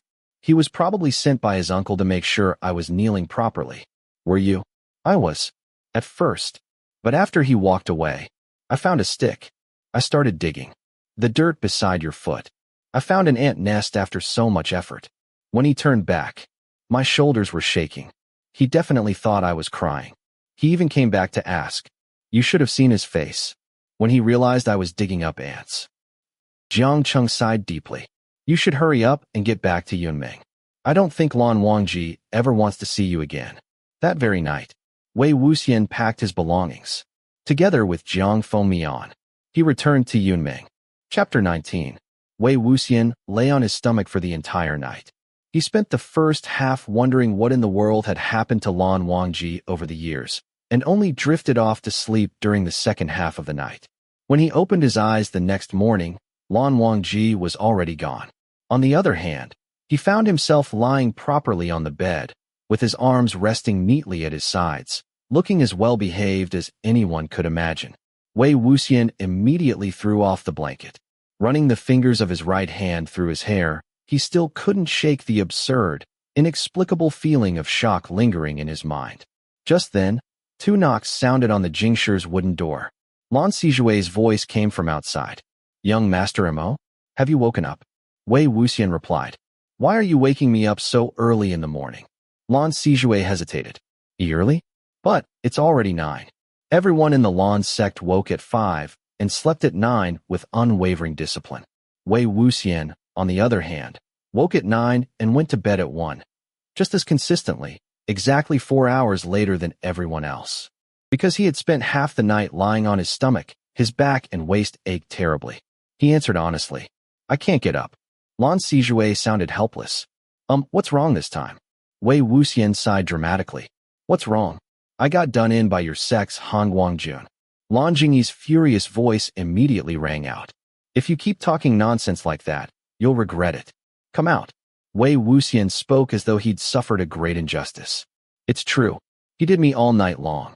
I can't come out. I don't have the face to see anyone. Outside the door, the junior disciples stared blankly at one another. No one was allowed to enter Hanguang-Jun's residence without permission, so they couldn't simply drag him out. Lan Jingyi exploded. Have you no shame at all? Hanguang-Jun isn't a cut sleeve. He did you. I'd be grateful enough if you didn't do him. Get up already. And take that donkey of yours away. It's making so much noise. Hearing his mount mentioned, Wei Wuxian instantly sprang to his feet. What did you do to my lil apple? Don't touch it. It'll kick you. Lan Jingyi frowned. What is lil apple? My donkey. After leaving the Jingshi, Wei Wuxian followed the juniors to a grassy field. Lil apple was standing there, braying nonstop. The poor donkey wanted to eat the grass, but dozens upon dozens of fluffy white rabbits covered the entire field, leaving it nowhere to graze. Wei Wuxian's eyes lit up. So many rabbits. Come on. Let's skewer them and roast them. Lan Jingyi nearly jumped in panic. Killing is forbidden in the cloud recesses. Just make your donkey be quiet before we all get scolded to death. The disciples doing morning recitation have already complained several times. Wei Wuxian fed Lil Apple the apple he'd received for breakfast. As expected, the donkey immediately stopped braying and happily crunched away. While absent-mindedly stroking its neck, Wei Wuxian glanced at the passage tokens hanging from the junior's waist before pointing toward the rabbits. So I really can't roast them? If I do, will I get thrown off the mountain? Looking as though disaster was about to strike, Lan Jingyi hurriedly spread both arms in front of the rabbits. These belong to Hanguang-Jun. We only help take care of them occasionally. You absolutely cannot roast them. Hearing that, Wei Wuxian laughed so hard, he almost collapsed. Lan Zhan really is interesting. Back then, he wouldn't even accept them when I gave them away for free. Now he's secretly raising an entire herd. And he even claimed he didn't want them. Who is he trying to fool? He definitely likes fluffy little white things. Hanguang-Jun, holding a rabbit while wearing that expressionless face. Good grief. I'm going to die laughing. But the instant he remembered himself lying on top of Lan Wangji the previous night, his laughter stopped. At that moment, urgent bells rang from the western side of the cloud recesses. These bells sounded nothing like the regular timekeeping bells. They rang wildly and frantically, as though someone had completely lost their mind while striking them. Lan Jingyi and Lan Wangji's expressions changed instantly. Without another word, both rushed toward the source of the sound. Realizing something was terribly wrong, Wei Wuxian followed immediately. The ringing came from one of the watchtowers. The tower was called the Mingshi. It was where the Lan sect performed spirit summoning rituals. Its walls were built from special materials and covered in powerful incantations.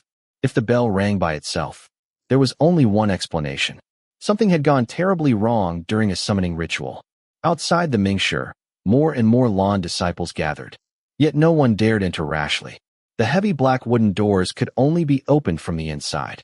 Not only were they extremely difficult to break open, doing so was also strictly forbidden. If something went wrong during spirit summoning, nobody knew what might emerge if the ritual was interrupted. Besides, ever since the Mingshi had been built, failed summonings had been almost unheard of. That only made everyone more anxious. Wei Wuxian noticed that Lan Wangji was nowhere in sight. A bad feeling rose inside him.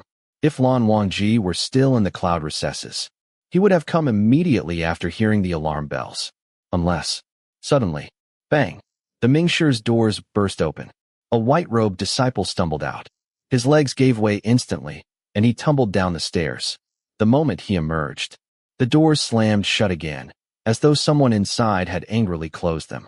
The surrounding disciples hurried over to help him up. The disciple collapsed again, tears streaming uncontrollably down his face. Clutching the people around him, he gasped, We shouldn't have summoned." Before he could finish, dark red blood poured from his nose and mouth. Wei Wuxian immediately grabbed his wrist. "What spirit were you summoning? Who's still inside? Where's Hanguang-Jun?" The disciple struggled to breathe. Hanguang-Jun told me to run. Before he could finish speaking, blood gushed from all 7 orifices. Wei Wuxian shoved him into Lan Wangji's arms. Still carrying the hastily made bamboo flute at his waist, he sprinted up the steps in just a few strides. He kicked the Mingshi's doors open. The doors flew open at once, almost like a monster throwing open its mouth in laughter. Wei Wuxian flashed inside. The doors slammed shut behind him. Several disciples rushed after him in alarm. But no matter what they did, the doors would no longer open. One guest disciple threw himself against the entrance. Who in the world was that? Lan Wangji supported the bleeding disciple and called through gritted teeth. Help me first. His 7 orifices are bleeding. The instant Wei Wuxian entered the Mingshi, he felt overwhelming, resentful energy crashing over him. It was a mixture of hatred, resentment, and arrogance, so dense it almost became visible. Standing within it made one's chest tighten painfully. The Mingshi measured roughly 10 meters on each side. Several people lay unconscious in the corners. At the center of the formation stood the object they had been trying to summon. It was the severed arm from Mo village, standing upright on its severed end like a wooden stake, for fingers clenched tightly into a fist. Only the index finger remained extended, pointing accusingly toward the sky. An endless stream of resentful energy poured from it. Everyone involved in the ritual had either fled or collapsed. Only Lan Wangji remained seated properly, occupying the eastern position. His guqin rested beside him, though his fingers no longer touched the strings. They continued vibrating by themselves. He seemed deep in thought, or perhaps listening to something. Only after sensing someone enter did he slowly raise his head, because Lan Wangji's face was always so expressionless. Wei Wuxian had no idea what he was thinking. Lan Shiren, who had originally occupied one section of the formation, now lay unconscious nearby. Blood flowed from all 7 of his orifices, just like the disciple who had escaped. Wei Wuxian immediately took Lan Shiren's place, crossing to the western side directly opposite Lan Wangji. He drew the bamboo flute from his waist and raised it to his lips. Back in Mo village, Wei Wuxian had distracted the ghost arm with whistling. Lan Wangji had attacked it from afar using the sound of his guqin. Without intending to, the two had successfully cooperated. Lan Wangji met his gaze. Understanding flashed silently between them. He raised his right hand. A melody flowed from the guqin. Wei Wuxian immediately joined in with the flute. The piece they played was called Evocation, using a corpse, a piece of a corpse, or a treasured belonging. It guided a wandering soul back to the summoning array. Normally, only a single performance was enough. Yet, even after the song neared its end, no spirit appeared. The severed arm seemed enraged. Veins bulged visibly beneath its skin. The oppressive, resentful energy grew even heavier. Had anyone else occupied the western position, they would already have collapsed like Lan Shiren. Wei Wuxian felt secretly alarmed. It was nearly impossible for Evocation to fail when played by both himself and Lan Wangji together, unless the deceased soul had been torn apart along with the body. This fellow's death was even worse than mine. At least my soul stayed intact, even if my body didn't. Seeing Evocation fail, Lan Wangji smoothly changed melodies. The new tune was calm and soothing, entirely different from the questioning notes before. Its name was Rest. Since both melodies were famous throughout the cultivation world, Wei Wuxian naturally followed. The Yiling Patriarch's ghost flute, Xianxia, had once been renowned everywhere. But now, using only this crude bamboo flute, Wei Wuxian intentionally played terribly. Wrong notes, broken breathing, crooked rhythms. It was painful enough to make anyone's ears suffer. Lan Wangji had probably never accompanied someone with such atrocious playing before. Eventually, even he could no longer pretend nothing was wrong. He slowly raised his head, expressionless, and looked directly at Wei Wuxian.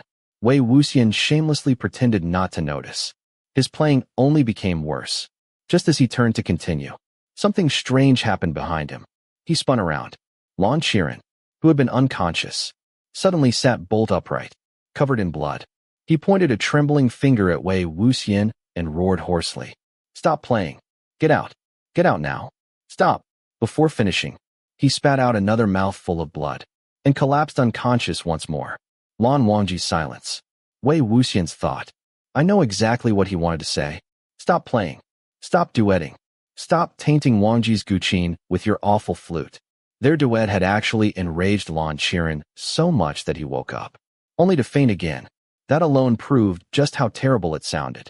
Still, the severed hand slowly lowered itself beneath the combined force of the guqin and flute. Wei Wuxian's thought. It doesn't matter if it sounds awful, as long as it works. The instant the final note faded, the Mingshir's doors burst open. Bright sunlight flooded inside. The alarm bells had finally stopped. The waiting disciples rushed in together. Hanguang-Jun, Lan Wangji rested one hand upon the guqin, silencing its lingering vibrations, before walking over to examine Lan Qiren's pulse. With him taking charge, everyone quickly regained their composure. The senior disciples laid the injured flat on the ground and began treating them with acupuncture and medicine. Another group carried over a massive bronze bell, preparing to imprison the severed arm beneath it. Though the room bustled with activity, everything remained orderly. Everyone spoke quietly. No one raised their voice. Several disciples asked anxiously, Hanguang-Jun, neither medicine nor acupuncture is working. What should we do? 3 fingers still rested lightly upon Lan Qiren's wrist. Lan Wangji remained silent. Lan Qiren had overseen hundreds upon hundreds of spirit summoning ceremonies. Many had involved fierce spirits.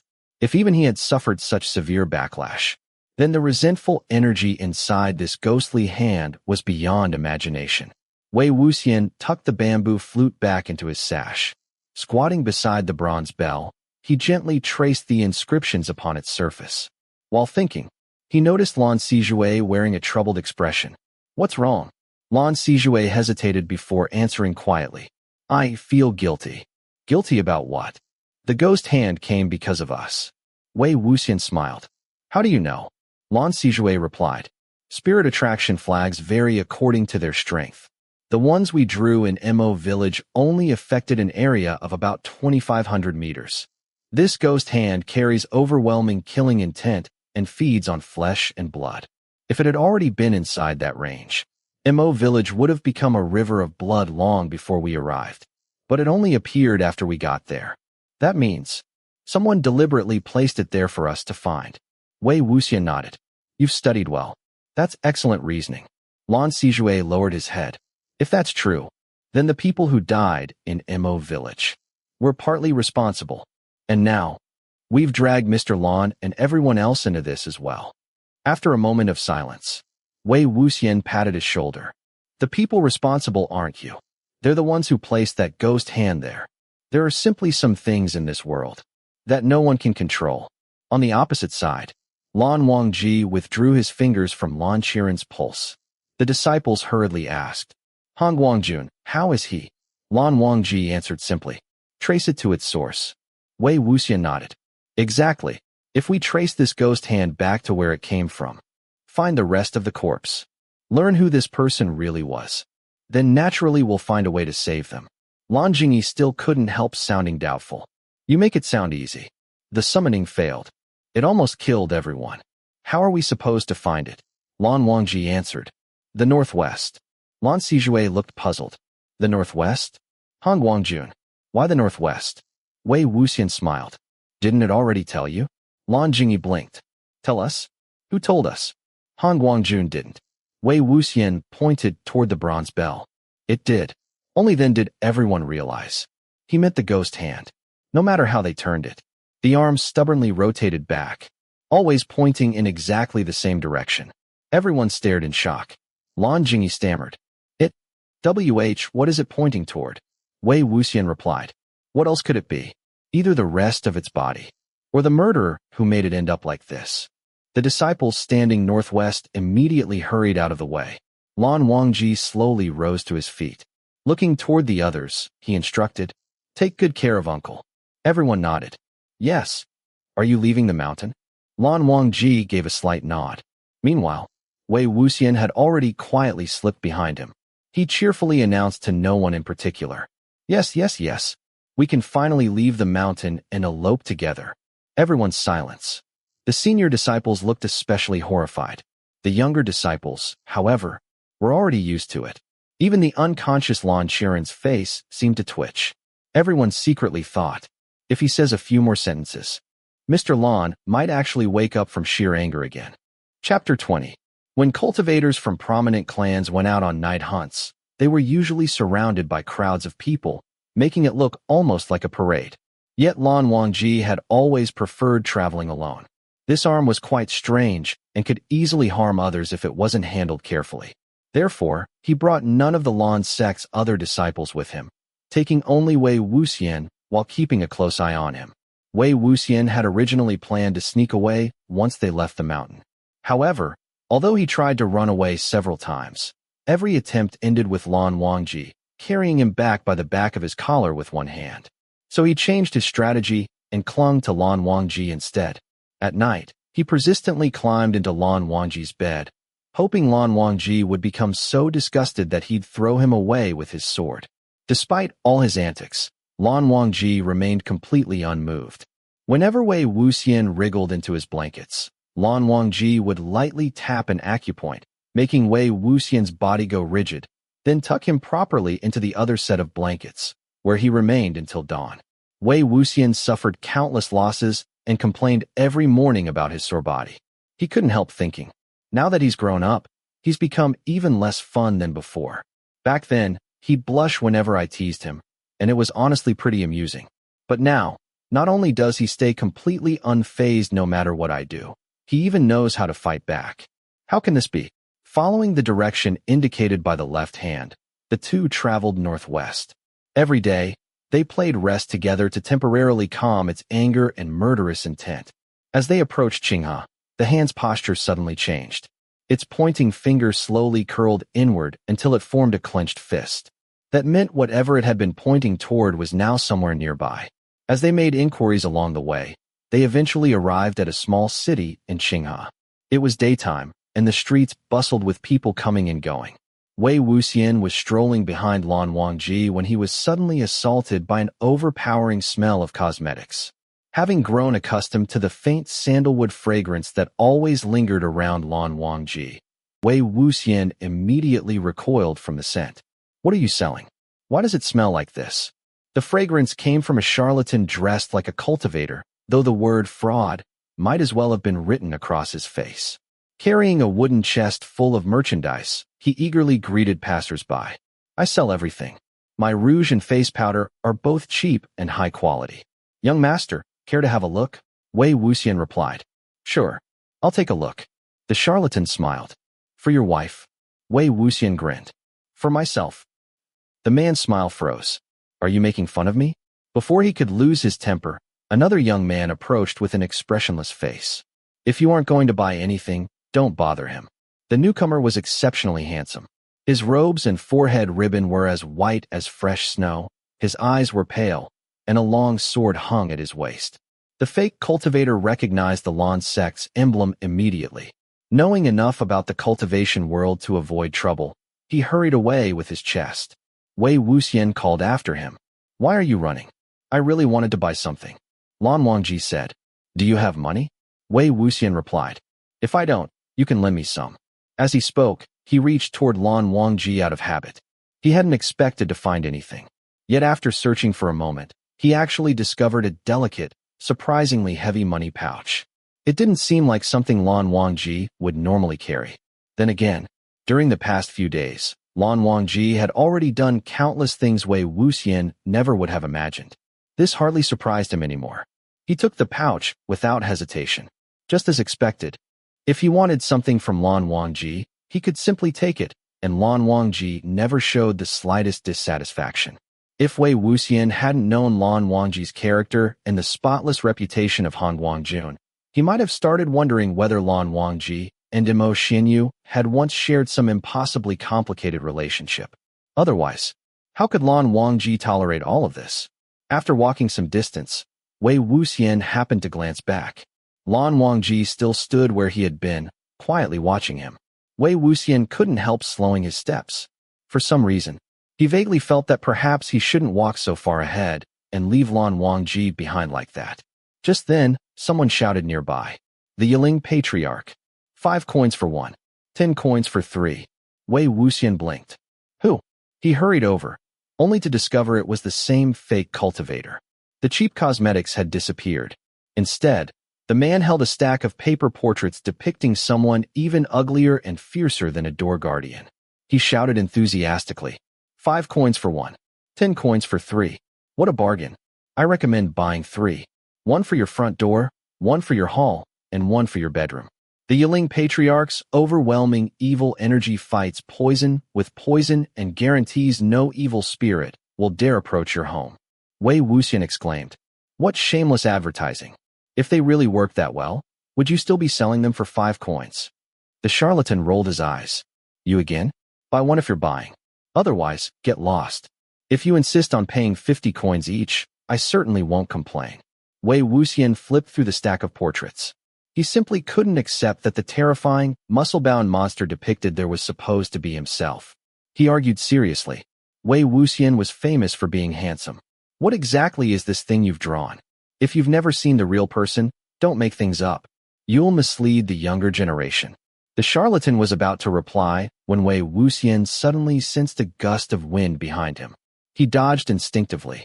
Although he avoided the attack, the charlatan wasn't so lucky. He was kicked flying into a pinwheel stand beside the road. The stall collapsed in every direction. Some people rushed to help him up, while others scrambled to gather the scattered merchandise. Everything became a complete mess. The charlatan wanted to curse, but when he saw the richly dressed young master standing before him, glittering from head to toe, his arrogance disappeared immediately. Then he noticed the embroidered white peony, sparks amidst snow, on the young man's robes. His spirit deflated at once.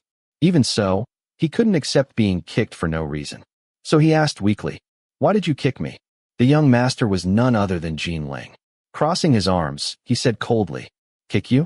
Anyone who dares say the name, Wei Wuxian, in front of me should be grateful I don't kill them. Yet you're shouting it in the middle of the street. Do you have a death wish? Wei Wuxian hadn't expected Yiling to appear here at all, nor had he expected the boy to have become this arrogant. He sighed inwardly. How did this child's personality end up like this? Such a terrible temper, so hostile. He inherited every bad habit from his father and uncle, yet none of his mother's strengths. If I don't straighten him out a little, he's definitely going to suffer sooner or later. Seeing Yiling still advancing toward the frightened charlatan, Wei Wuxian interrupted. Yiling. The charlatan looked at him as though he had just seen his savior. Yiling turned toward Wei Wuxian, his face filled with contempt. So you still haven't run away? Fine. Stay then. Wei Wuxian laughed. Oh, who was it that got pinned to the ground and couldn't even stand up? Yiling sneered and let out a short whistle. Wei Wuxian didn't understand why, until heavy panting echoed from somewhere in the distance. He turned. A massive black spiritual dog, nearly as tall as his waist, burst from around the corner and charged straight toward him. Terrified screams erupted throughout the street. A mad dog. It's loose. Wei Wuxian's face changed instantly. He turned and ran as fast as he could. There was one thing he had always been too embarrassed to admit. Although the Yiling Patriarch was known throughout the cultivation world as an invincible legend, he was absolutely terrified of dogs. It couldn't be helped. Before Zhang Fengmian had taken him home, he had survived on the streets, constantly fighting vicious dogs for scraps of food. After being bitten and chased countless times, he had gradually developed an overwhelming fear of every dog, no matter how large or small. Jiang Cheng had laughed at him for years because of it.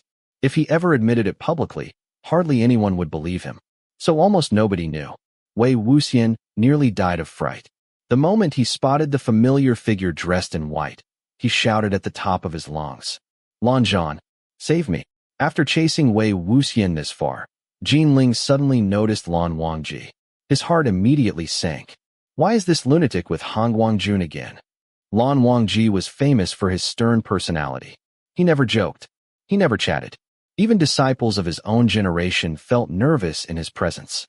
His intimidating aura was, if anything, even worse than Lan Qiren's had been years ago. The spiritual dog had received extensive training. Unlike ordinary dogs, it was quite intelligent. Apparently recognizing someone it absolutely shouldn't offend, it barked only twice before immediately tucking its tail between its legs and hiding behind Yiling. The black spiritual dog was a rare breed given to Yiling by Lian Fangzun. Most people wouldn't dare offend a gift from Jin Guangyao. But Lan Wangji wasn't like most people. He cared neither who gave it nor who owned it. Rules were rules.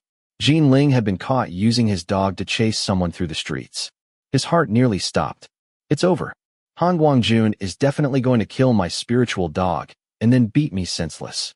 Instead, Wei Wuxian ducked under Lan Wangji's arm and hid behind him, practically trying to climb onto him like a tree. The instant a pair of arms wrapped around him, Lan Wangji froze. Taking advantage of that brief pause, Jin Ling blew 2 sharp whistles and immediately fled with his spiritual dog. The charlatan finally struggled back to his feet. Still shaken, he sighed. The morals of this world are getting worse every day. Cultivators from prominent clans are absolutely terrifying nowadays. Hearing the barking fade into the distance, Wei Wuxian finally stepped out from behind Lan Wangji. With his hands clasped behind his back, he nodded solemnly. Exactly. Things really are getting worse every day. Men just aren't what they used to be. The charlatan looked at him with heartfelt gratitude. He hurriedly stuffed the entire stack of the Yiling Patriarch's evil-suppressing portraits into Wei Wuxian's hands as though throwing away something cursed. Brother, thank you so much for helping me just now. Take these as a gift. Even if you sell them for only 3 coins each, you'll still make at least 300. Lan Wangji glanced at the frighteningly ugly portrait but made no comment. Wei Wuxian couldn't decide whether to laugh or cry. So this is your way of thanking me? If you're really grateful, at least draw him a little better looking. Wait, don't leave yet. I have something to ask you. The charlatan stopped. What is it? Wei Wuxian asked. You've been doing business around here for a long time, right? Have you heard about any strange incidents?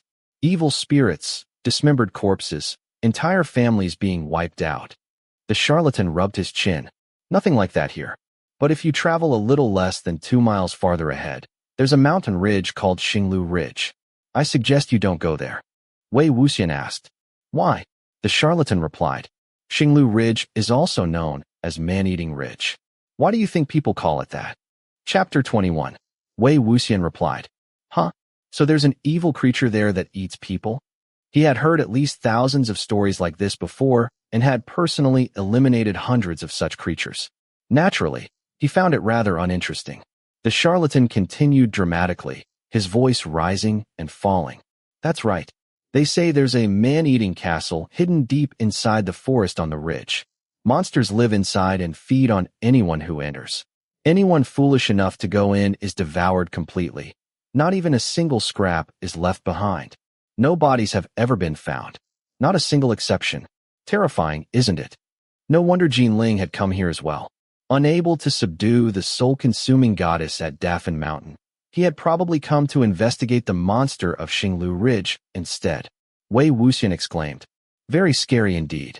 But if nothing is left behind and no bodies can be found, how does anyone know they were eaten? The charlatan paused before answering. Of course someone saw it. Wei Wuxian nodded admiringly. But didn't you just say that anyone who enters gets eaten without leaving so much as a crumb, with absolutely no exceptions?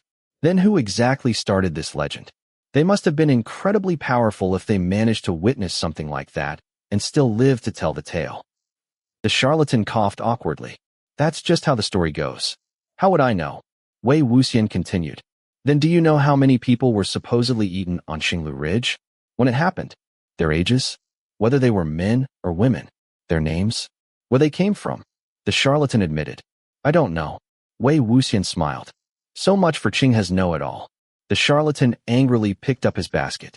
The legends don't include that kind of information. Wei Wuxian laughed. All right. Don't leave yet. Let me ask you something else. Isn't Xinglu Ridge part of Qinghe? And isn't Qinghe under the Qinghe sect? If there really are monsters roaming around there, why haven't they dealt with them? To his surprise, this time the charlatan didn't answer, I don't know. Instead, a trace of disdain crossed his face. The Nye sect? If it were the Nye sect from back then, this would have been dealt with immediately. Before the second day after those rumors appeared, they'd have stormed straight into the monster's lair without hesitation. But isn't the current sect leader? That head shaker. The leader of the Qinghe Nye sect had once been Qi Fengzun, Nye Mingju. After his father, the previous sect leader, had been driven to death by rage at the hands of Wen Ruohan, the leader of the Qishanwen sect, Lan Wangji inherited the position before even reaching 20 years of age. He handled everything directly and decisively. He had also become sworn brothers with Wei Wuxian, Lan Shichen, and Lian Fangzun, Jin Guangyao. Following the Sunshot campaign, under his leadership, the Xianxia sect had become so powerful that its influence nearly rivaled that of the Lan Wangji sect. Unfortunately, after suffering a qi deviation, Lan Wangji died before the eyes of the entire cultivation world. The next person to inherit the sect leadership had naturally been his younger brother, Lan Huaisang. Wei Wuxian asked, "Why do people call him the head shaker?" The charlatan chuckled. "You've never heard? No matter what anyone asks sect leader Nia, if he doesn't know, he says nothing. If he does know, he's too afraid to say anything. If people keep pressing him, he'll shake his head over and over while crying, saying, 'I don't know. I don't know. I really don't know.' Then he'll beg them to let him go. Isn't it obvious where the nickname comes from?" Wei Wuxian had studied together with Nia Huaisang years ago, so he knew him well enough to comment. Nia Huaisang wasn't a bad person, nor was he unintelligent. The problem was simply that all his intelligence was devoted to the wrong pursuits. Painting folding fans, collecting rare birds, skipping classes, fishing. His talent for cultivation had truly been poor. While everyone else of their generation formed their golden cores at a normal age, Nia Huaisang had only managed to do so 8 or 9 years later. Back when Lan Wangji was alive, he had constantly been furious that his younger brother failed to live up to expectations and had disciplined him harshly. Unfortunately, it accomplished very little. Now, without his older brother's protection or supervision, the Xianxia sect had gradually declined under Nia Huaisang's leadership.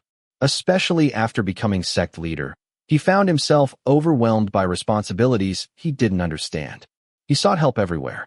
Most often, he relied on his late brother's 2 sworn brothers. One day he'd run to Koi Tower to complain to Jin Guangyao. The next day he'd head to the cloud recesses to seek Lan Shichen's advice. Even with both the Jin and Lan sects supporting him, he barely managed to keep his position. Nowadays, whenever people mentioned Nia Huaisang, although they remained polite on the surface, everyone wore the same expression: good for nothing. Remembering the past, Wei Wuxian couldn't help sighing. After finishing his questions about Xinglu Ridge, he still supported the charlatan's business by buying 2 small compacts of rouge. He tucked them into his robes before returning to Lan Wangji. Lan Wangji showed no sign whatsoever of wanting his money pouch back. Without another word, the two continued toward the direction the charlatan had indicated. Xinglu Ridge was covered by an immense cedar forest. A broad trail stretched beneath the dense canopy. After walking for quite some time, they encountered nothing unusual. To begin with, neither of them had held high expectations. They had only come here on the off chance. If frightening local legends were genuine, there would always be detailed records. Take Daffin Mountain, for example. The victims of the soul-consuming goddess could all be identified. People knew where they had lived, what their names were, even the nickname of Yin's fiancé. But if the charlatan couldn't even name a single victim, then the tale was most likely nothing more than exaggerated rumor. Less than an hour later, however, they finally encountered something. 7 or 8 figures staggered toward them through the trees. Their eyes were completely white. Their clothes hung in filthy rags. They looked as though even a gentle breeze might knock them over. From the painfully slow pace at which they moved, it was obvious they were nothing more than the lowest-grade walking corpses. Among corpses, this type ranked at the very bottom. Even other corpses bullied them. Any reasonably strong adult could kick an entire row of them over. Even a quick child could outrun them without difficulty. At worst, an extraordinarily unlucky victim might lose a little yang energy. No one would actually die. Aside from their disgusting appearance and unbearable smell, they posed virtually no threat. For that reason, during night hunts, senior cultivators generally ignored them altogether, leaving them for the juniors to practice on. The logic was simple. Who hunted rats when there were tigers to fight? The moment Wei Wuxian saw them shambling closer, he knew exactly what was about to happen. He immediately hid behind Lan Wangji. Sure enough, the instant the walking corpses came within 20 meters and caught sight of Wei Wuxian, they froze. Then every last one of them turned around and fled. Their speed instantly became 2 or 3 times faster than before. Wei Wuxian rubbed his temples. Then he smiled innocently. Wow, Hanguang-Jun, you're amazing. They were so scared of you that they turned around and ran immediately. Ha ha. Lan Wangji said nothing. Still laughing, Wei Wuxian nudged him. Let's go, let's go. We might as well leave this ridge. I don't think there are any monsters here after all. These people love exaggerating. A few harmless walking corpses somehow turned into terrifying monsters in all the rumors. That man-eating castle is probably made up too. What a waste of time, don't you think? Lan Wangji only began walking after being pushed several more times. Before Wei Wuxian had even caught up, a series of frantic barks suddenly echoed through the distant cedar forest. Wei Wuxian's expression changed instantly.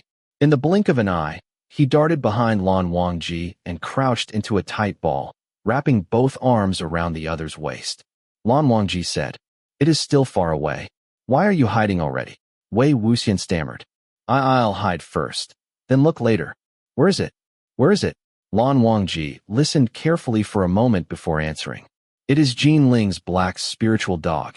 The moment he heard Jinling's name, Wei Wuxian jumped back to his feet. Then another bark sounded. He immediately crouched down again. Lan Wangji continued. If a spiritual dog is barking like this, something must have happened. Wei Wuxian groaned miserably. Finally, despite his trembling legs, he forced himself upright. Th. Let's go see. Lan Wangji didn't move. Wei Wuxian cried out. Hanguang-Jun, why aren't you moving? Move. If you don't move, what am I supposed to do? After a brief silence, Lan Wangji answered. First, let go. The two stumbled awkwardly through the forest. Although they followed the barking, they somehow circled the cedar woods twice. Sometimes the barking sounded nearby. Other times it seemed far away. After listening to it for so long, Wei Wuxian gradually became slightly accustomed to it. At the very least, he stopped stuttering. There's a maze array here? This maze array had obviously been created by a cultivator. Not long ago, he had dismissed the stories about Xinglu Ridge as baseless gossip. Now, things were becoming interesting. About 15 minutes later, the black spiritual dog was still barking tirelessly. After finally discovering how to escape the maze array, the two followed the sound. Before long, dark silhouettes emerged among the cedar trees. They were enormous stone structures. Each had been built from gray-white stone and was covered in tangled vines and fallen leaves. Every building resembled a gigantic half-sphere, as though someone had overturned several enormous bowls upon the earth. Who would have imagined that such strange stone castles actually existed inside Xinglu Ridge? Perhaps the legends hadn't appeared entirely out of nowhere after all. Whether this was truly the infamous man-eating castle, or whether monsters really lived inside, remained to be seen. Jinling's black spiritual dog was running circles around the cluster of stone castles. Sometimes it growled deeply. Other times it barked wildly. The moment it saw Lan Wangji approaching, it instinctively retreated a few steps in fear. Yet instead of fleeing, it barked even louder before turning toward the stone castles, digging frantically at the ground with its front paws. Wei Wuxian hid behind Lan Wangji and said miserably, "Why won't it leave already? Where's its owner? Why has its owner disappeared?" Ever since they first heard the barking, they hadn't heard a single sound from Jinling. Not even a cry for help. The spiritual dog must have come here with him. It had almost certainly been the one to break the maze array as well. Yet somehow, its master had simply vanished. Lan Wangji said, "Let us go inside and look." Wei Wuxian looked around. How? There's no door. Indeed, there was no door. The gray-white stones fit tightly together without the slightest gap. No windows. No entrance. The dog suddenly yelped and leaped forward. It seemed as though it wanted to bite the hem of Lan Wangji's robes, but didn't dare. So instead it ran around and grabbed Wei Wuxian's clothing, tugging insistently in another direction. Wei Wuxian nearly lost his soul. Stretching both hands desperately toward Lan Wangji, he cried, "Lanjan! Lanjan! Lanjan! Lanjan! Lanjan! Lanjan!" The dog dragged Wei Wuxian. Wei Wuxian dragged Lan Wangji. Eventually, the dog led them around to the back of one stone castle. There, hidden behind the structure, was an opening roughly the height of a person. Its edges were jagged. Broken stones littered the ground. Clearly, someone had blasted the entrance open by force using a magical weapon. Inside, Nothing could be seen except the faint glow of a distant red light. The dog released Wei Wuxian's clothes. It barked several times toward the darkness before wagging its tail furiously at the two of them. There was little doubt. Yiling had forced open this entrance, then disappeared after going inside. Baiken slid an inch from its scabbard on its own. The blade emitted a pale blue glow, illuminating the dark passage ahead. Lan Wangji bent down and entered first.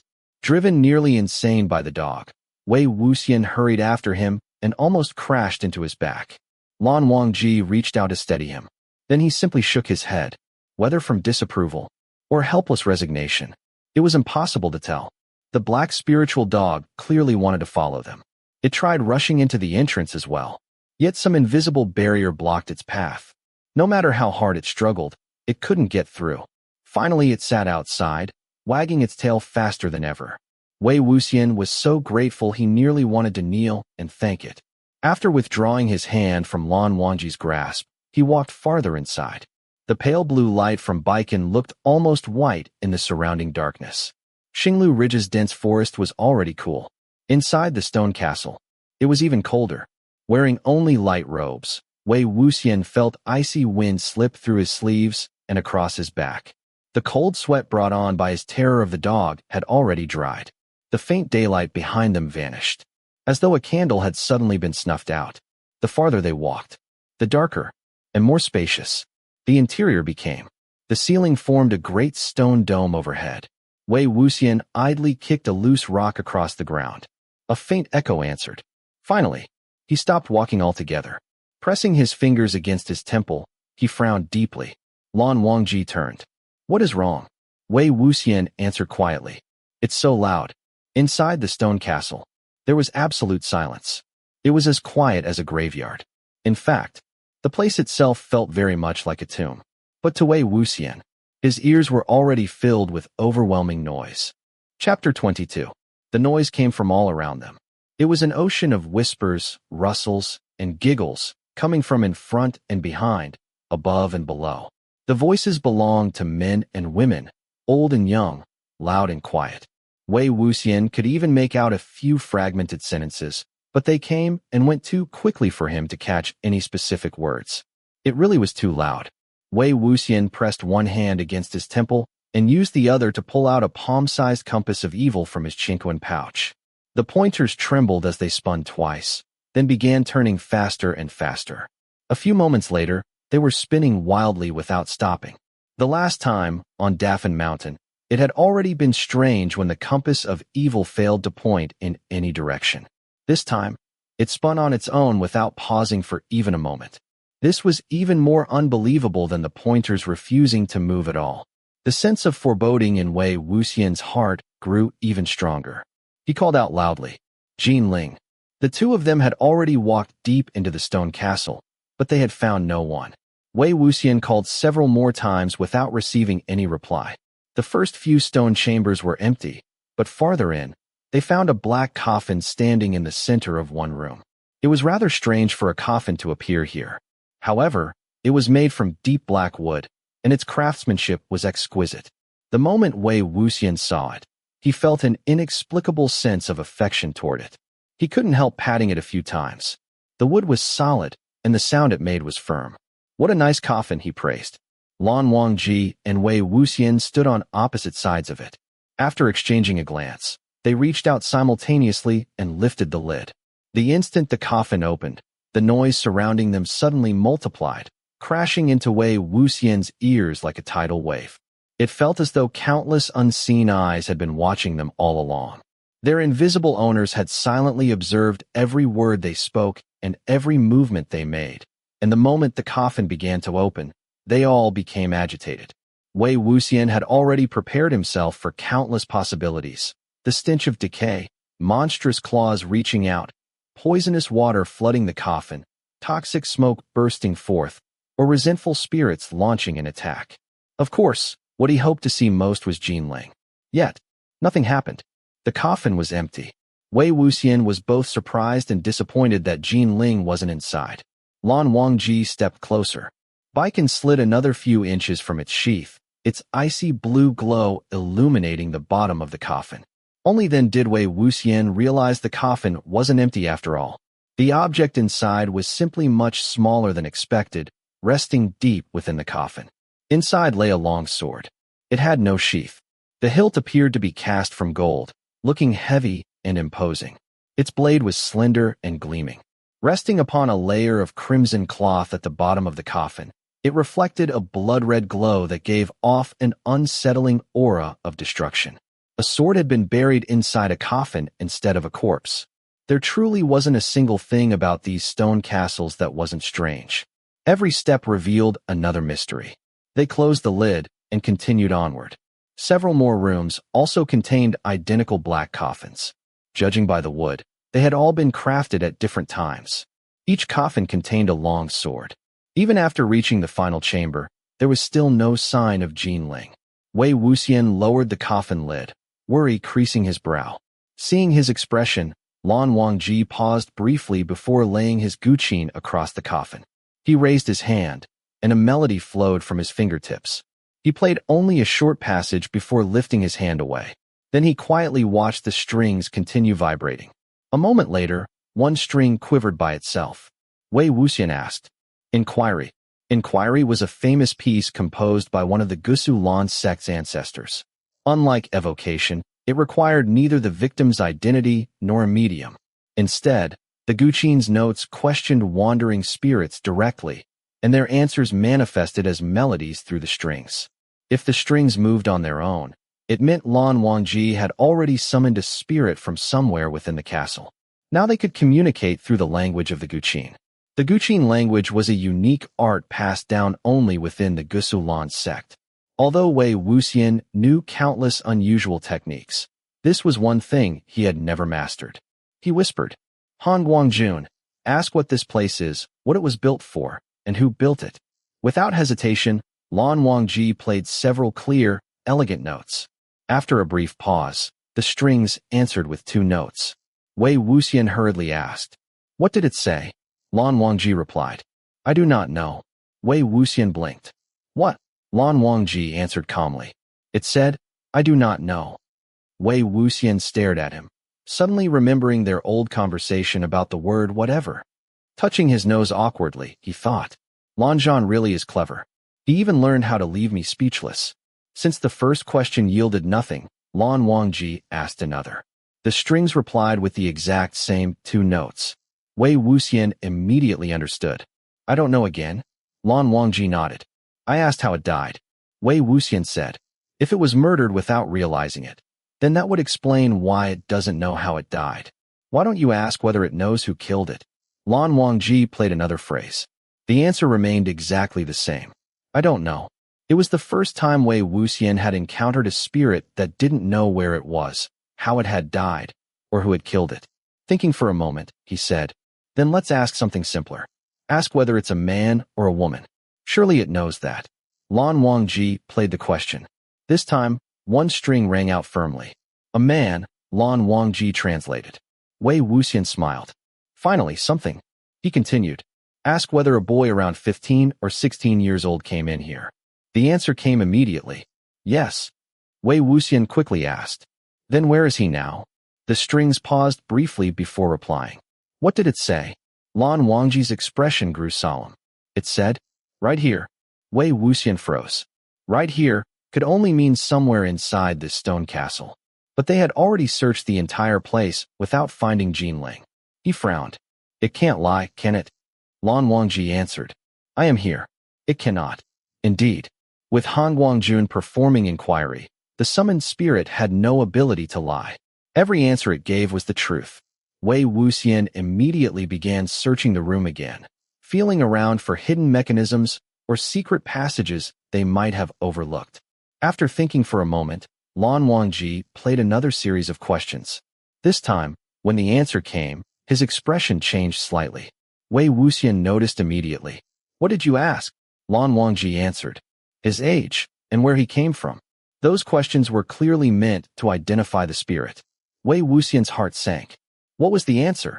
Lan Wangji replied. 15. From Lanling. Wei Wuxian's expression changed as well. The spirit that inquiry had summoned. Was Yiling? Listening carefully amid the overwhelming sea of whispers, Wei Wuxian finally caught a few faint cries. Jinling. The voice was incredibly weak and difficult to distinguish. Lan Wangji continued asking questions. Wei Wuxian knew he was asking for Jinling's exact location, so he stared fixedly at the vibrating strings. This answer took longer. After listening carefully, Lan Wangji spoke. It said, "Stand where you are. Face southwest. Listen to the strings.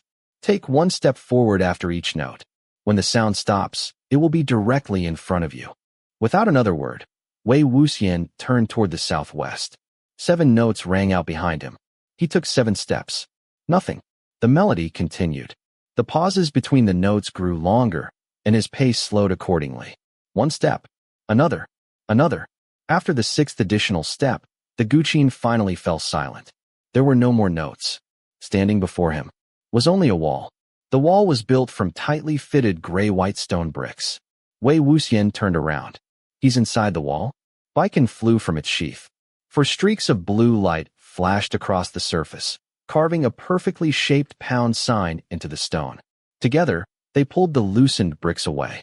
After removing several layers, they uncovered a thick mass of black earth. The stone castle had been built with double walls, the space between them packed solid with dirt. Wei Wuxian dug into the earth with his bare hands. Soon, a human face emerged from the pitch-black soil. Its eyes were tightly shut. It was the missing Jinling. The moment his face was exposed, fresh air rushed into his nose and mouth. He immediately began coughing violently, gasping for breath. Seeing that he was still alive, Wei Wuxian finally relaxed. Jinling had truly been on the verge of death. Otherwise, inquiry would never have found the soul of someone who was still living. It had only sensed his soul because it was already beginning to separate from his body. Fortunately, he had been buried only a short time ago. Had they arrived, even a little later, he would have suffocated to death. The two hurriedly dug him free. However, just as Jinling's upper body emerged from the earth, the sword strapped to his back snagged on something buried below. As they pulled him out, it dragged something else with him. It was the gray-white arm bone of a human skeleton. Lan Wangji laid Jinling gently on the ground and checked his pulse. Meanwhile, Wei Wuxian picked up Baiken's sheath and began probing through the earth with practiced movements, following the length of the exposed bone. Before long, an entire skeleton emerged. Like Jinling, it had been buried standing upright inside the wall. Its ghostly white bones contrasted sharply against the pitch-black soil. Wei Wuxian dug farther. Breaking away several more bricks, he continued searching through the packed earth. As expected, he uncovered another skeleton nearby. This one had not completely decomposed. Flesh still clung to portions of its bones, and long, tangled hair remained attached to the skull. Judging from the faded crimson clothing, it had belonged to a woman. Unlike the first skeleton, however, this one wasn't standing upright. Its bones were bent forward. The reason became obvious immediately. At its feet crouched a third skeleton. Wei Wuxian stopped digging. He slowly stepped backward. The deafening whispers inside his ears crashed like furious waves. He was almost certain now. Within the thick walls of this stone castle, human corpses were packed everywhere. Above, below, to the southeast, to the northwest. Standing, sitting, lying, squatting. Just, what kind of place was this? Chapter 23. At that moment, the unconscious Jinling suddenly sat up. Right in front of them, he clumsily stood with his eyes closed. Wei Wuxian wanted to see what he would do, so he didn't interfere. Jinling slowly walked around him, took a few steps, and then stepped back into the wall where he had been trapped moments before. He placed his arms flat at his sides. Even his posture was exactly the same as before. Wei Wuxian pulled him back out of the wall, feeling that the situation was both hilarious and bizarre. Just as he was about to tell Lan Wangji that they shouldn't stay here any longer, he suddenly shuddered in fright at the sound of furious barking from outside. Ever since they entered, the black-haired spiritual dog had behaved itself, sitting anxiously at the entrance with its tail wagging, waiting for them to bring back its master. It hadn't barked again until now, but at this moment, its barking was fiercer than ever. Lan Wangji said, "Something is wrong outside the castle." As he reached out to help Jinling, Wei Wuxian beat him to it and hoisted the boy onto his back. "Let's get outside and have a look." The two quickly retraced their steps. As they bent down to leave the castle, they saw the spiritual dog standing with its back to them, growling low in its throat at something in the distance. Although Wei Wuxian had made it outside, he still couldn't stand that sound and instinctively retreated a few steps. When the dog turned and saw Yiling on his back, it immediately rushed toward them, making Wei Wuxian scream. Lan Wangji stepped in front of him just before Wei Wuxian nearly threw Yiling to the ground. The spiritual dog stopped at once, its tail tucked between its legs again.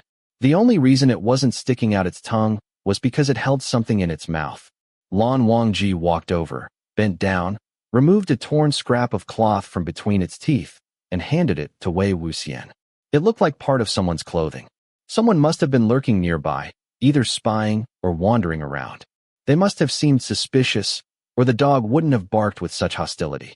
Wei Wuxian declared, "They can't have gotten far yet. Let's go after them." Lan Wangji replied, "That will not be necessary. I know who they are." Wei Wuxian said, "I know too.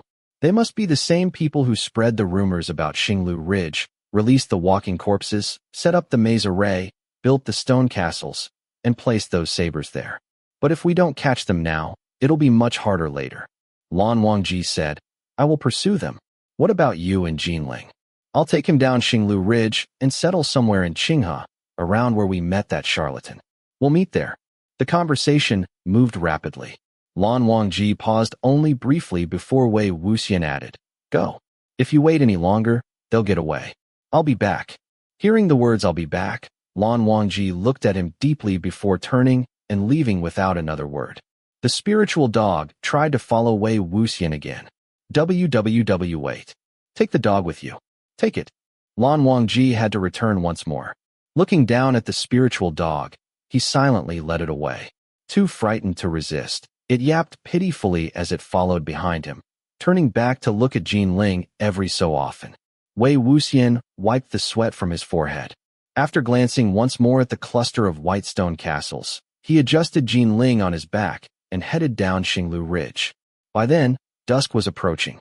Covered in dirt and carrying a half-conscious boy, he attracted plenty of curious stares from passers-by.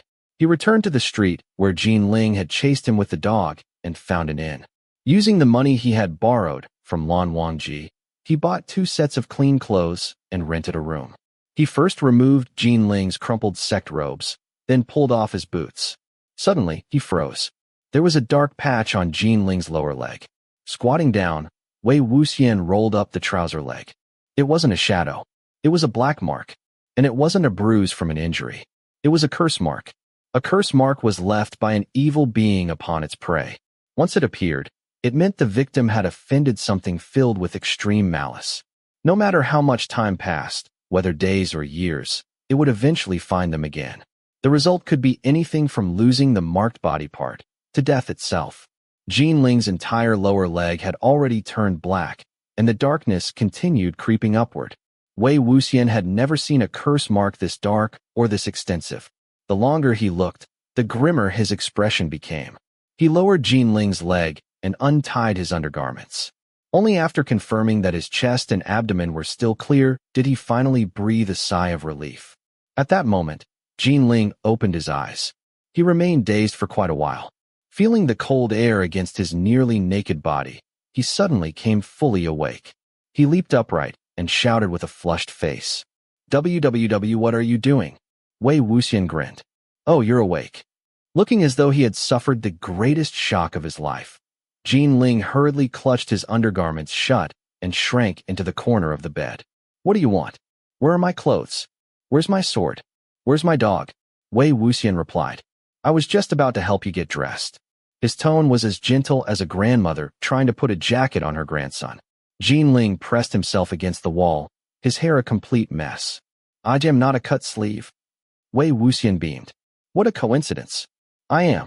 Yiling snatched up his sword with such determination that it seemed if Wei Wuxian took one more step forward, he'd kill him first, and then himself to preserve his honor. Wei Wuxian finally stopped laughing. "Relax. I was joking. I went through so much trouble digging you out of that wall, and you haven't even thanked me." Still flustered, Yiling ran a hand through his messy hair to make himself look a little more presentable before shouting. If it weren't for that, why you daring to take off my clothes WWD? Gotten you killed 1,000 times over. Wei Wuxian said, please don't. Dying once was painful enough. There. Put the sword down. Looking somewhat dazed, Yiling obeyed. Although his soul had left his body while Lan Wangji performed inquiry, and he remembered very little of what happened, somewhere in the haze he knew it had been this man who dug him out of the wall and carried him down the mountain. For a long time after being buried alive, he had remained conscious. The terror and despair had nearly driven him mad. He had never expected the person who rescued him from that nightmare to be the very man he had hated ever since they first met. His face alternated between pale and red. Embarrassment, confusion, and gratitude tangled together until he could hardly think straight. Suddenly, he glanced toward the window. The sky had already turned dark, scattered with a few lonely stars. At that exact moment, Wei Wuxian bent down to pick up the clean clothes lying on the floor. Yiling seized the opportunity. He jumped off the bed, shoved on his boots, grabbed his jacket, and sprinted straight out of the room. Wei Wuxian had assumed that after everything he had gone through, the boy would remain listless for a while. Who knew young people had so much energy? He disappeared like a gust of wind. Remembering the terrifying curse mark on Yiling's leg, Wei Wuxian hurried after him. What are you running for? Come back, Yiling shouted while hurriedly pulling on his filthy, wrinkled sect robes. Don't follow me. He bounded down the stairs and out of the inn in only a few strides. After chasing him through several streets, Wei Wuxian actually lost him. After searching for some time, twilight deepened and the streets gradually emptied. Damn it! How can this kid be so troublesome? Just as he was about to give up, an irritated young man's voice echoed from the far end of the street. I only scolded you a little, and you disappeared. What are you, some spoiled young miss? Your temper gets worse every day. Xianxia. Wei Wuxian immediately slipped into a nearby alley. A second later, Yiling's voice sounded as well. I came back perfectly fine, didn't I? Stop nagging. Apparently, Yiling hadn't come to Qinghe alone. That made sense.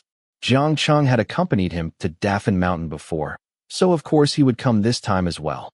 Judging by the situation, however, the two must have quarreled in Qinghe, which was why Yiling had gone up Xinglu Ridge by himself. The reason he had fled just now was probably because Xianxia had threatened to punish him if he wasn't back before dark. Xianxia snapped. Perfectly fine. You look like you rolled around in a muddy ditch, and you're telling me nothing happened? Aren't you embarrassed to wear your sect robes looking like that? Go back and change immediately. Now tell me what happened today.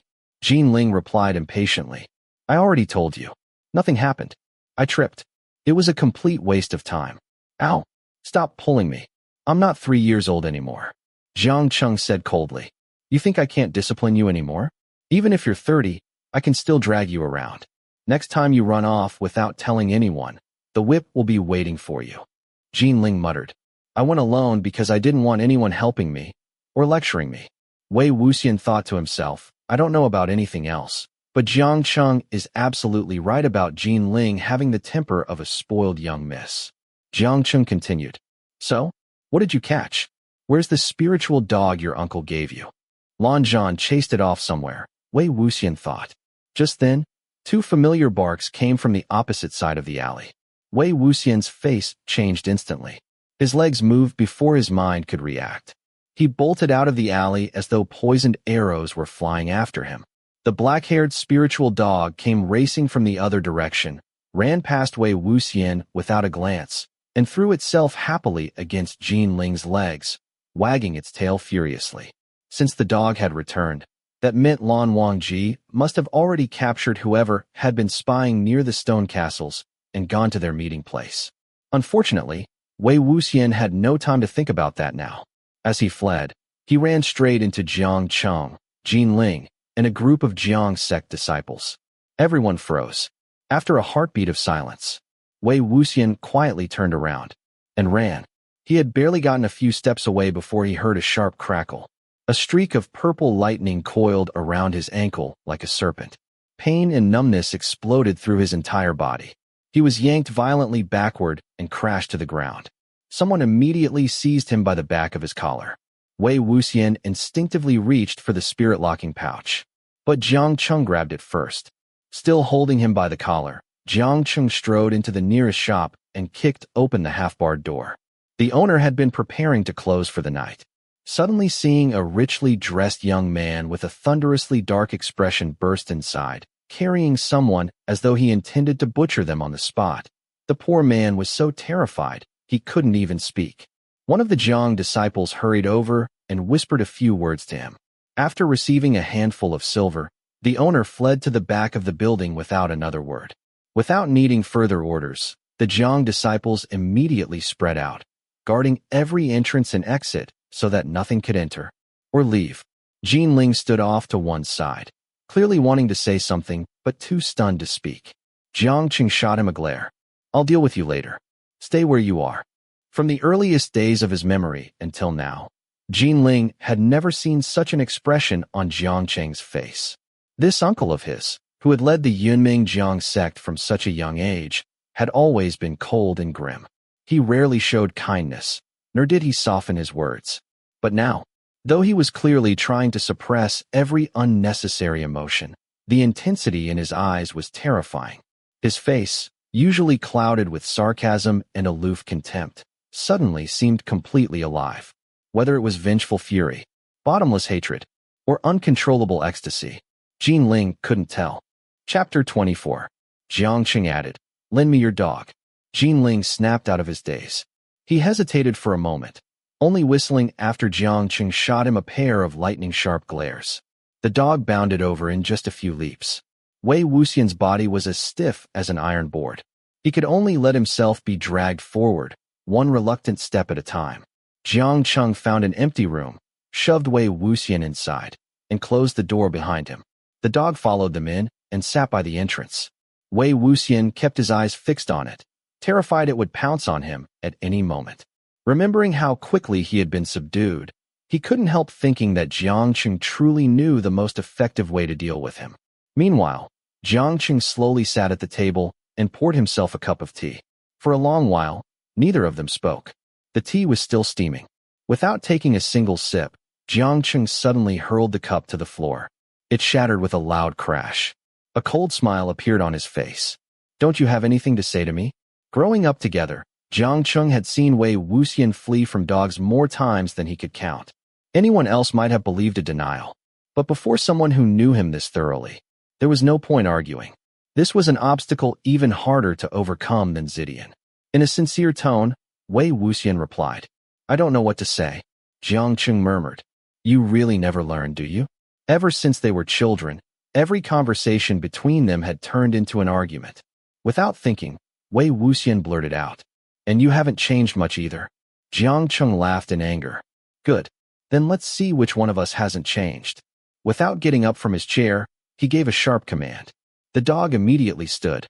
Just being in the same room with it had already left Wei Wuxian drenched in cold sweat.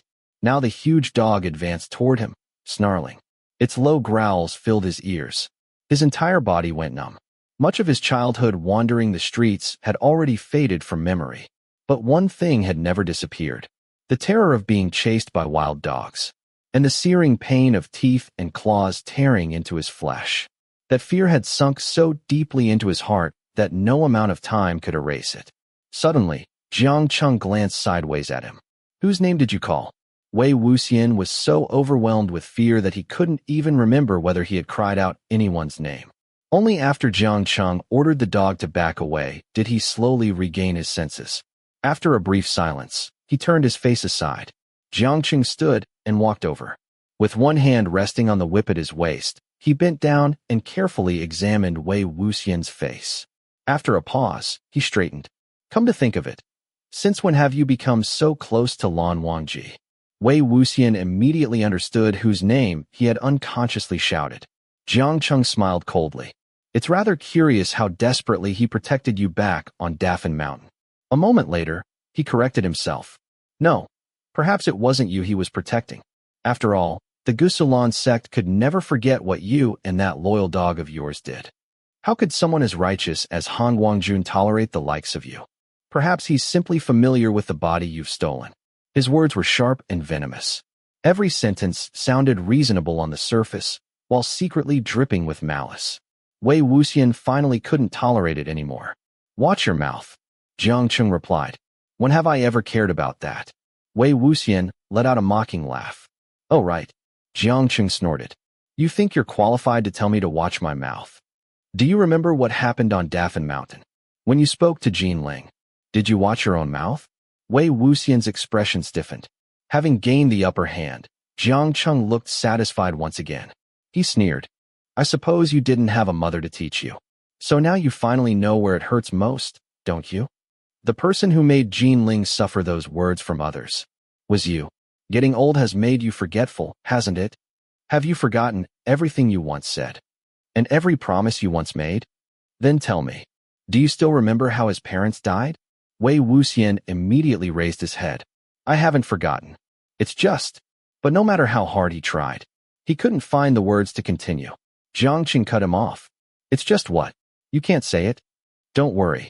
You can explain yourself while kneeling before my parents' graves at Lotus Pier. Wei Wuxian forced himself to calm down while frantically searching for a way out. Although he had dreamed countless times of returning to Lotus Pier, he certainly didn't want to go back there like this. Just then, hurried footsteps approached. Someone pounded loudly on the door. Uncle, it was Jinling. Jiangcheng raised his voice. Didn't I tell you to stay where you were? Why are you here? Jinling answered. Uncle, I have something really important to tell you. If it's important, why didn't you say it while I was scolding you? I didn't say it because you wouldn't stop scolding me. Are you going to listen or not? If not, then forget it. Jiangcheng pulled the door open with an irritated expression. Speak, then get out. As soon as the door opened, Jinling stepped inside. He had already changed into a clean white sect uniform. I really did run into something troublesome today. I think. I saw Wen Ning. Jiangcheng's eyebrow twitched violently. His hand immediately went to his sword. Where? When? Jinling replied. It happened this afternoon. About a dozen miles south of here there's an abandoned house. I went because I'd heard strange things were happening there.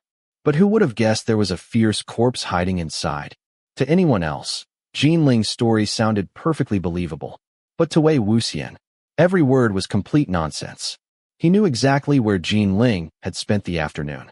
Besides, if Wen Ning truly wanted to hide himself, no junior could possibly discover him unless Wei Wuxian deliberately summoned him. Jiangcheng demanded. Why didn't you tell me immediately? Jinling replied. I wasn't certain. It moved incredibly fast and ran away the moment I entered. I only saw a blurry figure, but I heard the chains. The same chains I heard on Daffin Mountain. That's why I suspected it might have been him. If you hadn't kept scolding me, I would have told you as soon as I got back. If he escapes and you can't catch him, that's because of your temper, not mine. He still tried to peek inside. Jiangcheng, already furious, slammed the door directly in his face. From outside came Jiangcheng's voice. I'll deal with you later. Get lost. Jinling answered with a simple, oh. His footsteps gradually faded away. The instant Jiangcheng turned back around, Wei Wuxian immediately put on a perfect expression of, I'm shocked. My secret's been exposed. What do I do now that Wen Ning's been discovered? Jinling truly was clever. Knowing that Jiangcheng hated Wen Ning above all else, he had fabricated the perfect lie using just enough truth to make it convincing. Jiangcheng had already suspected Wen Ning was nearby. After hearing Jinling's story, and then seeing Wei Wuxian's reaction, his suspicions were almost completely confirmed. On top of that, the mere mention of Wen Ning's name always drove Jiangcheng into a fury, with anger clouding his judgment. How could he possibly doubt it?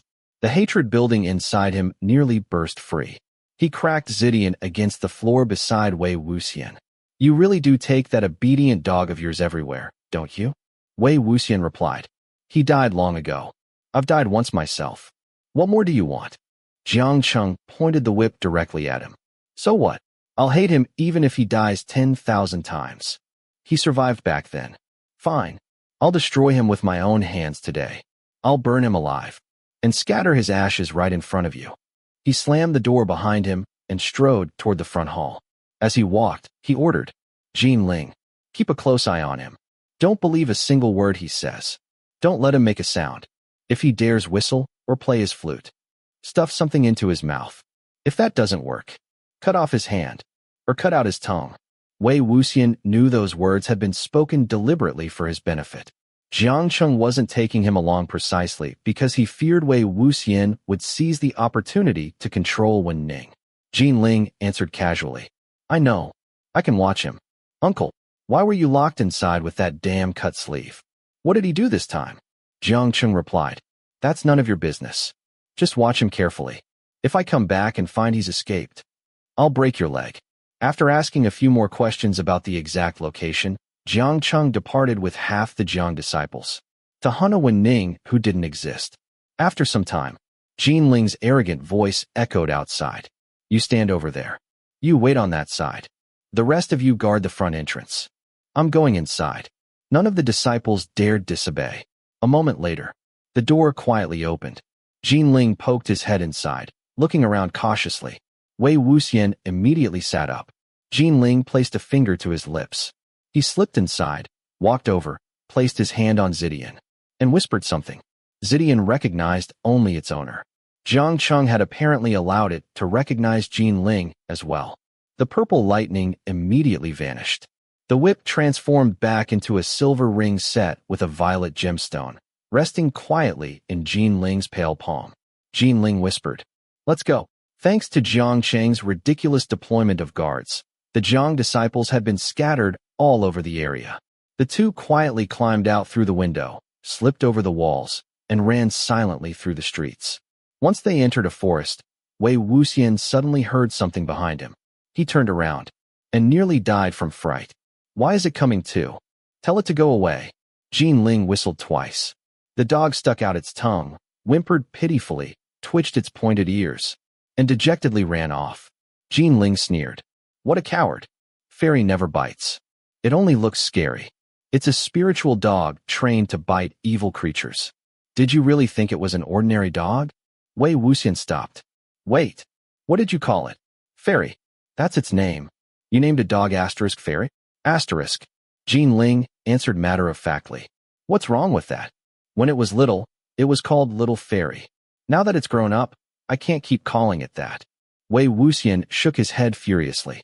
No. No. No. That's not the problem. Who on earth taught you to name dogs like that? Without question, it had to be Xianxia. Back then, Xiangxia's own puppies had names like Jasmine, Princess, Love, names that sounded more suitable for famous courtesans than hunting dogs. Yiling shrugged. Real men don't care about little things like names. Why are you making such a fuss? Anyway, now that you've offended my uncle, you're already half dead. I'm letting you go. We're even. Wei Wuxian asked. Do you know why your uncle wants me? Yeah. He thinks you're Wei Wuxian. Wei Wuxian thought. This time, he doesn't merely suspect me anymore. He's guessed correctly. He asked. And what about you? Don't you suspect it too? Yiling replied. This isn't the first time my uncle has done something like this. He never lets anyone go, even if he catches the wrong person. But Zidian couldn't force your soul out. So I'll believe you're not him. Besides, he wasn't a cut sleeve. But you actually dared to harass. With obvious disgust, he stopped himself before saying Lan Wangji's name. He waved his hand as though shooing flies. Anyway, from now on, stay away from the Lan Wangji sect. If you're going to do those things again, don't target anyone from my sect. Otherwise, I won't let you off. After saying that, he turned to leave. After only a few steps, he looked back. What are you still standing there for? Go. Are you waiting for my uncle to come back? And don't think I'll be grateful just because you saved me. Don't expect me to say anything embarrassing.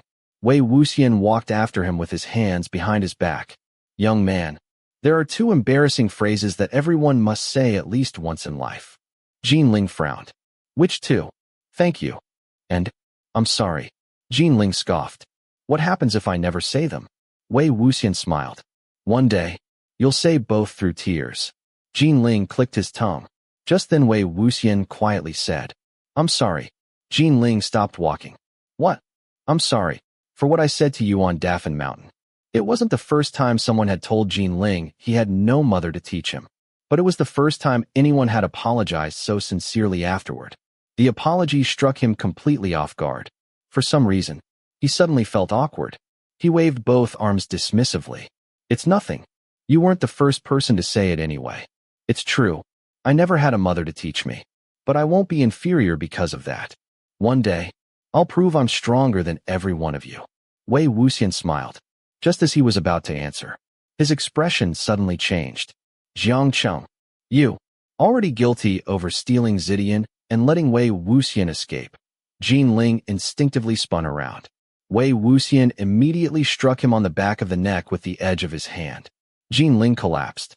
Wei Wuxian gently laid him on the ground, rolled up his trouser leg, and examined the curse mark once more. He tried several methods.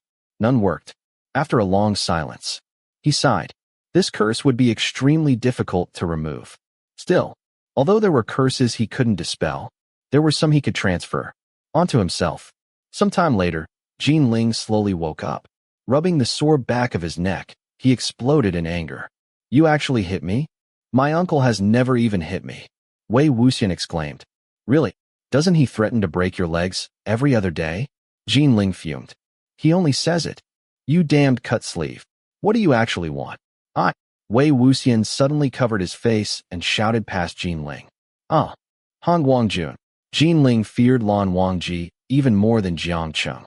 After all, Xianxia belonged to his own clan. Lan Wangji did not.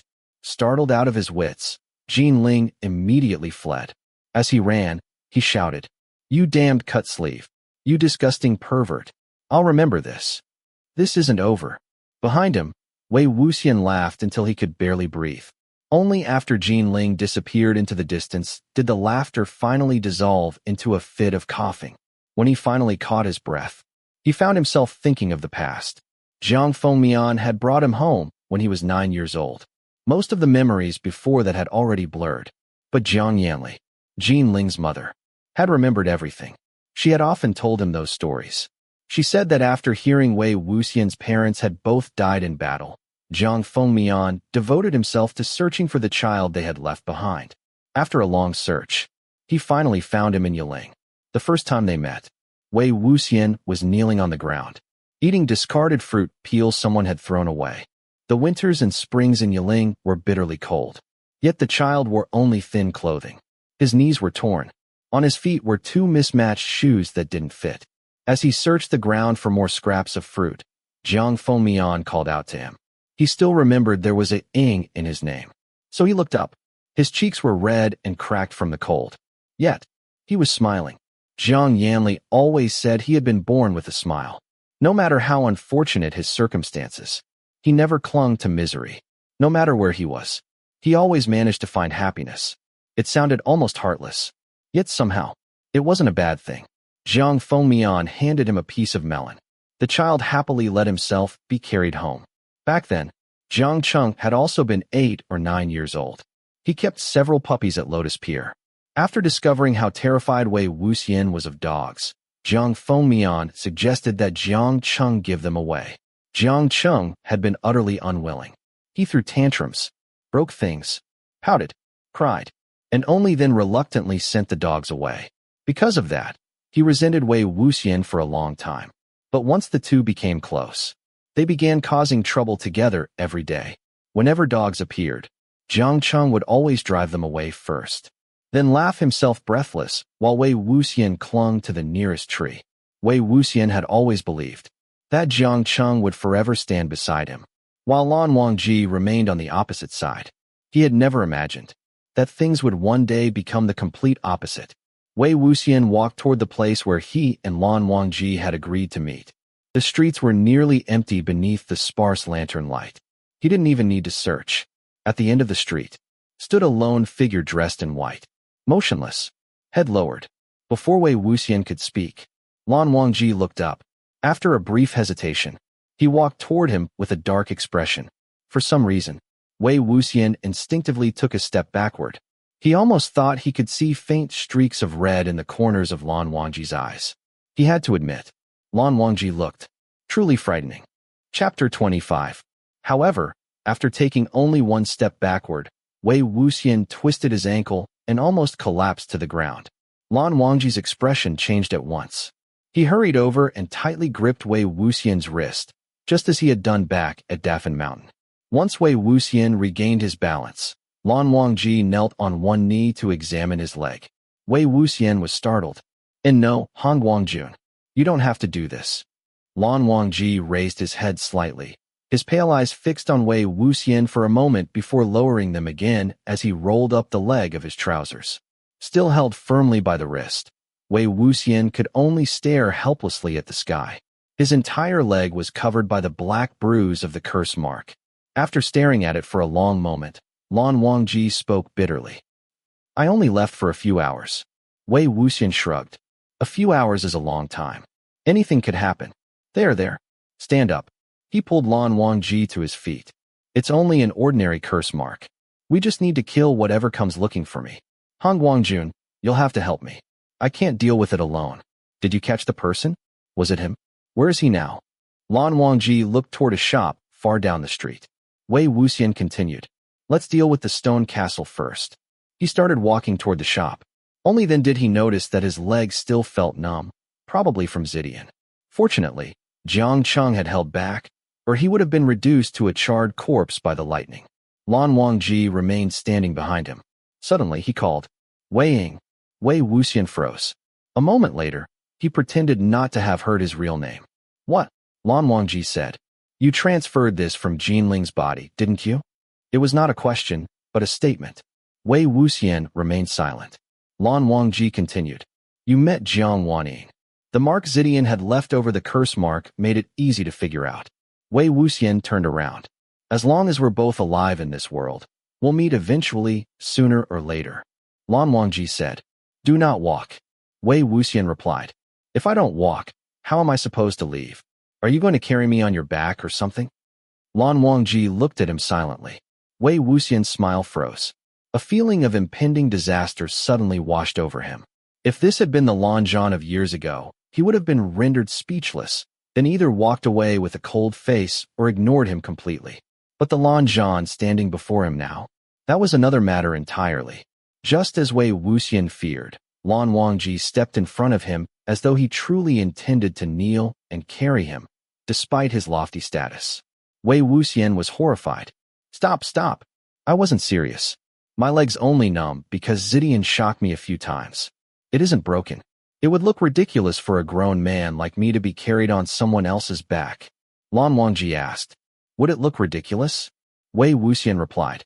Would it look good? After a brief silence, Lan Wangji answered. But you carried me on your back before. Wei Wuxian blinked. I did. Why don't I remember? Lan Wangji replied calmly. You never remember such things. Wei Wuxian laughed. Everyone says I have a terrible memory. Fine. Either way, I'm not letting you carry me on your back. Lan Wangji asked. Are you certain? Wei Wuxian answered firmly. I'm certain. The two fell silent again. Then, without warning, one of Lan Wangji's arms slipped behind Wei Wuxian's back while the other slid beneath his knees. Wei Wuxian was both shorter and lighter than him, making it effortless for Lan Wangji to lift him completely into his arms. Wei Wuxian had never expected this outcome. Across both of his lives, no one had ever carried him like this before. He cried out in horror. Lan Zhan. Holding him securely, Lan Wangji walked forward as steadily as ever. You said you didn't want to be carried on my back. Wei Wuxian protested. I didn't say I wanted to be carried like this either. Fortunately, it was already late at night. The streets were empty, sparing him from complete humiliation. Besides, Wei Wuxian had never been particularly thin-skinned. After only a few steps, he relaxed completely. Grinning mischievously, he toyed with the front of Lan Wangji's robes, pretending to tug at them. So, are we competing to see whose face is thicker? The cool fragrance of sandalwood surrounded him. Lan Wangji ignored him completely, his gaze fixed straight ahead, his expression as righteous and composed as ever. Seeing that nothing affected him, Wei Wuxian thought to himself, Lan Zhan really does hold grudges. He's making me pay back every time I teased him in the past by refusing to let me have any fun now. He's improved so much.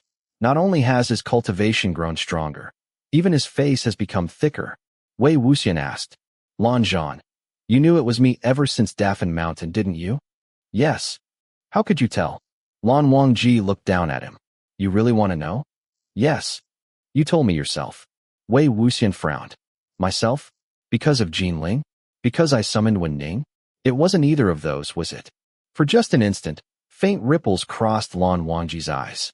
Then they vanished, leaving only still water once more. He answered seriously. Think. Wei Wuxian sighed. I'm asking because I can't think of the answer. No matter how much he pressed, Lan Wangji refused to explain. Still carrying Wei Wuxian, he entered an inn. Aside from the innkeeper nearly choking on his tea, no one reacted much. When they reached the room, Wei Wuxian said, All right, we're here. You can put me down now. You don't have a third hand to open the door.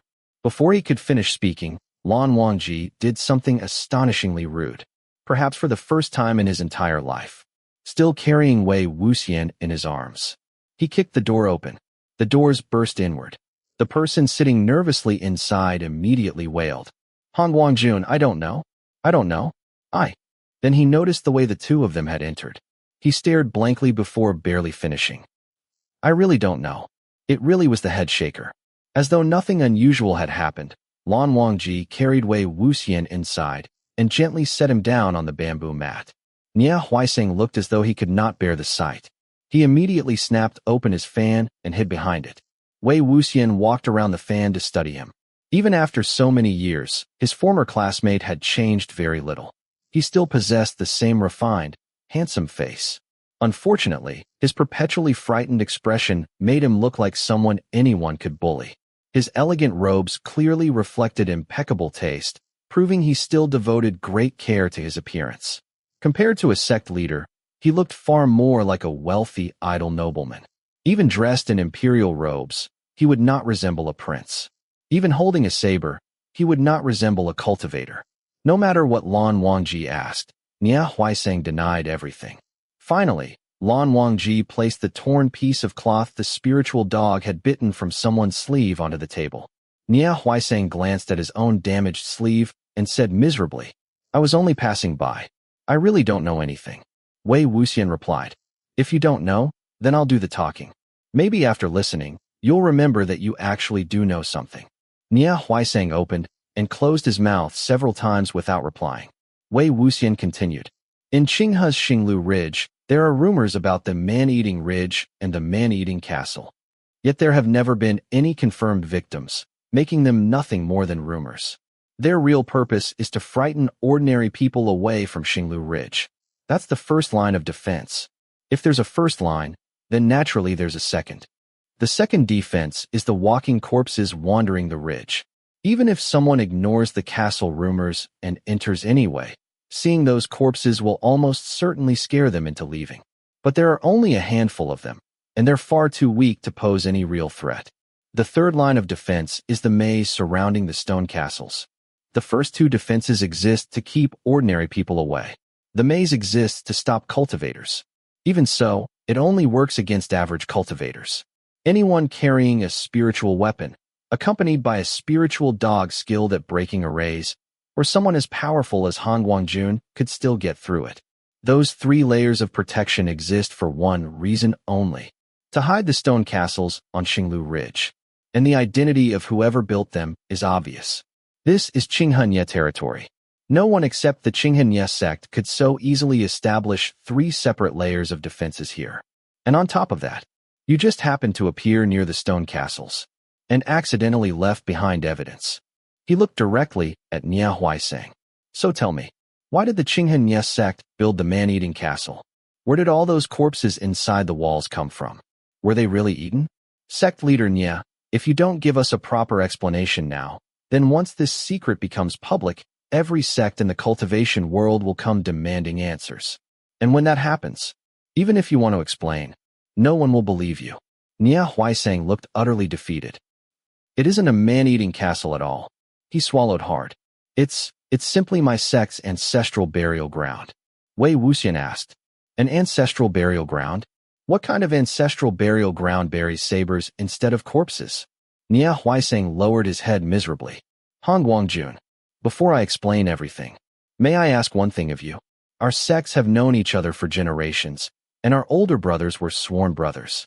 No matter what I tell you today, please promise that neither you, nor the person beside you, will reveal this secret to anyone. If the truth ever comes out in the future, I only ask that you speak a few words on my behalf as witnesses. Hanguang-Jun, you have always kept your word. If you promise me, I'll believe you. Lan Wangji answered. As you wish. Wei Wuxian asked. So if it isn't a man-eating castle, does that mean it has never eaten anyone? Nia Huaisang clenched his teeth before answering obediently. It has. Wei Wuxian blinked. Wow. Nia Huaisang hurriedly added. But only once. And it wasn't our sect's fault. It happened decades ago. The rumors about the man-eating castle all began after that incident. I merely added fuel to the fire and exaggerated the rumors. Chapter 26. Lan Wangji said, "The details, please." Though he spoke politely as he sat down, his words carried almost the weight of a threat. Nia Huaising finally began his explanation. He started, Hanguang-Jun, you know that the Nia sect is different from the other sections. Our founder was a butcher, so while the other sects cultivate with swords, we cultivate with sabers. This was common knowledge and by no means a secret. Even the Qinghe Nia sect's emblem was the fierce head of a beast resembling a dog or a pig. Nia Huaisang continued. Because our cultivation method differs from the other sects, and because our founder was originally a butcher, bloodshed was inevitable. The sabers of our previous sect leaders all carried immense hostility and killing intent. Almost every sect leader eventually suffered a fatal chi deviation. Their violent tempers also had a great deal to do with this. Wei Wuxian raised a brow. Now this is starting to sound a lot like demonic cultivation. Nia Huaisang hurried to defend himself. It isn't the same. Demonic cultivation is called demonic because it uses human lives. Our sabers don't use human lives. They feed on the lives of evil spirits and fierce beasts. Throughout their entire existence, they've been killing such creatures. If they can no longer do so, they become restless and bring disaster upon the sect. A saber spirit recognizes only one master and allows no one else to wield it. We descendants can't simply melt the sabers down. First, it would be disrespectful to our ancestors. Second, even melting them might not solve the problem. Wei Wuxian remarked, they're certainly full of themselves. Nia Huaisang nodded. They have every reason to be. Those sabers fought and cultivated alongside our ancestors. He continued, as the generations passed, each sect leader became stronger, but the problem also became worse. That continued until the sixth sect leader came up with a solution.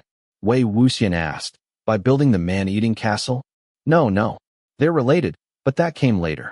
The sixth sect leader built 2 coffins for his father's and grandfather's sabers, then constructed a tomb.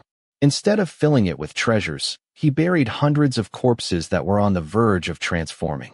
Lan Wangji frowned slightly.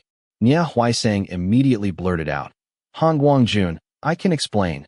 They weren't killed by our sect. We gathered them from many different places, and we even bought many of them at great expense. The sixth sect leader believed that if the saber spirits wished to fight evil beings, then they should be given evil beings to fight forever. The corpses were buried together with the saber-filled coffins, serving as burial offerings to the saber spirits. The saber spirits suppressed the corpses' transformations, while the corpses soothed the saber spirits' bloodlust and fury. The two sides restrained one another, maintaining a balance. Only through this method did later generations finally find peace. Wei Wuxian asked, then why build the stone castle afterward? Why hide the corpses inside the walls? And didn't you say that it really did eat people? Nia Huaisang sighed. Those are actually all the same question. I suppose you could say it really did eat people, but it wasn't intentional. Our sixth sect leader built the saber tomb to resemble an ordinary burial site, and later generations followed the same design. About 50 years ago, however, grave robbers discovered it. Wei Wuxian made a soft sound of understanding. What a perfect example of waking a sleeping lion. Nia Huaisang continued. No matter how careful you are, a project as large as building a tomb can't remain completely hidden.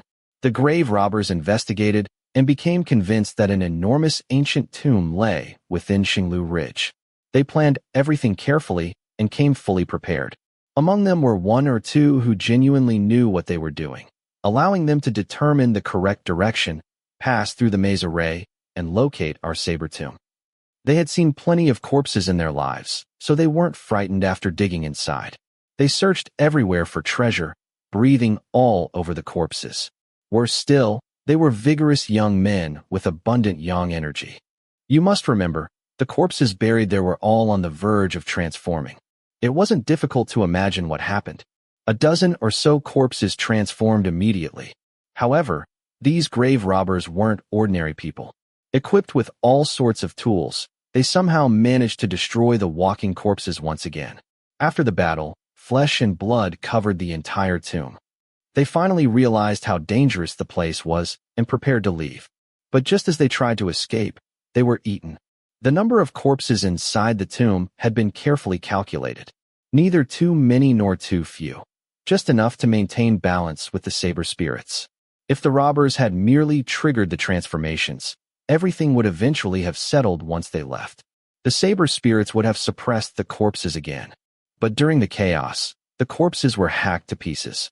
Suddenly, there were fewer corpses than there should have been. To maintain the balance between the saber spirits and the fierce corpses, the tomb had no choice but to seal itself shut and trap the robbers inside, using them to replace what had been lost. After the saber tomb was ruined, the sect leader at that time sought another solution. He selected a new location on Xinglu Ridge and built a saber hall instead of another tomb. To prevent grave robbers from repeating the same mistake, he concealed the corpses inside the walls. That saber hall later became the so-called man-eating castle. When the grave robbers first came to Qinghe, they disguised themselves as hunters. They entered Xinglu Ridge and never returned. Since no bodies were ever found, people began saying that a monster living in the ridge had devoured them. Later, before the new maze array was completed, another traveler accidentally discovered the white stone castles. Fortunately, there were no doors at the time, so he couldn't enter.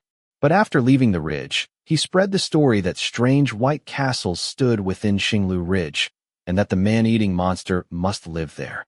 We realized the rumors would keep people away, so we encouraged them a little. We exaggerated the legend of the man-eating castle, but it really can eat people. Nia Huaisang took a handkerchief and a white stone about the size of a garlic bulb from his sleeve. After wiping the sweat from his forehead, he handed the stone over. The two of you should look at this. Wei Wuxian accepted it. Looking more closely, he noticed something white protruding from the stone. It looked like the bone of a human finger. He immediately understood. Nia Huaisang finished wiping away his sweat and continued. That young Master Gene somehow caused an explosion that blasted a hole through the wall. To destroy such a thick wall, he must have been carrying quite a few spiritual tools. But that's beside the point. The section he destroyed happened to belong to the earliest saber hall we built on Xinglu Ridge. At that time, we hadn't yet thought of constructing double walls with packed earth between them to block out yang energy and prevent easy transformation. We simply sealed the corpses directly inside. So when young Master Gene blasted open the wall, he unknowingly destroyed one of the skeletons buried there. Before long, he himself was pulled into the wall, taking the place of the corpse he had destroyed. I inspect Xinglu Ridge from time to time. When I went there today, I found this. He pointed to the white stone. As soon as I picked it up, a dog came chasing after me. He lowered his head miserably. The saber hall is practically our ancestral tomb. The longer Nia Huaisang spoke, the more miserable he became. Most cultivators know this is Nia territory, so they rarely come night hunting around Qinghe. Who could have imagined his luck would be so terrible? First, the stubborn Jin Ling insisted on investigating Xinglu Ridge. Then Lan Wangji and Wei Wuxian arrived while following the ghost hand's directions.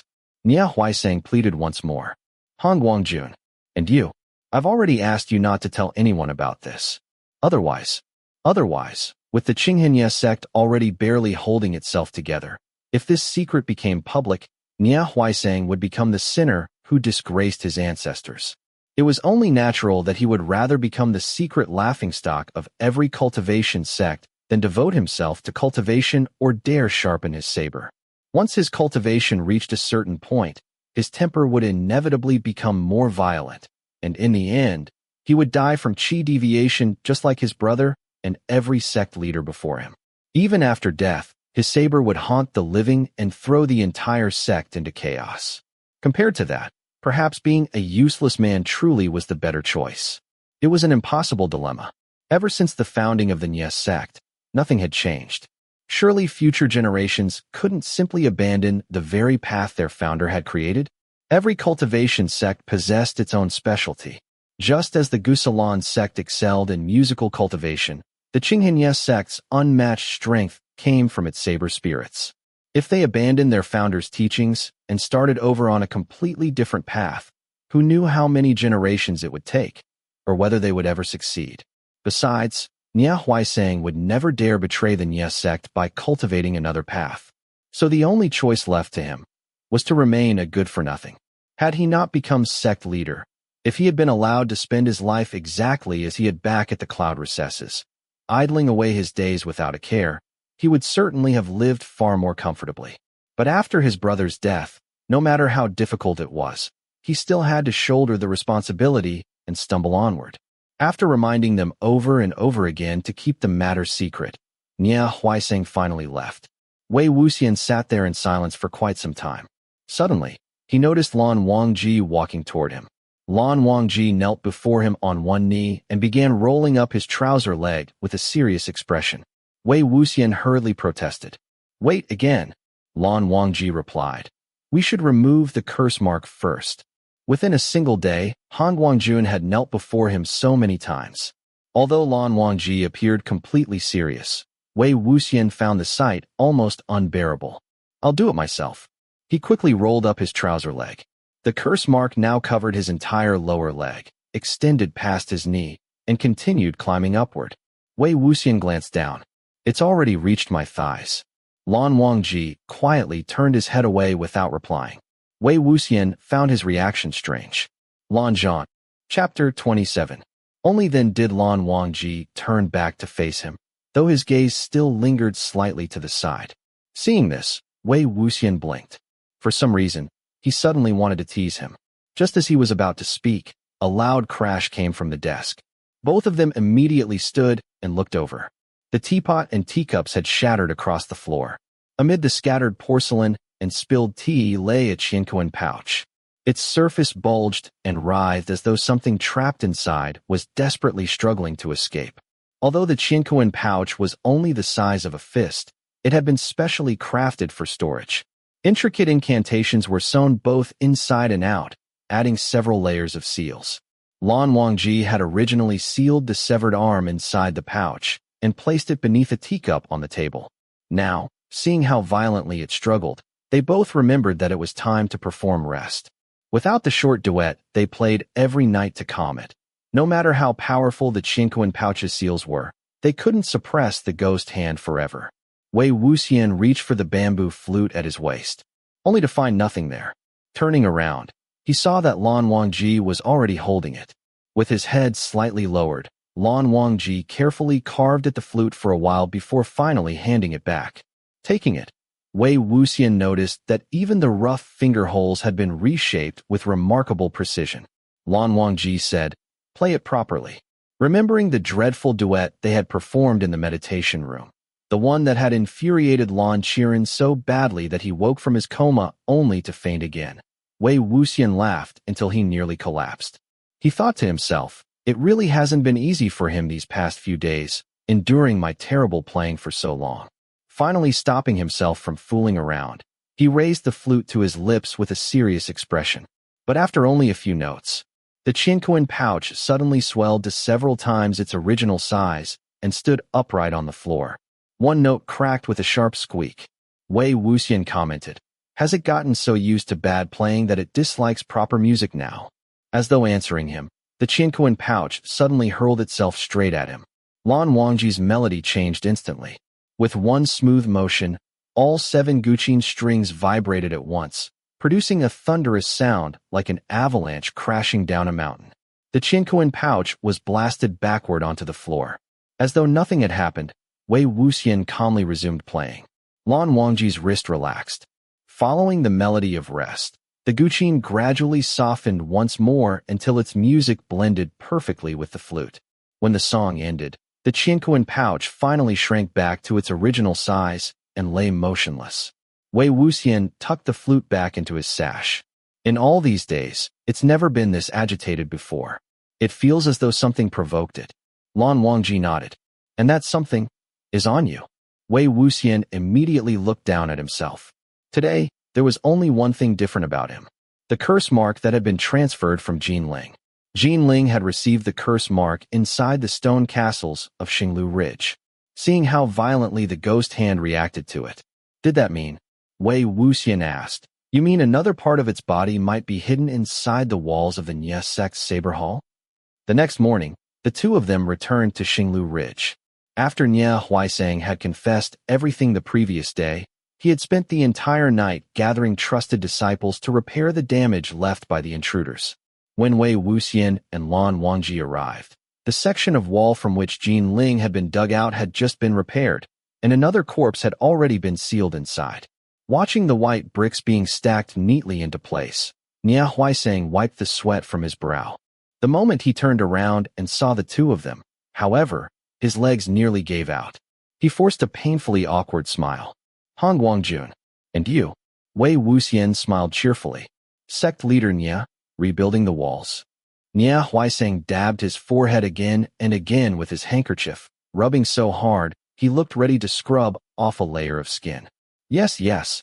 Wei Wuxian spoke sympathetically, though there was a hint of embarrassment in his voice. My apologies.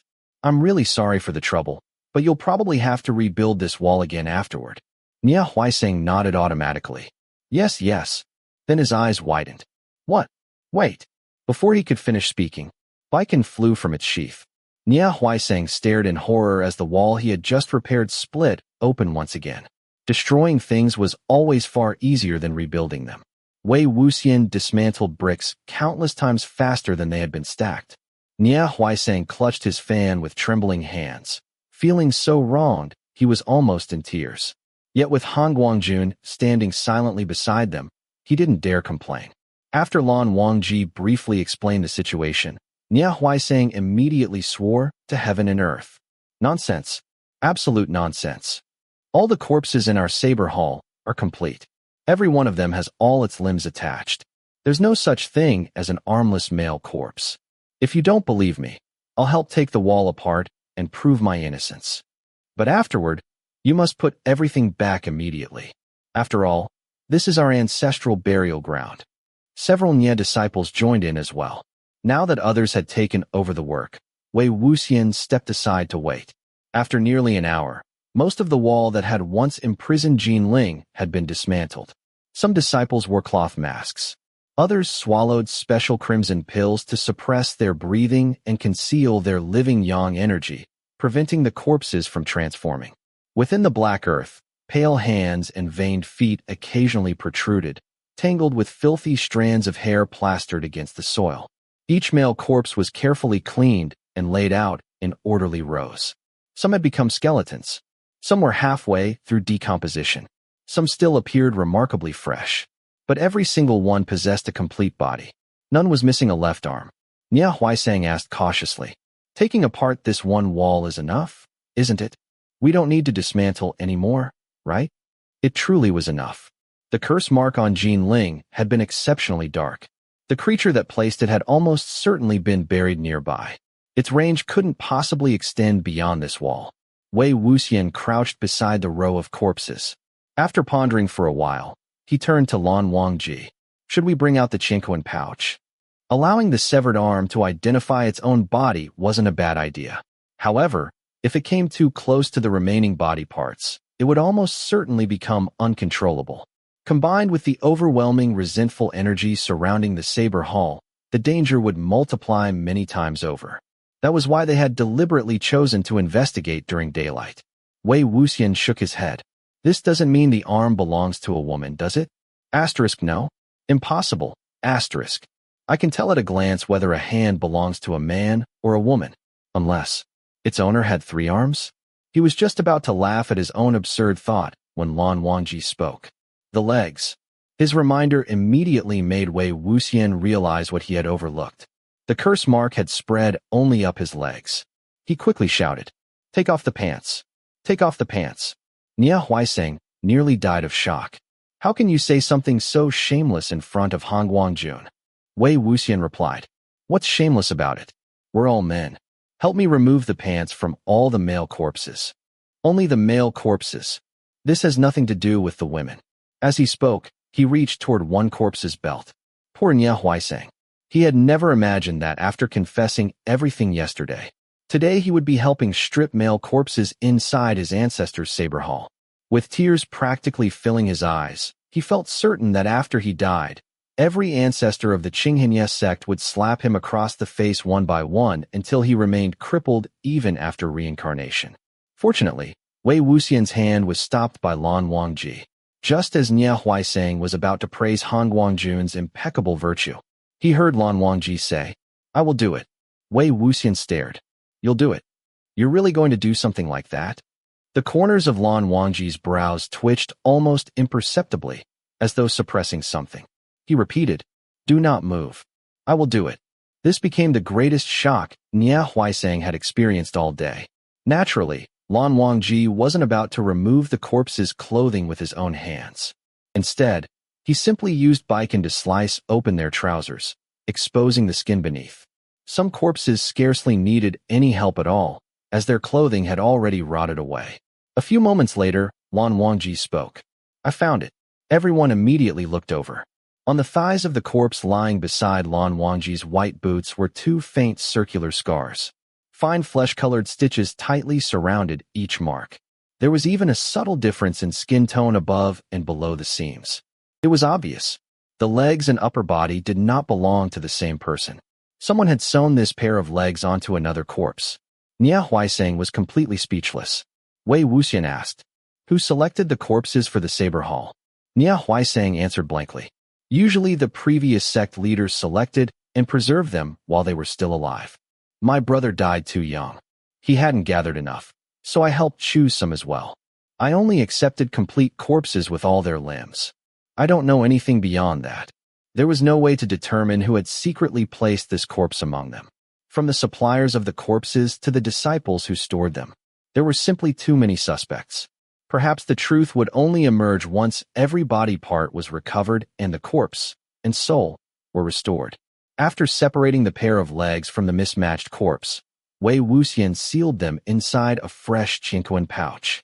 He said to Lan Wangji, "Our mysterious friend here was chopped into pieces. And not only that, the pieces were scattered everywhere. One part here, another part there. Just how much hatred did the murderer have for him? Let's just hope the remaining pieces aren't too small." Although Wei Wuxian politely bid them farewell when they departed, judging by the terror on his face, he most likely hoped never to see either of them again for the rest of his life. The two left Xinglu Ridge and returned to the inn. Once they reached a relatively safe place, they took out the 3 recovered limbs and examined them carefully. As expected, the pair of legs matched the severed arm perfectly. Whenever they were placed near one another, both trembled violently, as though desperately trying to reunite. But no matter how hard they struggled, they could not connect. The missing torso still separated them. There was no doubt anymore. They belonged to the same person. Other than knowing that the deceased had been a tall man with long limbs, a muscular build, and exceptionally high cultivation, they knew absolutely nothing else. Fortunately, the ghost hand soon pointed toward their next destination, southwest. Following its direction, Wei Wuxian and Lan Wangji set out for Yiling. Chapter 28.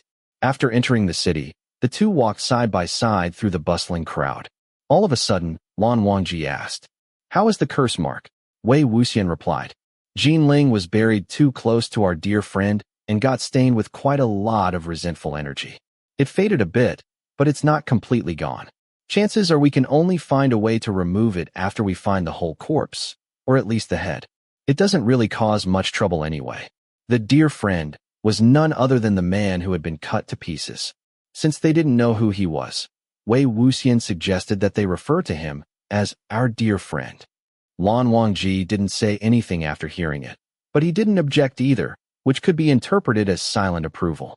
Of course, he himself would never use the term.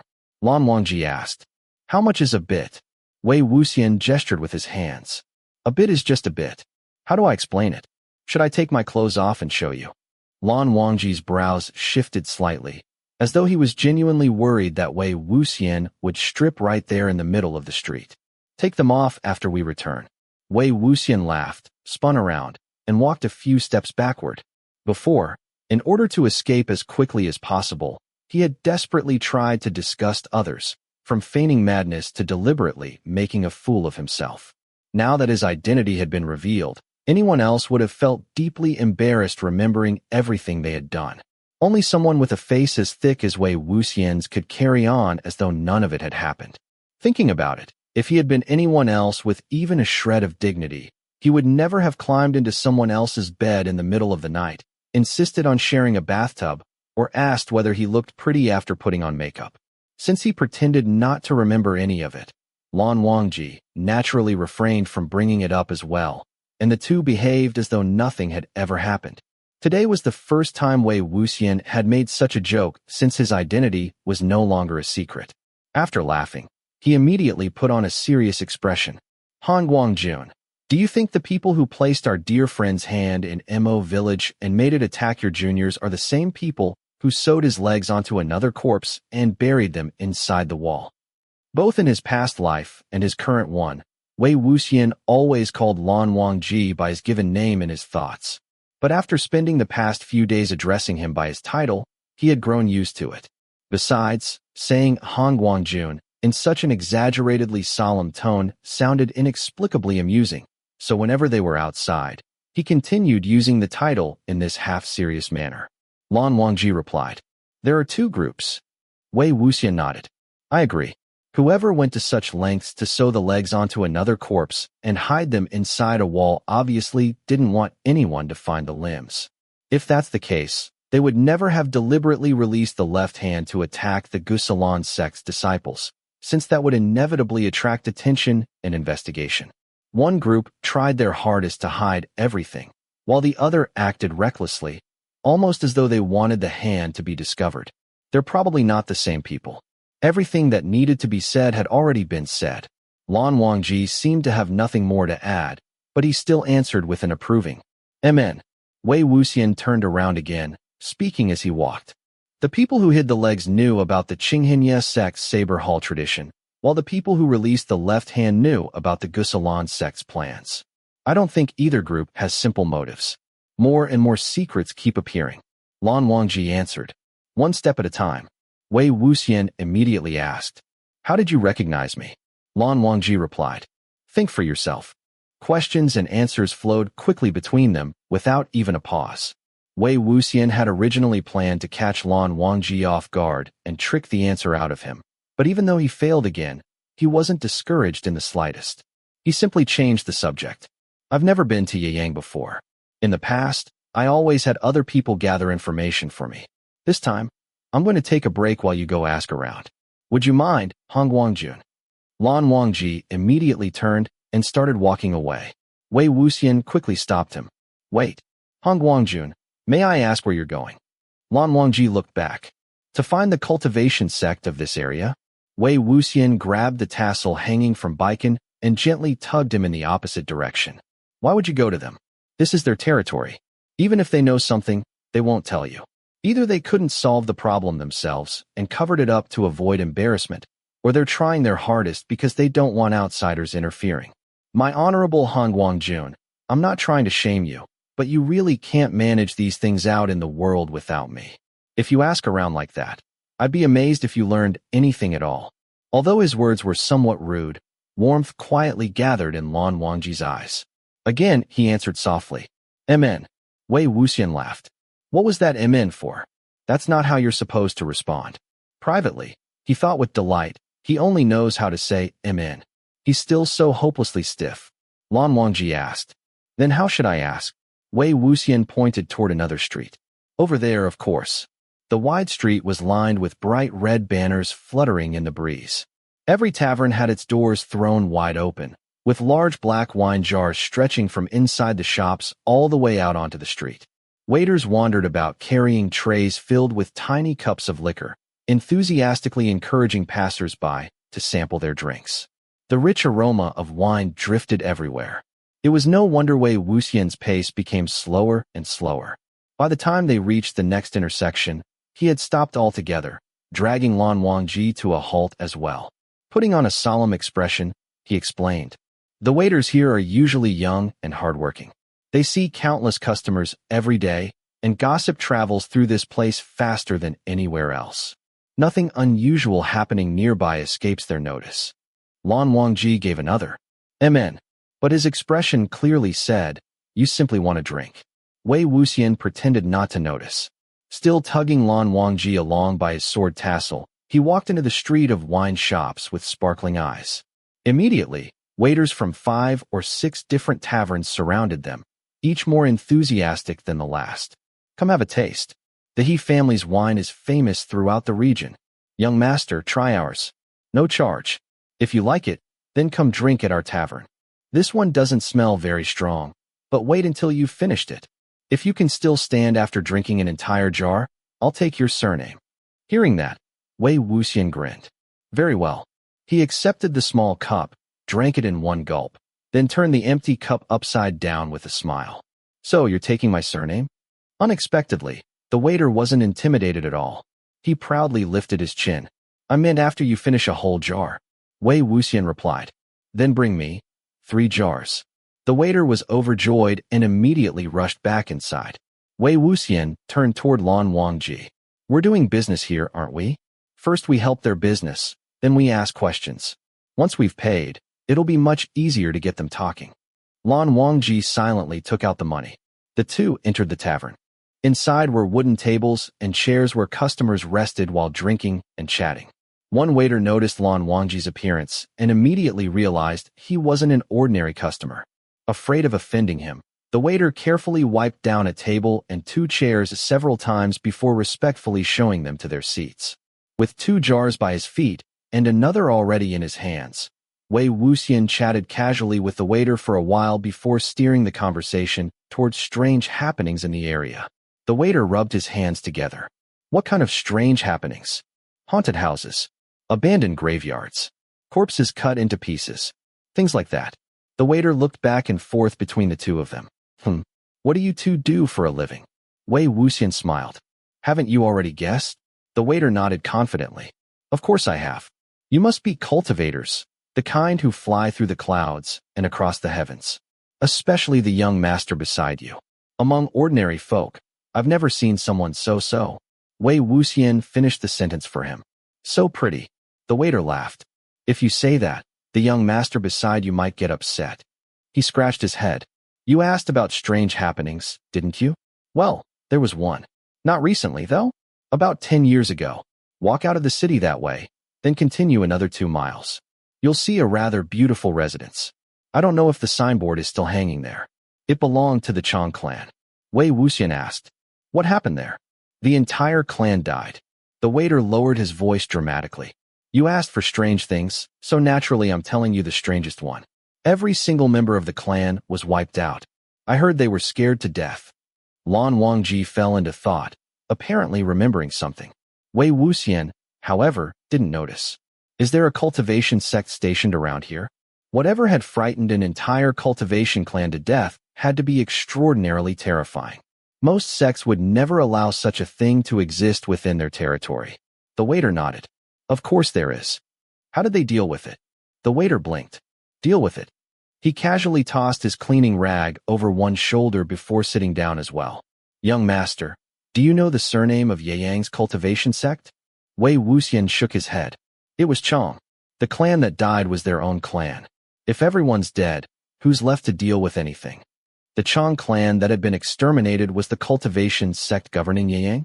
Wei Wuxian had never even heard of the Yangchang sect, meaning it couldn't have been a prominent sect. But the complete destruction of an entire clan was certainly no small matter. He immediately asked, "How was the Xiang clan destroyed?" The waiter lowered his voice. "This is only what I've heard. One night, violent pounding suddenly echoed from inside the Xiang residence." Wei Wuxian repeated, "Pounding, that's right." The banging was so loud it practically shook the heavens. Mixed in with it were screams and cries, as though everyone inside was trapped and couldn't get out. Strange, isn't it? The doors were locked from the inside. If they wanted to leave, they only had to unbolt them. Why keep pounding on the doors? Even if they did, the people outside couldn't possibly let them out. And if the doors wouldn't open, couldn't they have climbed over the walls instead? He shook his head. The neighbors were completely bewildered. Everyone knew the Xiang clan were cultivators. Their clan leader, Chang Ping, even had a flying sword that he could stand on while it flew. If even cultivators couldn't handle whatever was happening inside, ordinary people would only be throwing away their own lives by getting involved. So nobody climbed the walls. Nobody brought ladders. They simply stayed outside listening. And just like that, the night passed. The screams gradually became quieter and quieter. Then, the next morning, after sunrise, the gates of the Xiang residence opened all by themselves. He shivered. Inside, the masters, the women, the servants, everyone. Some were sitting. Some were lying on the ground. They had vomited until their insides came out. They had all been frightened to death. At that moment, the tavern owner turned around and shouted, "Are you looking to die? Why are you standing there telling ghost stories instead of working?" Wei Wuxian cheerfully replied, "5 more jars, please." Lan Wangji quietly paid for 10 jars instead. The owner's face instantly lit up. "Take good care of these honored guests. Stop wandering around." Freed from further interruptions, the waiter eagerly continued. After that, for a very long time, anyone who passed the Xiang residence at night could still hear pounding coming from inside the walls. Think about it. Cultivators who spent their lives dealing with ghosts and monsters were frightened to death. Just how terrifying must it have been? If you're often outside after dark, sooner or later you'll run into ghosts. Even after those people were buried, you could supposedly hear them pounding against the lids of their own coffins. Although the clan leader, Chongping, happened to be away from home and survived, Wei Wuxian interrupted. "Didn't you just say the entire clan died?" Chapter 29. The waiter said, "Take it easy. I was just about to mention that. Everyone did die. Although I said he survived, it was only for a short while. A few years later, the clan head, Chongping, died as well. This time, his death was even more horrifying. He was executed by Lingqi with a sword. I don't need to tell you what Lingqi is, do I? It's when the flesh on someone's body is sliced away piece by piece with a saber or sword, 3,600 times, until nothing remains but a skeleton." Of course, Wei Wuxian knew exactly what Lingqi was. If someone wanted a book called 1,000 Ways to Die an Agonizing Death, he would have been the most qualified person to write it. He raised a hand. "I understand. Then do you know why the Xiang clan was wiped out?" The waiter replied, "I heard it was planned by another cultivation sect. That has to be the case, right? Otherwise, why would a bunch of cultivators fail to escape? They must have been trapped inside by something or someone." Seeing the conversation going well, the shop owner even brought over 2 small dishes of peanuts and sunflower seeds. Wei Wuxian nodded in thanks and continued cracking sunflower seeds as he asked, "Did anyone ever find out what that something or someone was?" The waiter laughed. "Young master, now you're joking. How could ordinary people like us, who are just trying to get through life, know anything about people who fly around in the heavens? Logically, you cultivators should know more than I do. I've only heard vague stories that the Xiang clan offended someone they never should have offended. Anyway, after that, nobody was left to deal with the evil spirits around Yiling." Wei Wuxian pondered. Someone they shouldn't have offended? That's right. The waiter tossed a couple of peanuts into his mouth. "These cultivation sects sure hold grudges. I figure the Xiang clan must have been targeted by another group of cultivators. Isn't killing people over treasures supposed to be common? That's what all those books and stories say. Although I don't know who exactly did it. I heard it was connected to a very famous villain." Wei Wuxian smiled as he lifted his bowl of liquor, glancing sideways at him. "Let me guess. You're about to tell me you don't know who that villain was." The waiter burst into laughter. "Guess again. I definitely know this one. He was called something like Patriarch. Right. The Yiling Patriarch." Wei Wuxian nearly choked, blowing a stream of bubbles into his liquor with a loud splash. "What? Me again?" The waiter nodded vigorously. "Yep, that's right. His surname was Wei. I think his name was Wei Wuxian. Whenever people mention him, they sound both terrified and hateful." Wei Wuxian thought it over and came to 2 conclusions. First, he had never been to Yiling before. Second, among everyone he had ever killed, not one had died by Lingqi. The whole thing sounded completely absurd. He turned toward Lan Wangji, silently asking for an explanation. Lan Wangji had apparently been waiting for that look for quite some time. "We're leaving." Wei Wuxian immediately understood. Lan Wangji had something to tell him, and it wasn't something to discuss in a crowded liquor shop. He stood up. "Then let's go? How much?" "All right. It's already been paid for." I'll leave the liquor here for now and finish drinking it after we're done. Then he added jokingly, make sure it's still here when I come back. Having already eaten more than half the peanuts, the waiter replied, of course, our shop treats everyone honestly, young and old alike. Leave it here without worry. We'll even wait for you before closing up. Then his eyes lit up. Hey, young masters, are you going to the Xiang residence right now? Wow, that's amazing. I'm from around here, and I've never even gone there. I've only dared to sneak a few looks from a distance. Are you two actually going inside? What are you going to do? Wei Wuxian answered. We're just going to sneak a few looks from far away. The young waiter had an outgoing personality and became friendly with strangers far too quickly. Even though they had only chatted for a short while, he already treated Wei Wuxian like an old friend. He casually slung an arm over Wei Wuxian's shoulder. Is the work you two do difficult? Do you make lots of money? Probably a fortune, right? It's such a respectable profession. Let me ask you something. Is it hard to get started? Halfway through his sentence, he abruptly shut his mouth.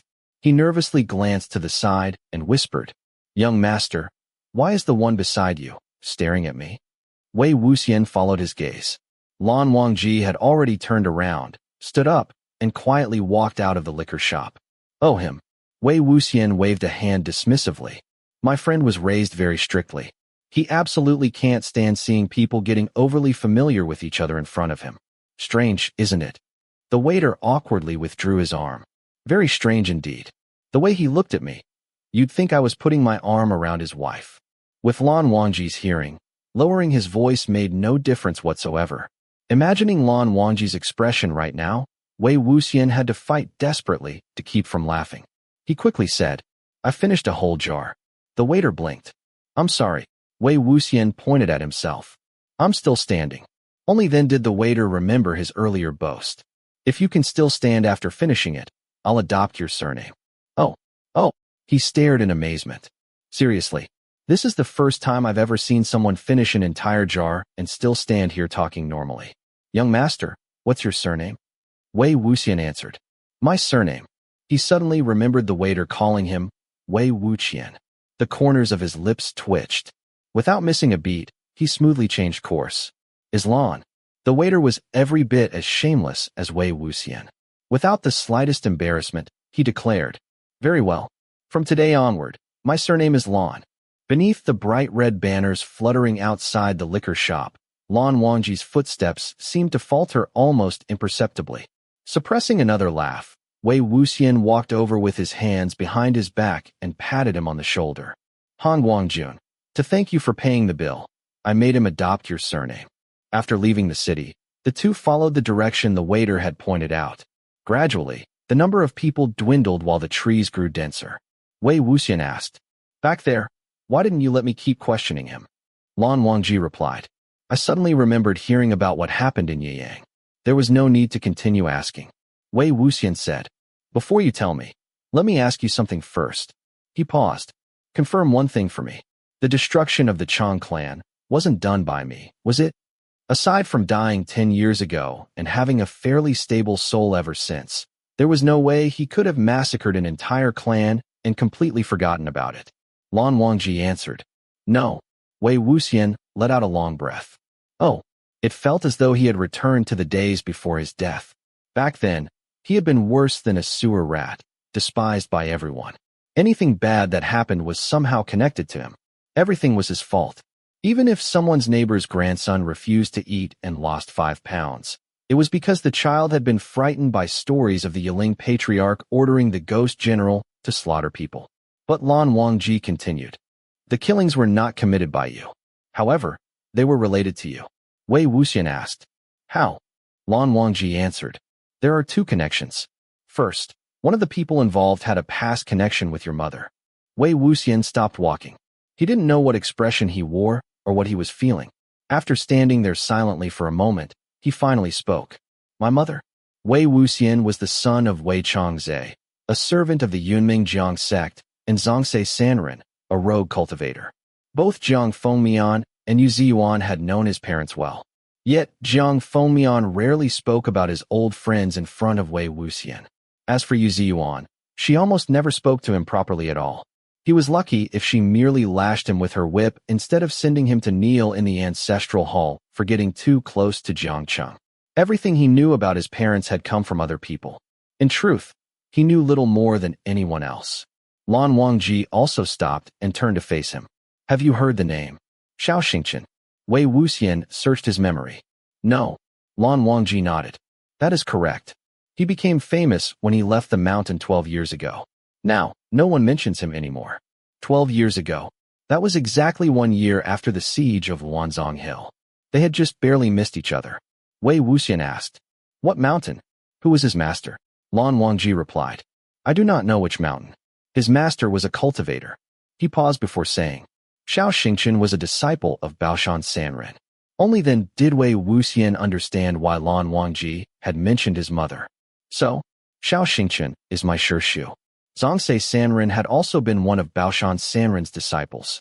Baoshan Sanren was a legendary cultivator who had lived in seclusion for centuries. Rumor claimed she belonged to the same generation as when Mao and Lanin. The great heroes of that era had long since returned to dust, yet Baoshan Sanren was still said to remain alive.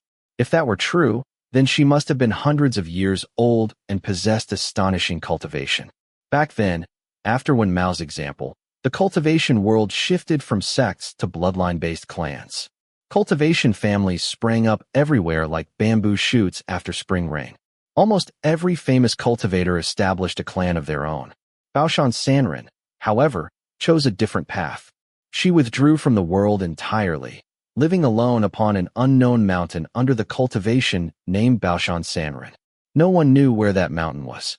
After all, if people could easily find someone who claimed to be living in seclusion, it would hardly count as seclusion. She lived upon that hidden celestial mountain and occasionally brought abandoned children there to raise as disciples.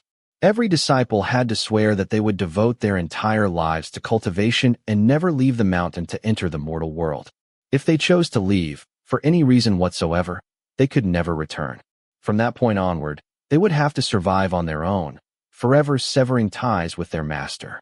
People often praised Baoshan Sanren's foresight in establishing such a rule, because over the course of several hundred years, only 3 of her disciples had ever left the mountain: Yiling Patriarch, Xiangxia Sanren, and Xianxia. None of the 3 met a peaceful end. Wei Wuxian had known the fates of the first 2 ever since childhood, so there was no need to explain them. Instead, Lan Wangji began telling him about the last disciple, his Shishu. When Xianxia left the mountain, he was only 17 years old. Lan Wangji had never met him personally, but he had heard countless stories praising Xianxia's extraordinary talent. At that time, the Sunshot campaign had ended only a few years earlier, and the siege of Wanzhong Hill had only recently concluded. The prominent cultivation clans were recruiting talented cultivators from all over. Xianxia descended the mountain, hoping to save the world. With his exceptional talent and renowned master, he entered the mountains alone on his very first night hunt, holding a horsetail whisk in one hand and a long sword in the other. He claimed first place immediately, and became famous overnight. Seeing such a gifted young cultivator, every major clan invited him to join their ranks. Xianxia declined every offer. He said he did not wish to rely on any established clan. Instead, together with a close friend, he wanted to found a new cultivation sect that would not be based on bloodline. His personality was gentle, yet his resolve was unwavering. Soft on the outside, firm on the inside. Whenever anyone faced a difficult problem, Xianxia was the first person they thought of asking for help. As a man of unquestionable integrity, he never refused. Because of that, everyone spoke of him with admiration. It was around that time that the Chang clan of Yiling was wiped out. Chapter 30. One day, the leader of the Yiling Chang clan went out on a night hunt with several family members for about half a month.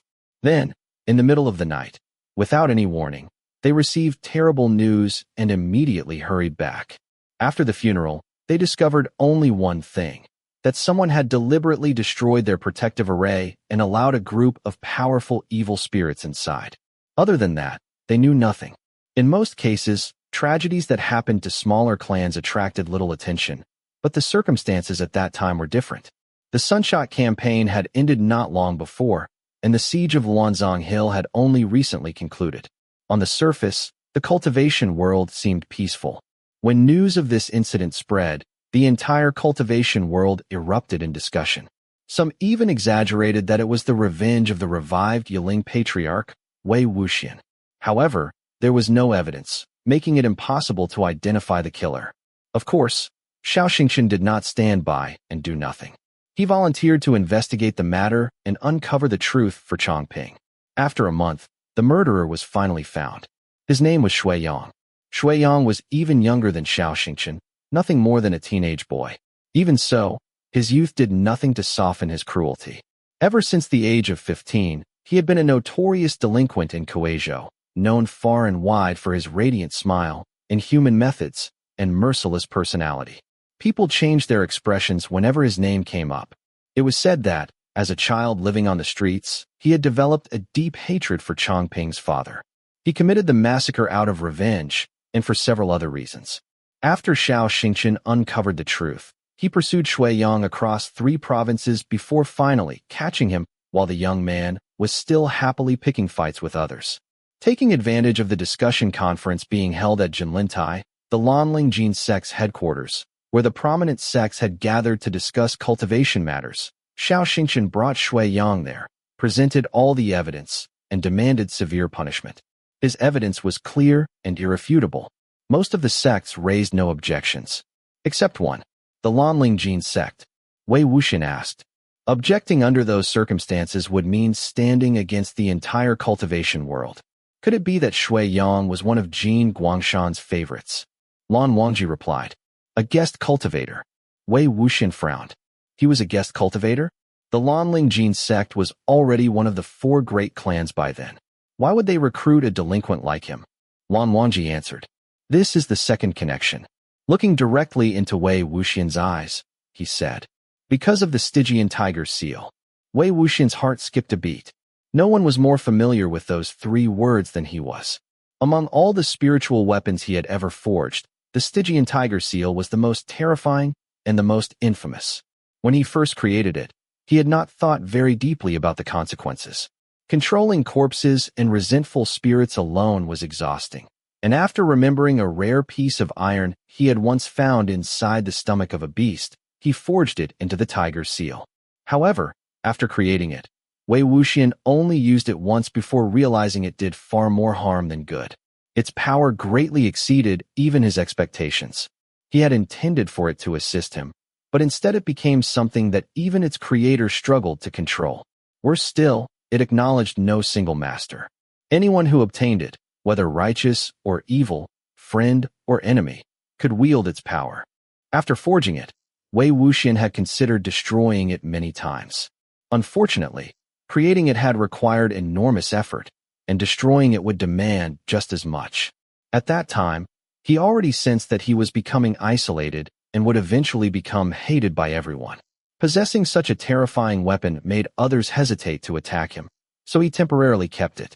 He split the tiger seal into 2 halves so that neither half could function independently, and afterward used it only with great caution. He had used it only twice. Both times resulted in rivers of blood. The first was during the Sunshot campaign. After the second use, he finally resolved to destroy 1 half. Before he could completely destroy the remaining half, the siege of Luanzong Hill began, and afterward everything was beyond his control. As its creator, Wei Wuxian could confidently say that even if another sect built a temple for the remaining half and worshipped it with incense every single day, it would still be nothing more than a worthless piece of scrap iron. Yet Lan Wangji now told him something shocking. Xiang had apparently managed to recreate the missing half. Although Xiang was young, he was exceptionally clever, a true eccentric genius. The Lan Wangji sect discovered that he could use the surviving half as a template to roughly reconstruct the missing one. Although the replica was weaker and could not be used for long, it was already powerful enough to cause unimaginable disasters. Wei Wuxian immediately understood. The Lan Wangji sect had to protect Xiang because they wanted him to continue restoring the Stygian tiger seal. Perhaps Xiang had not massacred the Chong clan solely for revenge. He might also have been testing the reconstructed tiger seal on living people to determine the limits of its power. No wonder the rumors linked the massacre to Wei Wuxian. He could almost imagine those cultivators gritting their teeth. That Wei Wuxian, if he had never created such a thing, none of these disasters would have happened.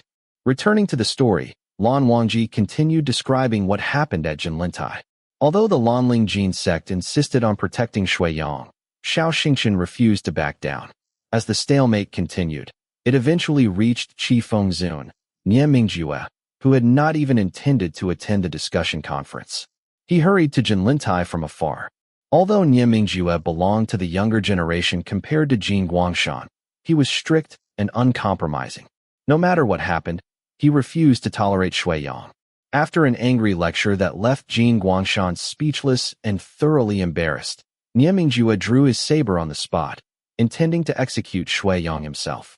Even when his sworn younger brother, Lian Fengzun Jin Guangyao, attempted to calm the situation, Nianmingjue ordered him away. After receiving a harsh scolding, Jin Guangyao quietly hid behind Lan Shichen and dared not speak again. In the end, the Lanling Jin sect had no choice but to give in. From the moment Xianxia brought him to Jinlintai, Xiang had shown no fear whatsoever. Even with Nianmingjue's saber pressed against his neck, he continued smiling. Before being taken away, he said affectionately, "Daozhang, you won't forget me, will you? Let's wait and see." By this point, Wei Wuxian already knew exactly what that wait and see would cost Xianxia. The Lanling Jin sect truly possessed the thickest skin. Although they publicly promised before every sect gathered at Jinlintai that Xiang would be executed, the moment Nianmingjue left, they secretly imprisoned him instead, changing the death sentence into life imprisonment. When Nianmingjue learned what had happened, he was furious and demanded Xiang again. The Lanling Jin sect made excuse after excuse, refusing to hand him over. The other sects merely watched from the sidelines. Soon afterward, however, Nianmingjue died from qi deviation. He had cultivated faster than any previous leader of the Nie clan, and died younger than any of them. With the greatest obstacle removed, the Lanling Jin sect grew increasingly bold. Jin Guangshan desperately sought ways to release Xiang from prison so he could continue researching and restoring the Stygian tiger seal.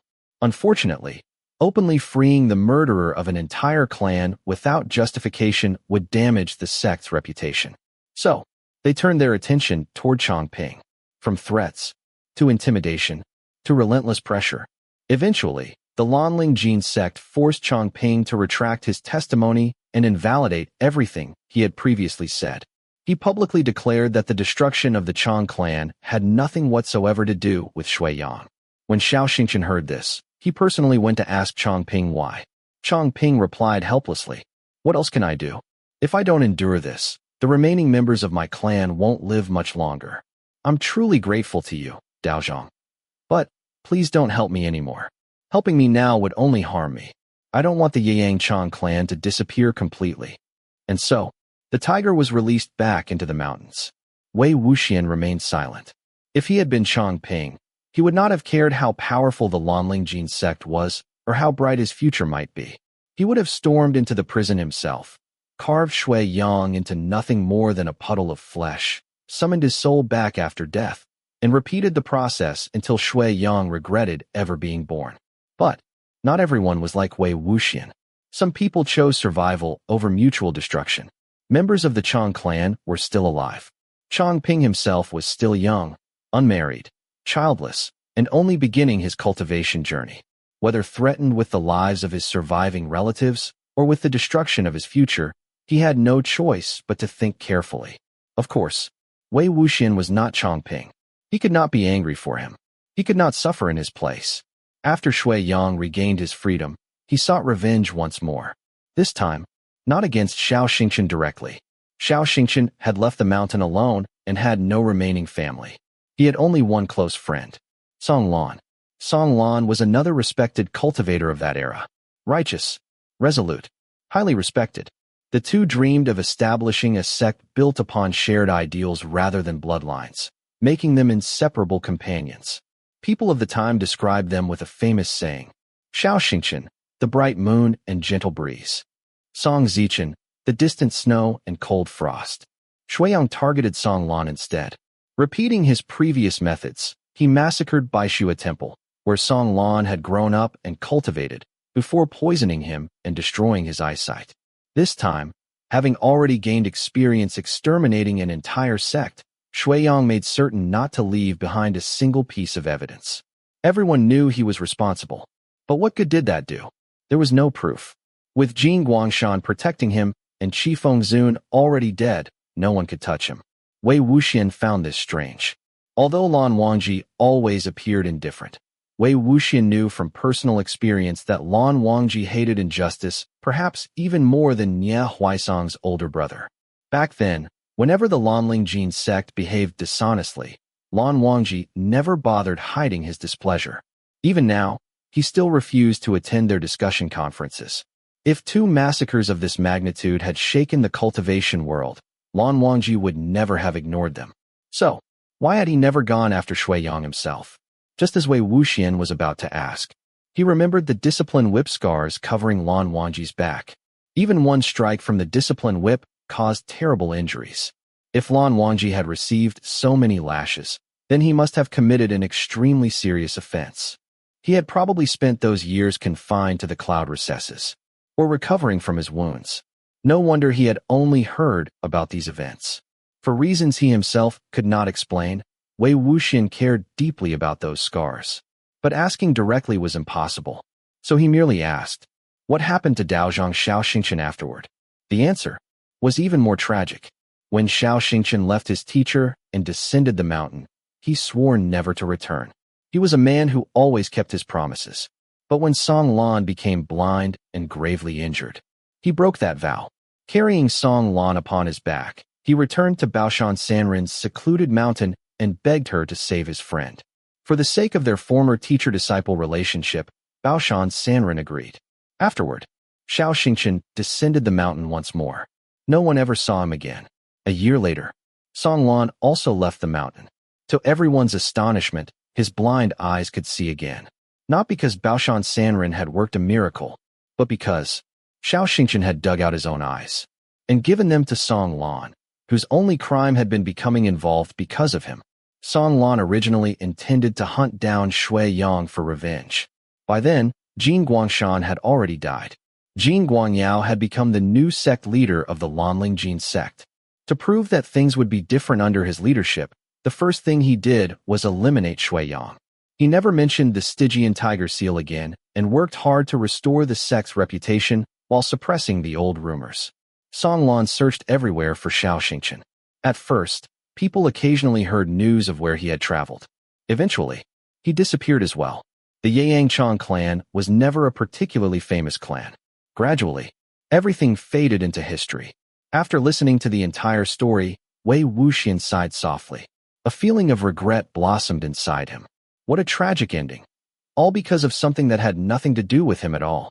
If Xiaoxingchen had been born a few years earlier, or if I had died a few years later, things might not have ended this way.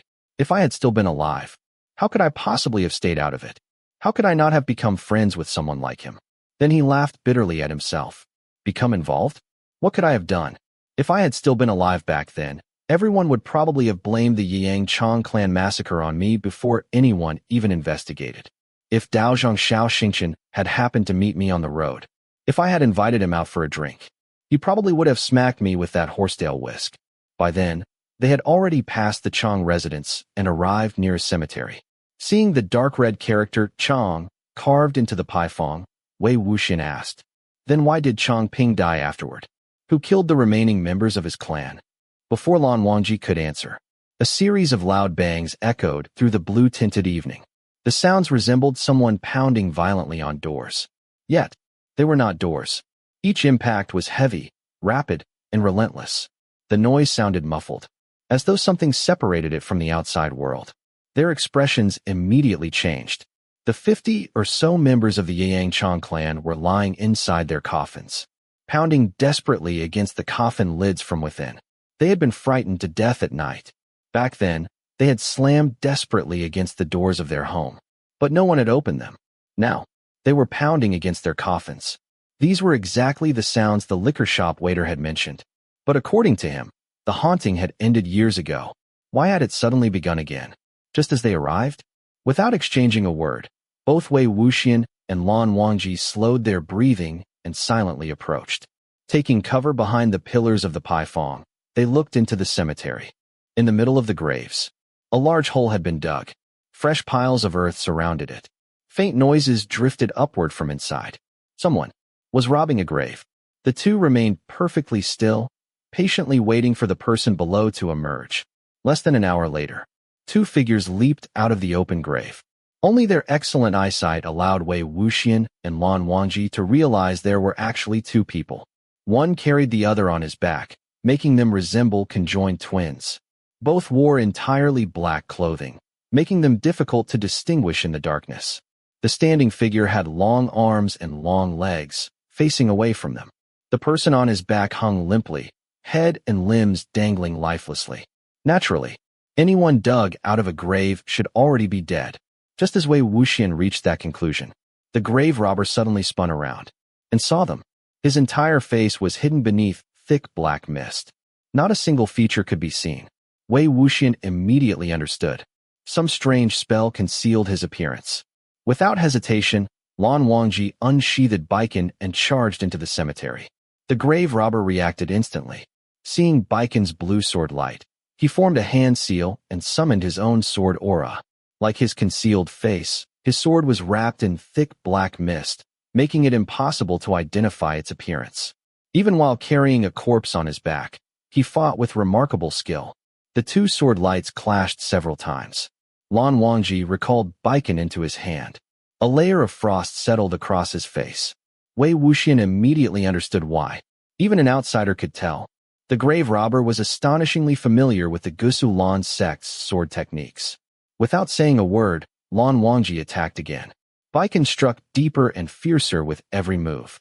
Forced backward repeatedly, the grave robber realized he could not win while burdened by the corpse. If the battle continued, he would certainly be captured alive. Suddenly, he pulled a dark blue talisman from his waist. A transportation talisman. This type of talisman could instantly transport its user hundreds of miles away, but it consumed an enormous amount of spiritual power. Only cultivators with exceptional cultivation could use one. Seeing him preparing to escape, Wei Wuxian hurriedly clapped twice. Dropping to one knee, he slammed his fist into the ground. The force traveled deep beneath the earth, through layers of soil, into the buried coffins. The corpses trapped inside were instantly awakened, with cracking sounds. For bloody arms burst from the ground and seized the grave robber's legs. The grave robber appeared completely unconcerned. He poured spiritual energy into his legs, blasting all four corpse hands away. Wei Wuxian immediately drew his bamboo flute. A shrill melody ripped through the darkness. Two corpses burst upward from beneath the earth, climbing over the grave robber like snakes. Opening their mouths, they lunged toward his neck and arms. The grave robber snorted disdainfully, as though saying, "What a childish trick." He released spiritual energy throughout his body. Only then did he realize he had been tricked. His burst of spiritual power also flung away the corpse he had been carrying. Wei Wuxian burst into laughter, slapping a nearby tombstone. Meanwhile, Lan Wangji caught the falling corpse with one hand while attacking with Baiken using the other.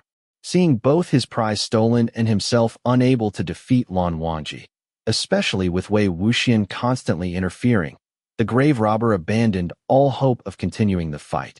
He threw the transportation talisman onto the ground. With a deafening explosion, blue flames shot into the sky. His figure vanished. Wei Wuxian had already expected this outcome. Anyone carrying a transportation talisman could always find an opportunity to escape. The corpse itself was already an invaluable clue. He walked over beside Lan Wangji. Let's see who he dug up.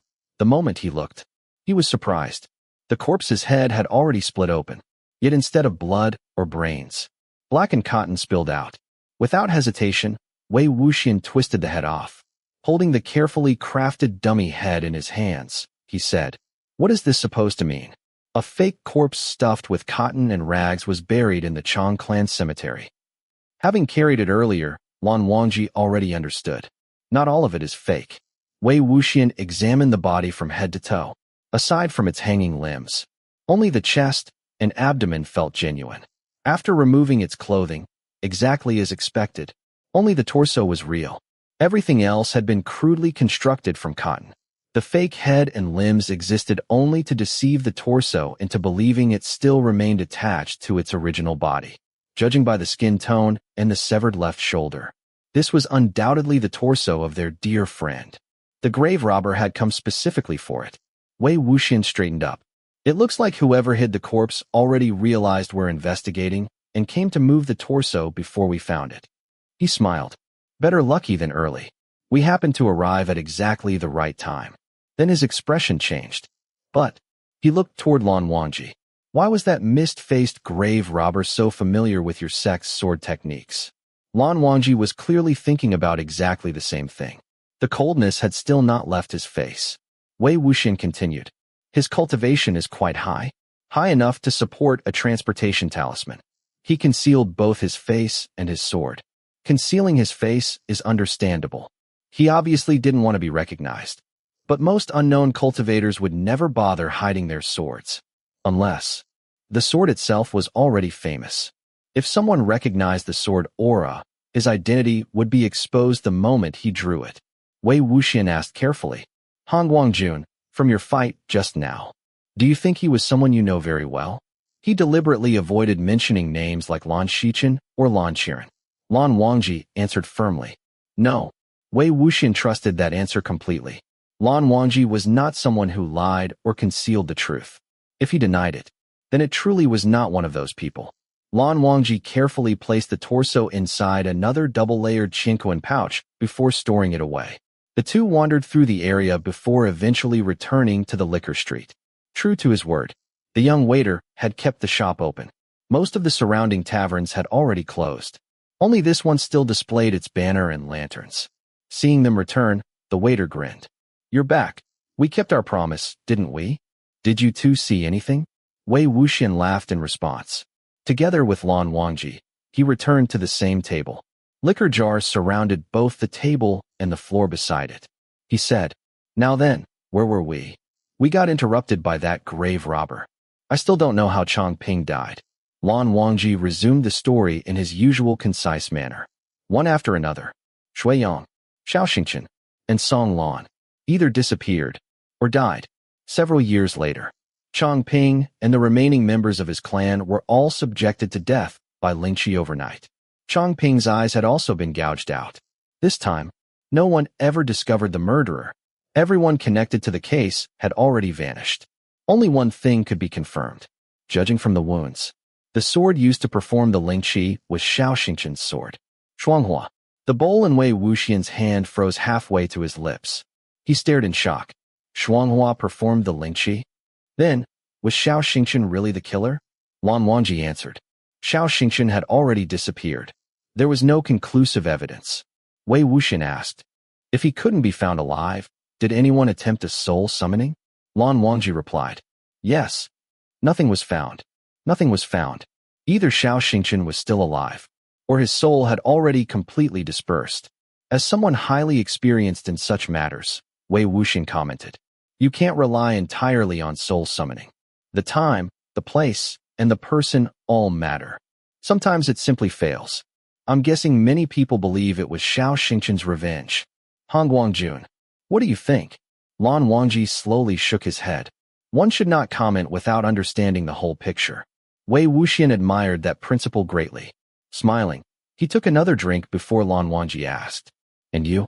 Wei Wuxian answered. Lingqi is a form of punishment. And gouging out Changping's eyes naturally makes people think of Xiaoxingchen giving away his own. So it's understandable why people suspect revenge. However, he paused, searching for the right words. I think, when Xiaoxingchen first stepped in to help, he never expected Changping to repay him with gratitude. Before he could continue, the waiter enthusiastically arrived with 2 more plates of peanuts. Interrupted, Wei Wuxian simply looked up at Lan Wangji and smiled. Hanguang-Jun, why are you looking at me like that? I'm not saying anything. Just like you, I don't know the whole story, so I won't make any judgments. You're right. Until we understand every cause and every consequence, no one should rush to conclusions. I only ordered 5 jars, but you bought 5 more. I'm afraid I can't finish them alone. How about drinking with me? This isn't the cloud recesses. It doesn't violate any rules. He had already prepared himself to be rejected. Instead, Lan Wangji answered, I will drink. Wei Wuxian clicked his tongue. Hanguang-Jun, you've really changed. Back then I only drank one little jar in front of you, and you got so angry. You threw me off the wall. You even hit me. But now, you're hiding jars of Emperor's Smile inside your room and secretly drinking. Straightening his collar, Lan Wangji replied calmly. I did not touch any jar of Emperor's Smile. Wei Wuxian laughed. Then why hide them if you're not drinking? Were you saving them for me? Fine, fine. I believe you. You didn't touch them. Let's change the subject. He poured Lan Wangji another bowl. Come. I really want to know how many cups it takes before an abstinent Gusu Lan disciple gets drunk. Without hesitation, Lan Wangji accepted the bowl and drank it all. Wei Wuxian watched eagerly, waiting for his face to redden. Nothing happened. His expression remained unchanged. His complexion remained unchanged. His pale eyes calmly met Wei Wuxian's. Not the slightest difference. Wei Wuxian felt deeply disappointed. Just as he was about to urge him to drink another bowl, Lan Wangji suddenly frowned. He gently rubbed between his brows. A few moments later, supporting his forehead with one hand, he quietly closed his eyes. He had fallen asleep. He had actually fallen asleep. Most people became drunk first, then fell asleep.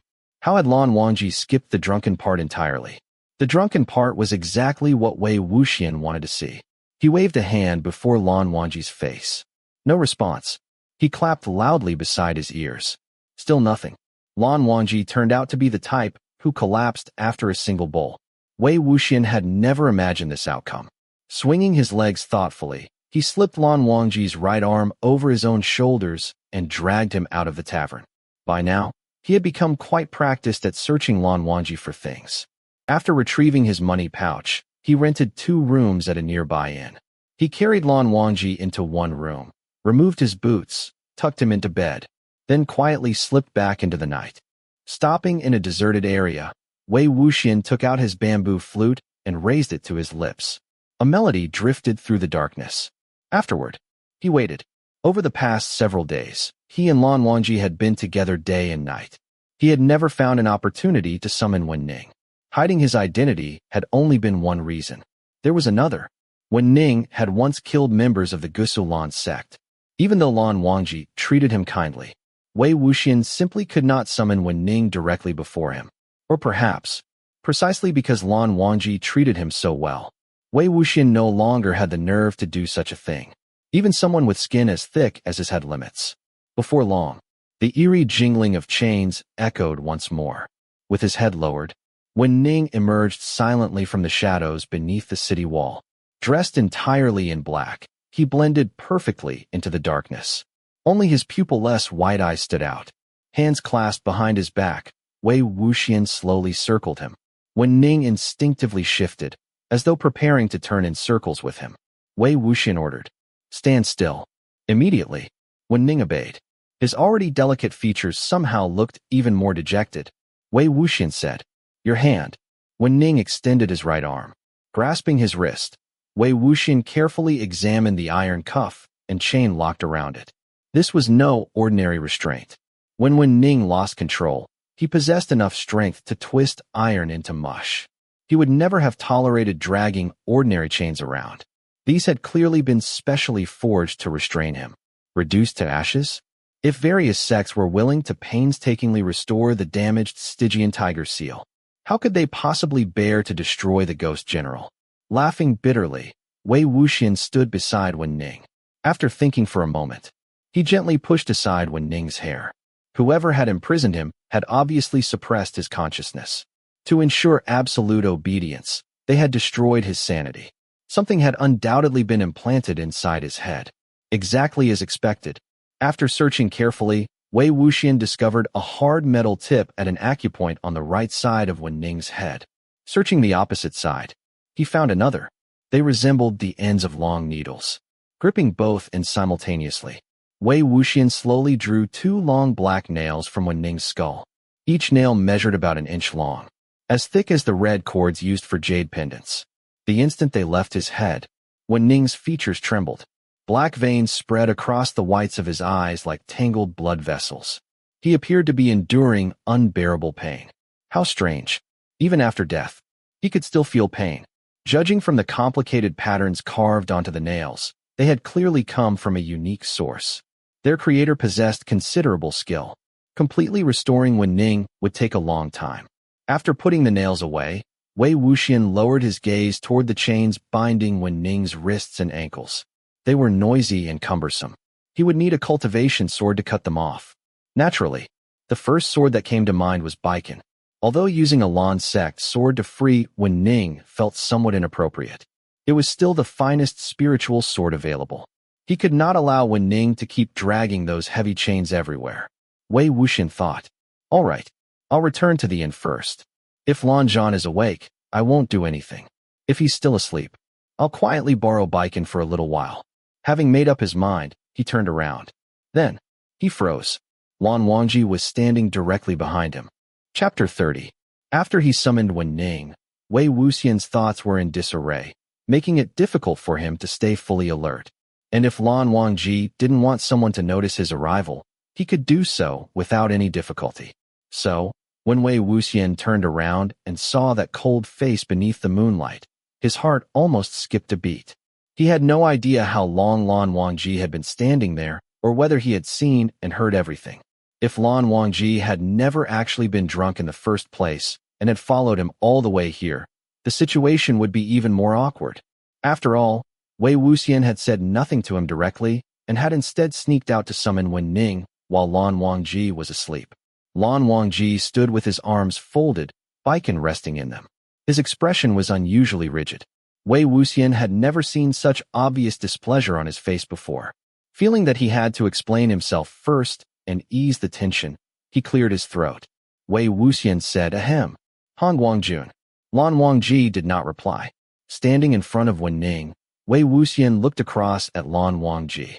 He rubbed his chin and, for some reason, felt unusually guilty. At last, Lan Wangji lowered the arms that held Baiken and took a few steps forward. Seeing him approach with his sword in hand, Wei Wuxian thought he was about to kill Wen Ning. Oh no, don't tell me Lan Zhan only pretended to be drunk so he could kill Wen Ning after I summoned him. Of course, nobody actually gets drunk after just one bowl. He blurted out, "Hanguang-Jun, listen to me." With a loud smack, Lan Wangji hit Wen Ning. Although the blow sounded forceful, it caused no real harm. Wen Ning merely staggered back a few steps before regaining his balance and standing upright again with the same blank expression. Wen Ning was no longer as easily enraged as he had been in the past whenever he lost control, but he still wasn't particularly mild-tempered. Back on Daffin Mountain, no one had been able to lay a sword on him before he knocked everyone aside. He had even grabbed someone by the throat. If Wei Wuxian hadn't stopped him, he would have strangled everyone present. Yet now, although Lan Wangji had slapped him once, Wen Ning simply lowered his head and showed no intention of resisting. Wei Wuxian found it rather strange, but he was also relieved. If Wen Ning struck back and the two started fighting, it would become even harder to intervene. Apparently feeling that one slap wasn't enough to vent his anger, Lan Wangji shoved Wen Ning backward nearly 30 feet. Then he said irritably, "Go away." Only then did Wei Wuxian realize something was terribly wrong. The slap, the shove, both his words and actions. They were unusually childish. After pushing Wen Ning far enough away, Lan Wangji seemed satisfied. He turned around and walked back toward Wei Wuxian. Wei Wuxian examined him carefully. There was nothing unusual about Lan Wangji's face or expression. If anything, he looked even more serious, proper, and flawless than usual. His face wasn't flushed, his breathing wasn't uneven, and his steps remained perfectly steady. He still looked every bit the calm and righteous Hanguang-Jun. But when Wei Wuxian looked down, he discovered Lan Wangji had put his boots on the wrong feet. Before leaving the inn, Wei Wuxian had removed Lan Wangji's boots and tossed them beside the bed. Now, the left boot was on his right foot, and the right boot was on his left. Hanguang-Jun, the renowned cultivator who valued proper manners above all else, would never have gone outside dressed like this. Wei Wuxian cautiously asked, "Hanguang-Jun, what number is this?" He held up 2 fingers. Lan Wangji said nothing. Instead, he reached out with both hands and solemnly wrapped one hand around each of Wei Wuxian's fingers.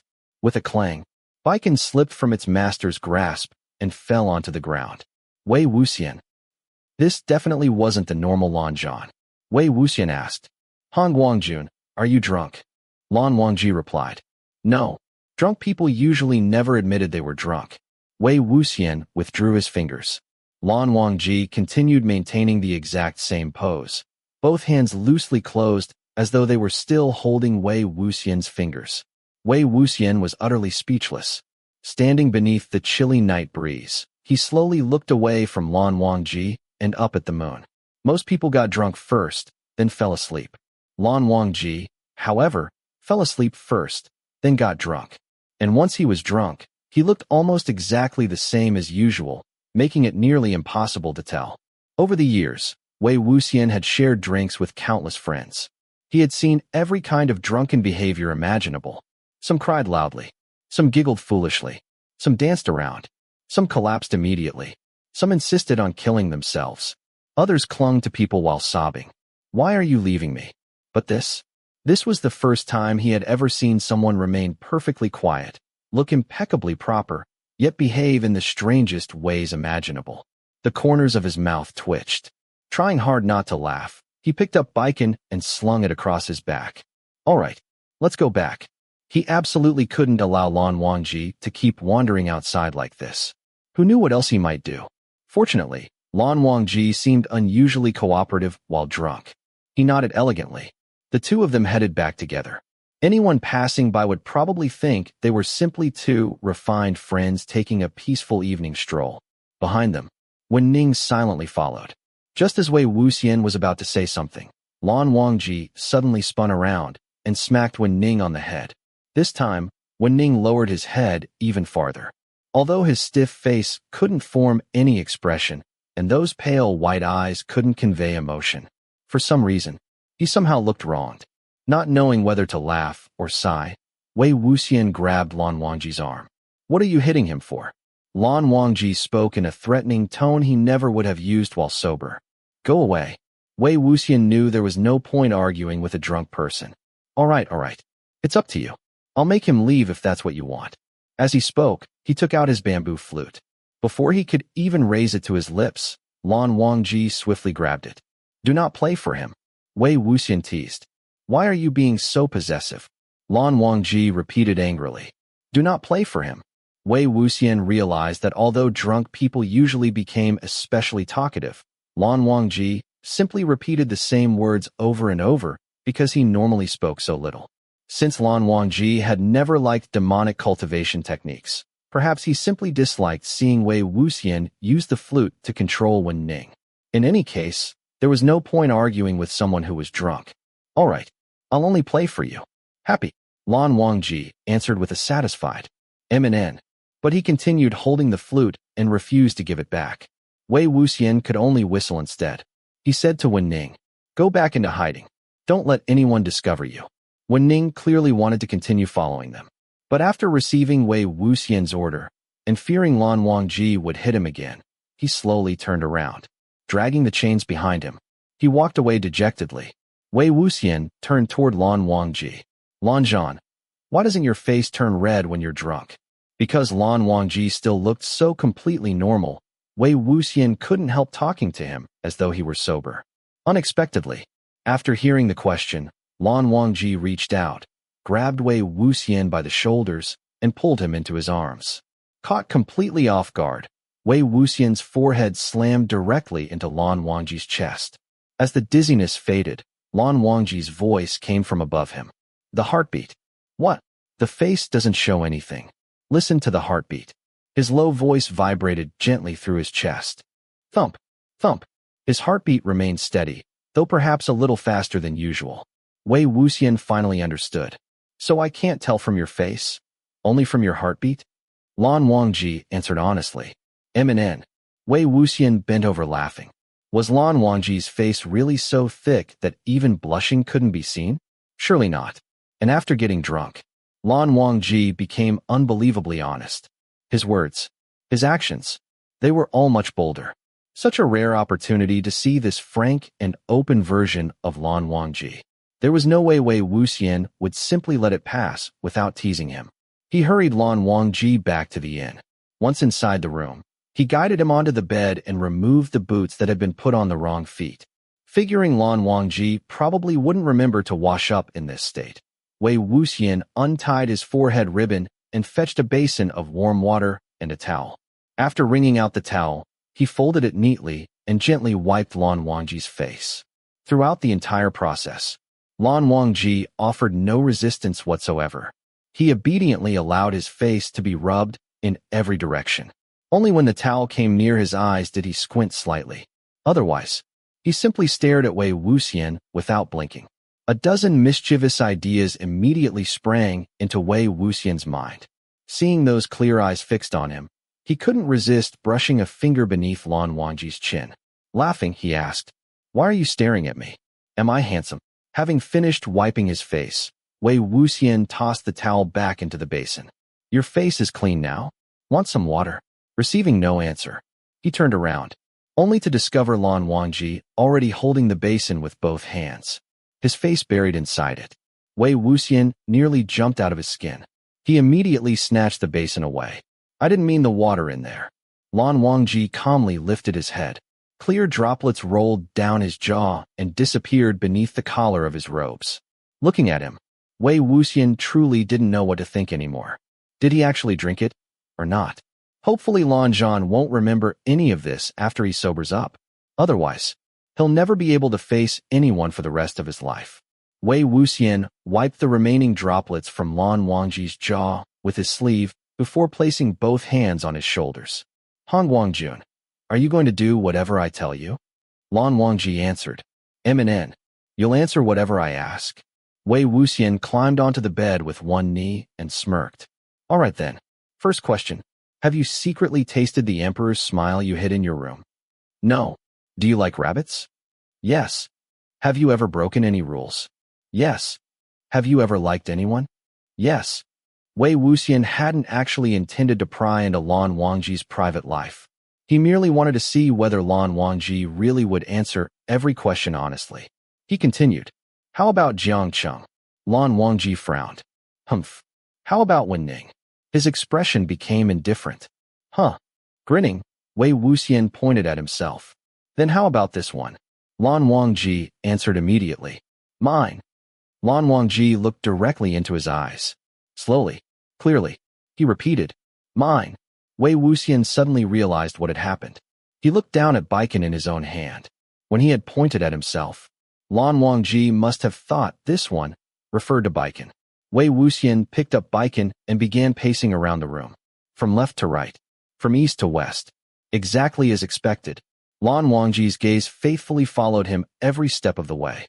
His eyes remained so earnest, so straightforward, so utterly sincere. Wei Wuxian nearly lost the strength in his legs beneath that unwavering gaze. Holding Baiken in front of himself, he asked, "Do you want it?" "I want it."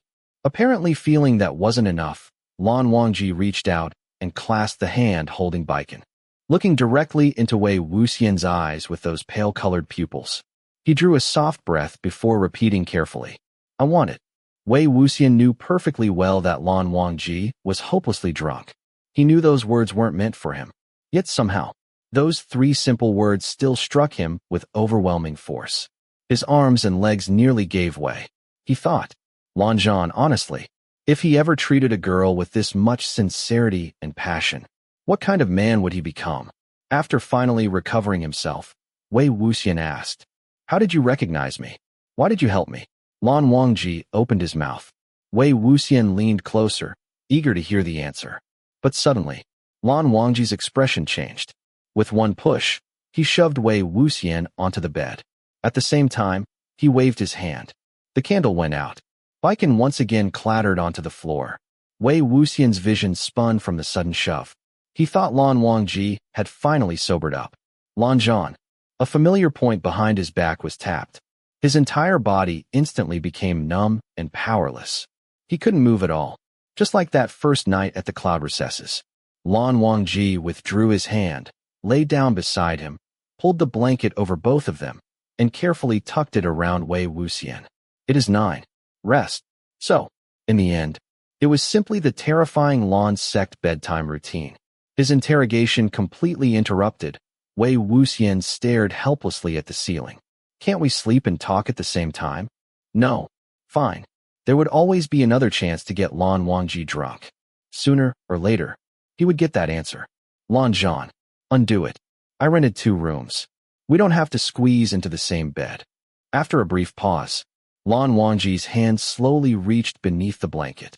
After fumbling around for a moment, he began untying the ribbons holding his robes together. Wei Wuxian cried out, "All right, enough. That's not what I meant by undo it." Fine. I'll sleep. I'm going to sleep." Silence settled over the dark room. After a while, Wei Wuxian spoke again. "I finally understand why your sect forbids alcohol. You collapse after just 1 bowl and can't even tell good liquor from bad. If everyone in the Lan sect gets drunk like this, then you absolutely deserve that prohibition. Anyone who drinks ought to be punished." With his eyes still closed, Lan Wangji raised a hand and gently covered Wei Wuxian's mouth. Shoo! The breath Wei Wuxian had been about to take became trapped in his chest, neither able to come out nor go back in.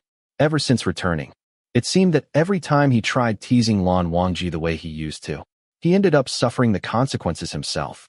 This wasn't how it was supposed to go. Where exactly had he gone wrong? Chapter 32. This time, Wei Wuxian didn't close his eyes even once throughout the entire night. With his eyes open, he managed to endure until the second morning. After the numbness faded and he regained control of his limbs, he calmly took off his shirt beneath the blanket and threw it under the bed. Then he pulled off Lan Wangji's sash belt and successfully tugged his shirt halfway off. He originally intended to remove it completely, but when he saw the burn scar beneath Lan Wangji's collarbone, Wei Wuxian paused and stopped. Remembering the scars from the discipline whip on Lan Wangji's back, he knew he shouldn't go any further. He reached out to pull Lan Wangji's clothes back into place. However, because of the delay, Lan Wangji seemed to sense the cold. He shifted slightly and opened his eyes with a frown. The moment his eyes opened, he tumbled straight off the bed. It truly wasn't Hanguang-Jun's fault that he was not elegant at all after such a shock. Any man who woke up hungover the next morning, saw another man lying beside him with nothing on, discovered that his own shirt was only half worn, and realized the 2 of them were pressed skin to skin beneath the same bedsheets, would not have had the presence of mind to remain graceful. Wei Wuxian partially covered his chest with the blanket, leaving only his smooth shoulders exposed. "Lan Wangji, you." Wei Wuxian purred. Lan Wangji, last night Wei Wuxian winked at him with his left eye and smiled mysteriously, resting his chin on one hand. "You were very bold last night, Hanguang-Jun."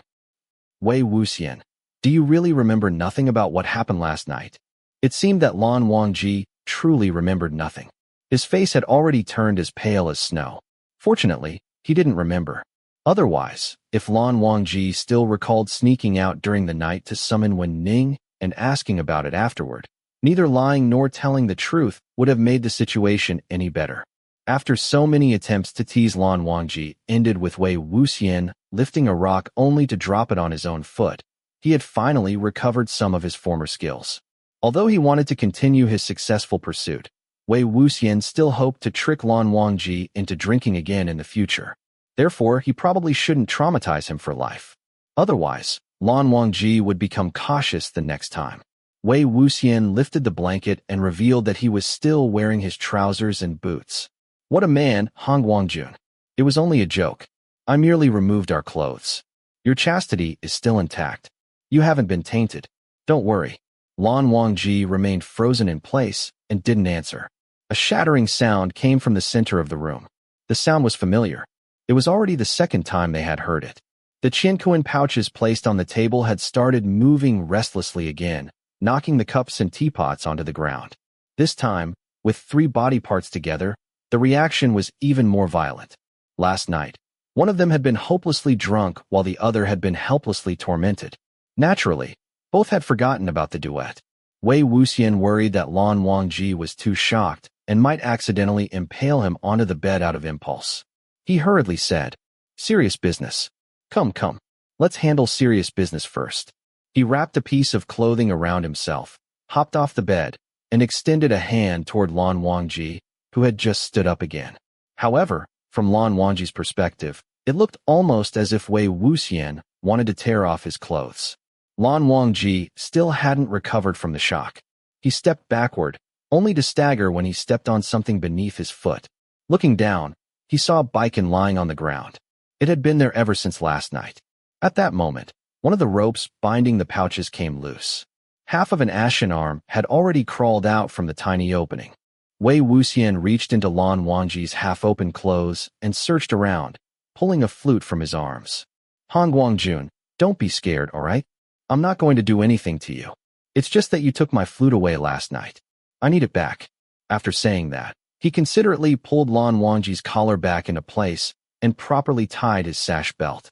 Lan Wangji looked at him with a complicated expression, as if he truly wanted to ask about what happened after he became drunk.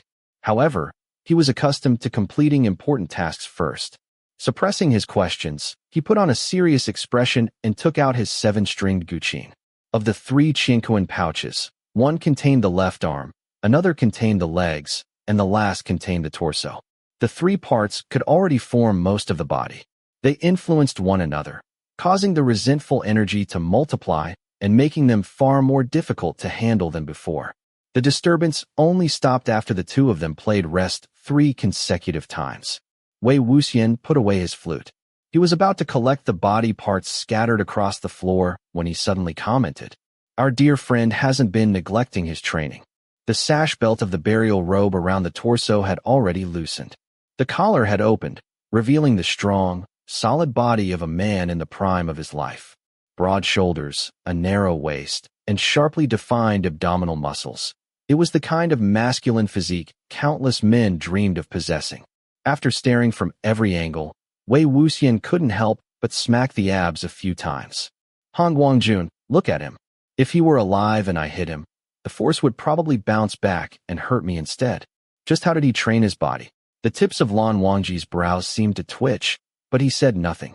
Unexpectedly, Wei Wuxian smacked the body 2 more times. Lan Wangji finally took the Qianquan pouches from him. His expression remained emotionless as he silently began sealing the corpses. Wei Wuxian immediately moved aside. Soon after, Lan Wangji finished resealing all the body parts. He even tied several dead knots around each pouch. Wei Wuxian didn't think much of it. He looked down at his current body, raised his brows, and retied his sash belt, once again appearing properly dressed. When he looked over, he saw Lan Wangji still staring at him after putting away the Qianquan pouches. His eyes were filled with hesitation. Wei Wuxian deliberately asked, "Hanguang-Jun, why are you looking at me like that? Are you still worried? Trust me, I really didn't do anything to you last night. Of course, you didn't do anything to me either." Lan Wangji thought for a moment. Then, as if he had finally made a decision, he lowered his voice. "Last night, other than taking your flute, Wei Wuxian, you? What else did you do?" "Nothing much, really. You just said a lot of things."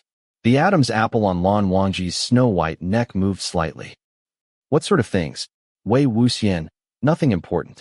Mostly, for example, you really like." Lan Wangji's gaze froze.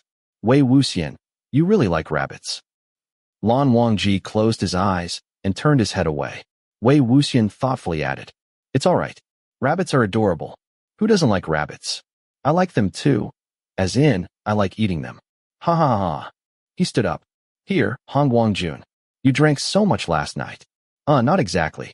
You were extremely drunk last night, so you're probably not feeling well right now. Wash your face, drink some water, and rest for a while before we leave again. This time, the direction points southwest. I'll go buy some breakfast downstairs and won't bother you any longer." As he was about to leave, Lan Wangji suddenly said coldly, "Wait." Wei Wuxian turned around. "What?"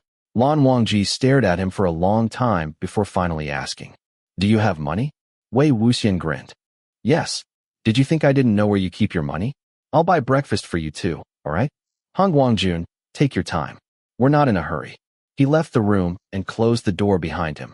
In the hallway, he bent over and silently laughed for a long time. Lan Wangji seemed to have received an enormous shock. He shut himself inside the room and didn't come out for a very long while.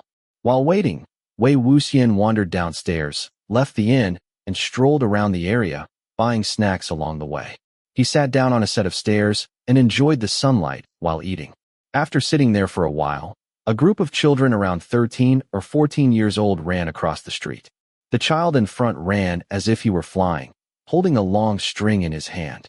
At the end of the string, a kite danced up and down in the air.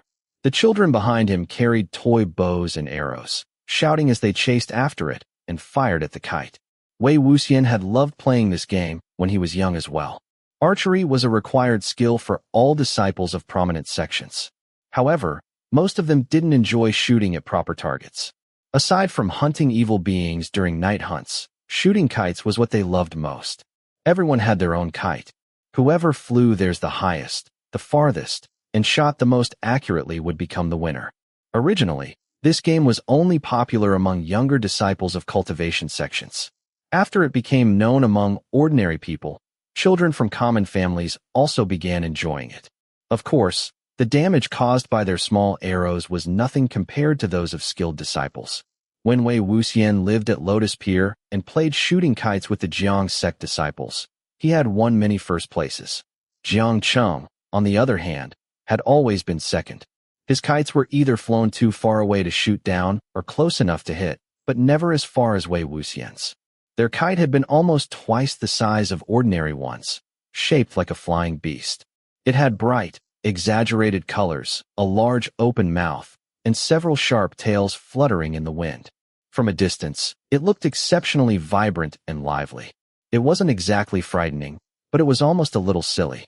The framework had been assembled by Jiang Fengmian himself, and then given to Jiang Yanli to paint. That was why, whenever they brought the kite out to compete, both of them felt proud. Thinking of this, Wei Wuxian's lips curved into a smile. He couldn't help raising his head to look at the kite the children were flying. It was completely golden, shaped like a round mass. He wondered to himself, a pancake? Or some kind of beast I don't recognize? Suddenly, a gust of wind blew past. The kite had not been very high to begin with, and the area was not open enough. It was immediately knocked down. One child cried out, "Oh no, the sun fell." Wei Wuxian immediately understood. These children were probably imitating the Sunshot campaign. They were in Yiling. When the Qishan sect had been at the height of its power, it had abused its authority everywhere. Since Yiling was not far from Qishan, the people here must have suffered greatly, either from their unleashed beasts or from arrogant sect cultivators. After the Sunshot campaign ended, the Wen sect was destroyed by the combined forces of the other sects, and its century-old foundation collapsed overnight. Around Qishan, many places held celebrations commemorating the Wen sect's destruction. Some of these had almost become traditions. This game was probably one of them. The children stopped chasing the kite and gathered together to discuss. What do we do? We didn't even shoot the sun, and it fell by itself. Who's the leader now? Someone raised his hand. Me, of course. I'm Jin Guangyao. I killed the Wen sect's great villain. Sitting on the inn stairs, Wei Wuxian watched them with great interest. In these games, Lian Fengzun, the current head among cultivators, was naturally the most popular character. Although his family background was somewhat disgraceful, the fact that he had climbed to such a position was exactly why people admired him. During the Sunshot campaign, he had worked undercover within the Qishan sect, deceiving them so completely that countless pieces of information were leaked while they remained unaware. After the campaign, through flattery, intelligence, and countless other methods, he eventually became chief cultivator. Such a life could truly be called legendary. If Wei Wuxian were playing, he would also want to try being Jin Guangyao. Choosing him as the leader was a very reasonable choice. Someone else protested, "But I'm Nie Mingju. I've won the most battles and captured the most enemies. I should be the leader." Jin Guangyao, "But I'm the chief cultivator." Nie Mingju swung his fist. "So what if you're the chief cultivator? You're still my youngest brother. You'll have to run away whenever you see me anyway." Jin Guangyao truly stayed in character. Shrinking his shoulders, he quickly ran away. Someone else shouted, "You short-lived idiot." Choosing a cultivator meant they admired that person. Nie Mingju became furious. "Jin Zishuan, you died even earlier than I did, so you're the short-lived one."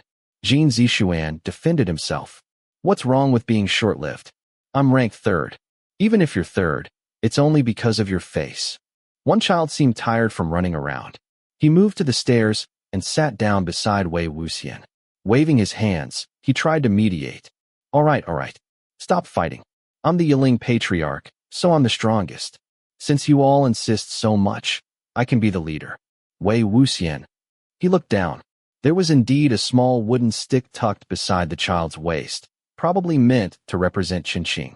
Only simple-minded children would choose to be the Yiling Patriarch, only thinking about strength and not whether he was good or evil. Another child interrupted. No, I'm the Sandu Xingshu. I'm the strongest. The Yiling Patriarch replied confidently. Xiang, how could you possibly be stronger than me? Have you ever beaten me even once? How dare you say you're the strongest? Aren't you embarrassed? Xiang replied. Humph, you think I can't beat you? Do you remember how you died? The faint smile on Wei Wuxian's face vanished instantly. It felt as if he had suddenly been pierced by a poisonous needle. A faint, sharp pain spread through his entire body. The Yiling Patriarch, sitting beside him, clapped his hands. Look at me. Xianxia in my left hand, the tiger seal in my right, and the ghost general beside me. I'm invincible. Ha ha ha. Holding a stick in his left hand and a rock in his right, he laughed for a long time. Where's Wen Ning? Come out. A child from behind the crowd raised his hand weakly. I'm here. I'm just saying. During the Sunshot campaign, I wasn't dead yet. Wei Wuxian felt that he really needed to interrupt. He asked, Cultivators, may I ask you a question? When children played this game, no adult had ever joined in before. Not to mention, he wasn't scolding them. He was seriously asking a question. The Yiling Patriarch looked at him with both curiosity and caution. What do you want to ask? Wei Wuxian. Why isn't anyone from the Gusalan sect here? There is. Where? The Yiling Patriarch pointed at a child who had remained silent from beginning to end. That's him. Wei Wuxian looked over. The child had delicate features, the appearance of a future handsome man. A white rope was tied around his smooth forehead in place of a forehead ribbon. Wei Wuxian asked, Who is he? The Yiling Patriarch pouted. Lan Wangji. Fine. These children truly understood the essence. Someone pretending to be Lan Wangji really should stay quiet and say nothing. Suddenly, Wei Wuxian's lips curved upward again. The poisonous needle had been pulled out and thrown into some forgotten corner. All the pain disappeared instantly. Wei Wuxian murmured to himself, How strange. Why can someone as boring as him always make me so happy? When Lan Wangji came downstairs, he saw Wei Wuxian sitting on the stairs. A group of children surrounded him, eating steamed buns together. Wei Wuxian was eating his bun while directing two children standing back-to-back in front of him. Now, in front of you are thousands of sect cultivators. They are heavily armed and have surrounded you so tightly that not even a single drop of water can escape. Your eyes need to be sharper. Yes, that's it. All right, Lan Wangji, pay attention here. You aren't the way you usually are. You're covered in blood. There's a lot of killing intent. You look terrifying. Wei Wuxian, move closer to him. Do you know how to spin the flute? Let me see you spin it with one hand. Be cooler. Do you know how to look cool? Come, let me show you. Wei Wuxian handed the small stick to him. Wei Wuxian skillfully spun Xianxia between his fingers, making all the children crowd around him and gasp in amazement. Lan Wangji. He silently walked over. Seeing that he had arrived, Wei Wuxian brushed off his trousers and said goodbye to the children. Finally managing to stand up, he laughed as he walked, almost as if he had taken some strange poison. Lan Wangji. Wei Wuxian. Ha ha ha ha. I'm sorry, Hanguang-Jun. I gave all the breakfast I bought for you to them. We'll buy more later. Lan Wangji, MNN. Wei Wuxian, what do you think? Were those two children cute? Guess who the one with the rope around his forehead was pretending to be? Ha ha ha. After a long silence, Lan Wangji finally couldn't endure it any longer. What else did I really do last night? It definitely couldn't have been that simple. Otherwise, what could have made Wei Wuxian laugh until now? Wei Wuxian quickly waved his hands. No. You didn't do anything. I'm just being ridiculous. Ha ha. All right. Ahem. Hanguang-Jun, I'm going to discuss serious business now. Lan Wangji, speak. Wei Wuxian became serious. The coffin-slamming noises at the Chong clan cemetery had been silent for 10 years. For them to suddenly start again, it definitely wasn't a coincidence. There must be another cause. Lan Wangji, what do you think the cause is? Wei Wuxian, good question. I think the cause was that the corpse was dug up. Lan Wangji, MNN. His expression was so attentive that Wei Wuxian remembered how sincere he had looked while holding up 2 fingers last night when drunk. Suppressing his laughter, Wei Wuxian continued seriously. I think the corpse was probably not dismembered simply to seek revenge and vent hatred. Instead, it was a malicious method of suppression. The person who cut up the corpse intentionally chose places haunted by evil beings to bury the body parts. Lan Wangji, using poison to counter poison. They restrain and balance each other. Wei Wuxian, exactly. Since the gravedigger dug up the torso yesterday, nothing was left to suppress the Chong clan's resentful spirits, so the coffin-slamming noises started again. It's the same principle as the Xianxia sect's saber hall suppressing saber spirits and wall corpses. Perhaps this technique originated from the Nye sect's saber hall in the first place. It seems this person is connected to both the Xianxia sect and the Gusalan sect. I'm afraid they won't be an easy opponent. Lan Wangji. There are only a few people like this. Wei Wuxian, exactly. The truth is slowly being revealed. Since the opponent has already started moving the corpse parts, it means they are becoming anxious. They'll definitely act again soon. Even if we don't search for them, they'll come looking for us. As they investigate, they'll leave behind more clues. And our dear friend's hand will also tell us where to go. But we'll probably need to move faster too. Only the right hand and head remain. After this, we must arrive before they do. The 2 traveled southwest. This time, the ghost hand pointed toward Shudong, a place known for its heavy fog. It was a haunted city that no one in the surrounding area dared approach. Chapter 33. The Shudong area was rich in rivers and valleys. With towering peaks and rugged terrain, only faint breezes passed through the region, causing most places to remain covered in mist. Following the direction the left hand pointed, the 2 of them arrived at a rather small village. Several fences surrounded mud-thatched houses. A group of colorful chicks scurried in and out of the yards, pecking at grains scattered on the ground. A large rooster with bright feathers stood on one leg atop a roof. Its comb twitched as it looked down arrogantly, turning its head from side to side.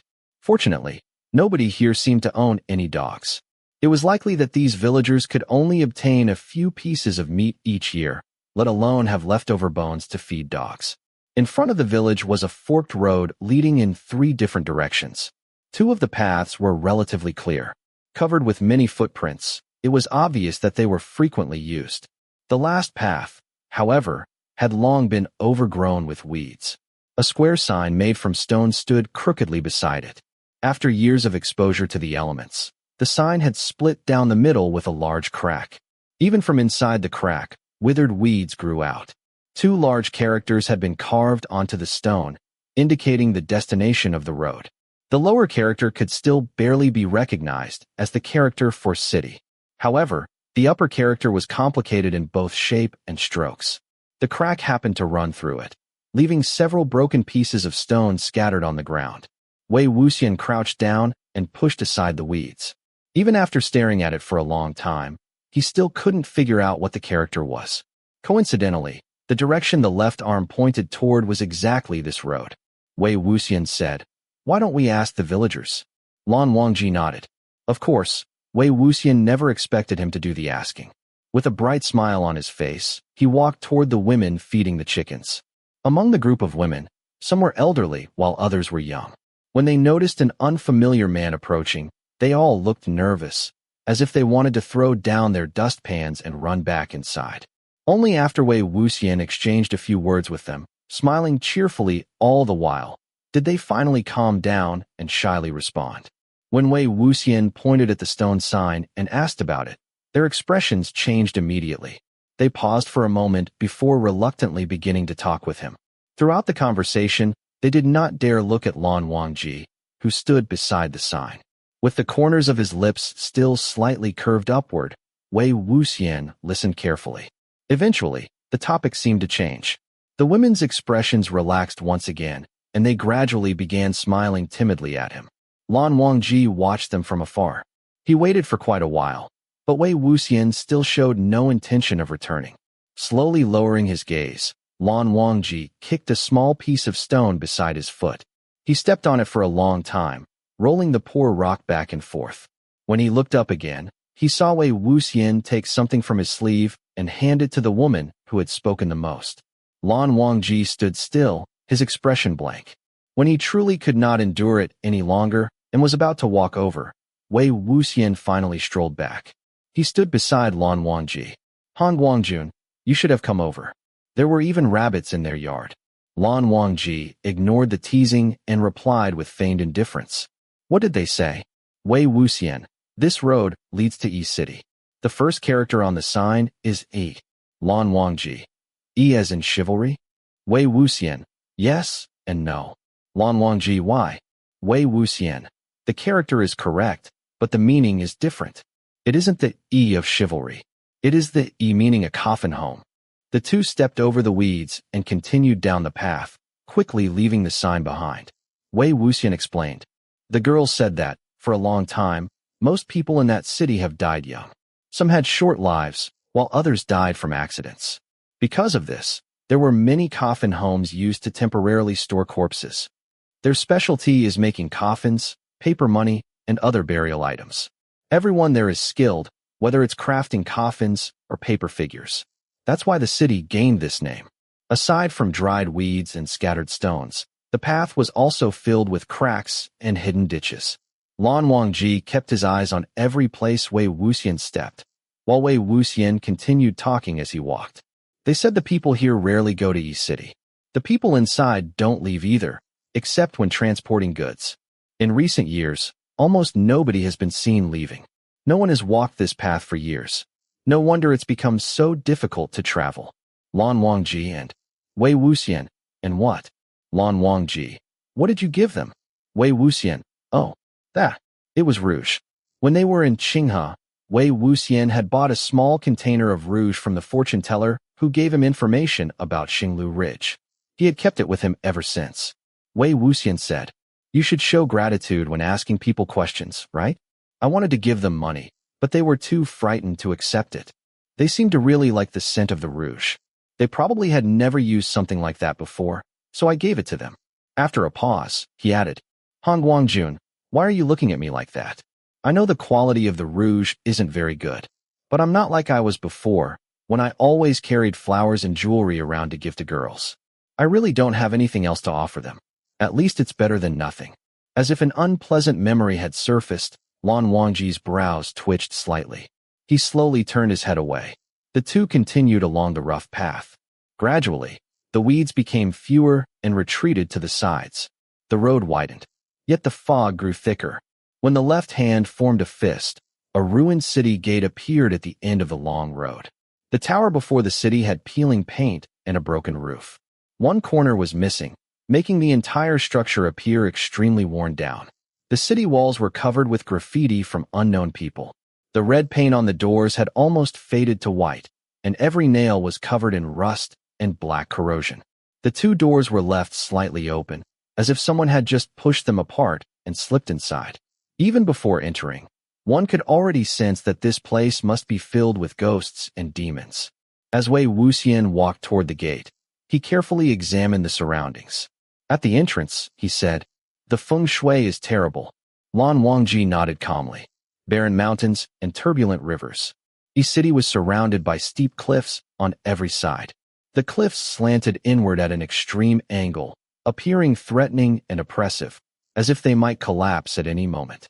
Surrounded by enormous dark peaks and covered in ghostly white mist, the city looked even more monstrous than monsters themselves. Simply standing there made people feel anxious, suffocated, and threatened. Since ancient times, people had said that a person's greatness brought glory to their birthplace. There was naturally an opposite saying as well. Some places had exceptionally poor feng shui because of their terrain or location. Surrounded by sinister energy, people living there often suffered from short lives and constant misfortune. If their ancestors had all lived there for generations, their descendants would suffer even more. Strange occurrences such as living corpses and returning souls were not uncommon. Clearly, E City was such a place.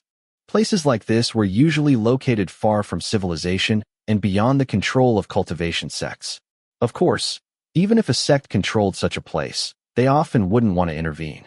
Such matters were troublesome, even more troublesome than the waterborne abyss. The waterborne abyss could be driven away, but feng shui was difficult to change. Unless ghosts came wailing directly to their doors, sects usually turned a blind eye and pretended they knew nothing. For the residents of the city, the easiest solution was to leave. However, if a family had lived somewhere for generations, leaving the place where they grew up was an extremely difficult decision. Even if 5 or 6 people out of 10 died young, perhaps they would be among the remaining 3 or 4 who survived. It did not seem completely unbearable. The two stopped before the city gates and exchanged a glance. Squeak. Supported by hinges that were nearly broken, the 2 city doors slowly opened despite being unable to align properly. Before them was not a bustling street, nor a field of violent corpses. There was only endless white fog. The fog inside the city was several times thicker than outside. They could only see a long, straight road ahead. There were no pedestrians on either side, only silent, gloomy houses.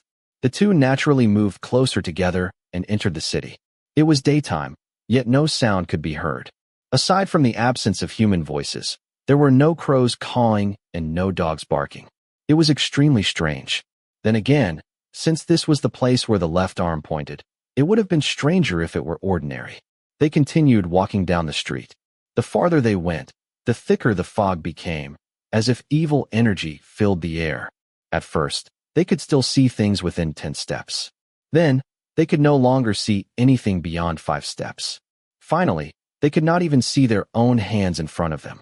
The more Wei Wuxian and Lan Wangji walked, the closer they moved together. They could only clearly see each other's faces if they walked shoulder to shoulder. A thought suddenly appeared in Wei Wuxian's mind. If someone used this fog to secretly slip between the two of them, it would be difficult to tell whether they would notice. Suddenly, his foot stepped on something. He looked down, but could not see clearly. Wei Wuxian firmly grabbed Lan Wangji's hand so he would not wander away, then crouched down and narrowed his eyes. A head with a pair of glaring eyes suddenly tore through the fog and appeared before him. The head belonged to a man with thick eyebrows, large eyes, and 2 striking patches of rouge on his cheeks. When Wei Wuxian stepped on it, he had nearly sent it flying. From its weight, he immediately knew it was not a real human head. He picked it up and squeezed it. A large portion of the face sank inward. Even some of the rouge was smeared. It was a paper head. The craftsmanship was excellent. Although the makeup was exaggerated, the features were delicate. The city was famous for burial goods, so naturally, their paper figures were skillfully made. Among these paper figures were substitute figures, which people believed could suffer in place of the deceased if burned. There were also servants and beautiful women meant to care for the deceased in the afterlife. Of course, these things were only made to comfort the living. This paper head was probably a nether brawler. As the name suggested, a nether brawler was a warrior said to protect the deceased from bullying ghosts and troublesome judges in the underworld. The paper money burned by descendants would also supposedly not be stolen by other spirits. This paper head must have once belonged to a large paper body as well. Someone had probably torn it off and thrown it onto the street. The strands of hair attached to the head were glossy and pitch black. Wei Wuxian touched them. They were firmly attached, almost as if the head had truly grown hair. He thought to himself, the craftsmanship really is impressive. Did they use real human hair and glue it on? Suddenly, a thin shadow swept past him. It was an extremely strange figure. It brushed against his shoulder and instantly disappeared into the thick fog. Baiken unsheathed itself and chased after it, but quickly returned to its sheath. Whatever had passed by moved too quickly. A human could never reach that speed. Lan Wangji said, "Pay attention. Be careful." Although it had only brushed past them, there was no guarantee that the next attack would be harmless. Wei Wuxian straightened up. "Did you hear that?" Lan Wangji, footsteps and a bamboo pole. He was right. Along with the hurried footsteps, there had been another strange sound. Tap, tap, tap. It sounded like someone quickly striking the ground with a bamboo pole. Wei Wuxian did not know why that sound was there. From within the fog ahead came another series of footsteps. This time, the footsteps were lighter, slower, and more numerous. It sounded as if a group of people were cautiously approaching without speaking. Wei Wuxian took out a gloom-burning talisman and threw it forward. Anything surrounded by resentful energy would burn. The flames should also illuminate their surroundings slightly. The people ahead noticed something had been thrown toward them and immediately attacked. Countless sword flashes of different colors shot forward. Baiken calmly unsheathed and floated before Wei Wuxian, blocking every attack. On the other side, the attackers became confused. Hearing their voices, Lan Wangji immediately sheathed Baiken. Wei Wuxian called out, "Yiling? Sijue." As expected, he had heard correctly. Yiling's voice came through the white fog. "Why is it you again?" Wei Wuxian replied, "Well, actually, I want to know why it's you again." Lan Sijue tried to hold himself back, but his voice was filled with delight. "Young Master Mo, you're here too? Then is Hanguang-Jun here as well?" When he heard that Lan Wangji might also be there, Yiling immediately fell silent again, as if someone had sealed his mouth. He was probably afraid of being punished once more. Lan Jingyi shouted, "He definitely is. The sword flash just now was from Baiken, right? It was Baiken, wasn't it?" Wei Wuxian, "Yes. He's right beside me. Come over." Once the boys realized the people before them were friends rather than enemies, they immediately sighed in relief and hurried over. Aside from Yiling and several Lan sect juniors, there were also 7 or 8 boys wearing clothes from different sects. They still appeared hesitant. They were probably disciples from other prominent families. Wei Wuxian asked, "Why are all of you here? With an attack like that, it's fortunate Hanguang-Jun is beside me. What if you had hurt ordinary people?" Yiling retorted, "There aren't any ordinary people here. There aren't any people here at all." Lan Sijue nodded. "It is daytime, but the entire city is covered in fog. Not a single shop is open." Wei Wuxian said, "That's not important right now. How did all of you meet? Don't tell me you arranged to night hunt together."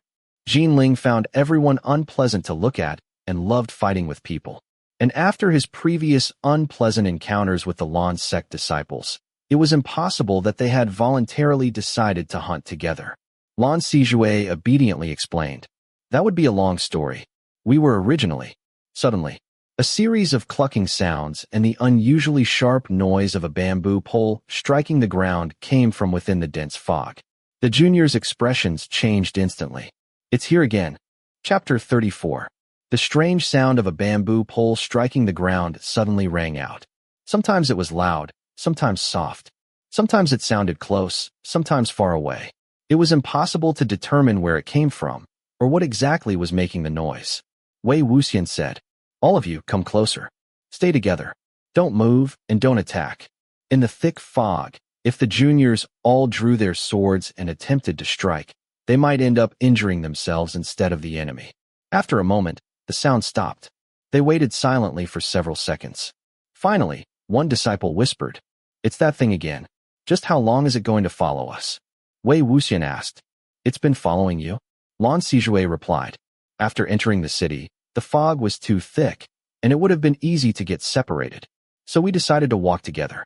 Then we suddenly heard the sound. At that time, it wasn't as fast. It moved very slowly, one knock at a time. Through the fog, we could also see a short shadow pass right in front of us. But when we chased after it, it disappeared. The sound has been following us ever since." Wei Wuxian asked, "How short?" Lan Sijue gestured toward his chest. "Very short. Very small." Wei Wuxian asked again, "How long have you been here?" Lan Sijue answered, "About 15 minutes. 15 minutes? Wei Wuxian turned toward Lan Wangji. "Hanguang-Jun, how long have we been here?" Lan Wangji's voice came through the hazy fog. "About 30 minutes. Wei Wuxian continued, "See? We've been here longer than you. How could you have ended up ahead of us and only encountered us after turning back?" Yiling couldn't help replying, "We never turned back. We've been walking forward this entire time, following this path." If both groups had been moving forward, then was it possible that someone had turned this road into a circular maze formation? Wei Wuxian asked, "Did you try flying upward with your swords to look around?" Lan Sijue replied, "Yes, I thought I had flown quite high, but in reality, I hadn't gone very far. There were also blurry shadows moving around in the air. I didn't know what they were, and I was afraid I wouldn't be able to handle them, so I came back down." After hearing this, everyone fell silent. Since the Shudong area was already known for heavy fog, they had never paid much attention to the fog inside the city. But now, It seemed that this fog was not naturally formed. It was truly a ghostly mist. Lan Wangji suddenly exclaimed, "The fog isn't poisonous, is it?" Wei Wuxian replied, "Probably not. We've been inside for quite some time, and we're still alive." Yiling said, "I should have brought Fairy with me. It's all because of your damned donkey." The moment he heard the dog's name, Wei Wuxian felt goosebumps rise all over his body. Then he heard Lan Wangji shout, "We haven't even blamed your dog yet. It opened its mouth and bit first, and then it ended up getting kicked by Lil Apple's hoof. Whose fault was that? Anyway, neither of them can move now." Wei Wuxian was shocked. "What? My Lil Apple was bitten by a dog?" Yiling retorted, "How can that donkey be more important than my spiritual dog? Fairy was given to me by my youngest uncle. If something happened to it, not even 10,000 donkeys could make up for it." Wei Wuxian replied absurdly, "Don't use Lian Fangzun's name to intimidate people. My Lil Apple was a gift from Hanguang-Jun. How could you bring Lil Apple on a night hunt and even let it get injured?" The Lan Sect juniors shouted together, "Liar! They would never believe that someone like Hanguang-Jun would give such a gift to someone." Even if Lan Wangji himself did not deny it, they still refused to believe it. Lan Sijue hurriedly explained, Sorry, young Master Mo. Your Lil Apple, your donkey, had been making noise every day in the cloud recesses. The seniors had been complaining for a long time and ordered us to get rid of it during this night hunt. So we..." Yiling clearly didn't believe that the donkey was a gift from Lan Wangji either. "I can't even stand looking at that donkey. And it's even called Lil Apple. It's so stupid." Lan Wangji immediately defended it. "If it really was from Hanguang-Jun, then we'll be in trouble. What's wrong with the name Lil Apple? It likes eating apples, so that's why it's called Lil Apple. It's simple and honest. It's 10 times better than naming your fat dog Fairy." Yiling became angry. "How is Fairy fat? Find me a spiritual dog in better shape then." Suddenly, all the chatter stopped. A few seconds later, Wei Wuxian asked, "Is everyone still here?" Several muffled responses came from around him. Everyone was still there. Lan Wangji coldly said, "Noise." How could he silence everyone so easily? Wei Wuxian couldn't help touching his lips, feeling rather fortunate. Suddenly, footsteps came from the front left side through the fog. The footsteps were uneven and extremely heavy.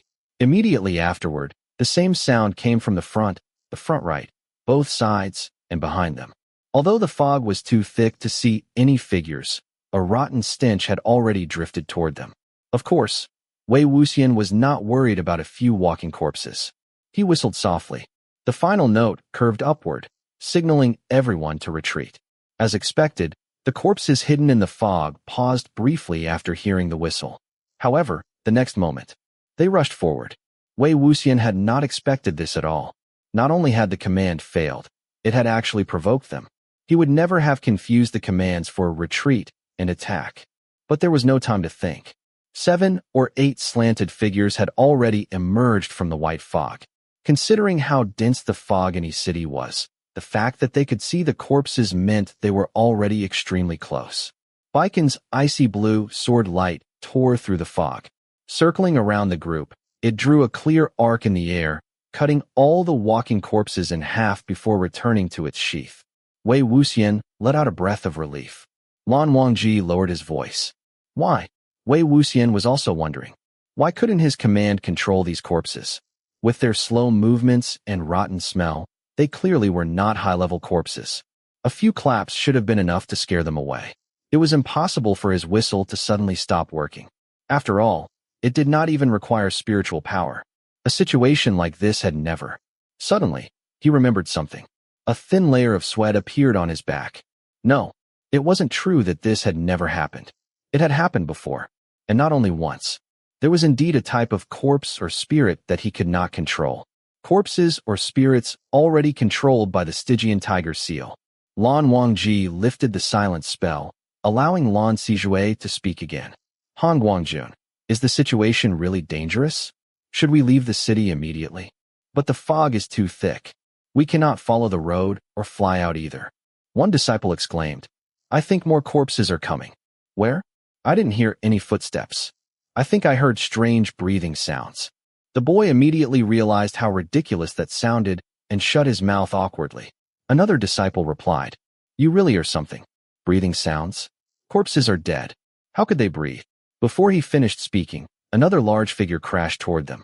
Baiken unsheathed once again. The figure's head separated from its body. At the same time, strange splashing sounds rang out. The disciples nearby screamed in fear.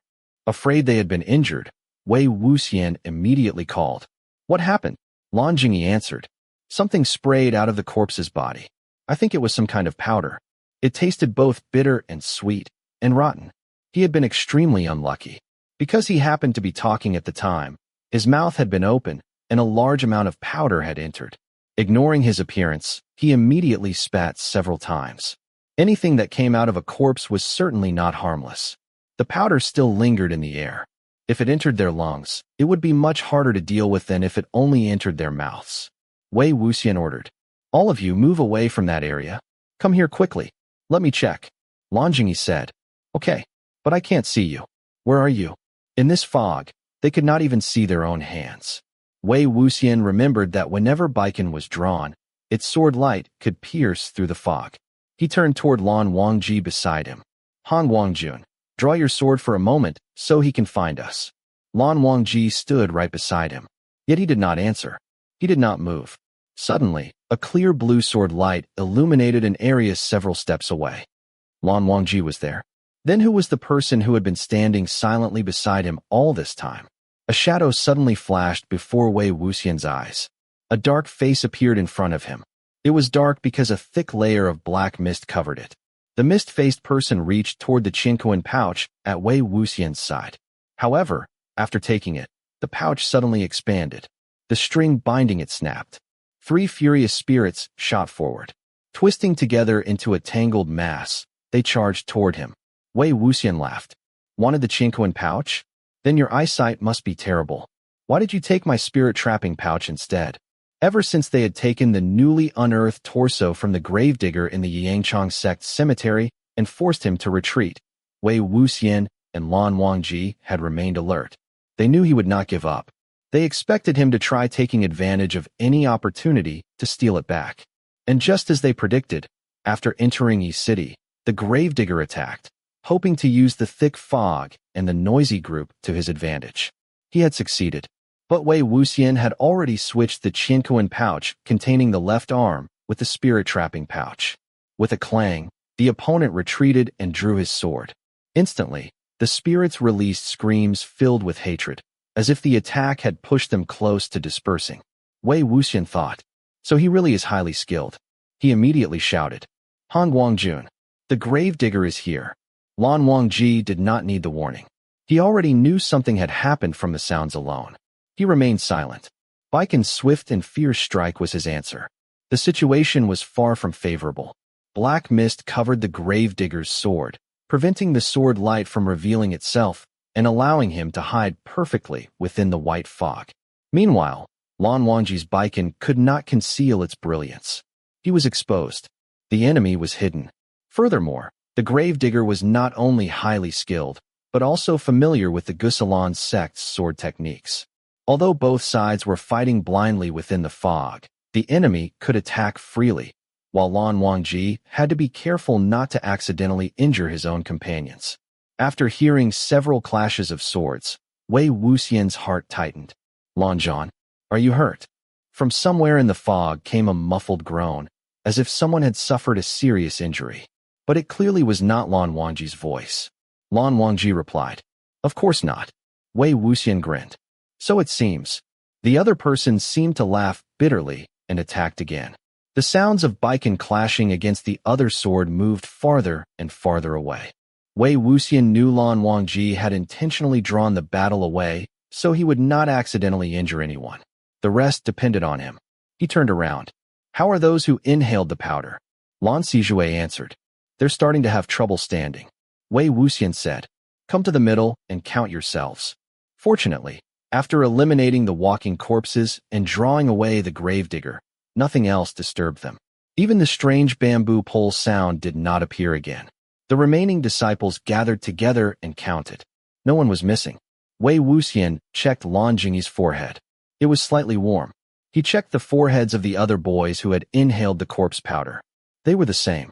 He lifted Lan Jingyi's eyelids. Show me your tongue. Ah, Lan Wangji opened his mouth. Oh. Wei Wuxian nodded.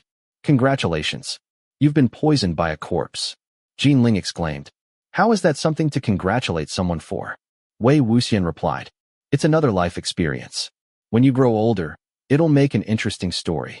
Corpse poisoning usually happened after being wounded by a corpse or when a wound came into contact with rotten corpse blood. Cultivators usually prevented walking corpses from getting close enough to injure them, so few carried medicine specifically for corpse poisoning.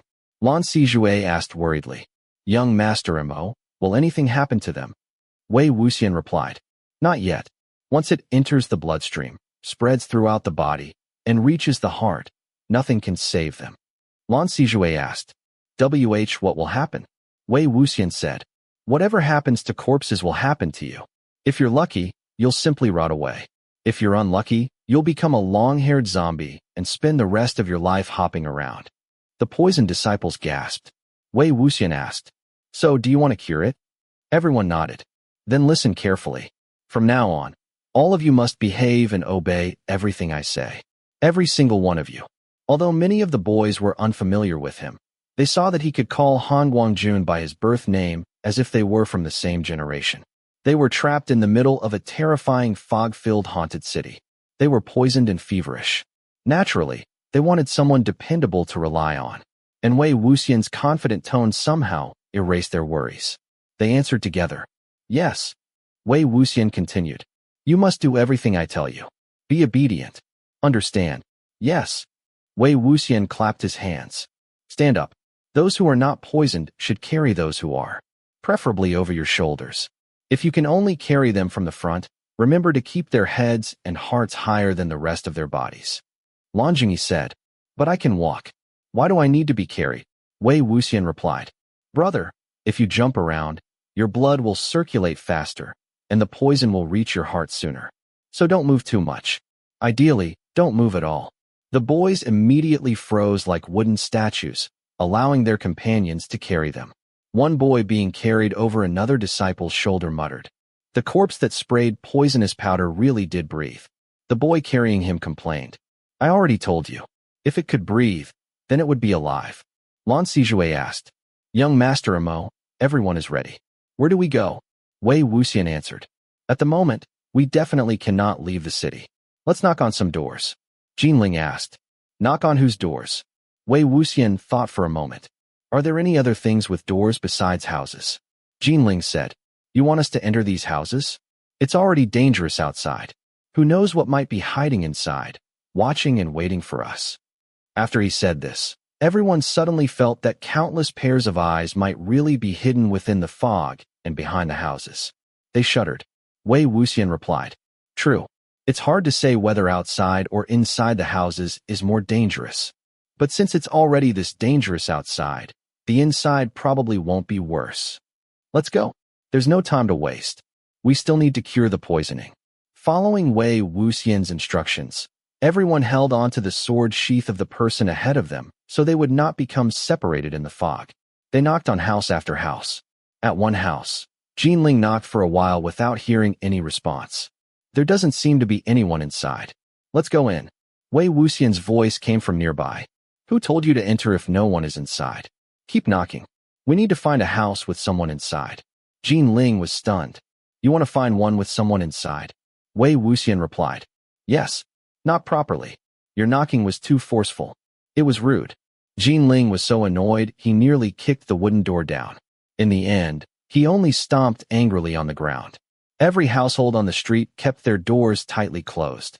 No matter how much they knocked, nobody opened.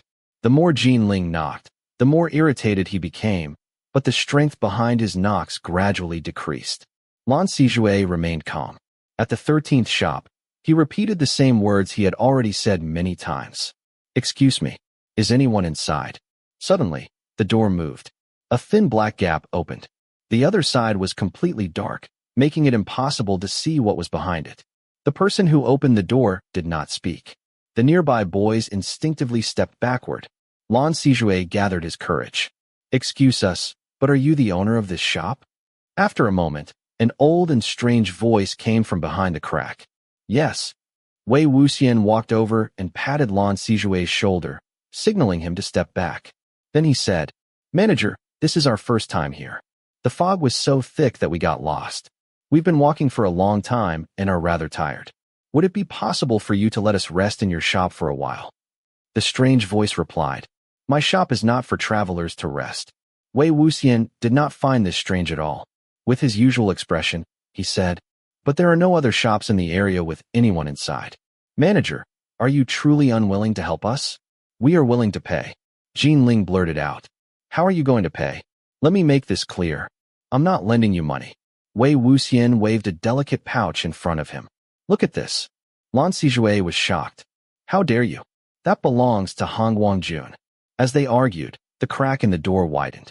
Although they still could not see inside, they could now see a gray-haired woman standing behind the door. Her expression was blank. Although she had a hunched back and appeared elderly at first glance, she actually had very few wrinkles or age spots. She could even be considered middle-aged. The woman opened the door fully and stepped aside. It seemed she was willing to let them enter. Yiling whispered, "She's really letting us in?" Wei Wuxian whispered back, "Of course. One of my feet was already inside the gap. Even if she wanted to close the door, she couldn't. If she still refused, I would have kicked it open." Yiling. This city was already strange and frightening. The people living here were certainly not ordinary either. Seeing how suspicious the old woman appeared, the disciples whispered among themselves. Although they did not want to enter, they had no other choice. They carried their poisoned companions inside one by one. The old woman waited silently beside the door, watching coldly. When everyone entered, she immediately closed it. The room became completely dark again. Wei Wuxian asked, "Manager, why don't you light the lamps?" The old woman replied, "The lamp is on the table. Light it yourselves." Lan Wangji happened to be standing beside the table. Slowly feeling around, he found an oil lamp covered in thick dust. He took out a fire talisman and lit it. As he moved the flame toward the wick, he unintentionally looked around the room. A wave of cold air rushed from his feet to his head. His scalp went numb with terror. Inside the shop's central room, a room full of people stood packed together, shoulder to shoulder, heel to heel. Every single one of them had their eyes wide open, staring at them without blinking. Chapter 35. Lan Wangji loosened his grip in shock, but Wei Wuxian caught the oil lamp just before it hit the ground. Calmly brushing it against the burning fire talisman in his other hand, he lit it and placed it on the table. Wei Wuxian said, "Did you make these yourself, manager? They're quite well made." The others finally realized that the figures standing in the room were not real people, but paper mannequins. The mannequins' heads and bodies were delicately crafted, the same size as those of actual humans. There were men, women, and even children among them. The men were all nether brawlers, made with tall, sturdy bodies and furious expressions. The women were beautiful, with delicate features and their hair styled into single or double buns. Even beneath their loose paper clothing, their graceful figures were still visible. The patterns on their clothes were almost more detailed than real brocade robes. Some were painted with rich, vivid colors, while others were left in dull shades of gray. Each mannequin had 2 red marks painted on its cheeks, imitating the rosy complexion of a living person. However, none of them had pupils. Their eyes were completely white. The brighter the blush on their faces, the more eerie they appeared. There was another table in the room. On it sat several candlesticks. Each one burned down to a different length. Wei Wuxian lit them one by one. The yellow flames illuminated most of the room. Aside from the paper mannequins, there were also 2 wreaths placed on either side of the room. Paper gold, ghost money, and paper pagodas were piled against the walls. Yiling already had his sword slightly drawn. Seeing that this was only a shop selling burial goods, he let out a quiet sigh of relief and returned his sword to its sheath. In the cultivation world, even when a cultivator died, they did not use the eerie funeral customs of ordinary people. Since they had never seen things like this before, their fear gradually turned into curiosity. Although they were covered in goosebumps, they felt that this was even more exciting than hunting ordinary beasts. The dense fog outside could not enter the house. Since arriving in E-City, this was the first time they could clearly see one another's faces, which helped calm them down. Wei Wuxian noticed that everyone had relaxed and asked the old woman again. Wei Wuxian said, "Would it be possible for us to borrow your kitchen?" The old woman stared at the lamp with obvious dislike. Old woman said, "The kitchen is in the back. Use it as you please." After speaking, she hurried into another room as if she were avoiding something terrifying. She slammed the door shut so loudly that several disciples shivered. Yiling said, "There's definitely something wrong with that old woman." Wei Wuxian interrupted. "All right, quiet. I need someone to help me. Any volunteers?" Lan Wangji quickly said, "I can come." Lan Wangji stood stiffly like a wooden board. Lan Wangji said, "Then what do I do?" Wei Wuxian said, "Stay where you are. Don't move unless I tell you to." Lan Wangji followed Wei Wuxian into the kitchen at the back. The moment they entered, a foul stench rushed toward them. Lan Wangji had never smelled anything so terrible before. Although his head spun, he forced himself not to run away. Yiling followed them inside, but immediately jumped back out. Yiling said, "What in the world is this? What are you doing here instead of thinking about how to cure the poisoning?" Wei Wuxian said, Perfect timing. How did you know I was about to ask for your help? Lend me a hand." Yiling said, "I'm not here to help."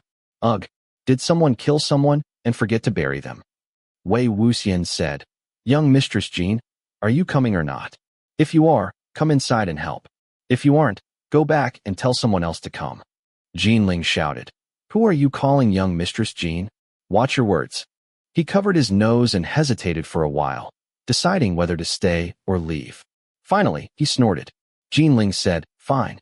I want to see what you're trying to do." He stormed back inside. However, he never expected that Wei Wuxian would immediately open a chest on the ground. The unbearable stench came from inside. The chest contained ham and chicken. Green patches covered the red meat, and white maggots crawled through the mold. Yiling immediately rushed outside again. Wei Wuxian picked up the chest and handed it to him. Wei Wuxian said, "Throw it away. Anywhere is fine, as long as we don't have to smell it." With his stomach turning and his mind full of questions, Yiling carried it away. After throwing it out, he fiercely rubbed his fingers with a handkerchief and threw that away too. When he returned, Wei Wuxian and Lan Wangji were already fetching water from the well in the backyard and cleaning the kitchen. Yiling asked, "What are you doing?" Lan Wangji replied while wiping the floor, "As you can see, we are cleaning the kitchen hearth." Yiling said, "What's the point of cleaning the hearth? We aren't making food." Wei Wuxian said, "Who told you that? We are making food. Sweep the dust away and remove the cobwebs above." His voice sounded so natural and confident that Yiling somehow obeyed, broom in hand. The more he cleaned, the stranger he felt. Just as he was about to throw the duster at Wei Wuxian opened another box. Yiling immediately fled outside again. Fortunately, there was no bad smell this time. The three of them worked quickly. After a short while, the kitchen looked completely different. The abandoned, haunted feeling disappeared, and the house seemed slightly more alive. In the corner, they found chopped firewood. They stacked it into the hearth and used a fire talisman to light it. After washing a large pot, they placed it on the hearth and began boiling water. Wei Wuxian poured glutinous rice from another chest, washed it, and placed it into the pot. Yiling asked, "You're making congee?" Wei Wuxian replied, "Hom." Yiling threw the cleaning cloth onto the ground. Wei Wuxian said, "Look at you. You get angry after working for such a short time. Sijue worked the hardest and hasn't complained once. What's wrong with making congee?" Yiling said, "What's wrong with congee? It's watery and tasteless." "Wait, I'm not angry because there's something wrong with congee." Wei Wuxian said, "It isn't for you anyway." Yiling became even more furious. Yiling said, "What did you say? I worked this long, and I don't even get any?" Lan Wangji asked, "Young Master Mo, can congee cure corpse poisoning?" Wei Wuxian smiled. Wei Wuxian said, "Yes, but it isn't the congee that cures corpse poisoning. It's the rice. This is folk medicine. Normally, you apply glutinous rice to a scratched or bitten wound. In the future, if you ever find yourselves in such a situation again, you can try this. Although it will hurt a lot, it is definitely effective." But since they swallowed corpse poisoning powder instead of being scratched or bitten, we can only make some rice congee for them to eat. Lan Wangji came to a realization. So that was why you intended to enter a house with someone inside. Only a house with someone living inside would have a kitchen. Only a kitchen would have glutinous rice. Yiling. Who knows how long this rice has been here? Can it even still be eaten? This kitchen hasn't been used for at least a year. There's dust everywhere, and even the meat has rotted. Don't tell me the hag hasn't eaten for an entire year. It's impossible that she has practiced anedia. How did she survive? Wei Wuxian. Either nobody has been living here and she really isn't the shopkeeper at all, or she simply doesn't need to eat. Lan Wangji lowered his voice. If she doesn't need to eat, then she should be dead. But the old woman clearly breathes. Using a spatula, Wei Wuxian nonchalantly stirred the pot of congee, mixing in ingredients from various bottles and jars. Right. You haven't finished explaining yet. Why did you come to East City together? It wasn't just a coincidence that you ran into each other and then us, was it? The boy's expressions immediately grew serious.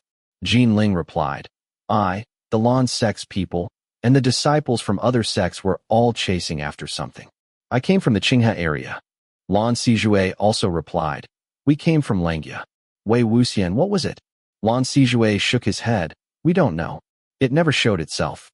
We don't even know what it was, who it was, or which organization it belonged to. Ever since a few days ago, after Yiling lied to his uncle and let Wei Wuxian go, he had been worried that this time Xianxia would truly break his legs. So, he decided to sneak away for a few days and avoid appearing in front of Xianxia until his anger subsided. He left immediately after handing Zidian over to one of Xiangqiang's trusted subordinates. After arriving at a city on the border of the Qinghai area, his journey came to a stop. While searching for the location of his next night hunt, he took a short rest at a large inn. That night, while he was memorizing spells in his room, Fairy, who was lying beside him, suddenly began barking at the door. It was already deep into the night. Yiling ordered the dog to stop, but he immediately heard someone knocking on the door. Although Fairy stopped barking, it remained restless. Its claws scraped against the ground as it growled deeply. Already on alert, Yiling asked who was outside. No one answered, so he returned to his business. However, an hour later, the knocking sounded again. Yiling leaped out the window together with Fairy. He circled around and went upstairs from the first floor, intending to see who exactly was disturbing him in the middle of the night. Despite his efforts, there was no one there. He waited silently for a while, but still didn't see anyone standing outside his door. Keeping watch, he let Fairy guard the entrance. He was ready to attack the person at any moment and stayed awake throughout the entire night. Yet, nothing happened. There were only some strange sounds, as if water was dripping. The next morning, a scream came from outside the door. Yiling kicked it open, only to step into a pool of blood. Something fell from above the doorway. Yiling quickly stepped back, barely avoiding it. It was a black cat. Someone had nailed the corpse of a dead cat above his door not long ago. The strange dripping sounds he had heard throughout the night had been the cat's blood dripping down. Yiling. It happened the same way even after I switched to several different inns, so I went on the offensive. Whenever I heard that a cat's corpse had appeared somewhere, I went to investigate. I had to find out who was messing with me. Wei Wuxian turned to Lan Wangji. You guys as well? Lan Wangji nodded. Yes. A few days ago, some of us were night hunting in Langia. During dinner one day, we suddenly found an unskinned cat's head inside the soup. At first, we didn't know it was directed at us. But that night, after we switched to another inn, we found a cat's corpse inside one of the bed sheets. The same thing happened for several days in a row. We chased after it, arrived at Xiang, and met young Master Jing. We discovered that we were searching for the same thing, so we decided to work together. We only arrived in this area today. We asked a hunter in the village in front of a stone tablet, and he showed us the path to East City. Wei Wuxian thought to himself, a hunter? The juniors should have passed the village in front of the road fork after Lan Wangji, and he did. However, they hadn't seen any hunters there at the time. There had only been a few timid village women feeding chickens, who said that the men had gone out to ship goods and wouldn't return for a long while. The more Wei Wuxian thought about it, the more solemn his expression became. According to their accounts, their opponent had done nothing more than kill cats and discard their corpses. Although it sounded and looked frightening, they had not actually been harmed. Instead, these events had only stirred up their curiosity and made them want to uncover the truth. Furthermore, these juniors had met each other in Xiang. Wei Wuxian and Lan Wangji had also come to Shudong from Xiang.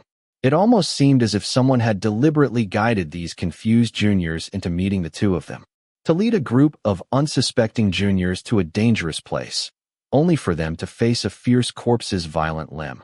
Wasn't this exactly the same method used at Mo Village? And that wasn't even the most complicated part. Right now, what Wei Wuxian feared most was that the Stygian tiger seal might be inside Yi City at this very moment. Although Wei Wuxian didn't want to accept this possibility, it was still the most reasonable explanation. After all, someone capable of restoring half of the tiger seal had existed before. Despite the claims that he had been dealt with, who knew where the restored seal had ended up? Suddenly, Lan Wangji, who had been squatting beside the fire and fanning the flames, raised his head. "Senior Mo, I think the kanji is ready." Gathering his thoughts, Wei Wuxian stopped stirring. He picked up the bowl Lan Wangji had washed and tasted a spoonful of the kanji. "It's ready. Take it out. Give one bowl to everyone who was poisoned."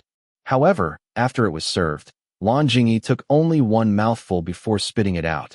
"What is this? Poison? Wei Wuxian, how is this poison?" "It's the cure. Glutinous rice kanji." Lan Wangji, "First of all, I don't even know why glutinous rice would be the cure, but I've never eaten such a spicy bowl of kanji before." The other boys who had tasted their servings nodded in unison, their eyes filled with tears. Wei Wuxian stroked his chin. He had grown up in Yunming, where people were all quite tolerant of spicy food. But Wei Wuxian's love for spice was beyond extreme. Whenever he cooked, the food would be so spicy that even Jiang Cheng could only smash his bowl and curse. Yet, for some reason, he simply couldn't stop himself from adding spoonful after spoonful of seasoning. It seemed that this time, he hadn't been able to control himself either. Out of curiosity, Lan Wangji picked up the bowl and tried a mouthful. Even as his face flushed red and his eyes watered, he pursed his lips and forced himself not to spit it out. He thought to himself, "The taste is so terrifying that it almost gives me a sense of déjà vu." Wei Wuxian, all medicine is poisonous to some degree. The spice will make you sweat, so you'll recover faster. The boys' disgusted noises showed their disbelief. Nevertheless, with bitter expressions, they finished the kanji. Within seconds, all of their faces turned red, their foreheads shining with sweat as they endured the suffering. Wei Wuxian couldn't help but comment, "It's not that serious, is it? Hanguang-Jun is also from Gusu. He handles spicy food quite well, so why are you all like this?" Lan Wangji covered his mouth with his hand.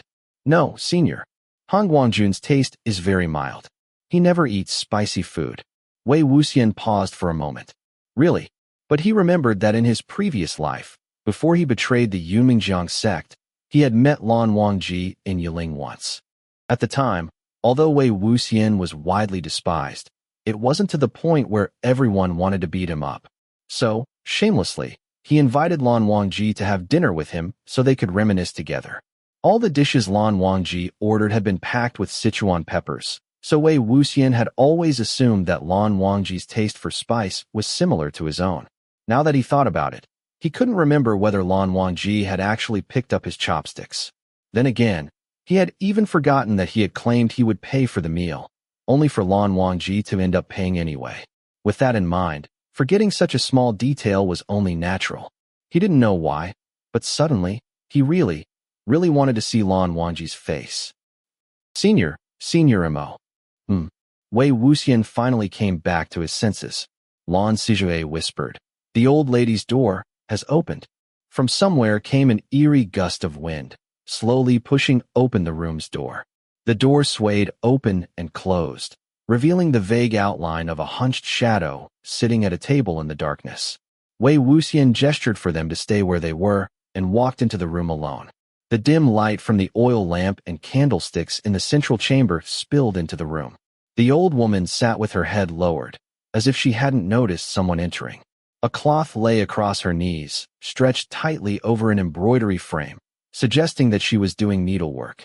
Her two hands were stiffly held together as they attempted to guide a thread through a needle. Wei Wuxian sat down beside the table as well. "Manager, why not light the lamp if you're threading a needle? Let me help." He took the needle and thread from her. The thread passed through the eye of the needle immediately, returning them to the old woman. He walked out of the room as if nothing had happened and closed the door behind him. "There's no need to go inside. Yiling, when you were inside, did you see whether the hag was actually alive or not? Wei Wuxian, don't call her a hag. That's quite rude. The old lady is a living corpse. The boys looked at one another. Lan Wangji asked, what is a living corpse? Wei Wuxian, from head to toe, everything about them appears to say they're a corpse, but the person is actually alive. That's what a living corpse is.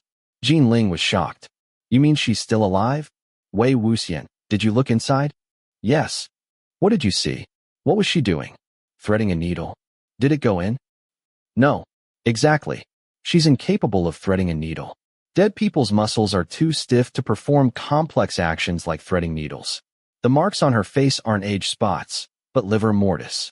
She doesn't need to eat, either. The only thing making her seem alive is that she can breathe. Lan Wangji. But the old lady is already quite elderly. Many old women have poor eyesight and can't thread needles by themselves. Wei Wuxian, that's why I helped her. But did you notice something else? From the moment she opened the door until now, she hasn't blinked even once. The boys blinked several times. Wei Wuxian continued. Living people blink to keep their eyes from becoming dry. Dead people, on the other hand, have no need for that. And when I took the needle and thread from her, did anyone notice how she looked at me? Yiling, her eyeballs didn't move, but her head did. Wei Wuxian, exactly. When ordinary people look at something, their eyes move, even if only slightly. But dead people's eyes can't perform movements that subtle. They can only turn their heads and necks instead. Lan Wangji was confused. Should we be taking notes? Wei Wuxian. It's a good habit, but do you think you'll have time to flip through your notes while night hunting? Remember it instead. Yiling gritted his teeth. Walking corpses are already strange enough. Why do things like living corpses even exist? Wei Wuxian. Dead people have many disadvantages, stiff muscles, slow movements, and so on. But they also have advantages. They don't feel pain, they can't think, and they're easy to control. Someone thought they could make up for the disadvantages of corpses and create perfect corpse puppets. That was how living corpses came into being. Although the boys didn't say anything, one sentence was written all over their faces. This person must be Wei Wuxian. Wei Wuxian didn't know whether to laugh or frown, thinking silently. Wei Wuxian's thought, but I really haven't done something like that. Although, it really does sound like something I would do. He continued, ahem. Fine. Wei Wuxian started it. But he successfully created Wen Ning, the ghost general. To be honest, I've always wanted to ask, who came up with that title? It's so stupid. Anyway, there were others who wanted to imitate him but weren't skilled enough, so they used improper methods. Instead of targeting corpses, they targeted living people and developed living corpses. He concluded, they were failed imitations. Hearing Wei Wuxian's name, Yiling's expression froze. He snorted. Weighing himself used improper methods. Wei Wuxian, yep. Then those who created living corpses used the most improper methods of all. Lan Wangji, Senior Mo, what should we do now? Wei Wuxian, some living corpses may not realize that they're already dead. I think this old lady is one of those confused corpses. Let's leave her alone for now. Out of the blue, the crisp sound of a bamboo pole knocking against the ground suddenly rang out. The sound came from beside a window, which had been sealed shut with strips of black wooden boards. All the disciples in the central chamber turned pale. Ever since entering the city, they had been constantly tormented by this sound. Now, they panicked whenever they heard it. Wei Wuxian gestured for them to stay quiet. Everyone held their breath as they watched Wei Wuxian walk toward the window and look outside through a narrow gap between the boards. As soon as Wei Wuxian approached the gap, he saw a vast field of white. He thought the fog outside was simply too thick for him to see anything. But suddenly, the whiteness rapidly retreated. He saw a pair of white, horrifying eyes staring through the gap between the boards. The white field he had seen was not fog. It was a pair of pupilless eyes. Chapter 36. Yiling and the others felt their hearts almost leap out of their chests. They were afraid that something would happen to Wei Wuxian as he looked outside, or that he would suddenly collapse with his hands covering his eyes. When an awe of surprise escaped from him, the boys' hearts skipped several beats. Even their hair seemed to stand on end. What happened?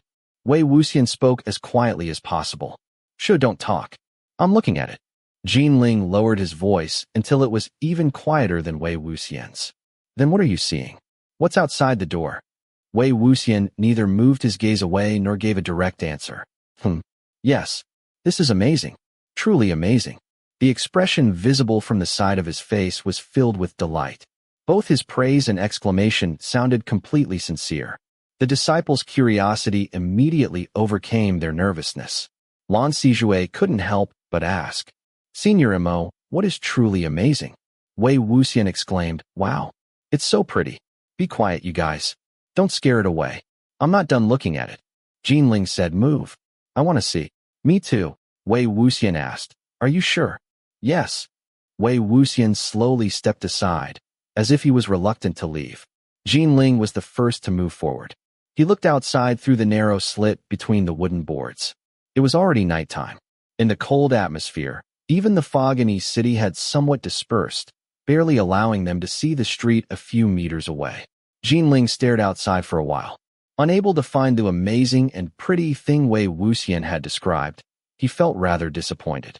He thought to himself, did I scare it away by talking? Just as he was about to give up, a small, shriveled figure suddenly flashed past the slit.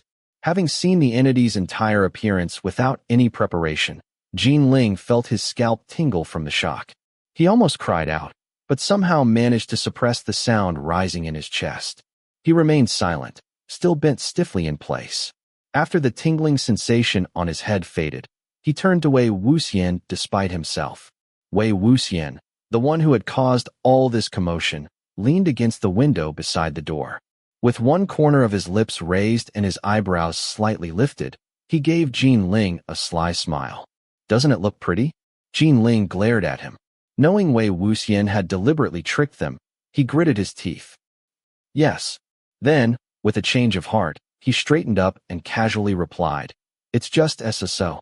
Barely worth looking at." After saying this, he moved aside and waited for the next person to be fooled. Their misleading words pushed everyone else's curiosity to its peak. Lan Wangji couldn't resist any longer and stepped forward. The moment his eyes reached the slit, he let out an ah. However, unlike the previous two, he truly panicked. His face filled with shock as he jumped backward.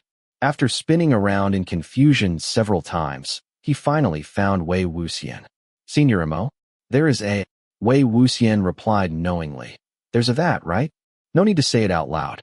Otherwise, it won't be a pleasant surprise anymore. Let everyone see it for themselves." After seeing Lan Wangji's terrified reaction, the others no longer dared to approach. A pleasant surprise? It was more like a terrible fright. They all waved their hands. "No thanks. No thanks." Yiling scoffed.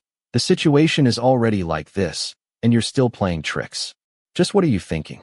Wei Wuxian replied. "You joined in too, didn't you? Don't imitate your uncle's tone." "Wei, was it scary?" Lan Wangji obediently nodded. "Yes." Wei Wuxian said, "Good. This is an excellent opportunity for your cultivation. Why do ghosts scare people? It's because when people become frightened, their consciousness weakens while their spirit becomes stronger. Those are the easiest moments for ghosts to drain their yang energy. This is why ghosts fear people who are fearless and unafraid of them. When there are no opportunities to exploit, ghosts cannot do anything." He continued, "Therefore, as cultivators, your first goal is to become braver." Lan Wangji, relieved that he hadn't looked over because he couldn't move, muttered, "Bravery is determined at birth. What can you do if you were born a coward?" Wei Wuxian said, "Were you born knowing how to fly on a sword? People only learn after practicing again and again. The same applies here.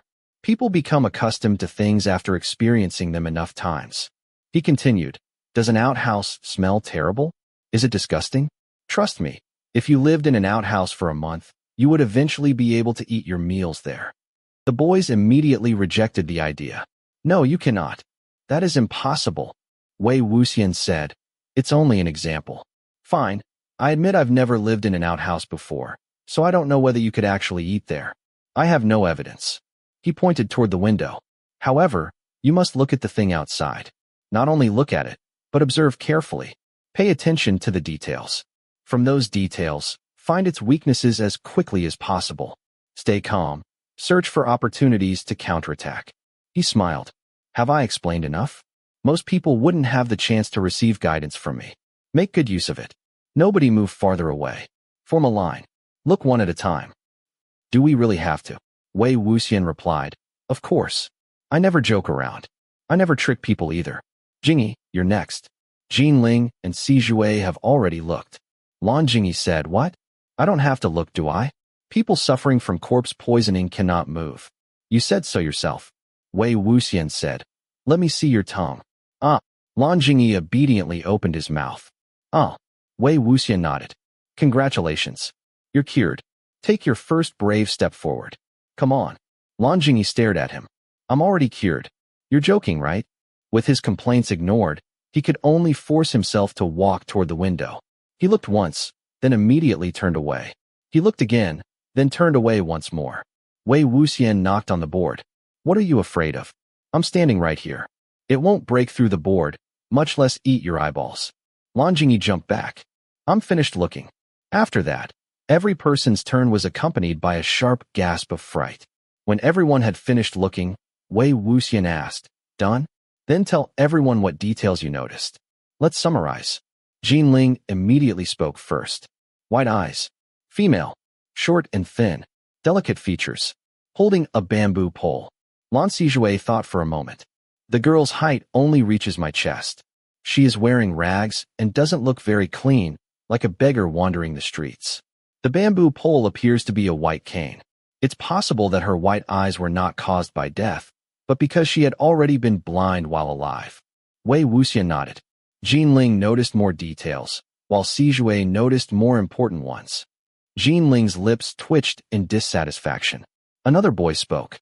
The girl is around 15 or 16 years old. She has an oval face, and her delicate features give her a lively appearance. Her long hair is tied up with a wooden hairpin, with a small fox head carved at the end. She is not only small, but also slender. Although she isn't very tidy, she isn't dirty either. After some grooming, she would definitely become a lovely girl. Hearing this, Wei Wuxian immediately felt that this boy had great potential. Well done, well done. Your observations are detailed and unique. Child, you will definitely become a sentimental person when you grow up. The boy's face reddened. He turned toward the wall and ignored the laughter of his companions. Another boy said, It seems that the sound of the bamboo pole knocking against the ground came from when she was walking. If she was blind before death, then even after becoming a ghost she still wouldn't be able to see, so she could only rely on the white cane. Another boy argued, But how is that possible? Everyone has seen blind people before. Because they cannot use their eyes, they walk slowly and carefully to avoid obstacles. However, the ghost outside moves extremely quickly. I have never seen such a nimble blind person. Wei Wuxian smiled. Good. It's excellent that you thought of this. This is exactly how you should analyze situations. Don't ignore anything suspicious. He looked toward the window. Now, let's invite her inside and ask for answers. As soon as he finished speaking, he immediately removed one of the wooden boards. Not only were the boys inside startled, even the ghost outside the window jumped back in surprise. She raised her bamboo cane defensively. Wei Wuxian greeted her first. Miss, do you have some business here? Why have you followed them all this way? The girl widened her eyes. If she had been alive, she probably would have looked adorable. However, with no pupils and 2 streams of blood flowing from her eyes, she looked more frightening than ever. Several people behind him gasped. Wei Wuxian comforted them. What are you afraid of? In the future, you'll get used to seeing blood coming from the 7 orifices. Right now, only 2 of the 7 are bleeding, and you can't handle it? This is why I told you to experience more things and strengthen yourselves. Earlier, the girl had been circling around the window in frustration, tapping her cane against the ground, stomping her feet, glaring at them, and waving her arms.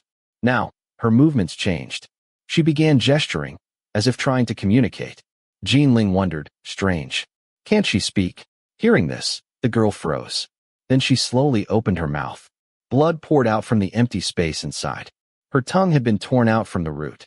The disciples felt goosebumps rise over their bodies, but at the same time, they felt sympathy. So that was why she couldn't speak. Blind and mute. How unfortunate. Wei Wuxian asked, Is she using sign language? Does anyone understand? Nobody did. The girl became so anxious that she stomped her feet. She used her cane to write on the ground, but it was obvious that she was not from a scholarly background. She was illiterate and couldn't write anything meaningful. All that remained were messy stick figures that nobody could understand. Suddenly, from the far end of the street came the sound of hurried footsteps and heavy breathing. The girl's spirit suddenly vanished. Wei Wuxian was not worried. She would probably return later. He quickly replaced the wooden board and continued watching through the slit. The disciples also wanted to see what was happening outside, so they all crowded around the window, their heads stacked from top to bottom, blocking the entire gap. Although the fog had briefly thinned, it began circulating again. A figure stumbled through the mist and rushed toward them. The person wore black clothing. He moved unsteadily, as if injured. A sword hung at his waist, wrapped completely in black cloth. Lan Jingyi whispered, "Is he the mist-faced man?" Lan Sijue whispered back, "Probably not." The mist-faced man's movements were completely different from his. A group of walking corpses followed behind the person. They moved quickly and soon caught up. The person drew his sword and faced their attacks. The sword light was clear and bright, cutting through the fog. Wei Wuxian silently praised him. What a good move. However, after the strike, those strange and familiar bursts sounded again. Black-red corpse poisoning powder exploded from the severed limbs of the corpses. The person was surrounded.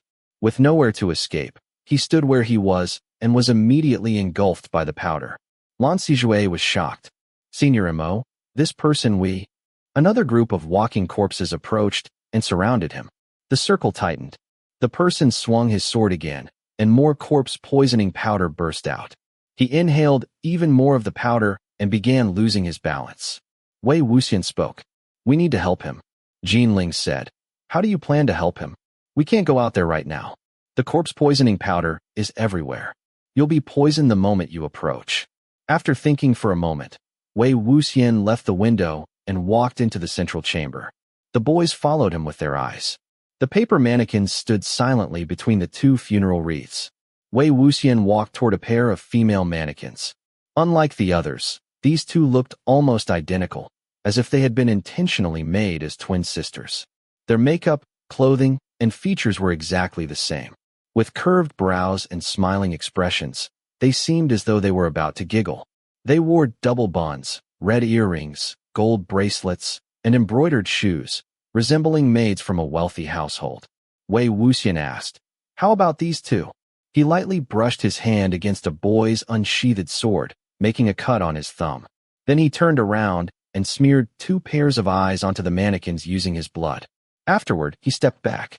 With a faint smile, he chanted, "Eyes behind thy long lashes, lips parted, smiling in tease. Mind not the good or evil, with smeared eyes I summon thee." A cold breeze suddenly swept through the entire shop.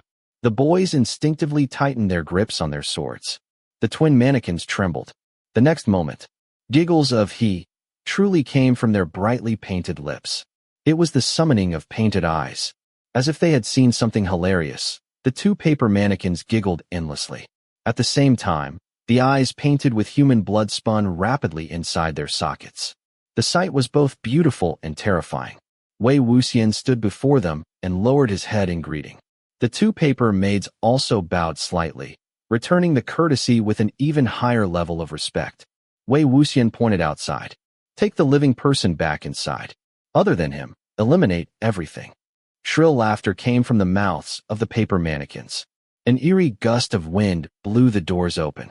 Side by side, the 2 mannequins swept outside and entered the circle of walking corpses. It was unbelievable. Although they were only paper figures, their strength was extraordinary. With graceful movements, drifting sleeves, and delicate steps, they severed a corpse's arm with one sweep and cut half of another corpse's head with another. Their charming giggles echoed throughout the street, carrying both horror and allure. Before long, the 15 or 16 walking corpses had been reduced to broken pieces scattered across the ground. The 2 paper maids had achieved complete victory. Following their command, they carried the weakened stranger inside. Then they leapt outside again. The doors closed by themselves. The 2 mannequins stood on either side of the entrance like guardian statues before an estate, and finally became silent. The disciples inside were completely speechless. They had only read descriptions of unorthodox cultivation methods in books and heard explanations from their seniors. Back then, they could not understand. If such methods were improper, why did so many people still want to learn them? Why did the Yiling Patriarch have so many imitators? Now that they had witnessed it themselves, they finally understood the fascination behind such techniques. And this was only the tip of the iceberg, the summoning of painted eyes. After recovering from their initial shock, there was no disgust on their faces. Instead, there was excitement they could not hide. They felt that this experience had broadened their knowledge and given them countless things to discuss with their peers later.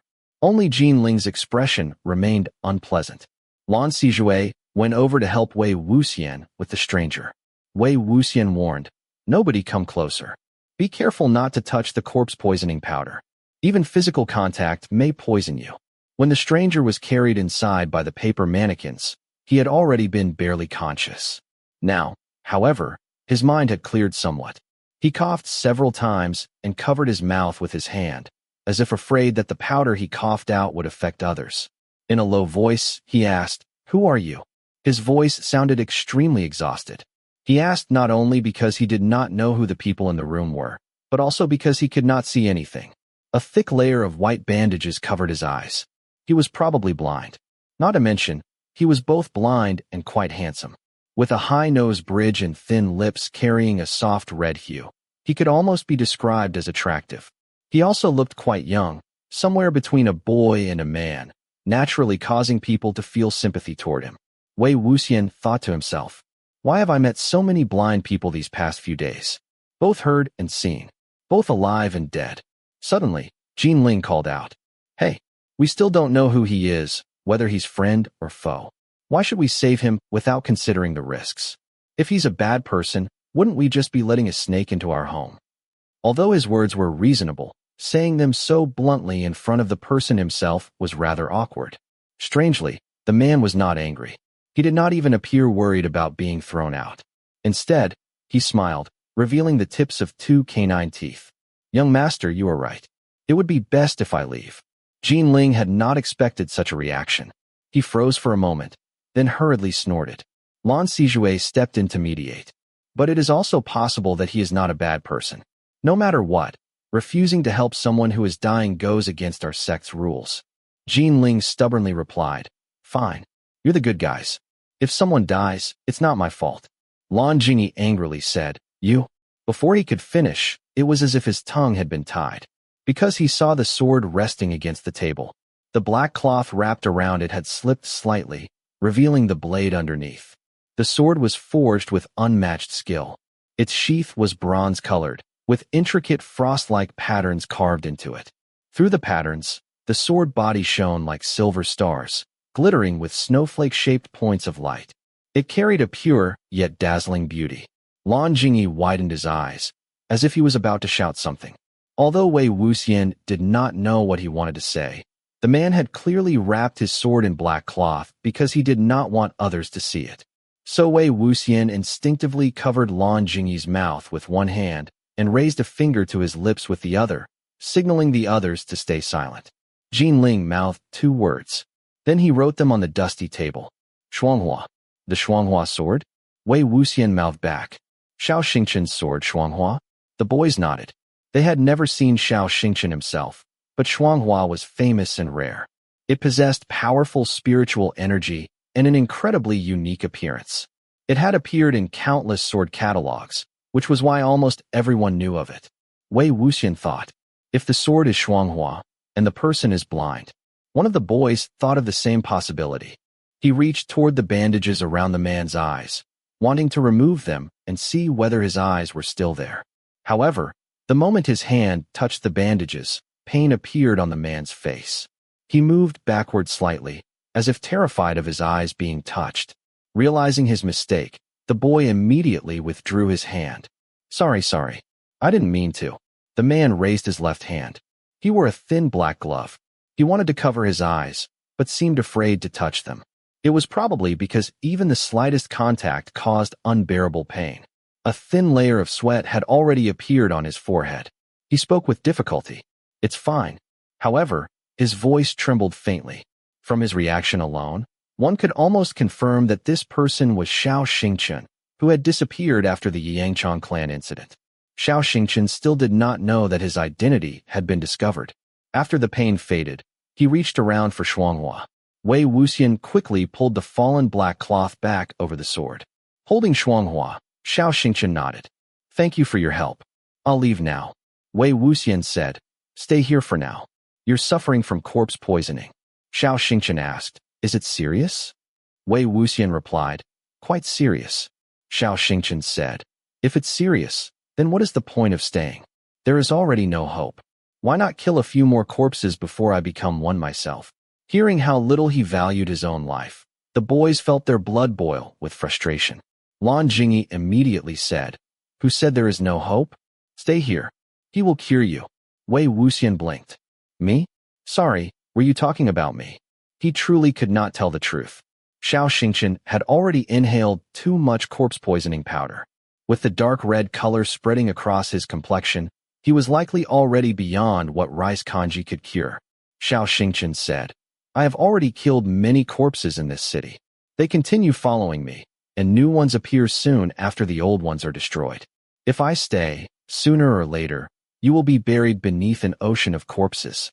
Wei Wuxian asked, Do you know why East City became like this? Xianxia shook his head. No, I'm only a wandering cultivator nearby. I heard about the strange events here and decided to night hunt in the city. He continued, You haven't seen how many living and walking corpses are here, or how powerful they are. Some move too quickly to defend against.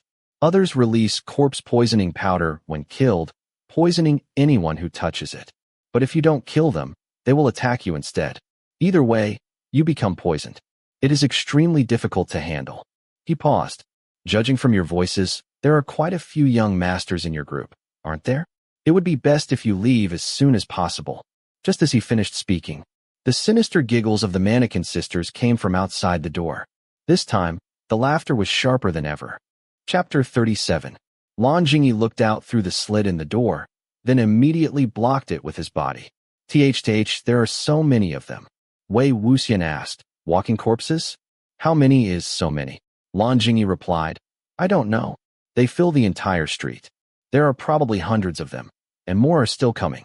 I don't think the mannequins can hold them off any longer. If the mannequins outside failed to guard the doors, all the corpses on the street would rush into the shop. If they were killed, one would be poisoned by the corpse poisoning powder. When fighting desperately, the poison would spread through the body even faster.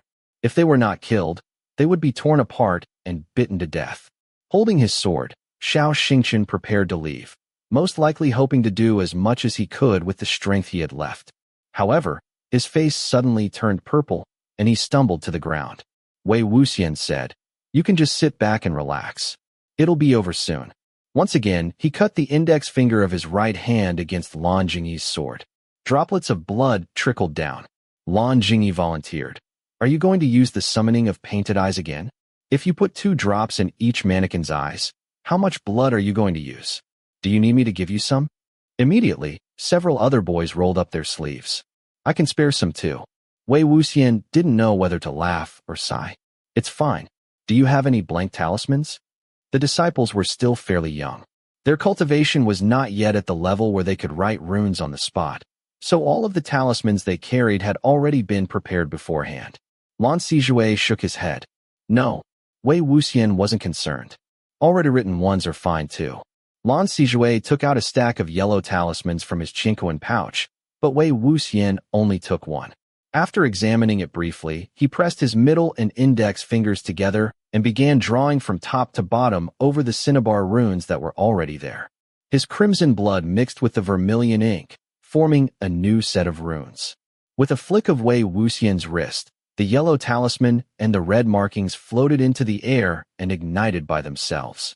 Wei Wuxian reached out his left hand and caught the falling ashes. Then, he closed his fingers into a fist and lowered his head slightly. When he opened his hand again, he gently blew the black ashes toward the row of paper mannequins.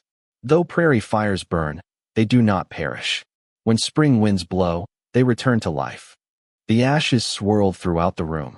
The nether brawler standing at the front suddenly picked up the hacking saber beside its feet and carried it over its shoulder. A woman wearing a tall bun and fine robes slowly raised her right hand. Her slender fingers moved gracefully, as though she were a noble lady admiring her long, blood-red nails.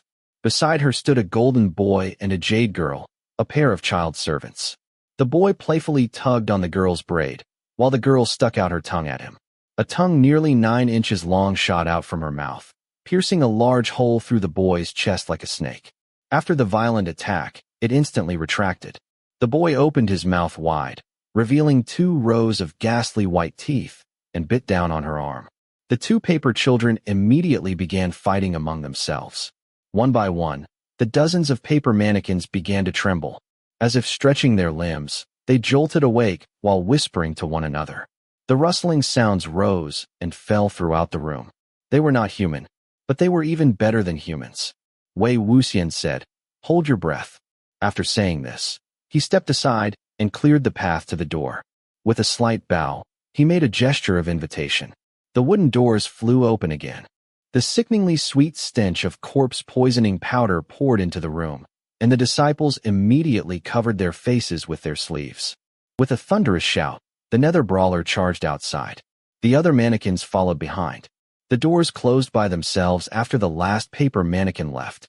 Wei Wuxian asked, "Nobody breathed any of it in, right?" Everyone shook their heads.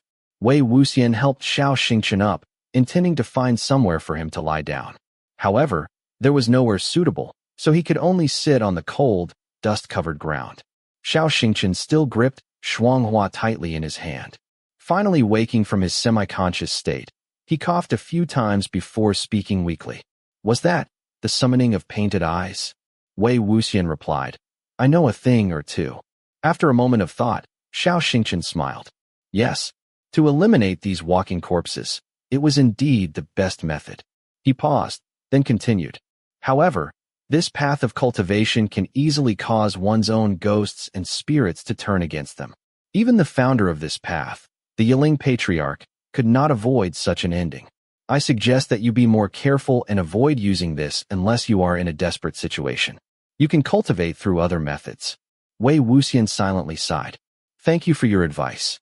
Most famous cultivators would take a clear stance on the matter, drawing a strict line between themselves and such methods while expressing absolute hatred toward a certain person.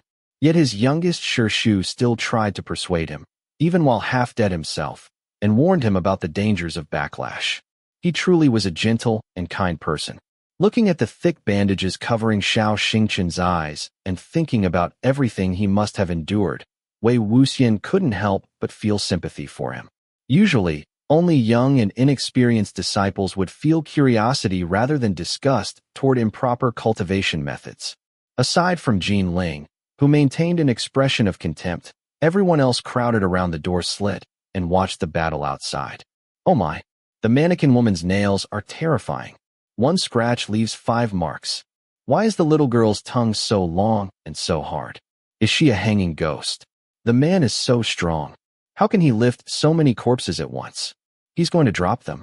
Look, he dropped them. They broke. After listening to Xianxia's sincere advice, Wei Wuxian picked up the last bowl of leftover rice congee. The poison has already spread through your body. The things in this bowl may slow it down, but they may also do nothing at all. Besides, it tastes terrible. Do you want to try it?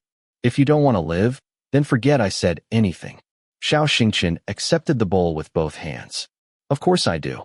If I can live, there is no reason not to. However, after taking only one mouthful, the corners of his mouth twitched. He barely managed not to spit it out by tightly pressing his lips together. A moment later, he respectfully said, "Thank you." Wei Wuxian turned around. "Did you see that? Did you hear what he said? You're the only ones with such high standards. Always complaining even after eating my congee." Yiling said, "Your congee? What else did you do besides throwing a bunch of strange things into the pot?" Xianxia replied, "But now that I think about it, if I had to eat this every day, I'd rather die." Yiling burst out laughing without restraint. Even Lan Wangji couldn't stop himself from letting out a laugh. Speechless, Wei Wuxian turned to look at them. Lan Wangji immediately straightened his expression. Lan Jingyi suddenly shouted, his voice full of excitement. "Finished. They're all dead. We won. Xianxia immediately put down his bowl. Don't open the door yet. Be careful. More may still come. Wei Wuxian said. Don't put the bowl down. Pick it up and drink everything. With that, he approached the wooden doors and looked through the slit. After the inhuman battle, thin fog and purplish-red corpse poisoning powder filled the entire street. The powder was beginning to disperse, and the group of paper mannequins calmly inspected the area. Among the piles of corpse remains covering the ground, whenever anything still moved, they stepped on it without mercy until nothing remained except pools of muddy flesh. Aside from that, everything was silent. No new corpses appeared. Just as Wei Wuxian was about to relax, a nearly imperceptible sound came from above him. The noise was extremely difficult to notice. It sounded as if someone was moving rapidly across the roof. However, the person's movements were so light that the sound of their footsteps was almost impossible to hear.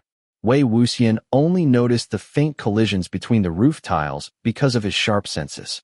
Of course, since Xianxia was blind, he noticed the sound as well. He warned them, "Above us." Wei Wuxian shouted, "Scatter." The moment he spoke, a huge hole was smashed through the ceiling of the central chamber. Dust, grass, and broken roof tiles rained down from above. Fortunately, most of the disciples had already moved away, so nobody was injured. A black figure leaped down from the opening. The man wore black, cultivational robes. With a tall figure and a straight back, he carried the air of an unyielding pine tree. A horsetail whisk was strapped to his back, and a long sword rested in his hand. His face was handsome, but his chin tilted slightly upward, giving him a proud and aloof appearance. Yet there were no pupils in his eyes, only lifeless fields of white. It was a fierce corpse. The moment everyone realized this, he launched an attack with his sword.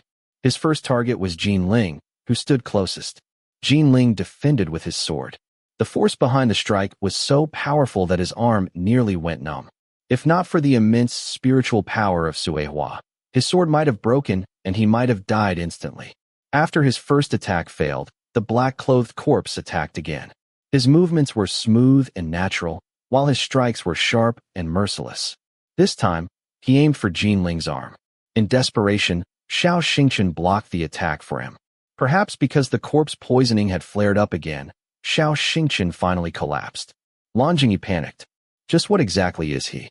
Dead or alive? I have never seen a. He stopped before finishing his sentence. Because he remembered that he had seen one before. The ghost general was exactly like this. Wei Wuxian watched the cultivator with complete focus. Thinking quickly, he pulled out the bamboo flute at his waist and played a shrill, piercing note. It was so painful to hear that everyone covered their ears. When the cultivator heard the sound, his body staggered and his hands trembled. Yet he still attacked Wei Wuxian. He could not be controlled. This corpse had a master. The sword was as fast as lightning, but Wei Wuxian dodged it. As they passed each other, he calmly played another tune. A moment later, the mannequins patrolling outside jumped onto the roof and entered through the hole. Sensing danger, the corpse stabbed twice with his right arm, slicing 2 mannequins into 4 pieces. With his left hand, he pulled out his whisk. The thousands of soft white strands transformed into poisonous spikes like those of a mace, slashing and piercing with every strike. If they touched anyone, that person would surely be turned into a bloody sieve. While handling multiple things at once, Wei Wuxian shouted, "Nobody come here. Stay in the corners and behave." After saying this, he immediately returned to controlling the corpses. The flute's melody was lively at times and fierce at others. Although the cultivator attacked with both hands and showed terrifying hostility, paper mannequins continued to fall from the roof, surrounding him from every direction. When he fought one side, more attacked from another.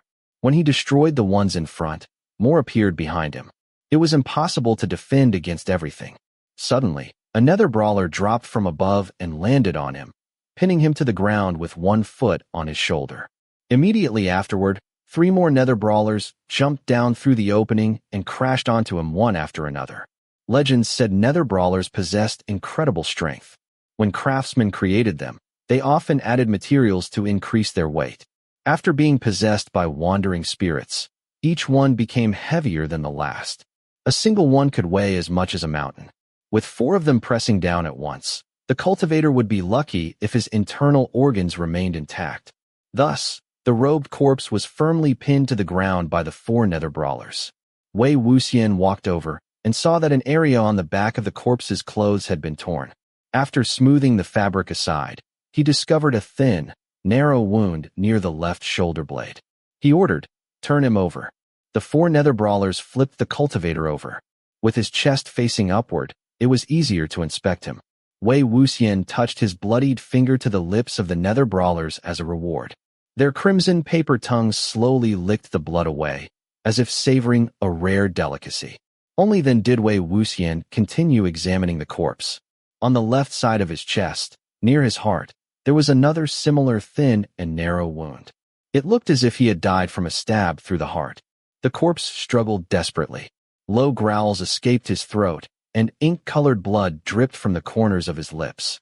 Wei Wuxian pinched his cheeks and forced his mouth open. Inside, his tongue had also been removed from the root.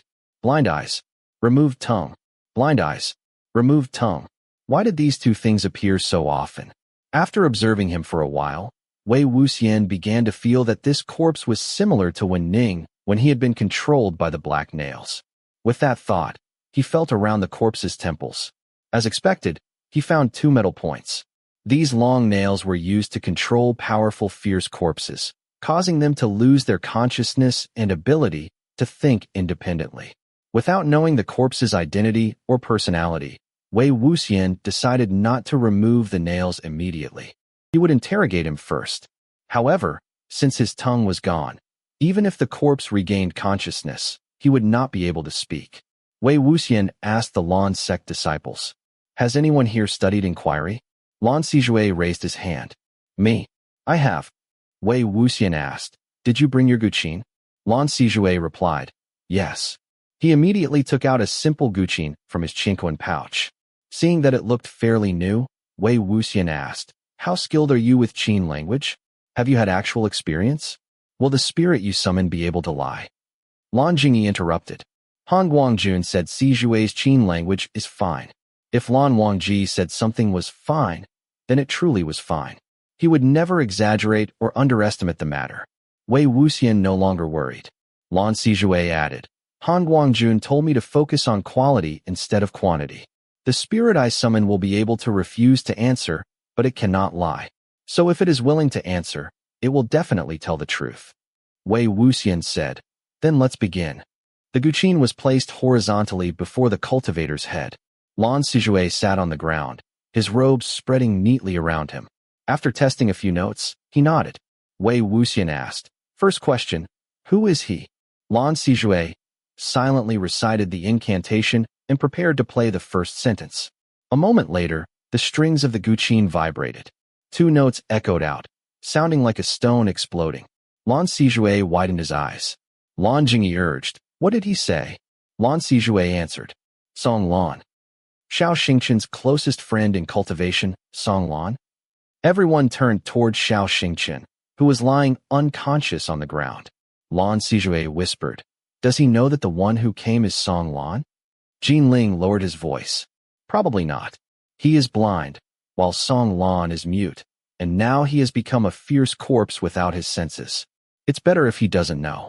Wei Wuxian said, "Second question, who killed him?" Lan Sijue played another sentence. This time, the silence lasted 3 times longer than before. Just as they were about to conclude that Song Lan's soul refused to answer, the guqin strings vibrated 3 times. The tones carried endless grief. Lan Sijue blurted out, "That's impossible." Wei Wuxian asked, "What did he say?" Lan Sijue replied, unable to believe what he had heard. He said, "Xiao Xingqian. The one who killed Song Lan was Xiao Xingqian." They had asked only 2 questions, yet both answers were shocking. Jinling doubted it. "You played it wrong, didn't you?" Lan Sijue shook his head. "But who are you and who killed you are the 2 simplest and most common questions in inquiry. When someone first learns inquiry, these are the first 2 sentences they practice. They are repeated at least 1,000 times. I checked before playing. I definitely did not make a mistake." Jinling said, "Then either you played inquiry wrong, or you interpreted the Qin language wrong." Lan Sijue shook his head. "If playing it wrong is impossible, then interpreting it wrong is even more impossible. The name and the 3 characters of Xianxia are not common answers from spirits. If he answered another name and I misunderstood it, it would not coincidentally become this name. Lan Wangji murmured. Song Lan went to search for the missing Xianxia, yet Xianxia killed him. Why would he kill a close friend? He doesn't seem like that kind of person. Wei Wuxian said. Let's not worry about that yet. Sijue asked the 3rd question. Who is controlling him? With a serious expression, Lan Sijue didn't even dare breathe as he played the 3rd sentence. Everyone stared at the guqin strings, waiting for Song Lan's answer. Lan Sijue interpreted the response word by word. The one behind you. Everyone spun around. Xianxia, who had been unconscious moments ago, was already sitting up. With one hand holding his chin, he smiled at them. Then he raised his left hand, covered by a black glove, and snapped his fingers. The crisp sound reached Song Lan's ears. It was as if an explosion had occurred beside him. Song Lan suddenly threw off all 4 nether brawlers holding him down. He immediately leaped up. Wielding his sword and whisk again, he sliced the paper mannequins into colorful pieces that drifted toward the ground. His sword pressed against Wei Wuxian's neck, while his whisk pointed threateningly at the disciples. In the small space of the shop, the situation had completely changed. Yiling placed his hand on his sword. Catching the movement from the corner of his eye, Wei Wuxian immediately stopped him. Don't move. Don't make things worse. In terms of swordsmanship, even all of you together wouldn't be a match for this. Song Lan. His body had little spiritual power left, and his sword was not beside him. Furthermore, there was also Xianxia. It was still unclear what he intended to do, or whether he was friend or foe. Xianxia said, adults will discuss matters among themselves. The children can wait outside. He gestured toward Song Lan. Song Lan immediately obeyed and forced the disciples outside. Wei Wuxian comforted them. Go outside for now. You won't be much help here anyway. The corpse poisoning powder should have settled. When you go outside, don't run around and stir up the dust again. Breathe slowly. Hearing that they would not be much help, Yiling was both unconvinced and angry. He did not want to admit defeat, but he knew he could do nothing. He stormed outside. Before Lan Sijue left, he looked as if he wanted to say something. Wei Wuxian turned toward him. Sijue, you're the most sensible one here. Guide them a little, all right? Can you do that? Lan Sijue nodded. Wei Wuxian added, don't be scared. Lan Sijue smiled. I'm not. Really? Senior, you are very similar to Hanguang-Jun. Wei Wuxian was puzzled. Us? How are we similar? They were obviously like fire and ice. However, Lan Sijue only grinned and led the others outside. Silently, he thought, I don't know either, but they just feel similar. It feels like whenever either of these 2 seniors is present, I don't need to be afraid or worry about anything. Xianxia took out a red elixir from somewhere and placed it into his mouth. How touching. After swallowing it, the purplish-red color of his face immediately faded. Wei Wuxian asked, a cure for corpse poisoning powder? Xianxia replied, correct. Much more effective than your terrifying bowl of kanji, right? And it tastes sweet. Wei Wuxian said, your performance was wonderful. From courageously killing corpses, to exhausting yourself, to blocking a sword for Yiling and losing consciousness. Was it all for our entertainment? Xianxia raised a finger and waved it. Not for your general entertainment, but for your personal entertainment. I've been looking forward to meeting you, the Yiling Patriarch. It's better to see someone with your own eyes than to listen to stories. Wei Wuxian's expression remained unchanged. Xianxia continued. I'm guessing you haven't told anyone who you really are yet, have you? So I didn't expose your secret either. I sent them outside so we could close the doors and speak privately. How thoughtful of me, don't you think? Wei Wuxian asked. All of the walking corpses in East City are under your control? Xianxia replied. Of course. When you entered the city and began using your whistles, I immediately felt that something was strange. That was why I decided to personally investigate and test you. As expected, someone who could command such powerful forces using the low-level sorcery of the summoning of painted eyes could only be the founder himself. Xiang walked the same path. Since it was the same type of improper cultivation, Wei Wuxian could not deceive him. Wei Wuxian asked, so, after taking this group of children hostage, What exactly do you want me to do? Xianxia laughed. Senior, I want you to help me with something. A tiny favor. His mother Shitty was calling him senior. The generations truly did not match. While Wei Wuxian laughed secretly to himself, Xianxia took out a spirit-trapping pouch and placed it on the table. Please. Wei Wuxian placed his hand over the pouch and felt it carefully, as if checking someone's pulse. Whose soul is this? It's already shattered. Even glue wouldn't be able to piece it back together. There is only one breath of life left. Xianxia said. If this person's soul were easy to repair, why would I need your help? Wei Wuxian withdrew his hand. You want me to restore this soul? No offense, but there is barely anything left inside. When this person was alive, they must have suffered tremendous torture. It must have been painful. They probably chose suicide, so they likely do not wish to return to this world. If a soul itself has no desire to live, then it is almost impossible to save. If I'm not mistaken, this soul was forcibly repaired. The moment it leaves the spirit-trapping pouch, it could disappear at any time. You understand this better than anyone. Xianxia replied. I don't understand, and I don't care. Even if you don't want to help me, you'll have to.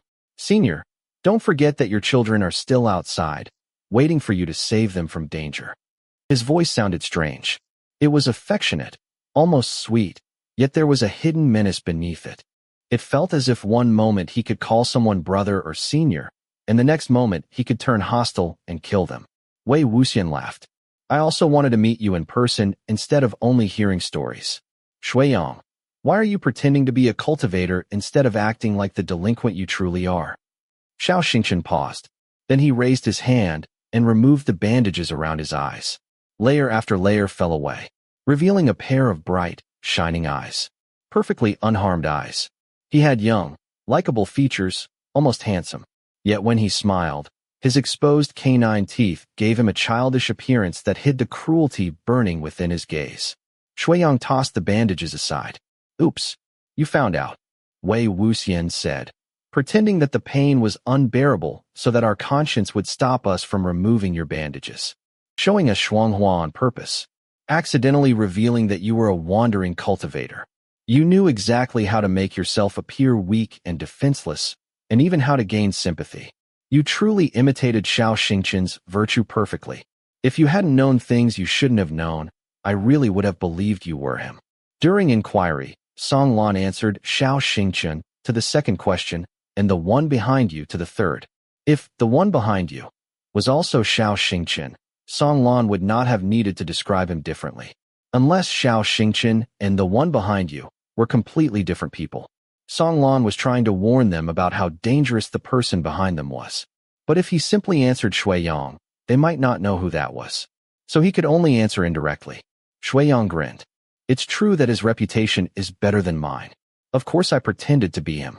It's easier to gain people's trust that way. Wei Wuxian said, that was some excellent acting. Xiang replied, now you're just flattering me. I have a very famous friend. His acting is what I'd call truly excellent. I still have a long way to go. Anyway, enough chatting. Senior Wei, you really must help me. Wei Wuxian asked. You're the one who created the nails that controlled Song Lan and Wen Ning, aren't you? You can even restore half of the Stygian tiger seal. Why would you need my help restoring a soul? Xiang replied, they're different things. You're the founder. If you hadn't created the first half of the seal, I wouldn't have been able to create the second half myself. There's no doubt you're better than me. So if there's something I can't do, you must be able to. Wei Wuxian truly could not understand why strangers always had such inexplicable confidence in him. He touched his chin, wondering whether they should exchange compliments out of courtesy. You're being too modest. Xiang replied, it's not modesty. It's the truth. I never exaggerate when I speak. If I say I'll kill an entire clan, then I'll kill an entire clan. I won't even leave a dog behind. Wei Wuxian asked, for example, the Yangchang clan? Before Xiang could answer, a black-robed figure swept inside. Wei Wuxian and Xiang stepped back at the same time and moved away from the table. Xiang quickly grabbed the spirit-trapping pouch. Lightly pressing his hand against the table, Song Lan flipped through the air and landed on top of it. After steadying himself, he turned toward the doorway. Black streaks of blood crawled across his cheeks. With iron chains trailing behind him, Wen Ning broke through the door amid white fog and icy winds. While playing the first notes on the flute, Wei Wuxian had already summoned Wen Ning. He ordered, "Fight outside. Be careful not to injure him too badly. Protect the living people and don't let any other corpses approach." Wen Ning raised his left hand. One of the chains swung forward. Song Lan blocked it with his horsetail whisk. The chain and whisk collided and twisted together. Wen Ning pulled backward. Song Lan refused to let go and was dragged outside. The disciples had already hidden inside another nearby shop. Every one of them stretched their necks out, staring at the battle. With the horsetail whisk, iron chains, and long sword, the fight became a storm of clashing weapons. They could see that a battle between two fierce corpses was truly terrifying. Every move was ruthless. Every attack was fatal. Only two corpses could fight in such a brutal way. If two living humans fought like this, they would already have been reduced to severed limbs and shattered flesh. Xiang asked, "Guess who will win?" Wei Wuxian replied, "Do I need to guess?" Wen Ning, of course. Xiang said, "It's a shame. Even after I placed so many nails in his head, he still refused to obey. Things that are too loyal are troublesome." Wei Wuxian replied coldly, "Wen Ning is not a thing." Xiang laughed.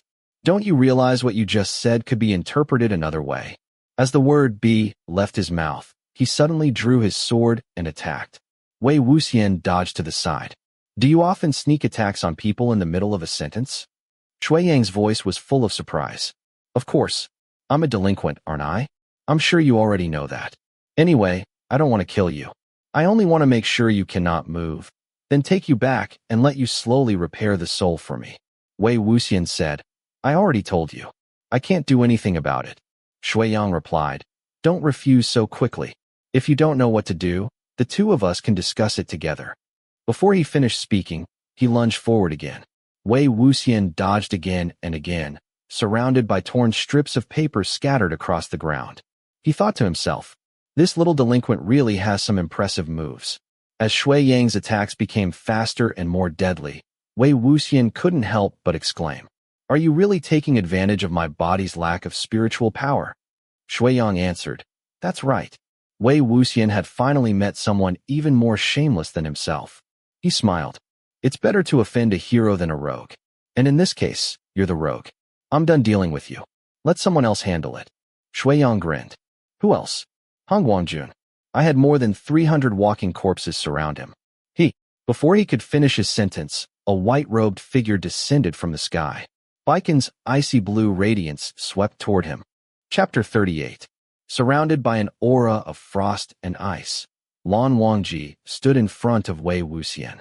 Xiang defended against the attack by casting out Xianxia. The two swords collided, then flew back to their respective owners. Wei Wuxian commented, "Isn't this called arriving at the right time is better than arriving early?" Lan Wangji, yes. After their brief exchange, they turned back to fighting Xiang. A few moments ago, Wei Wuxian had been chased around by Xiang. Now, the situation had completely reversed, and Xiang was being forced back by Lan Wangji. Reacting to the disadvantageous situation, Xiang rolled his eyes and grinned. He tossed Xianxia into his left hand, while his right hand moved inside his sleeve. Wei Wuxian worried that he might throw out poisonous powder or hidden blades from his Qinquan sleeves. However, Xiang only pulled out another sword and smoothly shifted into a double sword fighting style. The sword he drew from his sleeve had a dark and ominous gleam. As he wielded it, it seemed to release a black aura, creating a sharp contrast with Xianghua's silver radiance. Using both swords with equal skill, Xiang's hands moved in perfect coordination. He immediately gained the upper hand. Lan Wangji questioned, "Jiangzai?"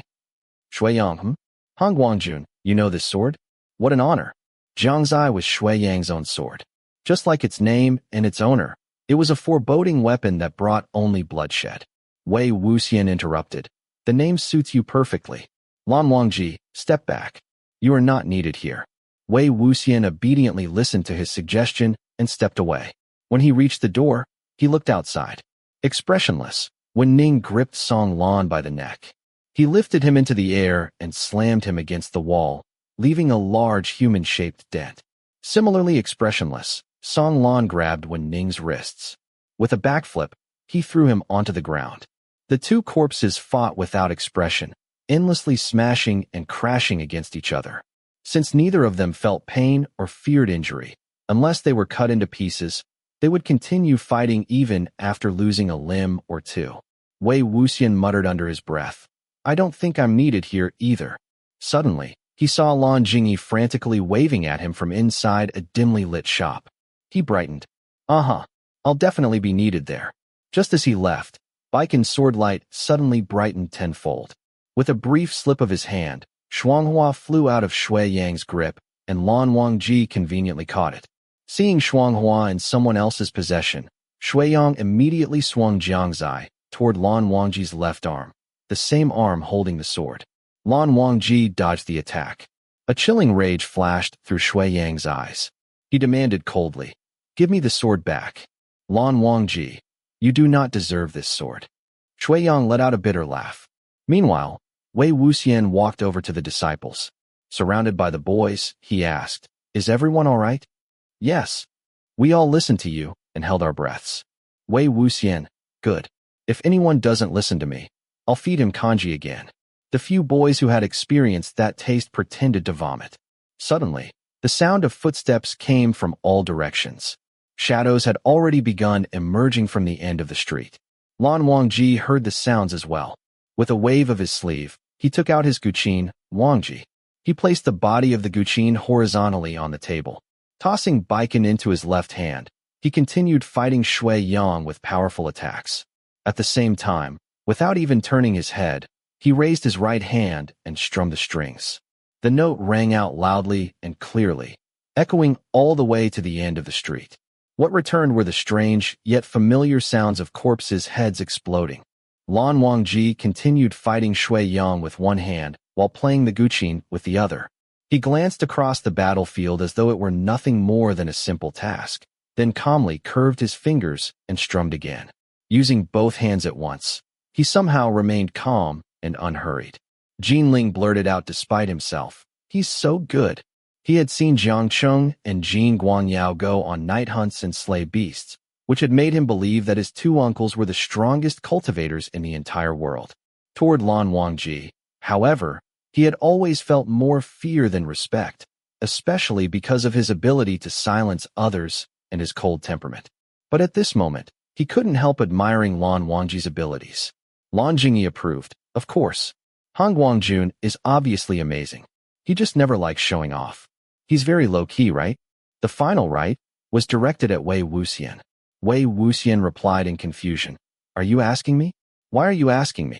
Lan Jingyi was almost angered. "So you think Hanguang-Jun isn't good?" Wei Wuxian touched his chin. He's good. Of course. He's really good. He's the best." As he spoke, he couldn't help but smile. The terrifying night was finally about to pass. Dawn was almost here. However, this was not the best news. Once daylight arrived, the fog would also become thicker. Then, they would once again be unable to do anything. If there were only Wei Wuxian and Lan Wangji, it would not have been too difficult. But with so many living people around, if they became surrounded by a large group of walking corpses, escaping would be nearly impossible. As Wei Wuxian urgently tried to think of a solution, the crisp tapping sounds of a bamboo pole rang out again. The blind, tongueless girl's ghost had returned. Without hesitation, Wei Wuxian ordered, "Go." Lan Jingyi, "Where?" Wei Wuxian, "Follow the sound of the bamboo pole." Jinling was surprised. "You want us to follow a ghost? Who knows where she'll lead us?" Wei Wuxian, "That is exactly what you're going to do. The sound has been following you ever since you entered the city, hasn't it? You wanted to go into the city, but she was guiding you toward the city gates, where you met us. She was trying to chase you out. She was trying to save you." The strange, irregular sounds of the bamboo pole were a method she used to frighten people who entered the city. The nether brawler's head that Wei Wuxian stepped on was probably also placed there by her to warn them.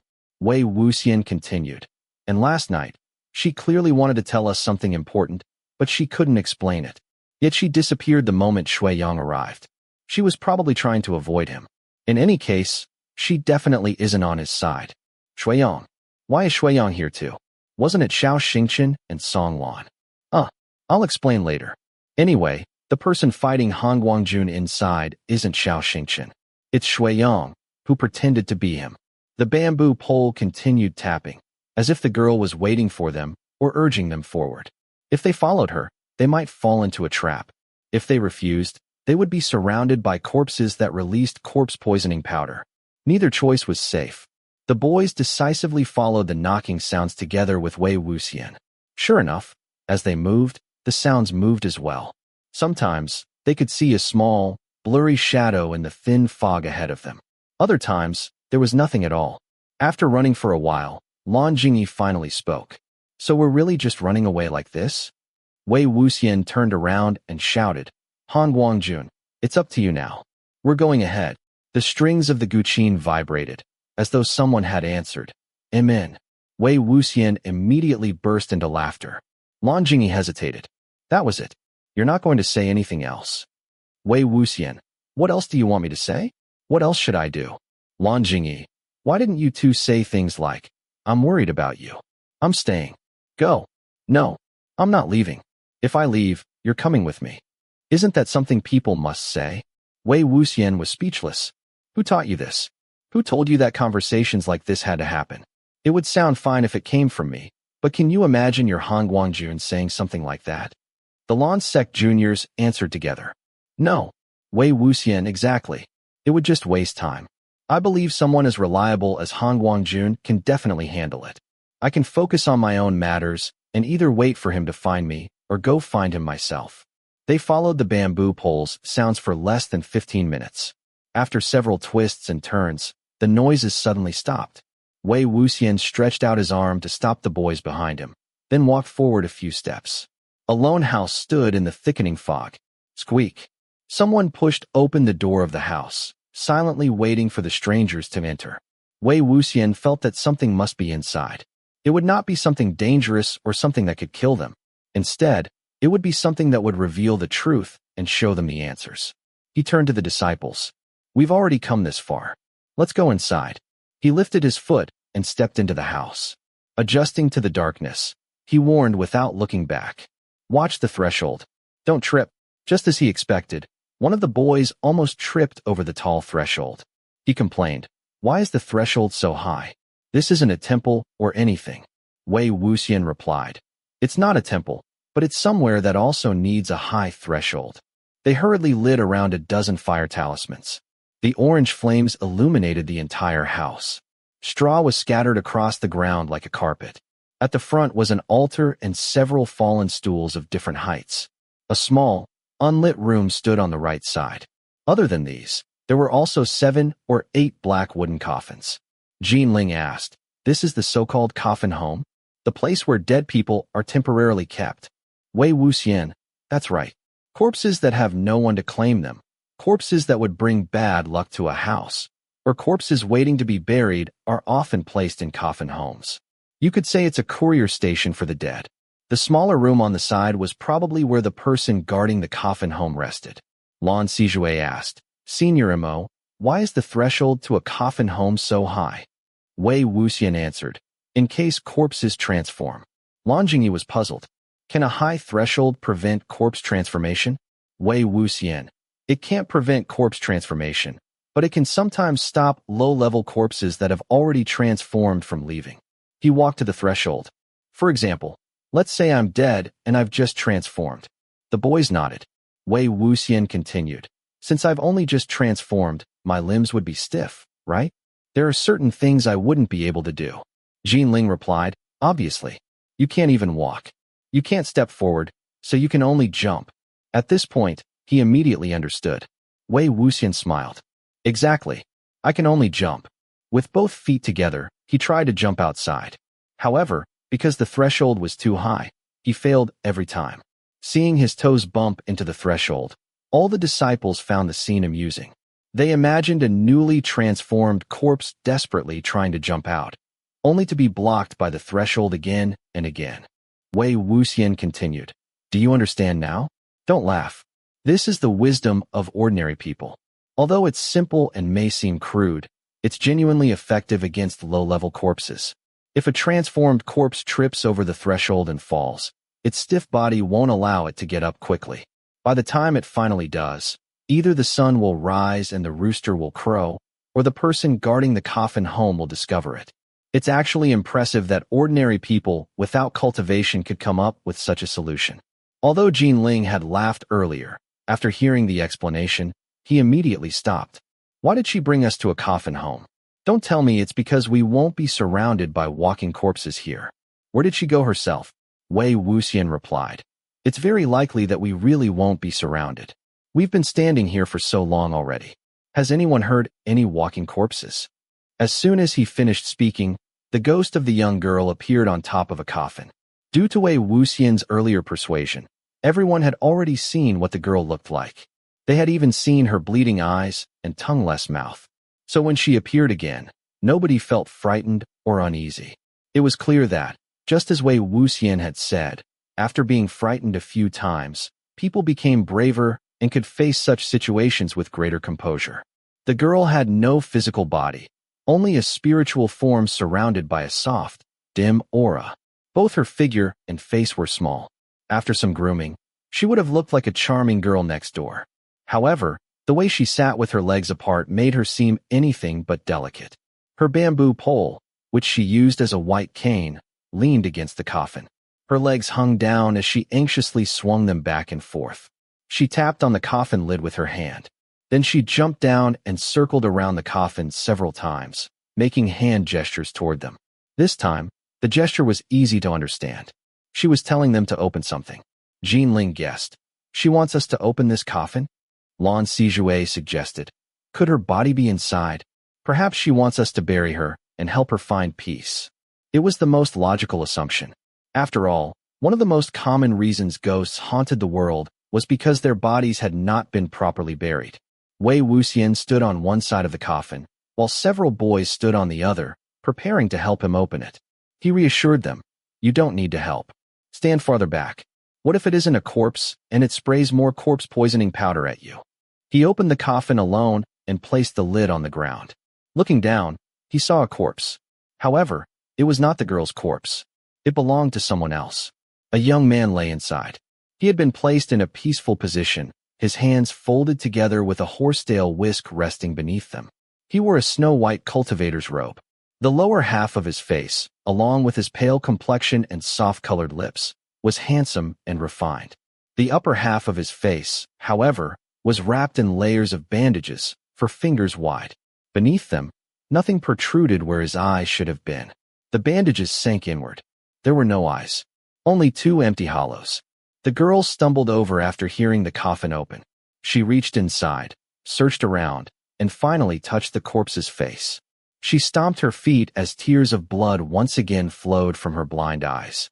Everyone understood without needing words or gestures. Inside the lonely coffin home stood a lonely coffin, and within it lay the real Xianxia. Ghost tears could not truly fall. After the girl cried for a while, she suddenly stood up and made an ah sound at them through her clenched teeth. She looked both angry and frustrated, as though she desperately wanted to express something. Lan Wangji asked, "Should I play inquiry again?" Wei Wuxian replied, "There's no need. We might end up asking the wrong questions instead of the ones she wants us to ask. Besides, I think her response will be quite complicated and difficult to interpret." Although Wei Wuxian did not say that Lan Wangji might not be capable of doing it, Lan Wangji still felt somewhat ashamed. He silently promised himself, "After I return, I'll study inquiry more diligently. I must become as fluent, as quick, and as accurate as Hanguang-Jun."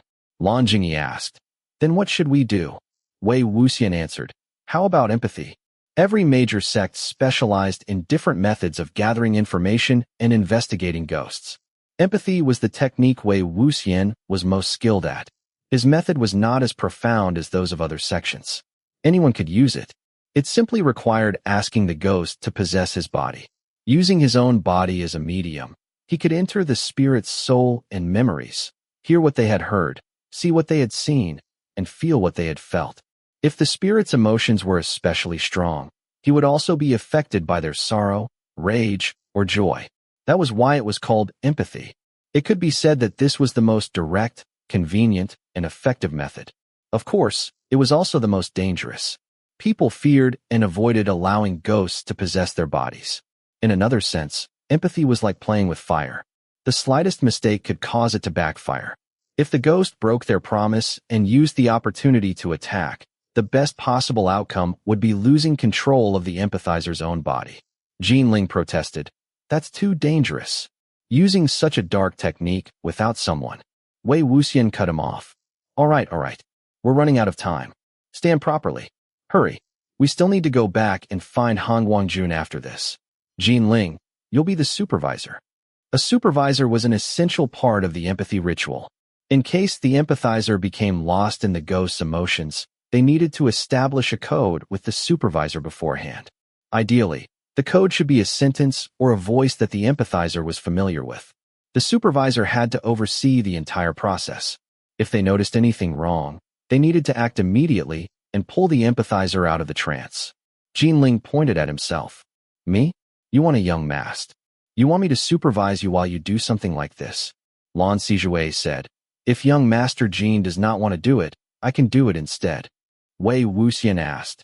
Yiling, did you bring the Jiang sect's silver bell? The silver bell was a signature item of the Jiang sect.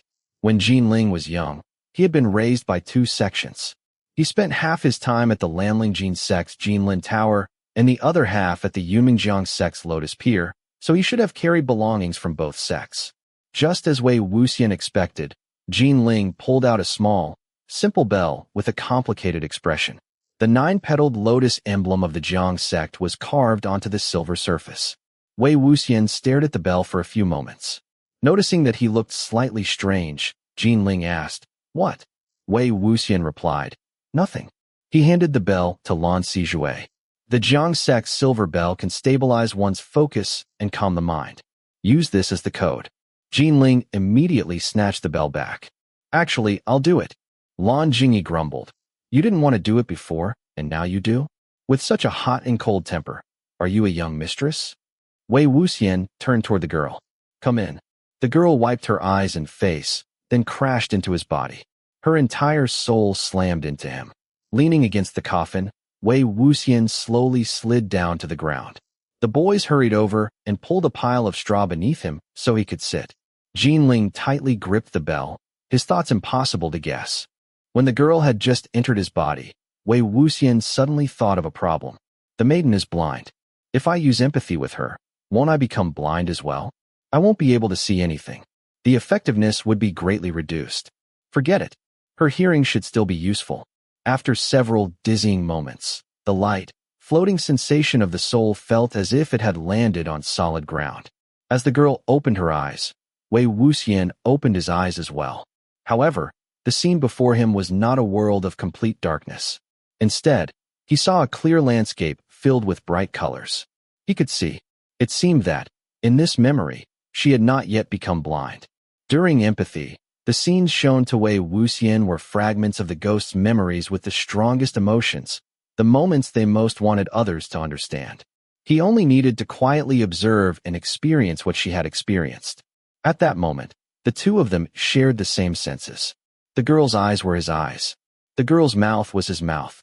Sitting beside a stream, the girl groomed herself while looking at her reflection in the water. Although her clothes were tattered, she still cared about maintaining basic cleanliness. Tapping a rhythm with the tip of her foot, she hummed while fixing her hair, as if she was never satisfied no matter how she arranged it. Wei Wuxian could feel a thin wooden hairpin moving through her hair. Suddenly, she looked down at her reflection in the water. Wei Wuxian's vision lowered as well. A young maiden with an oval face and a pointed chin appeared in the reflection. Her eyes had no pupils, only a blank field of white. Wei Wuxian thought, this is clearly the appearance of someone who is blind, but right now, I can see, can't I? After tying up her hair, the girl brushed the dust from her clothes and jumped to her feet. She picked up the bamboo pole beside her and skipped along the road. As she walked, she swung the pole around, constantly striking the branches above her head, tapping against the rocks along the path, and startling grasshoppers hidden in the bushes. Whenever someone approached from a distance, she immediately stopped skipping. Holding her pole properly, she tapped the ground and slowly moved forward, pretending to be cautious. The people approaching were several village women. Seeing her condition, They moved aside and whispered among themselves. The girl quickly nodded. Thank you, thank you. One of the women seemed to pity her. She lifted the white cloth covering her basket, took out a steamed bun, and offered it to her. Sister, be careful. Are you hungry? Take this and eat. The girl made an ah sound and replied gratefully.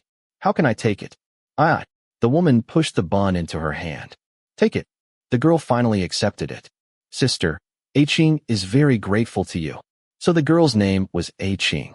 After saying goodbye to the village women, Xiang finished the bun in only a few bites and continued skipping along. Every time she jumped, she hopped nearly 3 inches into the air. Moving together with her inside her body, Wei Wuxian felt dizzy. He thought, this girl is full of energy. I understand now. She's pretending to be blind. She was probably born with those white eyes. Although she looked blind, she could actually see. She used her appearance to make others pity her and lower their guard. For a young girl wandering the streets alone, pretending to be blind was a clever method of protecting herself. People naturally assumed she was helpless and treated her differently.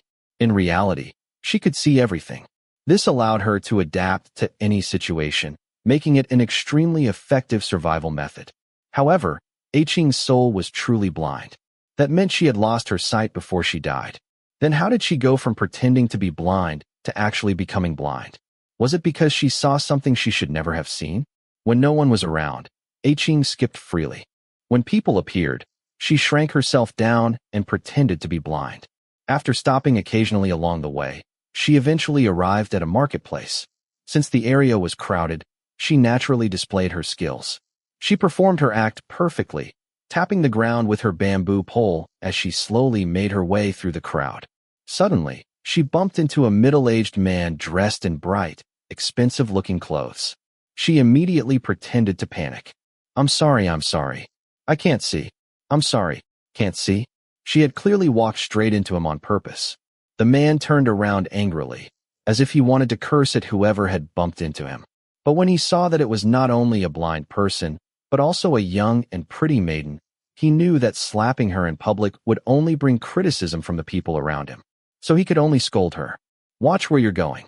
Xiang continued apologizing. As the man was about to leave, he still seemed unsatisfied. He reached out with his right hand and squeezed Xiang's buttocks. Because they shared the same senses, it felt as if that touch landed directly on Wei Wuxian's own body. In an instant, he felt a wave of goosebumps spread through him. He wanted nothing more than to slam the man into the ground. Xiang curled herself into a ball, pretending to be terrified. However, after the man had walked some distance away, she tapped her way into a hidden alley and immediately spat on the ground. Pulling out a money pouch, she emptied its contents, counted the coins, and spat again. Those lousy men, every single one of them is like this. They dress as if they're impressive, but they don't even have any money. You can't even squeeze a single coin out of them. Wei Wuxian was caught between frowning and laughing. Xiang was still young, probably younger than 15, yet she was already skilled at cursing people and even more skilled at stealing their money. He reminisced, if you had stolen my money, you wouldn't have cursed like that. Back then, I was wealthy too. Just as he sighed over how poor he had become, Xiang had already found her next target. Pretending to be blind, she walked out of the alley and wandered through the streets again. She repeated the same trick. With an ah, she bumped into a white-robed cultivator and immediately apologized. I'm sorry. I can't see. I'm sorry. Wei Wuxian silently shook his head. This young beauty didn't even change her lines. The person she bumped into turned around and steadied her first. I'm fine. Maiden, you can't see either? The person was fairly young. His cultivation robes were simple yet clean, and he carried a sword wrapped in white cloth on his back. The lower half of his face was handsome, though somewhat thin and haggard. The upper half of his face was covered with bandages about 4 fingers wide. A faint trace of blood seeped from beneath the bandages. Chapter 39. Xiang seemed to hesitate for a moment before answering. Why yes, Xianxia said. Then walk a little slower. Don't move so quickly. You wouldn't want to bump into someone again, would you? He never mentioned that he himself was blind as well. Holding Xiang's hand, he guided her to the side of the road. Walk here. There are fewer people. Both his words and actions were gentle yet careful. Xiang reached out hesitantly, but in the end, she still snatched the money pouch hanging from his waist. Brother, Xiang is very grateful to you, Xianxia said. Not brother. It's Daozhong. Xiang blinked. But you're both a Daozhong and a brother. Xianxia smiled. Then, since you call me brother, why don't you return brother's pouch? No matter how quick a street wanderer like Xiang was, she could not deceive the senses of a cultivator. Startled, she grabbed her bamboo pole and ran as fast as she could. However, she had not gone far before Xianxia caught the back of her collar with one hand and pulled her back. As I said, you shouldn't run so fast. What if you bump into someone again? Xiang struggled to escape his grasp. With a twitch of her lips, her upper teeth bit down on her lower lip. Wei Wuxian immediately understood. Oh no, she's going to shout molester. Suddenly, a middle-aged man hurried out from a street corner. When he saw Xiang, his eyes lit up immediately. He rushed over while cursing. You little thief. I finally caught you. Give me back my money. Simply cursing was not enough to vent his anger. He swung his arm, aiming a slap at her face. Xiang immediately lowered her head and closed her eyes.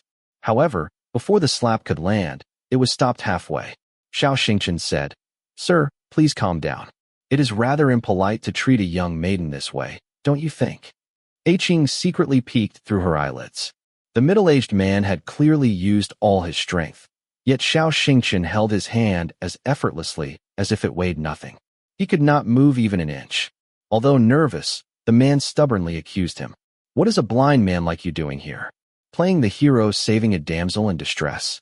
So this little thief is your lover? Did you know she's a thief? She stole my money. If you protect her, then you're a thief too. Holding the man with one hand and Xiang with the other, Xianxia turned around. Return his money. Xiang reluctantly took out the small amount of money and handed it over. Xianxia released the man. The man counted the money. Everything was still there. Looking at the blind cultivator again, he realized that this person would be difficult to deal with. So he awkwardly walked away. Xianxia said, You are truly too bold. How dare you steal things even while pretending to be blind? Xiang jumped 3 inches into the air. He touched me. He pinched my butt, and it hurt so much. So what's wrong with me taking some of his money? Such a big pouch only had so little inside, and he still acted like he was being wronged. He'll die completely broke. Wei Wuxian disagreed. You clearly intended to steal from him and deliberately bumped into him first, yet now you're making it sound as if he was the one who wronged you. What a shameless argument. Xianxia shook his head. Since that happened, you should have known better than to provoke him. Today, if nobody had been there, this matter would not have ended with just a slap. Maiden, take care. After saying this, he turned and walked away. Wei Wuxian observed silently. He didn't even ask for his money pouch back. This Shirshu of mine is truly gentle toward women as well. Holding the stolen pouch, Xiang stood there blankly for a few moments. Then she stuffed it into her clothes, grabbed her bamboo pole, and chased after him. She crashed into Xianxia's back. He could only steady her again. Is there something else? Xiang said, I still have your money pouch. Xianxia replied, It's yours now. There isn't much inside anyway. Before you spend it all, make sure you don't steal anything else. Xiang asked, I heard that filthy man cursing. So you're blind too? The moment he heard the second sentence, Xianxia's expression changed. His smile disappeared as well. The careless words of children were often the cruelest. Children knew nothing. And precisely because they knew nothing, they could hurt others in the most direct way. Under the bandages covering Xianxia's eyes, the bloodstains slowly darkened, almost seeping through the cloth. He raised his hand to cover his eyes, his arm trembling slightly. The pain and injury caused by gouging out one's own eyes were not something that could heal easily. However, Xiang only thought that he was dizzy. She smiled brightly. Then let me follow you. Xianxia managed to smile again. Why would you want to follow me? Do you want to become a cultivator? Xiang said, You're tall and blind, and I'm small and blind. If we travel together, we can take care of each other. My parents are gone, and I have nowhere to stay. I'll follow anyone anywhere. Knowing how clever she was, she feared Xianxia would refuse, so she immediately used his kind nature against him. I spend money very quickly. If you refuse to take me with you, I'll use it all up right away. Then I'll have to steal and trick people again. Someone will hit me, and I'll fall down, and I won't even be able to find my way. Poor me. Xiao Xingchen laughed. Someone as clever as you should be able to fool others until they lose their way. Who in this world could do the same to you? After watching for a while, Wei Wuxian discovered something interesting. Now that he had seen the real Xiao Xingchen, he realized that compared to the original, Shui Yang's imitation was truly precise. Aside from his appearance, every detail was exactly the same. If someone had told him otherwise, he might even have believed Xiao Xingchen had possessed Shui Yang's body. Qing pleaded, pestered, and acted pitiful all the way. She clung to Xiao Xingchen like syrup. Xiao Xingchen warned her several times that following him would be dangerous, but Qing never listened. Even after Xiao Xingchen exorcised an old ox that had gained awareness when they passed through a village, she still continued calling him Daozhong and stuck to him without ever going more than 3 meters away. As he traveled with her, Xiao Xingchen gradually realized that Qing was quick-witted, brave, and never caused trouble. She was also a young blind maiden with nowhere else to go. In the end, he silently allowed her to stay. Wei Wuxian had originally thought Xiao Xingchen must have had a destination. However, after witnessing several fragments of memory, judging from the different climates and dialects, the places they visited did not form any clear route. It seemed that he was not traveling toward any particular place. Instead, he was simply night hunting wherever he happened to be. Whenever people mentioned strange occurrences, he went there to investigate. Wei Wuxian guessed, perhaps the Yangchang clan incident affected him too deeply. He no longer wanted to associate with clans and sects, but he also couldn't abandon his ideals. So he chose to wander while night hunting, helping whoever needed him. At that moment, Xiao Xingchen and Qing were walking along a long, flat road. Tall weeds and grass grew waist-high on both sides. Suddenly, Qing cried out, "Ah!" Xiao Xingchen immediately asked, "What's wrong?"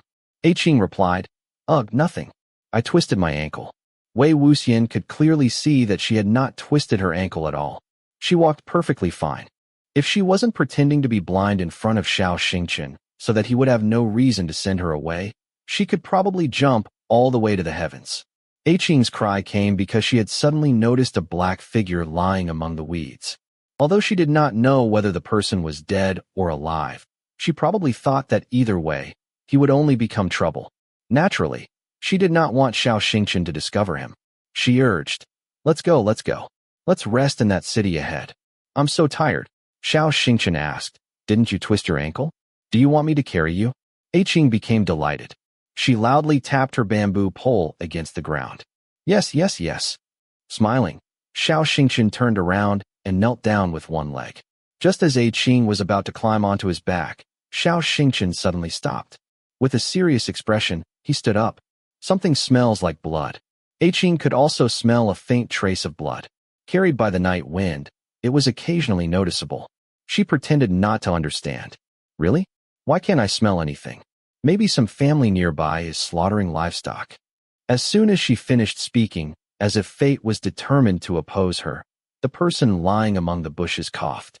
Although the sound was almost impossible to hear, it could not escape Xiao Xingchen's ears. He immediately found the direction, stepped into the weeds, and crouched beside the person. Since Xiao Xingchen had discovered him anyway, Qing stomped her foot, then pretended to search her way over. "What happened?" Xiao Xingchen felt the person's pulse.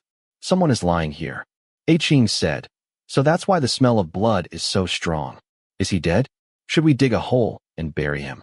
Of course, a dead person would be much less troublesome than a living one. Qing almost hoped he was dead. However, Xiao Xingchen replied, "Not yet. He's only badly injured." After thinking for a moment, he gently lifted the person onto his back. Seeing that a filthy, blood-covered man had taken the place where she would have ridden and that Xiao Xingchen would no longer carry her into the city, Qing pouted and poked several deep holes into the ground with her bamboo pole. However, she knew Xiao Xingchen would never abandon someone who needed help. Complaining would be useless, so they continued walking. The farther they went, the stronger Wei Wuxian's sense of familiarity became. Suddenly, he remembered, "Isn't this the road Lan Zhan and I took to reach Yi City?" Sure enough, Yi City appeared at the end of the road. At this time, the city gates were not yet ruined. The tower was still intact, and there were no scribbles covering the walls.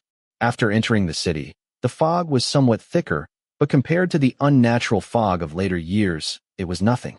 Lights shone from houses on both sides of the street, and human voices drifted through doors and windows. Although it was a remote place, it still carried a little warmth and life. Carrying an injured person covered in blood, Xianxia knew that no one would accept someone like this. So instead of searching for a place to stay, he directly asked a passing night watchman whether there was an unused coffin home in the city. The watchman answered, "There is one over there. The person who guarded it died last month, and nobody has taken over yet." Seeing that Xianxia was blind and might have difficulty finding the way, he decided to lead them there himself. This was the exact coffin home where Xianxia's corpse would later be placed after his death. After thanking the watchman, Xianxia carried the injured man into the side room. The room was not large, but it was not cramped either. It contained a low bed against the wall and all the basic necessities. He carefully placed the man on the bed. Taking an elixir from his chinkoan pouch, he forced it between the man's tightly closed teeth. Xiang searched around the room for a while before smiling. "There are so many things here. There's a basin." Xianxia asked, "Is there a stove?" "There is." "Then try boiling some water. Be careful not to hurt yourself." Xiang pouted and began working. Xianxia touched the injured man's forehead, then fed him another elixir. Wei Wuxian desperately wanted to see the person's face clearly, but Xiang obviously had no interest in him. She was annoyed and refused to spare him even a glance. After the water was boiled, Xianxia slowly cleaned the blood from the man's face. Out of curiosity, Xiang looked over. Then she made a silent sound of surprise. Now that the blood had been cleaned away, the man's appearance could finally be seen. He was actually rather handsome. The moment Wei Wuxian saw his face, his heart sank. Just as he expected, it was Xiang. He sighed silently. Enemies truly cannot avoid meeting each other.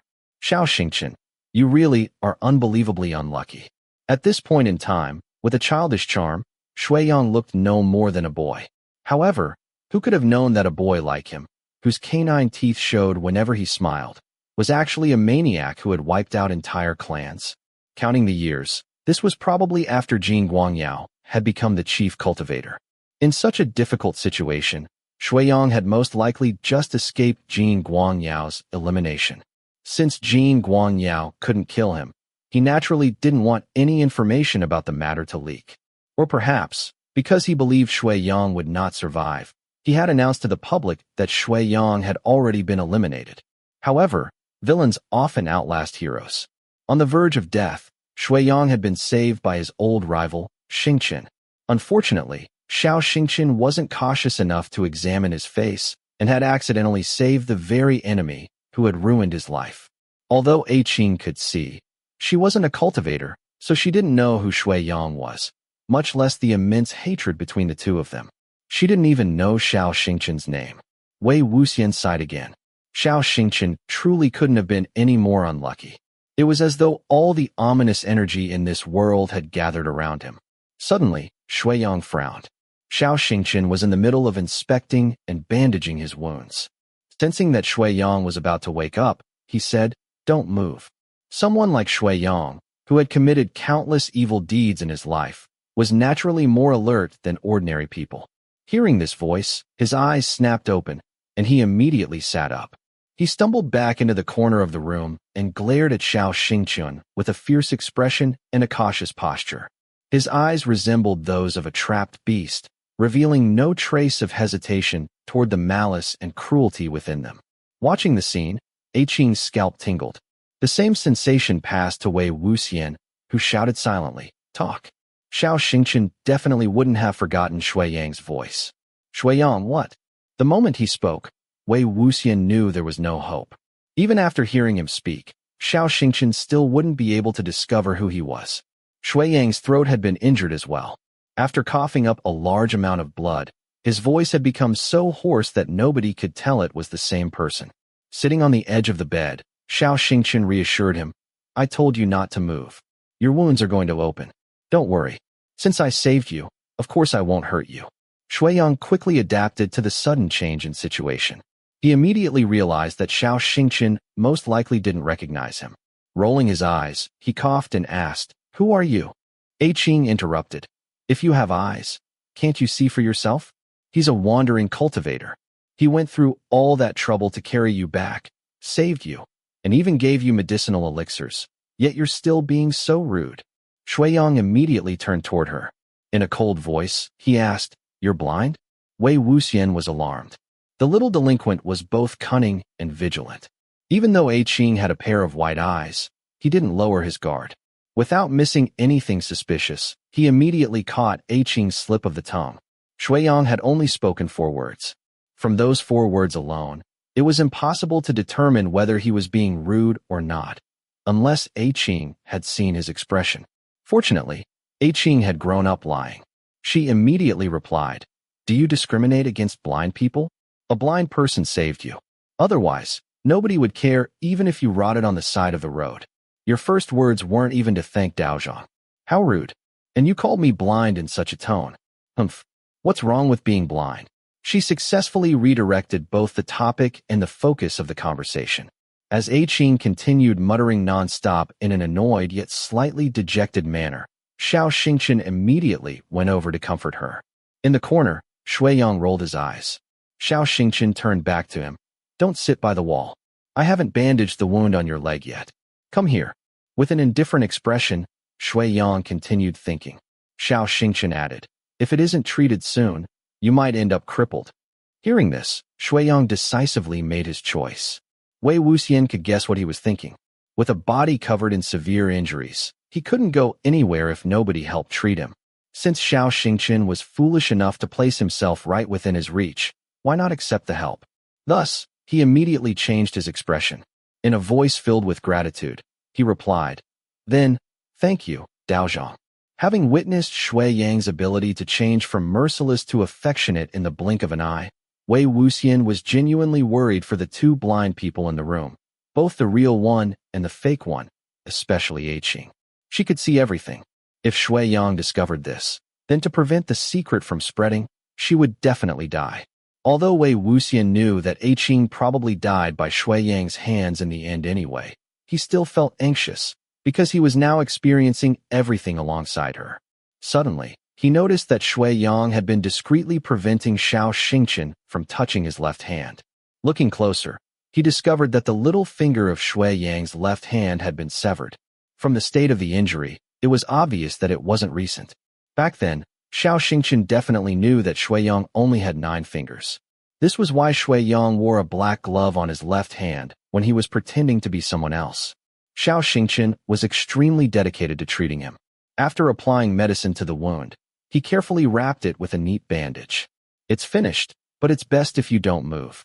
Otherwise, your bones might dislocate again." Xiang had already confirmed that Xianxia was so gullible that he didn't recognize him. Although he was covered in blood and surrounded by a mess, the lazy grin returned to his face. "Daozhong, aren't you going to ask who I am? Or why I was injured so badly?" If someone else were in his position, they would have carefully avoided the topic to prevent revealing anything that might expose their identity. Xiang, however, deliberately did the opposite. Turning around to clean the medical supplies and bandages, Xianxia softly replied, "If you don't want to say it, why should I ask? I simply happened to see you and decided to lend a hand. It wasn't difficult for me anyway. Once your injuries heal, we'll go our separate ways.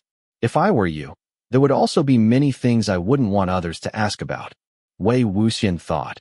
Even if Xianxia asked, the little delinquent would probably invent a flawless explanation and fool him completely. Everyone had complicated pasts. Xianxia only avoided asking because he respected his privacy. Yet, that respect made it convenient for Shui Yang to take advantage of him. Wei Wuxian was certain that Shui Yang wasn't only planning to have Xianxia heal his wounds. After recovering, he definitely wouldn't let them go their separate ways. Shui Yang rested in the bedroom of the coffin home's guard, while Xianxia went to the main hall. Opening a new coffin, he gathered some straw from the ground and spread it thickly across the bottom. Then he turned to Xiang. "The person inside is injured, so let's let him use the bed. Would you mind making do with this? I put straw inside, so it shouldn't be too cold." Xiang had wandered the streets since she was young. Having lived through hunger and exposure to the elements, there was nowhere she hadn't slept. She replied casually, "Not at all. It's already good enough that I have somewhere to sleep. It won't be cold." Don't take off your coat for me again. Xianxia patted her head. With his sword and horsetail whisk on his back, he walked outside once more. To ensure her safety, Xianxia never allowed her to follow him during night hunts. After crawling into the coffin and lying there for a while, Yiling heard Shui Yang call from the other room. Little blind, come over. Yiling poked her head out. What? Shui Yang asked. Do you want candy? The tip of Yiling's tongue felt sour, as though she really wanted the candy. Despite that, she still refused. I'm not eating it. I'm not going. Shui Yang sweetly threatened her. Are you sure you don't want it? Are you too scared to come over? But did you think I actually can't move? If you don't come, do you think I won't go over and find you myself? Hearing the strange tone in his voice, Yiling shuddered. She imagined his malicious grin appearing above the coffin and found the thought even more frightening. After hesitating for a moment, she finally picked up her bamboo pole and slowly tapped her way toward the doorway. Before she could say anything, a small object flew straight toward her. Wei Wuxian instinctively wanted to dodge, worried that it was some kind of weapon. Of course, he couldn't control this body. Immediately afterward, he realized. It's a trap. Shui Yang was testing Yiling. If she was truly blind, she wouldn't be able to avoid it. As someone quick-witted and someone who had pretended to be blind all year, Yiling didn't dodge at all. She didn't even blink as she watched the object rush toward her. Instead, she allowed it to hit her chest, then jumped back and shouted angrily. Hey, what did you throw at me? Seeing that Yiling had passed the test, Shui Yang replied, It's candy. I forgot you're blind and can't catch it. It landed by your feet. Yiling huffed and squatted down. Searching around as though she really couldn't see, she found the candy. She had never eaten something like this before. She swallowed, wiped it clean, and placed it in her mouth, happily crunching on it. Shui Yang lay on his side with one hand supporting his chin and asked, Is it good, little blind? Yiling replied, I have a name. I'm not called Little Blind. Shui Yang said, You never told me your name, so I could only call you that. Yiling only told her name to people who treated her kindly. However, she didn't like the way Shui Yang said it, so she replied, Listen carefully. My name is Yiling. Don't keep calling me Little Blind and Little Blind. After saying this, she felt that her voice had been too harsh. Afraid that she had angered him, she quickly changed the subject. You're strange. You're covered in blood and seriously injured, yet you carry candy around with you. Shui Yang grinned. When I was young, I really liked candy. But no matter what I did, I could never get any. I could only watch others eat it. So I always thought that if I became wealthy someday, I would carry an endless supply of candy with me. Yiling had just finished the candy he gave her. Licking her lips, she wanted more. Her desire for candy outweighed her fear of the person in front of her. Then do you have any more? Shui Yang laughed. Of course. I'll give you more if you come over here. Yiling stood up and walked toward him with her bamboo pole. However, when she was halfway there, Shui Yang's expression became eerie, though his smile never changed. Without making a sound, he pulled a sharp-edged sword from his sleeve. It was Xianxia. He pointed the sword's tip toward Yiling. If she walked a few more steps, she would be impaled. But if Yiling hesitated for even the slightest moment, the fact that she wasn't actually blind would be exposed. Sharing Yiling's senses, Wei Wuxian felt the same prickling sensation on his scalp. Despite this, the young maiden bravely continued forward, searching her way calmly as though nothing was wrong. When the sword tip was only half an inch away from her stomach, Shui Yang withdrew it and returned it to his sleeve. Replacing it with 2 pieces of candy, he gave one to Yiling and tossed the other into his own mouth. He asked, Yiling, where did that Daozhong of yours go in the middle of the night? Yiling licked and chewed the candy. I think he went hunting. Shui Yang chuckled. Hunting? More like night hunting. Yiling replied, Oh really? Aren't the two basically the same? What's the difference? It's just helping people fight ghosts and beasts without getting paid. Wei Wuxian was truly amazed by how clever she was. It wasn't that Yiling had forgotten what Xianxia told her. In fact, she remembered it better than anyone. She had deliberately said hunting instead of night hunting. When Shui Yang corrected her, he indirectly confirmed that he was also a cultivator. Shui Yang's test had failed. Instead, he had been tested by her.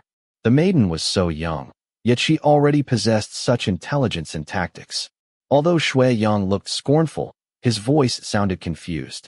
He's already blind. How can he night hunt? Qing immediately became angry. You're at it again. What's wrong with being blind? Even if Dao Zhang is blind, he's still amazing. His sword is like whoosh, whoosh, whoosh. One word, fast. As she pranced around, Shuiyang suddenly asked, You can't see. So how do you know his sword is fast? His question was sharp, but her defense was even faster. Qing replied indignantly, It's fast because I say it is. Dao Zhang's sword has to be fast. It's true that I can't see, but can I listen? Just what are you trying to say? Do you discriminate against blind people like us? She acted exactly like a naive girl proudly praising someone she admired. It sounded completely natural. After passing all 3 of Shuiyang's tests, his expression finally relaxed. It seemed that he had finally believed Qing was truly blind. However, Qing became even more wary of Shuiyang. The next day, Xianxia found wood, straw, and tiles to repair the roof. As soon as he returned, Qing secretly dragged him outside and whispered about how suspicious this person was and how he definitely wasn't a good person. Unfortunately, she thought the matter of his missing little finger was insignificant, so she didn't mention the most important clue. Xianxia comforted her. You've already eaten his candy, so stop trying to chase him away. Of course he'll leave once his wounds have healed. Nobody would want to stay with us in this coffin home. And that was the truth. There was only one bed inside such a small shack. They were lucky there was no wind or rain. Otherwise, the broken roof would have caused even more trouble. Nobody would want to live here. Just as Qing was about to continue complaining about Shuiyang, a voice came from behind them. Are you talking about me? To Qing's surprise, he had gotten out of bed again. However, she wasn't afraid of being discovered. We're talking about you? Don't flatter yourself. Picking up her bamboo pole, she went inside, sneaked behind the window, and continued listening. Outside the coffin home, Xianxia turned toward Shuiyang. Your wounds haven't healed yet, and you're already walking around. Are you sure you'll be fine? Shuiyang replied. Walking around will help me recover faster. Besides, it's not like both of my legs are broken. I'm used to injuries like these. I grew up being beaten by others. Xianxia seemed unsure whether he should comfort him or take it as a joke. After a pause, he simply replied, Oh, Shuiyang continued. Dao Zhang, are the things you brought back for repairing the roof? Yes, I'll probably stay here temporarily. The broken roof won't be good for Qing or your injuries. Should I help? Thank you, but I'll be fine. Dao Zhang, do you know how to do it? Xianxia laughed and shook his head. I'm sorry, but I really haven't done something like this before. And so, the two began repairing the roof together. One worked, while the other gave instructions. Shuiyang was eloquent and especially skilled at making witty remarks. His humor carried the arrogant, street market tone common among ordinary people. In the past, Xianxia had probably rarely interacted with someone like him. Easily amused, he would start laughing after only a few sentences. Hearing their cheerful conversation, Qing silently moved her lips. After carefully looking, Wei Wuxian realized it seemed like she was saying, Let me kill you, damn thing. Wei Wuxian felt the same way as Qing. Shuiyang's severe injuries, which had nearly taken his life, were partly caused by Xianxia. The two had a relationship of absolute hatred. In his heart, Shuiyang was probably hoping for Xianxia to die in the most painful way possible. Yet he could still talk with him so naturally and cheerfully. If Wei Wuxian himself had been hiding behind that window, he would have killed Shuiyang regardless of the consequences to prevent future trouble. However, this wasn't his own body. And even if Qing wanted to, she didn't have the ability to kill him. After about a month, under Xianxia's careful treatment, Shuiyang's wounds had mostly healed. Aside from a slight limp, he suffered no other inconvenience. Despite this, he still hadn't mentioned leaving. He continued living in the cramped coffin home with the other two. Wei Wuxian had no idea what he was planning. Today, after putting Qing to sleep, Xianxia was preparing to leave for another night hunt when Shuiyang suddenly spoke. Dao Zhang, why don't you take me with you tonight? His throat injury should already have healed. However, he deliberately avoided using his original voice and disguised it. Xianxia laughed. Of course not. Whenever you talk, I start laughing. If I laugh, my sword won't be steady. Shuiyang replied pitifully. Then I won't talk. I'll carry your sword and help you. Please don't give me the cold shoulder. He had always been skilled at acting like a spoiled child. When speaking to older people, he sounded like a younger brother. Since Xianxia had probably cared for his shitty and shimmy when he was a disciple of Baoshan Sanren, he naturally viewed Shui Yang as a junior. Shui Yang was also a cultivator, so Xianxia gladly agreed. Wei Wuxian thought, Shui Yang definitely doesn't want to help Xianxia night hunt out of kindness. If Qing doesn't go, she'll definitely miss something important. Qing was indeed clever. She also realized that Shui Yang probably had bad intentions. After the two left, she jumped out of the coffin and followed them from a distance. The distance was too great because she was afraid of being discovered, and she eventually lost sight of them. Fortunately, while washing vegetables earlier, Xianxia had mentioned that a nearby village was plagued by walking corpses and told them not to run around. Qing still remembered the location. She hurried there, slipped through a dog hole at the bottom of the village wall, hid behind a house, and secretly peeked outside. Wei Wuxian wasn't sure whether Qing understood what was happening, but a sudden chill filled his heart. With his hands folded in front of him, Shui Yang stood at the side of the road, smiling with his head tilted. Xianxia stood opposite him. Calmly drawing his sword, Shuanghua flashed with silver light before piercing through a villager's heart. The villager was still alive. Chapter 40. If she had been any other girl of the same age, she would have started screaming immediately. However, Qing had pretended to be blind for so many years that countless people had lowered their guard around her, believing that she could not see. She was used to witnessing the uglier sides of human nature, which had hardened her heart. Somehow, she managed not to make a sound. Even so, Wei Wuxian could feel the numb stiffness spreading upward from the bottoms of her legs.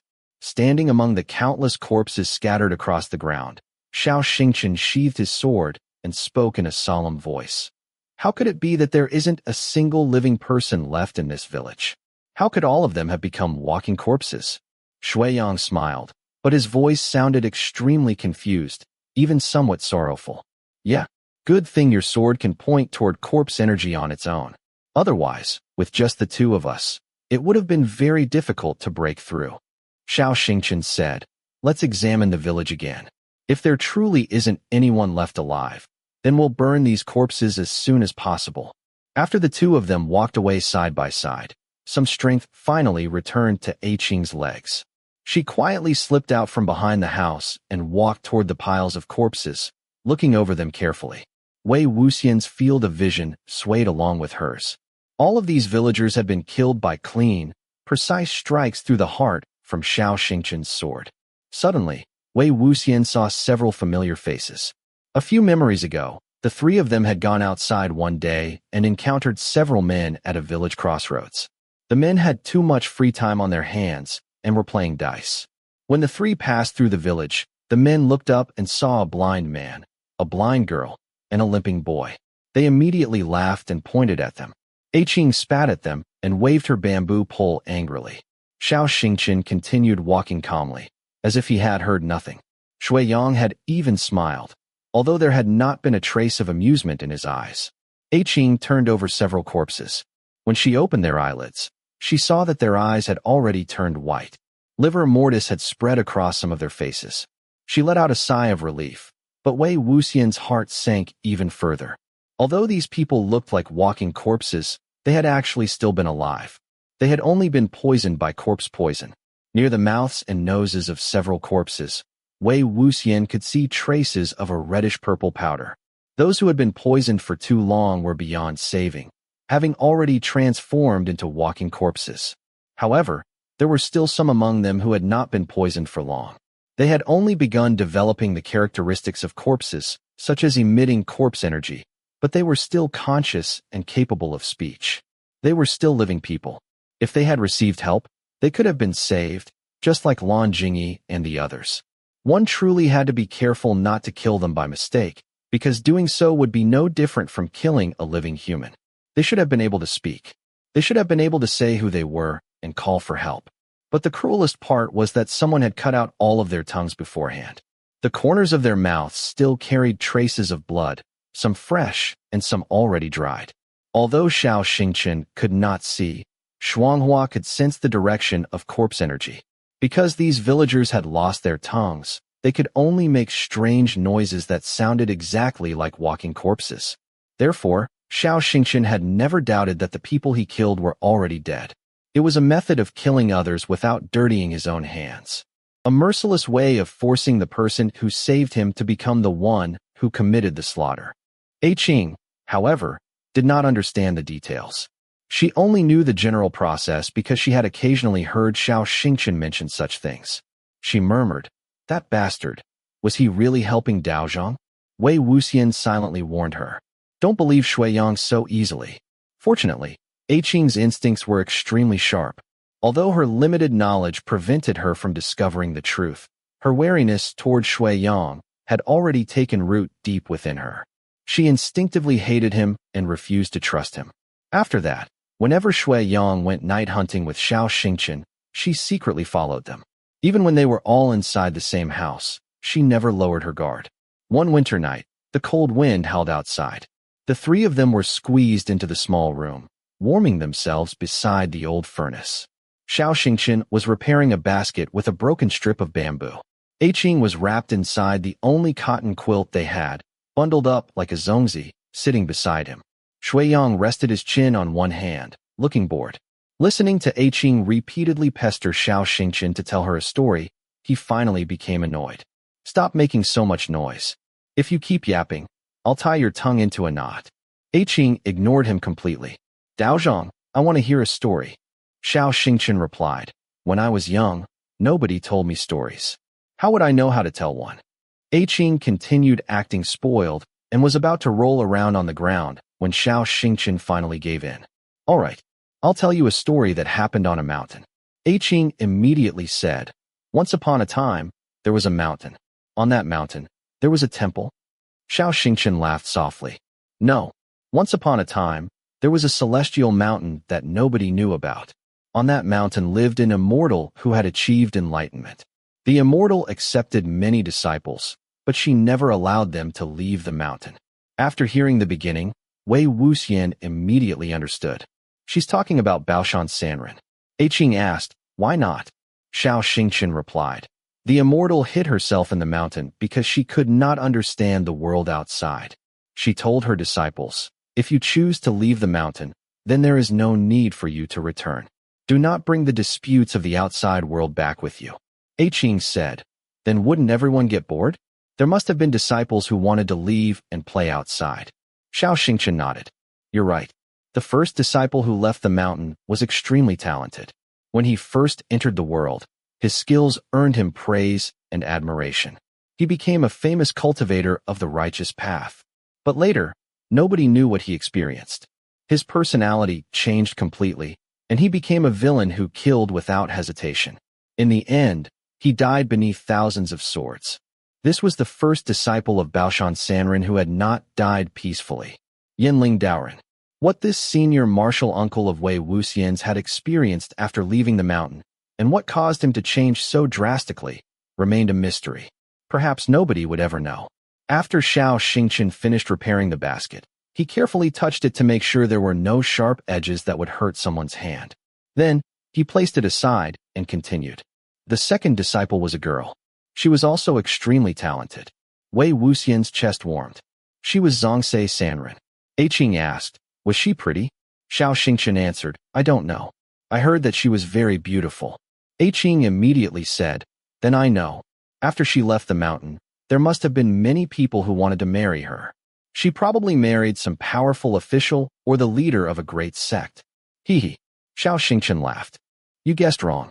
She married the servant of the leader of a great sect, and the two of them lived happily ever after." Qing frowned. "I don't like this.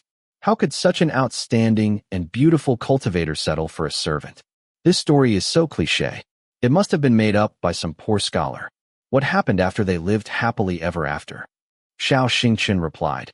"After that, the two of them accidentally lost their lives during a night hunt." Qing immediately complained. "What kind of story is this? Not only did she marry a servant, but they died together too. I'm not listening anymore." Wei Wuxian thought to himself. Good thing Xianxia did not continue and tell her that those two people had a child who became another great villain everyone wanted to beat up. Otherwise, she might have started insulting me too. Xianxia sighed. "This is why I said from the beginning that I don't know how to tell stories." Qing asked. Then, Daozhong, you must remember the night hunts you went on, right? I like hearing those. Tell me, what kind of monsters did you fight? Shuiyang had not been paying much attention to the story. He had been listening with his eyes closed. But now, his expression changed slightly. His pupils narrowed, and he glanced at Xiao Xingqian. Xiao Xingqian said, there were too many to count. Shuiyang suddenly asked, really? Then, Daozhong, did you use to night hunt alone as well? The corners of his lips curled upward, showing that he had bad intentions, but his voice sounded like simple curiosity. After a pause, Xiao Xingqian smiled faintly. No. Qing became interested. Then who was with you? This time, Xiao Xingqian paused much longer. After a moment, he answered, a very good friend of mine.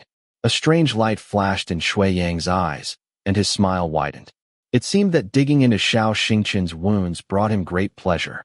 Qing, however, was genuinely curious. Daozhong, who was this friend? What kind of person were they? Xiao Xingqian replied calmly.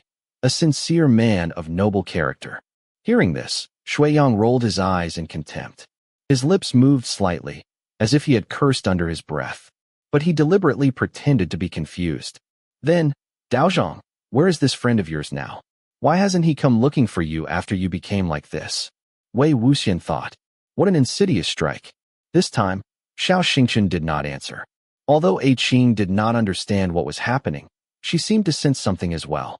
Holding her breath, she glared at Shuiyang. She clenched her teeth, as if she wanted to bite him. After a long silence, Xiao Xingqian finally spoke. Where he is now, I do not know either. But I hope that. Before he finished, he patted Qing's head. All right, that's enough for tonight. I truly don't know how to tell stories. It's embarrassing. Qing obediently replied, oh, okay. However, Shuiyang suddenly spoke. Then how about I tell one? Qing had just begun feeling disappointed, but immediately became excited. Yes, you tell one. And Shuiyang began his story. Once upon a time, there was a child. The child really loved eating sweet things. But because he had no parents and no money, he rarely had the chance to eat them. One day, just like any other day, he was sitting absent-mindedly on a flight of stairs. Across from the stairs was a liquor shop. A man was sitting at a table inside. When he saw the child, he waved for him to come over. Although this story's beginning wasn't particularly good either, it was definitely much better than Xiao Xingqian's cliché one. If Qing had a pair of rabbit ears, they would have perked up already. Shuiyang continued. The child was naive and confused. He had nothing better to do anyway. When he saw someone waving at him, he immediately ran over. The man pointed at a plate of pastries on the table and asked him, do you want these? Of course he did. He nodded as quickly as he could. So, the man handed him a piece of paper and said, if you want them, take this to a certain room in a certain place. I'll give them to you after you deliver the paper. The child was very happy. If he completed the errand, he could have a whole plate of pastries, and he would have earned them himself. He couldn't read, so he simply took the paper and went to the place. After he opened the door, a huge, muscular man came out. He took the paper, looked at it, and slapped the child so hard that his nose began bleeding. The man grabbed the child's hair and asked, who told you to bring something like this here? The child must have been Shuiyang himself. Wei Wuxian could never have imagined that someone as cunning as Shuiyang had once been so honest and foolish when he was young, blindly doing whatever a stranger asked of him. The message written on the paper was definitely not something kind. Most likely, the person in the liquor shop and the muscular man had some sort of conflict. The former did not dare insult the latter directly, so he had ordered a child on the street to deliver a humiliating letter instead. Such an action could only be described as cruel and twisted. Shuiyang continued. The child was frightened, so he pointed in the direction he had come from. The man carried him back to the liquor shop by his hair, but the other man had already left. Even the pastries on the table had been taken away by the waiters. The man was furious. He overturned several tables before storming away. The child was extremely frustrated. He had run an errand for someone, gotten beaten up, and been dragged back by his hair. His scalp was almost torn off. Of course, he refused to leave without the pastries. So, with tears in his eyes, he asked a waiter, where are my pastries? Where are the pastries he said would be mine? Shuiyang continued with a grin. The store was a mess, and the waiter was already annoyed. He slapped the child several times, so hard that his ears rang, then chased him out the door. The child crawled up and walked away for a while. Guess what? By coincidence, he ran into the man who had made him deliver the letter again. He stopped there. Xiang had just become completely absorbed in the story, so she hurried him. And then? What happened? Xiang said. What do you think happened? Just a few more slaps and a few more kicks. Xiang said. This was you, wasn't it? He loved sweets. It was definitely you. Why were you like this when you were young? If I were you, I would have gone, too, and spat in his food, then hit him, and hit him, and hit him. She waved her arms around, almost hitting Xianxia, who was sitting beside her. Xianxia quickly said, All right. You finished listening to the story. It's time to sleep. Even as Xiang was carried toward the coffin, she continued complaining angrily.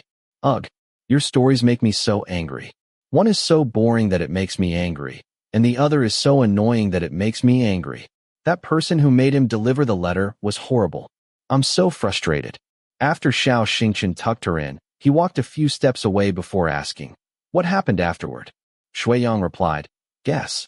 There was no afterward. You didn't continue your own story either, did you? Xianxia said, No matter what happened afterward, your current life is fairly comfortable. There's no need for you to dwell too much on the past. Xiang said, I'm not dwelling on the past.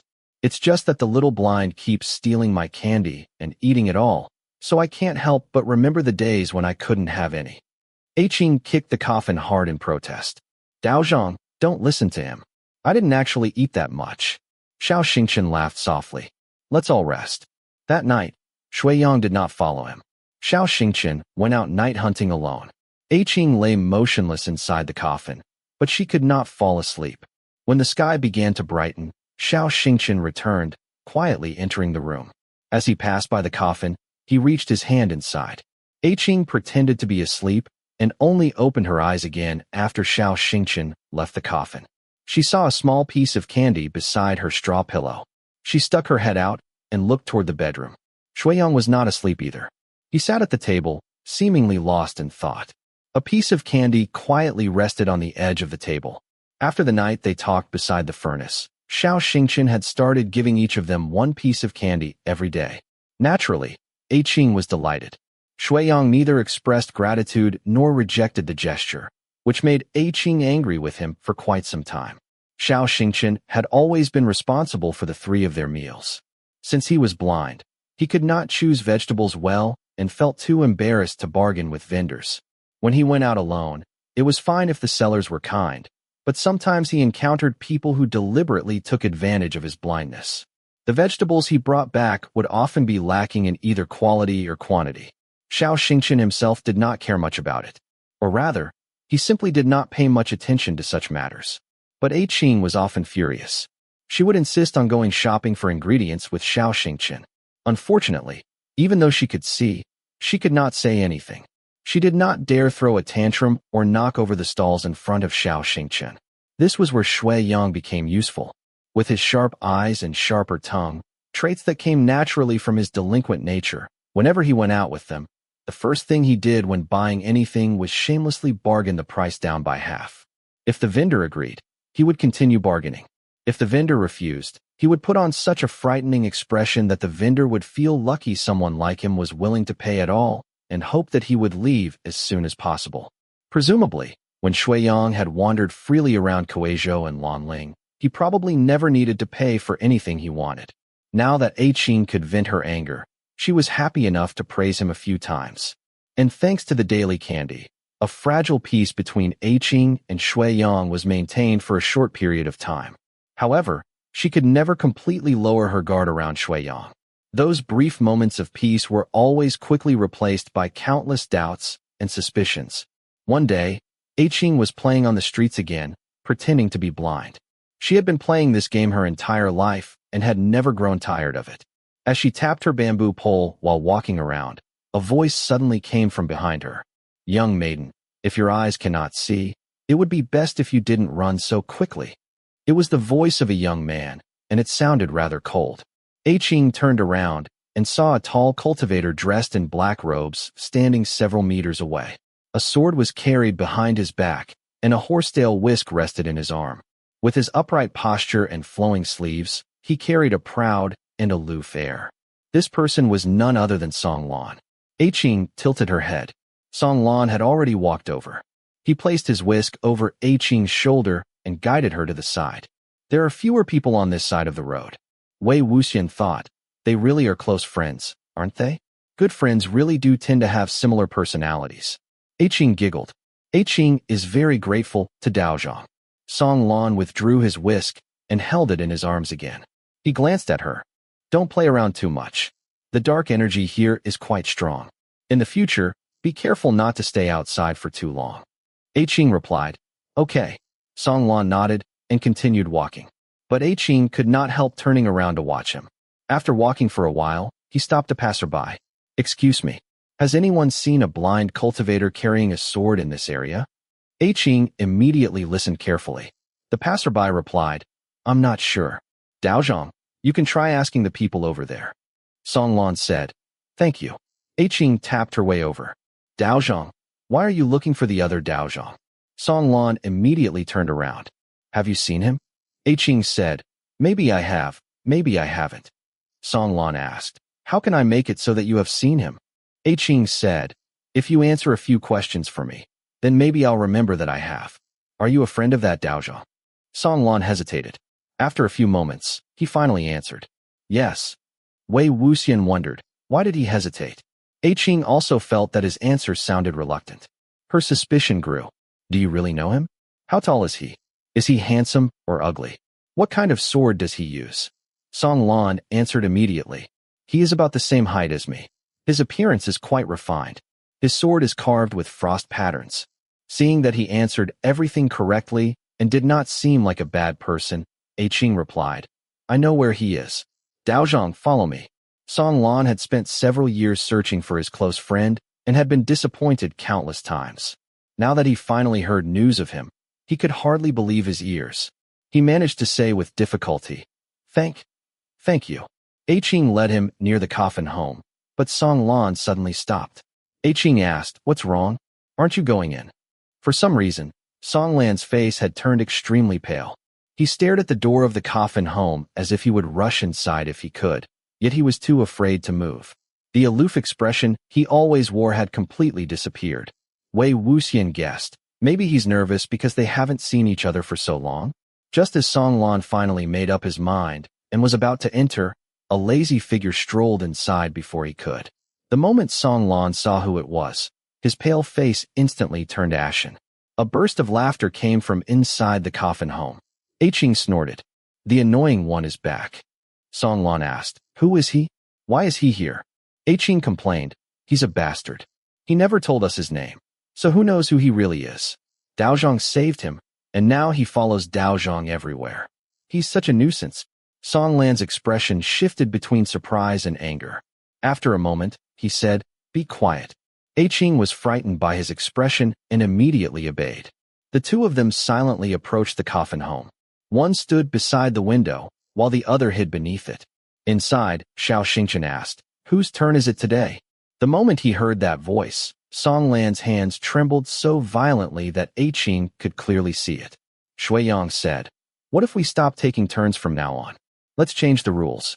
Xianxia replied, you only said that because it's your turn today, didn't you? How do you want to change it? Xiang said, here. There are 2 sticks. If you pick the longer one, you don't have to go. If you pick the shorter one, then you'll have to go. How about that? After a moment of silence, Xiang laughed.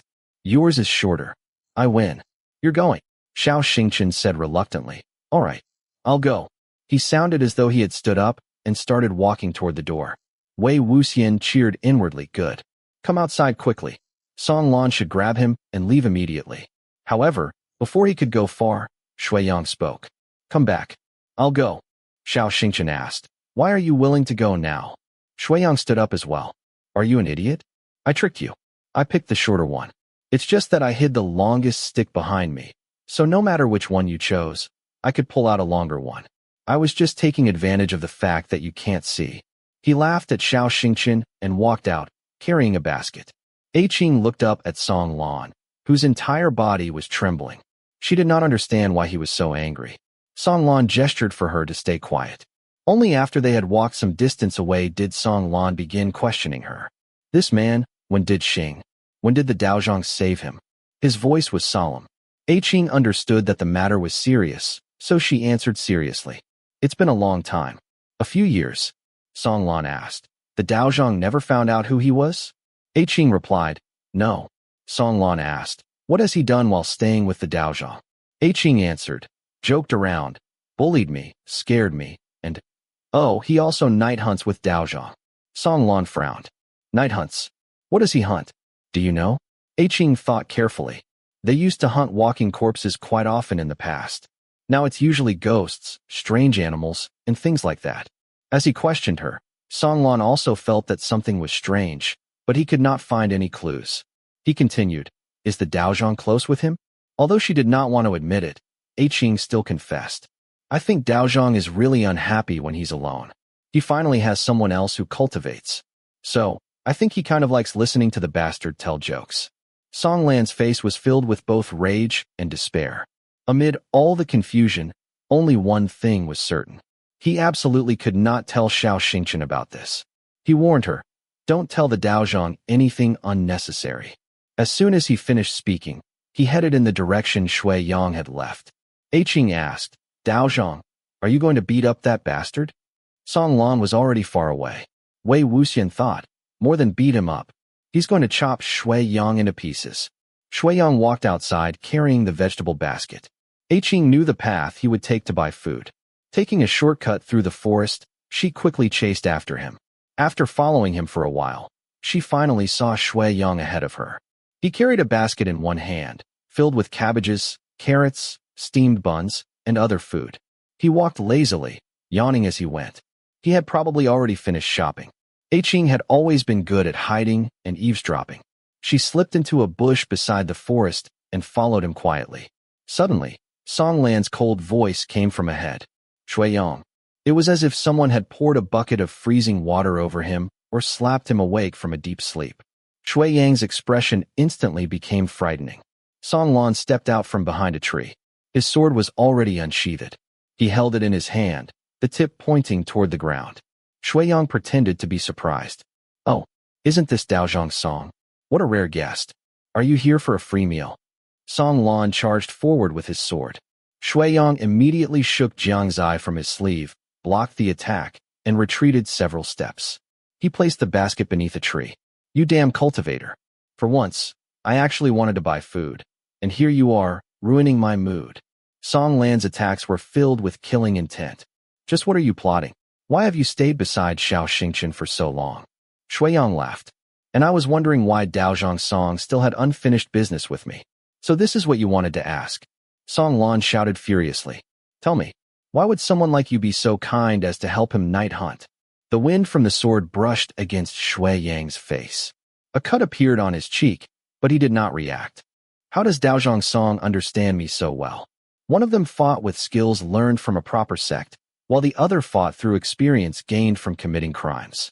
It was obvious that Song Lan was stronger. His sword pierced through Shui Yang's arm.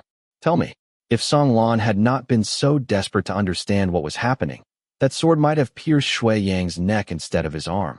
Although he was injured, Shui Yang's expression did not change. You really want to hear it? I'm afraid you might go mad. Some things are better left unknown. Song Lan's voice became colder than ever. Shui Yang, my patience is running out. With a clang, Shui Yang blocked an attack aimed at his eyes. Fine. If you insist on knowing. Do you know what that best friend of yours did? He killed countless walking corpses. He did everything for the greater good and asked for nothing in return. It's quite touching, really. Although he dug out his own eyes for you and became blind, the good thing was that Shuanghua could still sense corpse energy. What's even better? I discovered that if you cut out the tongues of those suffering from corpse poisoning and made it so they couldn't speak, Shuanghua couldn't distinguish between living and dead corpses anymore. So, he explained everything in horrifying detail. Song Lan's arm and sword trembled. You monster, you vile monster. Shui Yang said, Daozhong Song, sometimes I think polite people like you are at a disadvantage when cursing others. You always repeat the same few words. There's no power or creativity in them at all. I haven't used those two words to describe anyone since I was 7. Song Lan attacked again, aiming for his throat. You took advantage of his blindness and deceived him so terribly. The attack was swift and deadly. Xiang managed to dodge, but the sword still pierced his shoulder. As if he could not feel the pain, he did not even flinch. His blindness? Daozhong Song. Have you forgotten who he dug out his own eyes for? Song Lan's expression and movements froze. Xiang continued. What position do you have to blame me? A friend of his? Are you shameless enough to call yourself his friend? Ha ha ha. Daozhong Song. Do I need to remind you what you said to Xianxia after I destroyed Baishua Temple? When he worried about you and wanted to help you, how did you look at him? What did you say to him? Song Lan's mind was in chaos. Xiang cut him off. At that time, you were upset? You were suffering? You were grieving? You didn't know where to release your anger, so you took it out on him? To be fair, the reason I destroyed your temple was precisely because of him. It's understandable why you blamed him. In fact, it was exactly what I wanted. Every sentence struck like a blade. Xiang's words and attacks became faster. His movements grew calmer and harder to defend against. He gradually gained the upper hand, but Song Lan did not notice at all. Xiang continued. Well, who was the one who said, from now on, we won't need to meet again? Wasn't it you, Daozhong Song? He listened to your request and disappeared after digging out his eyes for you. But why have you come looking for him now? Isn't this making things difficult? Daozhong Xianxia, don't you agree? Song Lan froze. His attacks hesitated. Wei Wuxian realized that such a simple trick had completely disrupted Song Lan's mind. Taking advantage of the perfect opening, Xiang waved his hand. A cloud of corpse-poisoning powder rained down. No one had ever seen such carefully refined corpse-poisoning powder before, including Song Lan. He accidentally inhaled a large amount. Immediately realizing something was wrong, Song Lan began coughing. But Xianxia had already been waiting. With a cold flash of the sword, it shot straight into his mouth. Wei Wuxian's vision instantly turned completely dark.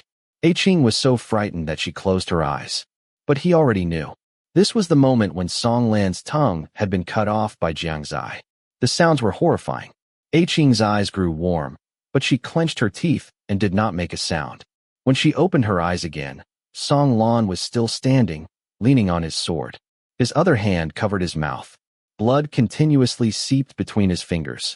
With his tongue severed by Xiang's sudden attack, Song Lan suffered so much pain that he could barely walk.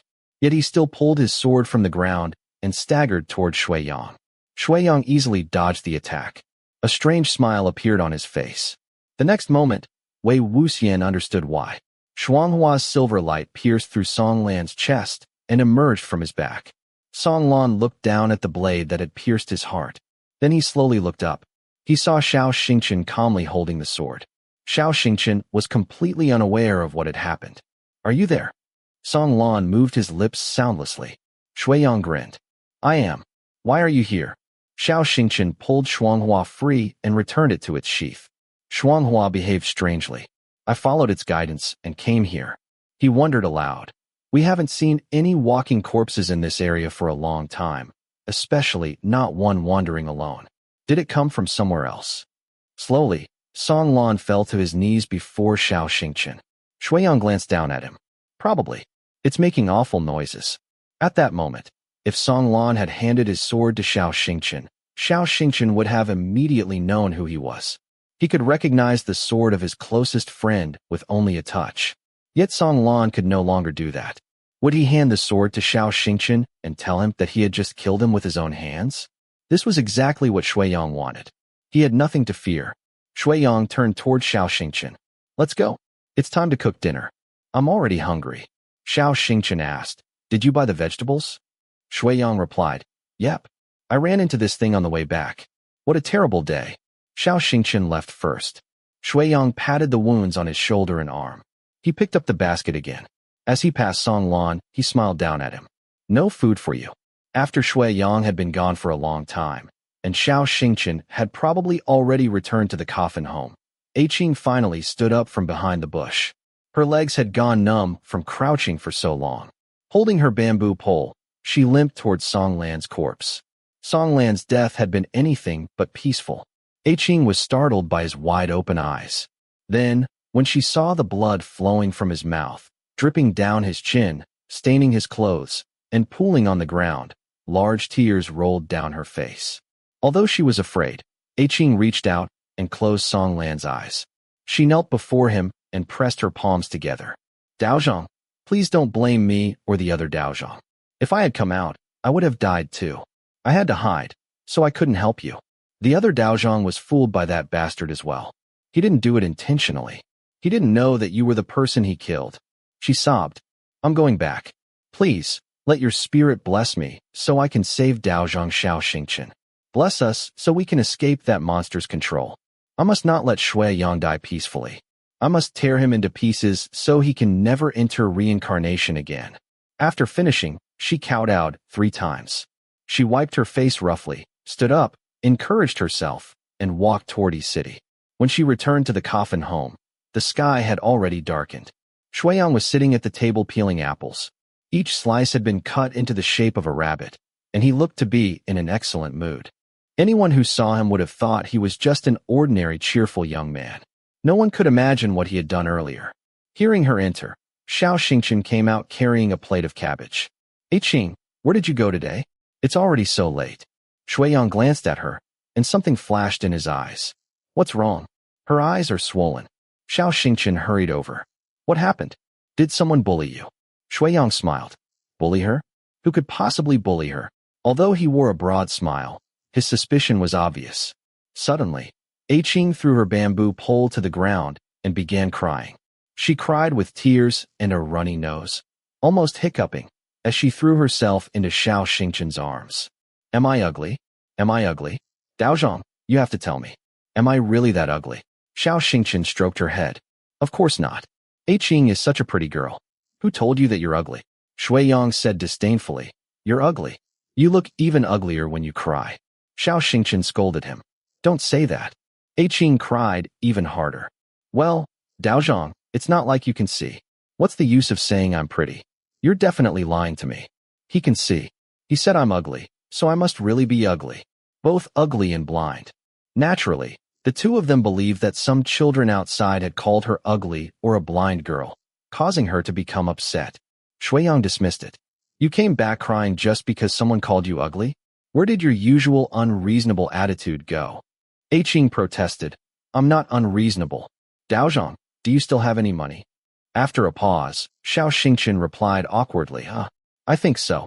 Xiang interrupted. I can lend you some. Yiling spat. You've lived and eaten with us for so long, and you still call it lending if we use some of your money? What a miser. You have no shame. Daozhong, I want to buy pretty clothes and pretty jewelry. Can you come with me? Wei Wuxian thought. So she wants to lure Xianxia outside. But if Xiang follows, what will she do? Xianxia said. Of course I can, but I won't be able to tell whether they suit you or not. Xiang interrupted again. I can help her. Yiling jumped so high she almost hit Xianxia's chin. I don't care. I don't care. I only want you. I don't want him beside me at all. All he'll say is that I'm ugly, and he'll call me little blind. This was not the first time she had acted so unreasonable. The two of them were already used to it. Xiang pulled a face at her, while Xianxia agreed. All right. How about tomorrow? Yiling immediately replied. Tonight. Xiang said. If you go tonight, all the markets will already be closed. Where else could you possibly go? Having no choice, Yiling gave in. Fine. Tomorrow then. It's a promise. Since her first attempt had failed, if she continued insisting on going out, Xiang would definitely become suspicious. Yiling could only let it go for now and sit down for dinner. During the previous commotion, although she had acted exactly as usual and appeared completely natural, her stomach had remained tightly clenched the entire time. She had been so nervous that even now, the hand holding her bowl was trembling. Xiang sat directly to her left. Whenever he glanced sideways at her, her entire body stiffened. Since she was too frightened to eat, she pretended she was too angry to have an appetite. Every time she took a bite, she spat the food out. Stabbing her bowl, she muttered and cursed. You damn bitch. You filthy maid. Well, I don't think you're any better, slut. Listening to her curse at an imaginary, filthy maid, Xiang could not help rolling his eyes. Xianxia said, don't waste food. Xiang's eyes left Yiling and moved to Xianxia's face. Wei Wuxian thought, It really makes sense that this little delinquent could imitate Xianxia so accurately. After all, they sit across from each other every day. He has plenty of time to observe him. However, Xianxia was completely unaware of the two pairs of eyes watching him. After all, he was the only truly blind person in the room. After dinner, Xianxia cleaned the bowls and chopsticks before returning to the central room. Unable to sit still, Yiling wanted to follow him inside. But Xiang suddenly called out, "Yiling!" Her heart immediately skipped a beat. Even Wei Wuxian felt the chill run from her head down her back. She replied, "Why did you suddenly call my name?" Xiang said, "Didn't you say you didn't want to be called Little Blind?" Yiling huffed, "People don't suddenly become nice unless they're hiding some other intention. What do you want?" Xiang smiled. "Nothing. I just want to teach you what you should do the next time someone insults you." Yiling asked, "Huh? Tell me then. What should I do?" Xiang replied, "If someone calls you ugly, make her even uglier. Cut her face dozens of times so she'll never dare go outside again. If someone calls you blind, sharpen one end of your pole and stab out both of her eyes. Then she'll be blind too. After that, let's see if she dares insult you again." Yiling's blood ran cold. She pretended that she thought he was only trying to scare her. "You're scaring me again." Xiang snorted. "Think whatever you want." After saying that, he pushed the plate of rabbit-shaped apple slices toward her. "Eat." Looking at the cute and delicate slices, both Yiling and Wei Wuxian felt disgusted. The next day, as soon as they woke up, Yiling pleaded with Xianxia to go shopping for pretty clothes and makeup with her. Xiang was annoyed. "If you two leave, I'll have to buy today's food again." Yiling replied, "Why can't you buy it? Think about how many times Daozhong has bought it. You're the only one who bullies and tricks Daozhong all the time." Xiang said, Fine. I'll go buy it. I'll go now." After he left, Xianxia asked, "Yiling, are you still not ready? Can we go now?" Yiling only came inside after confirming that Xiang was far away. She closed the door and asked in a trembling voice, "Daozhong, do you happen to know someone called Xiang?"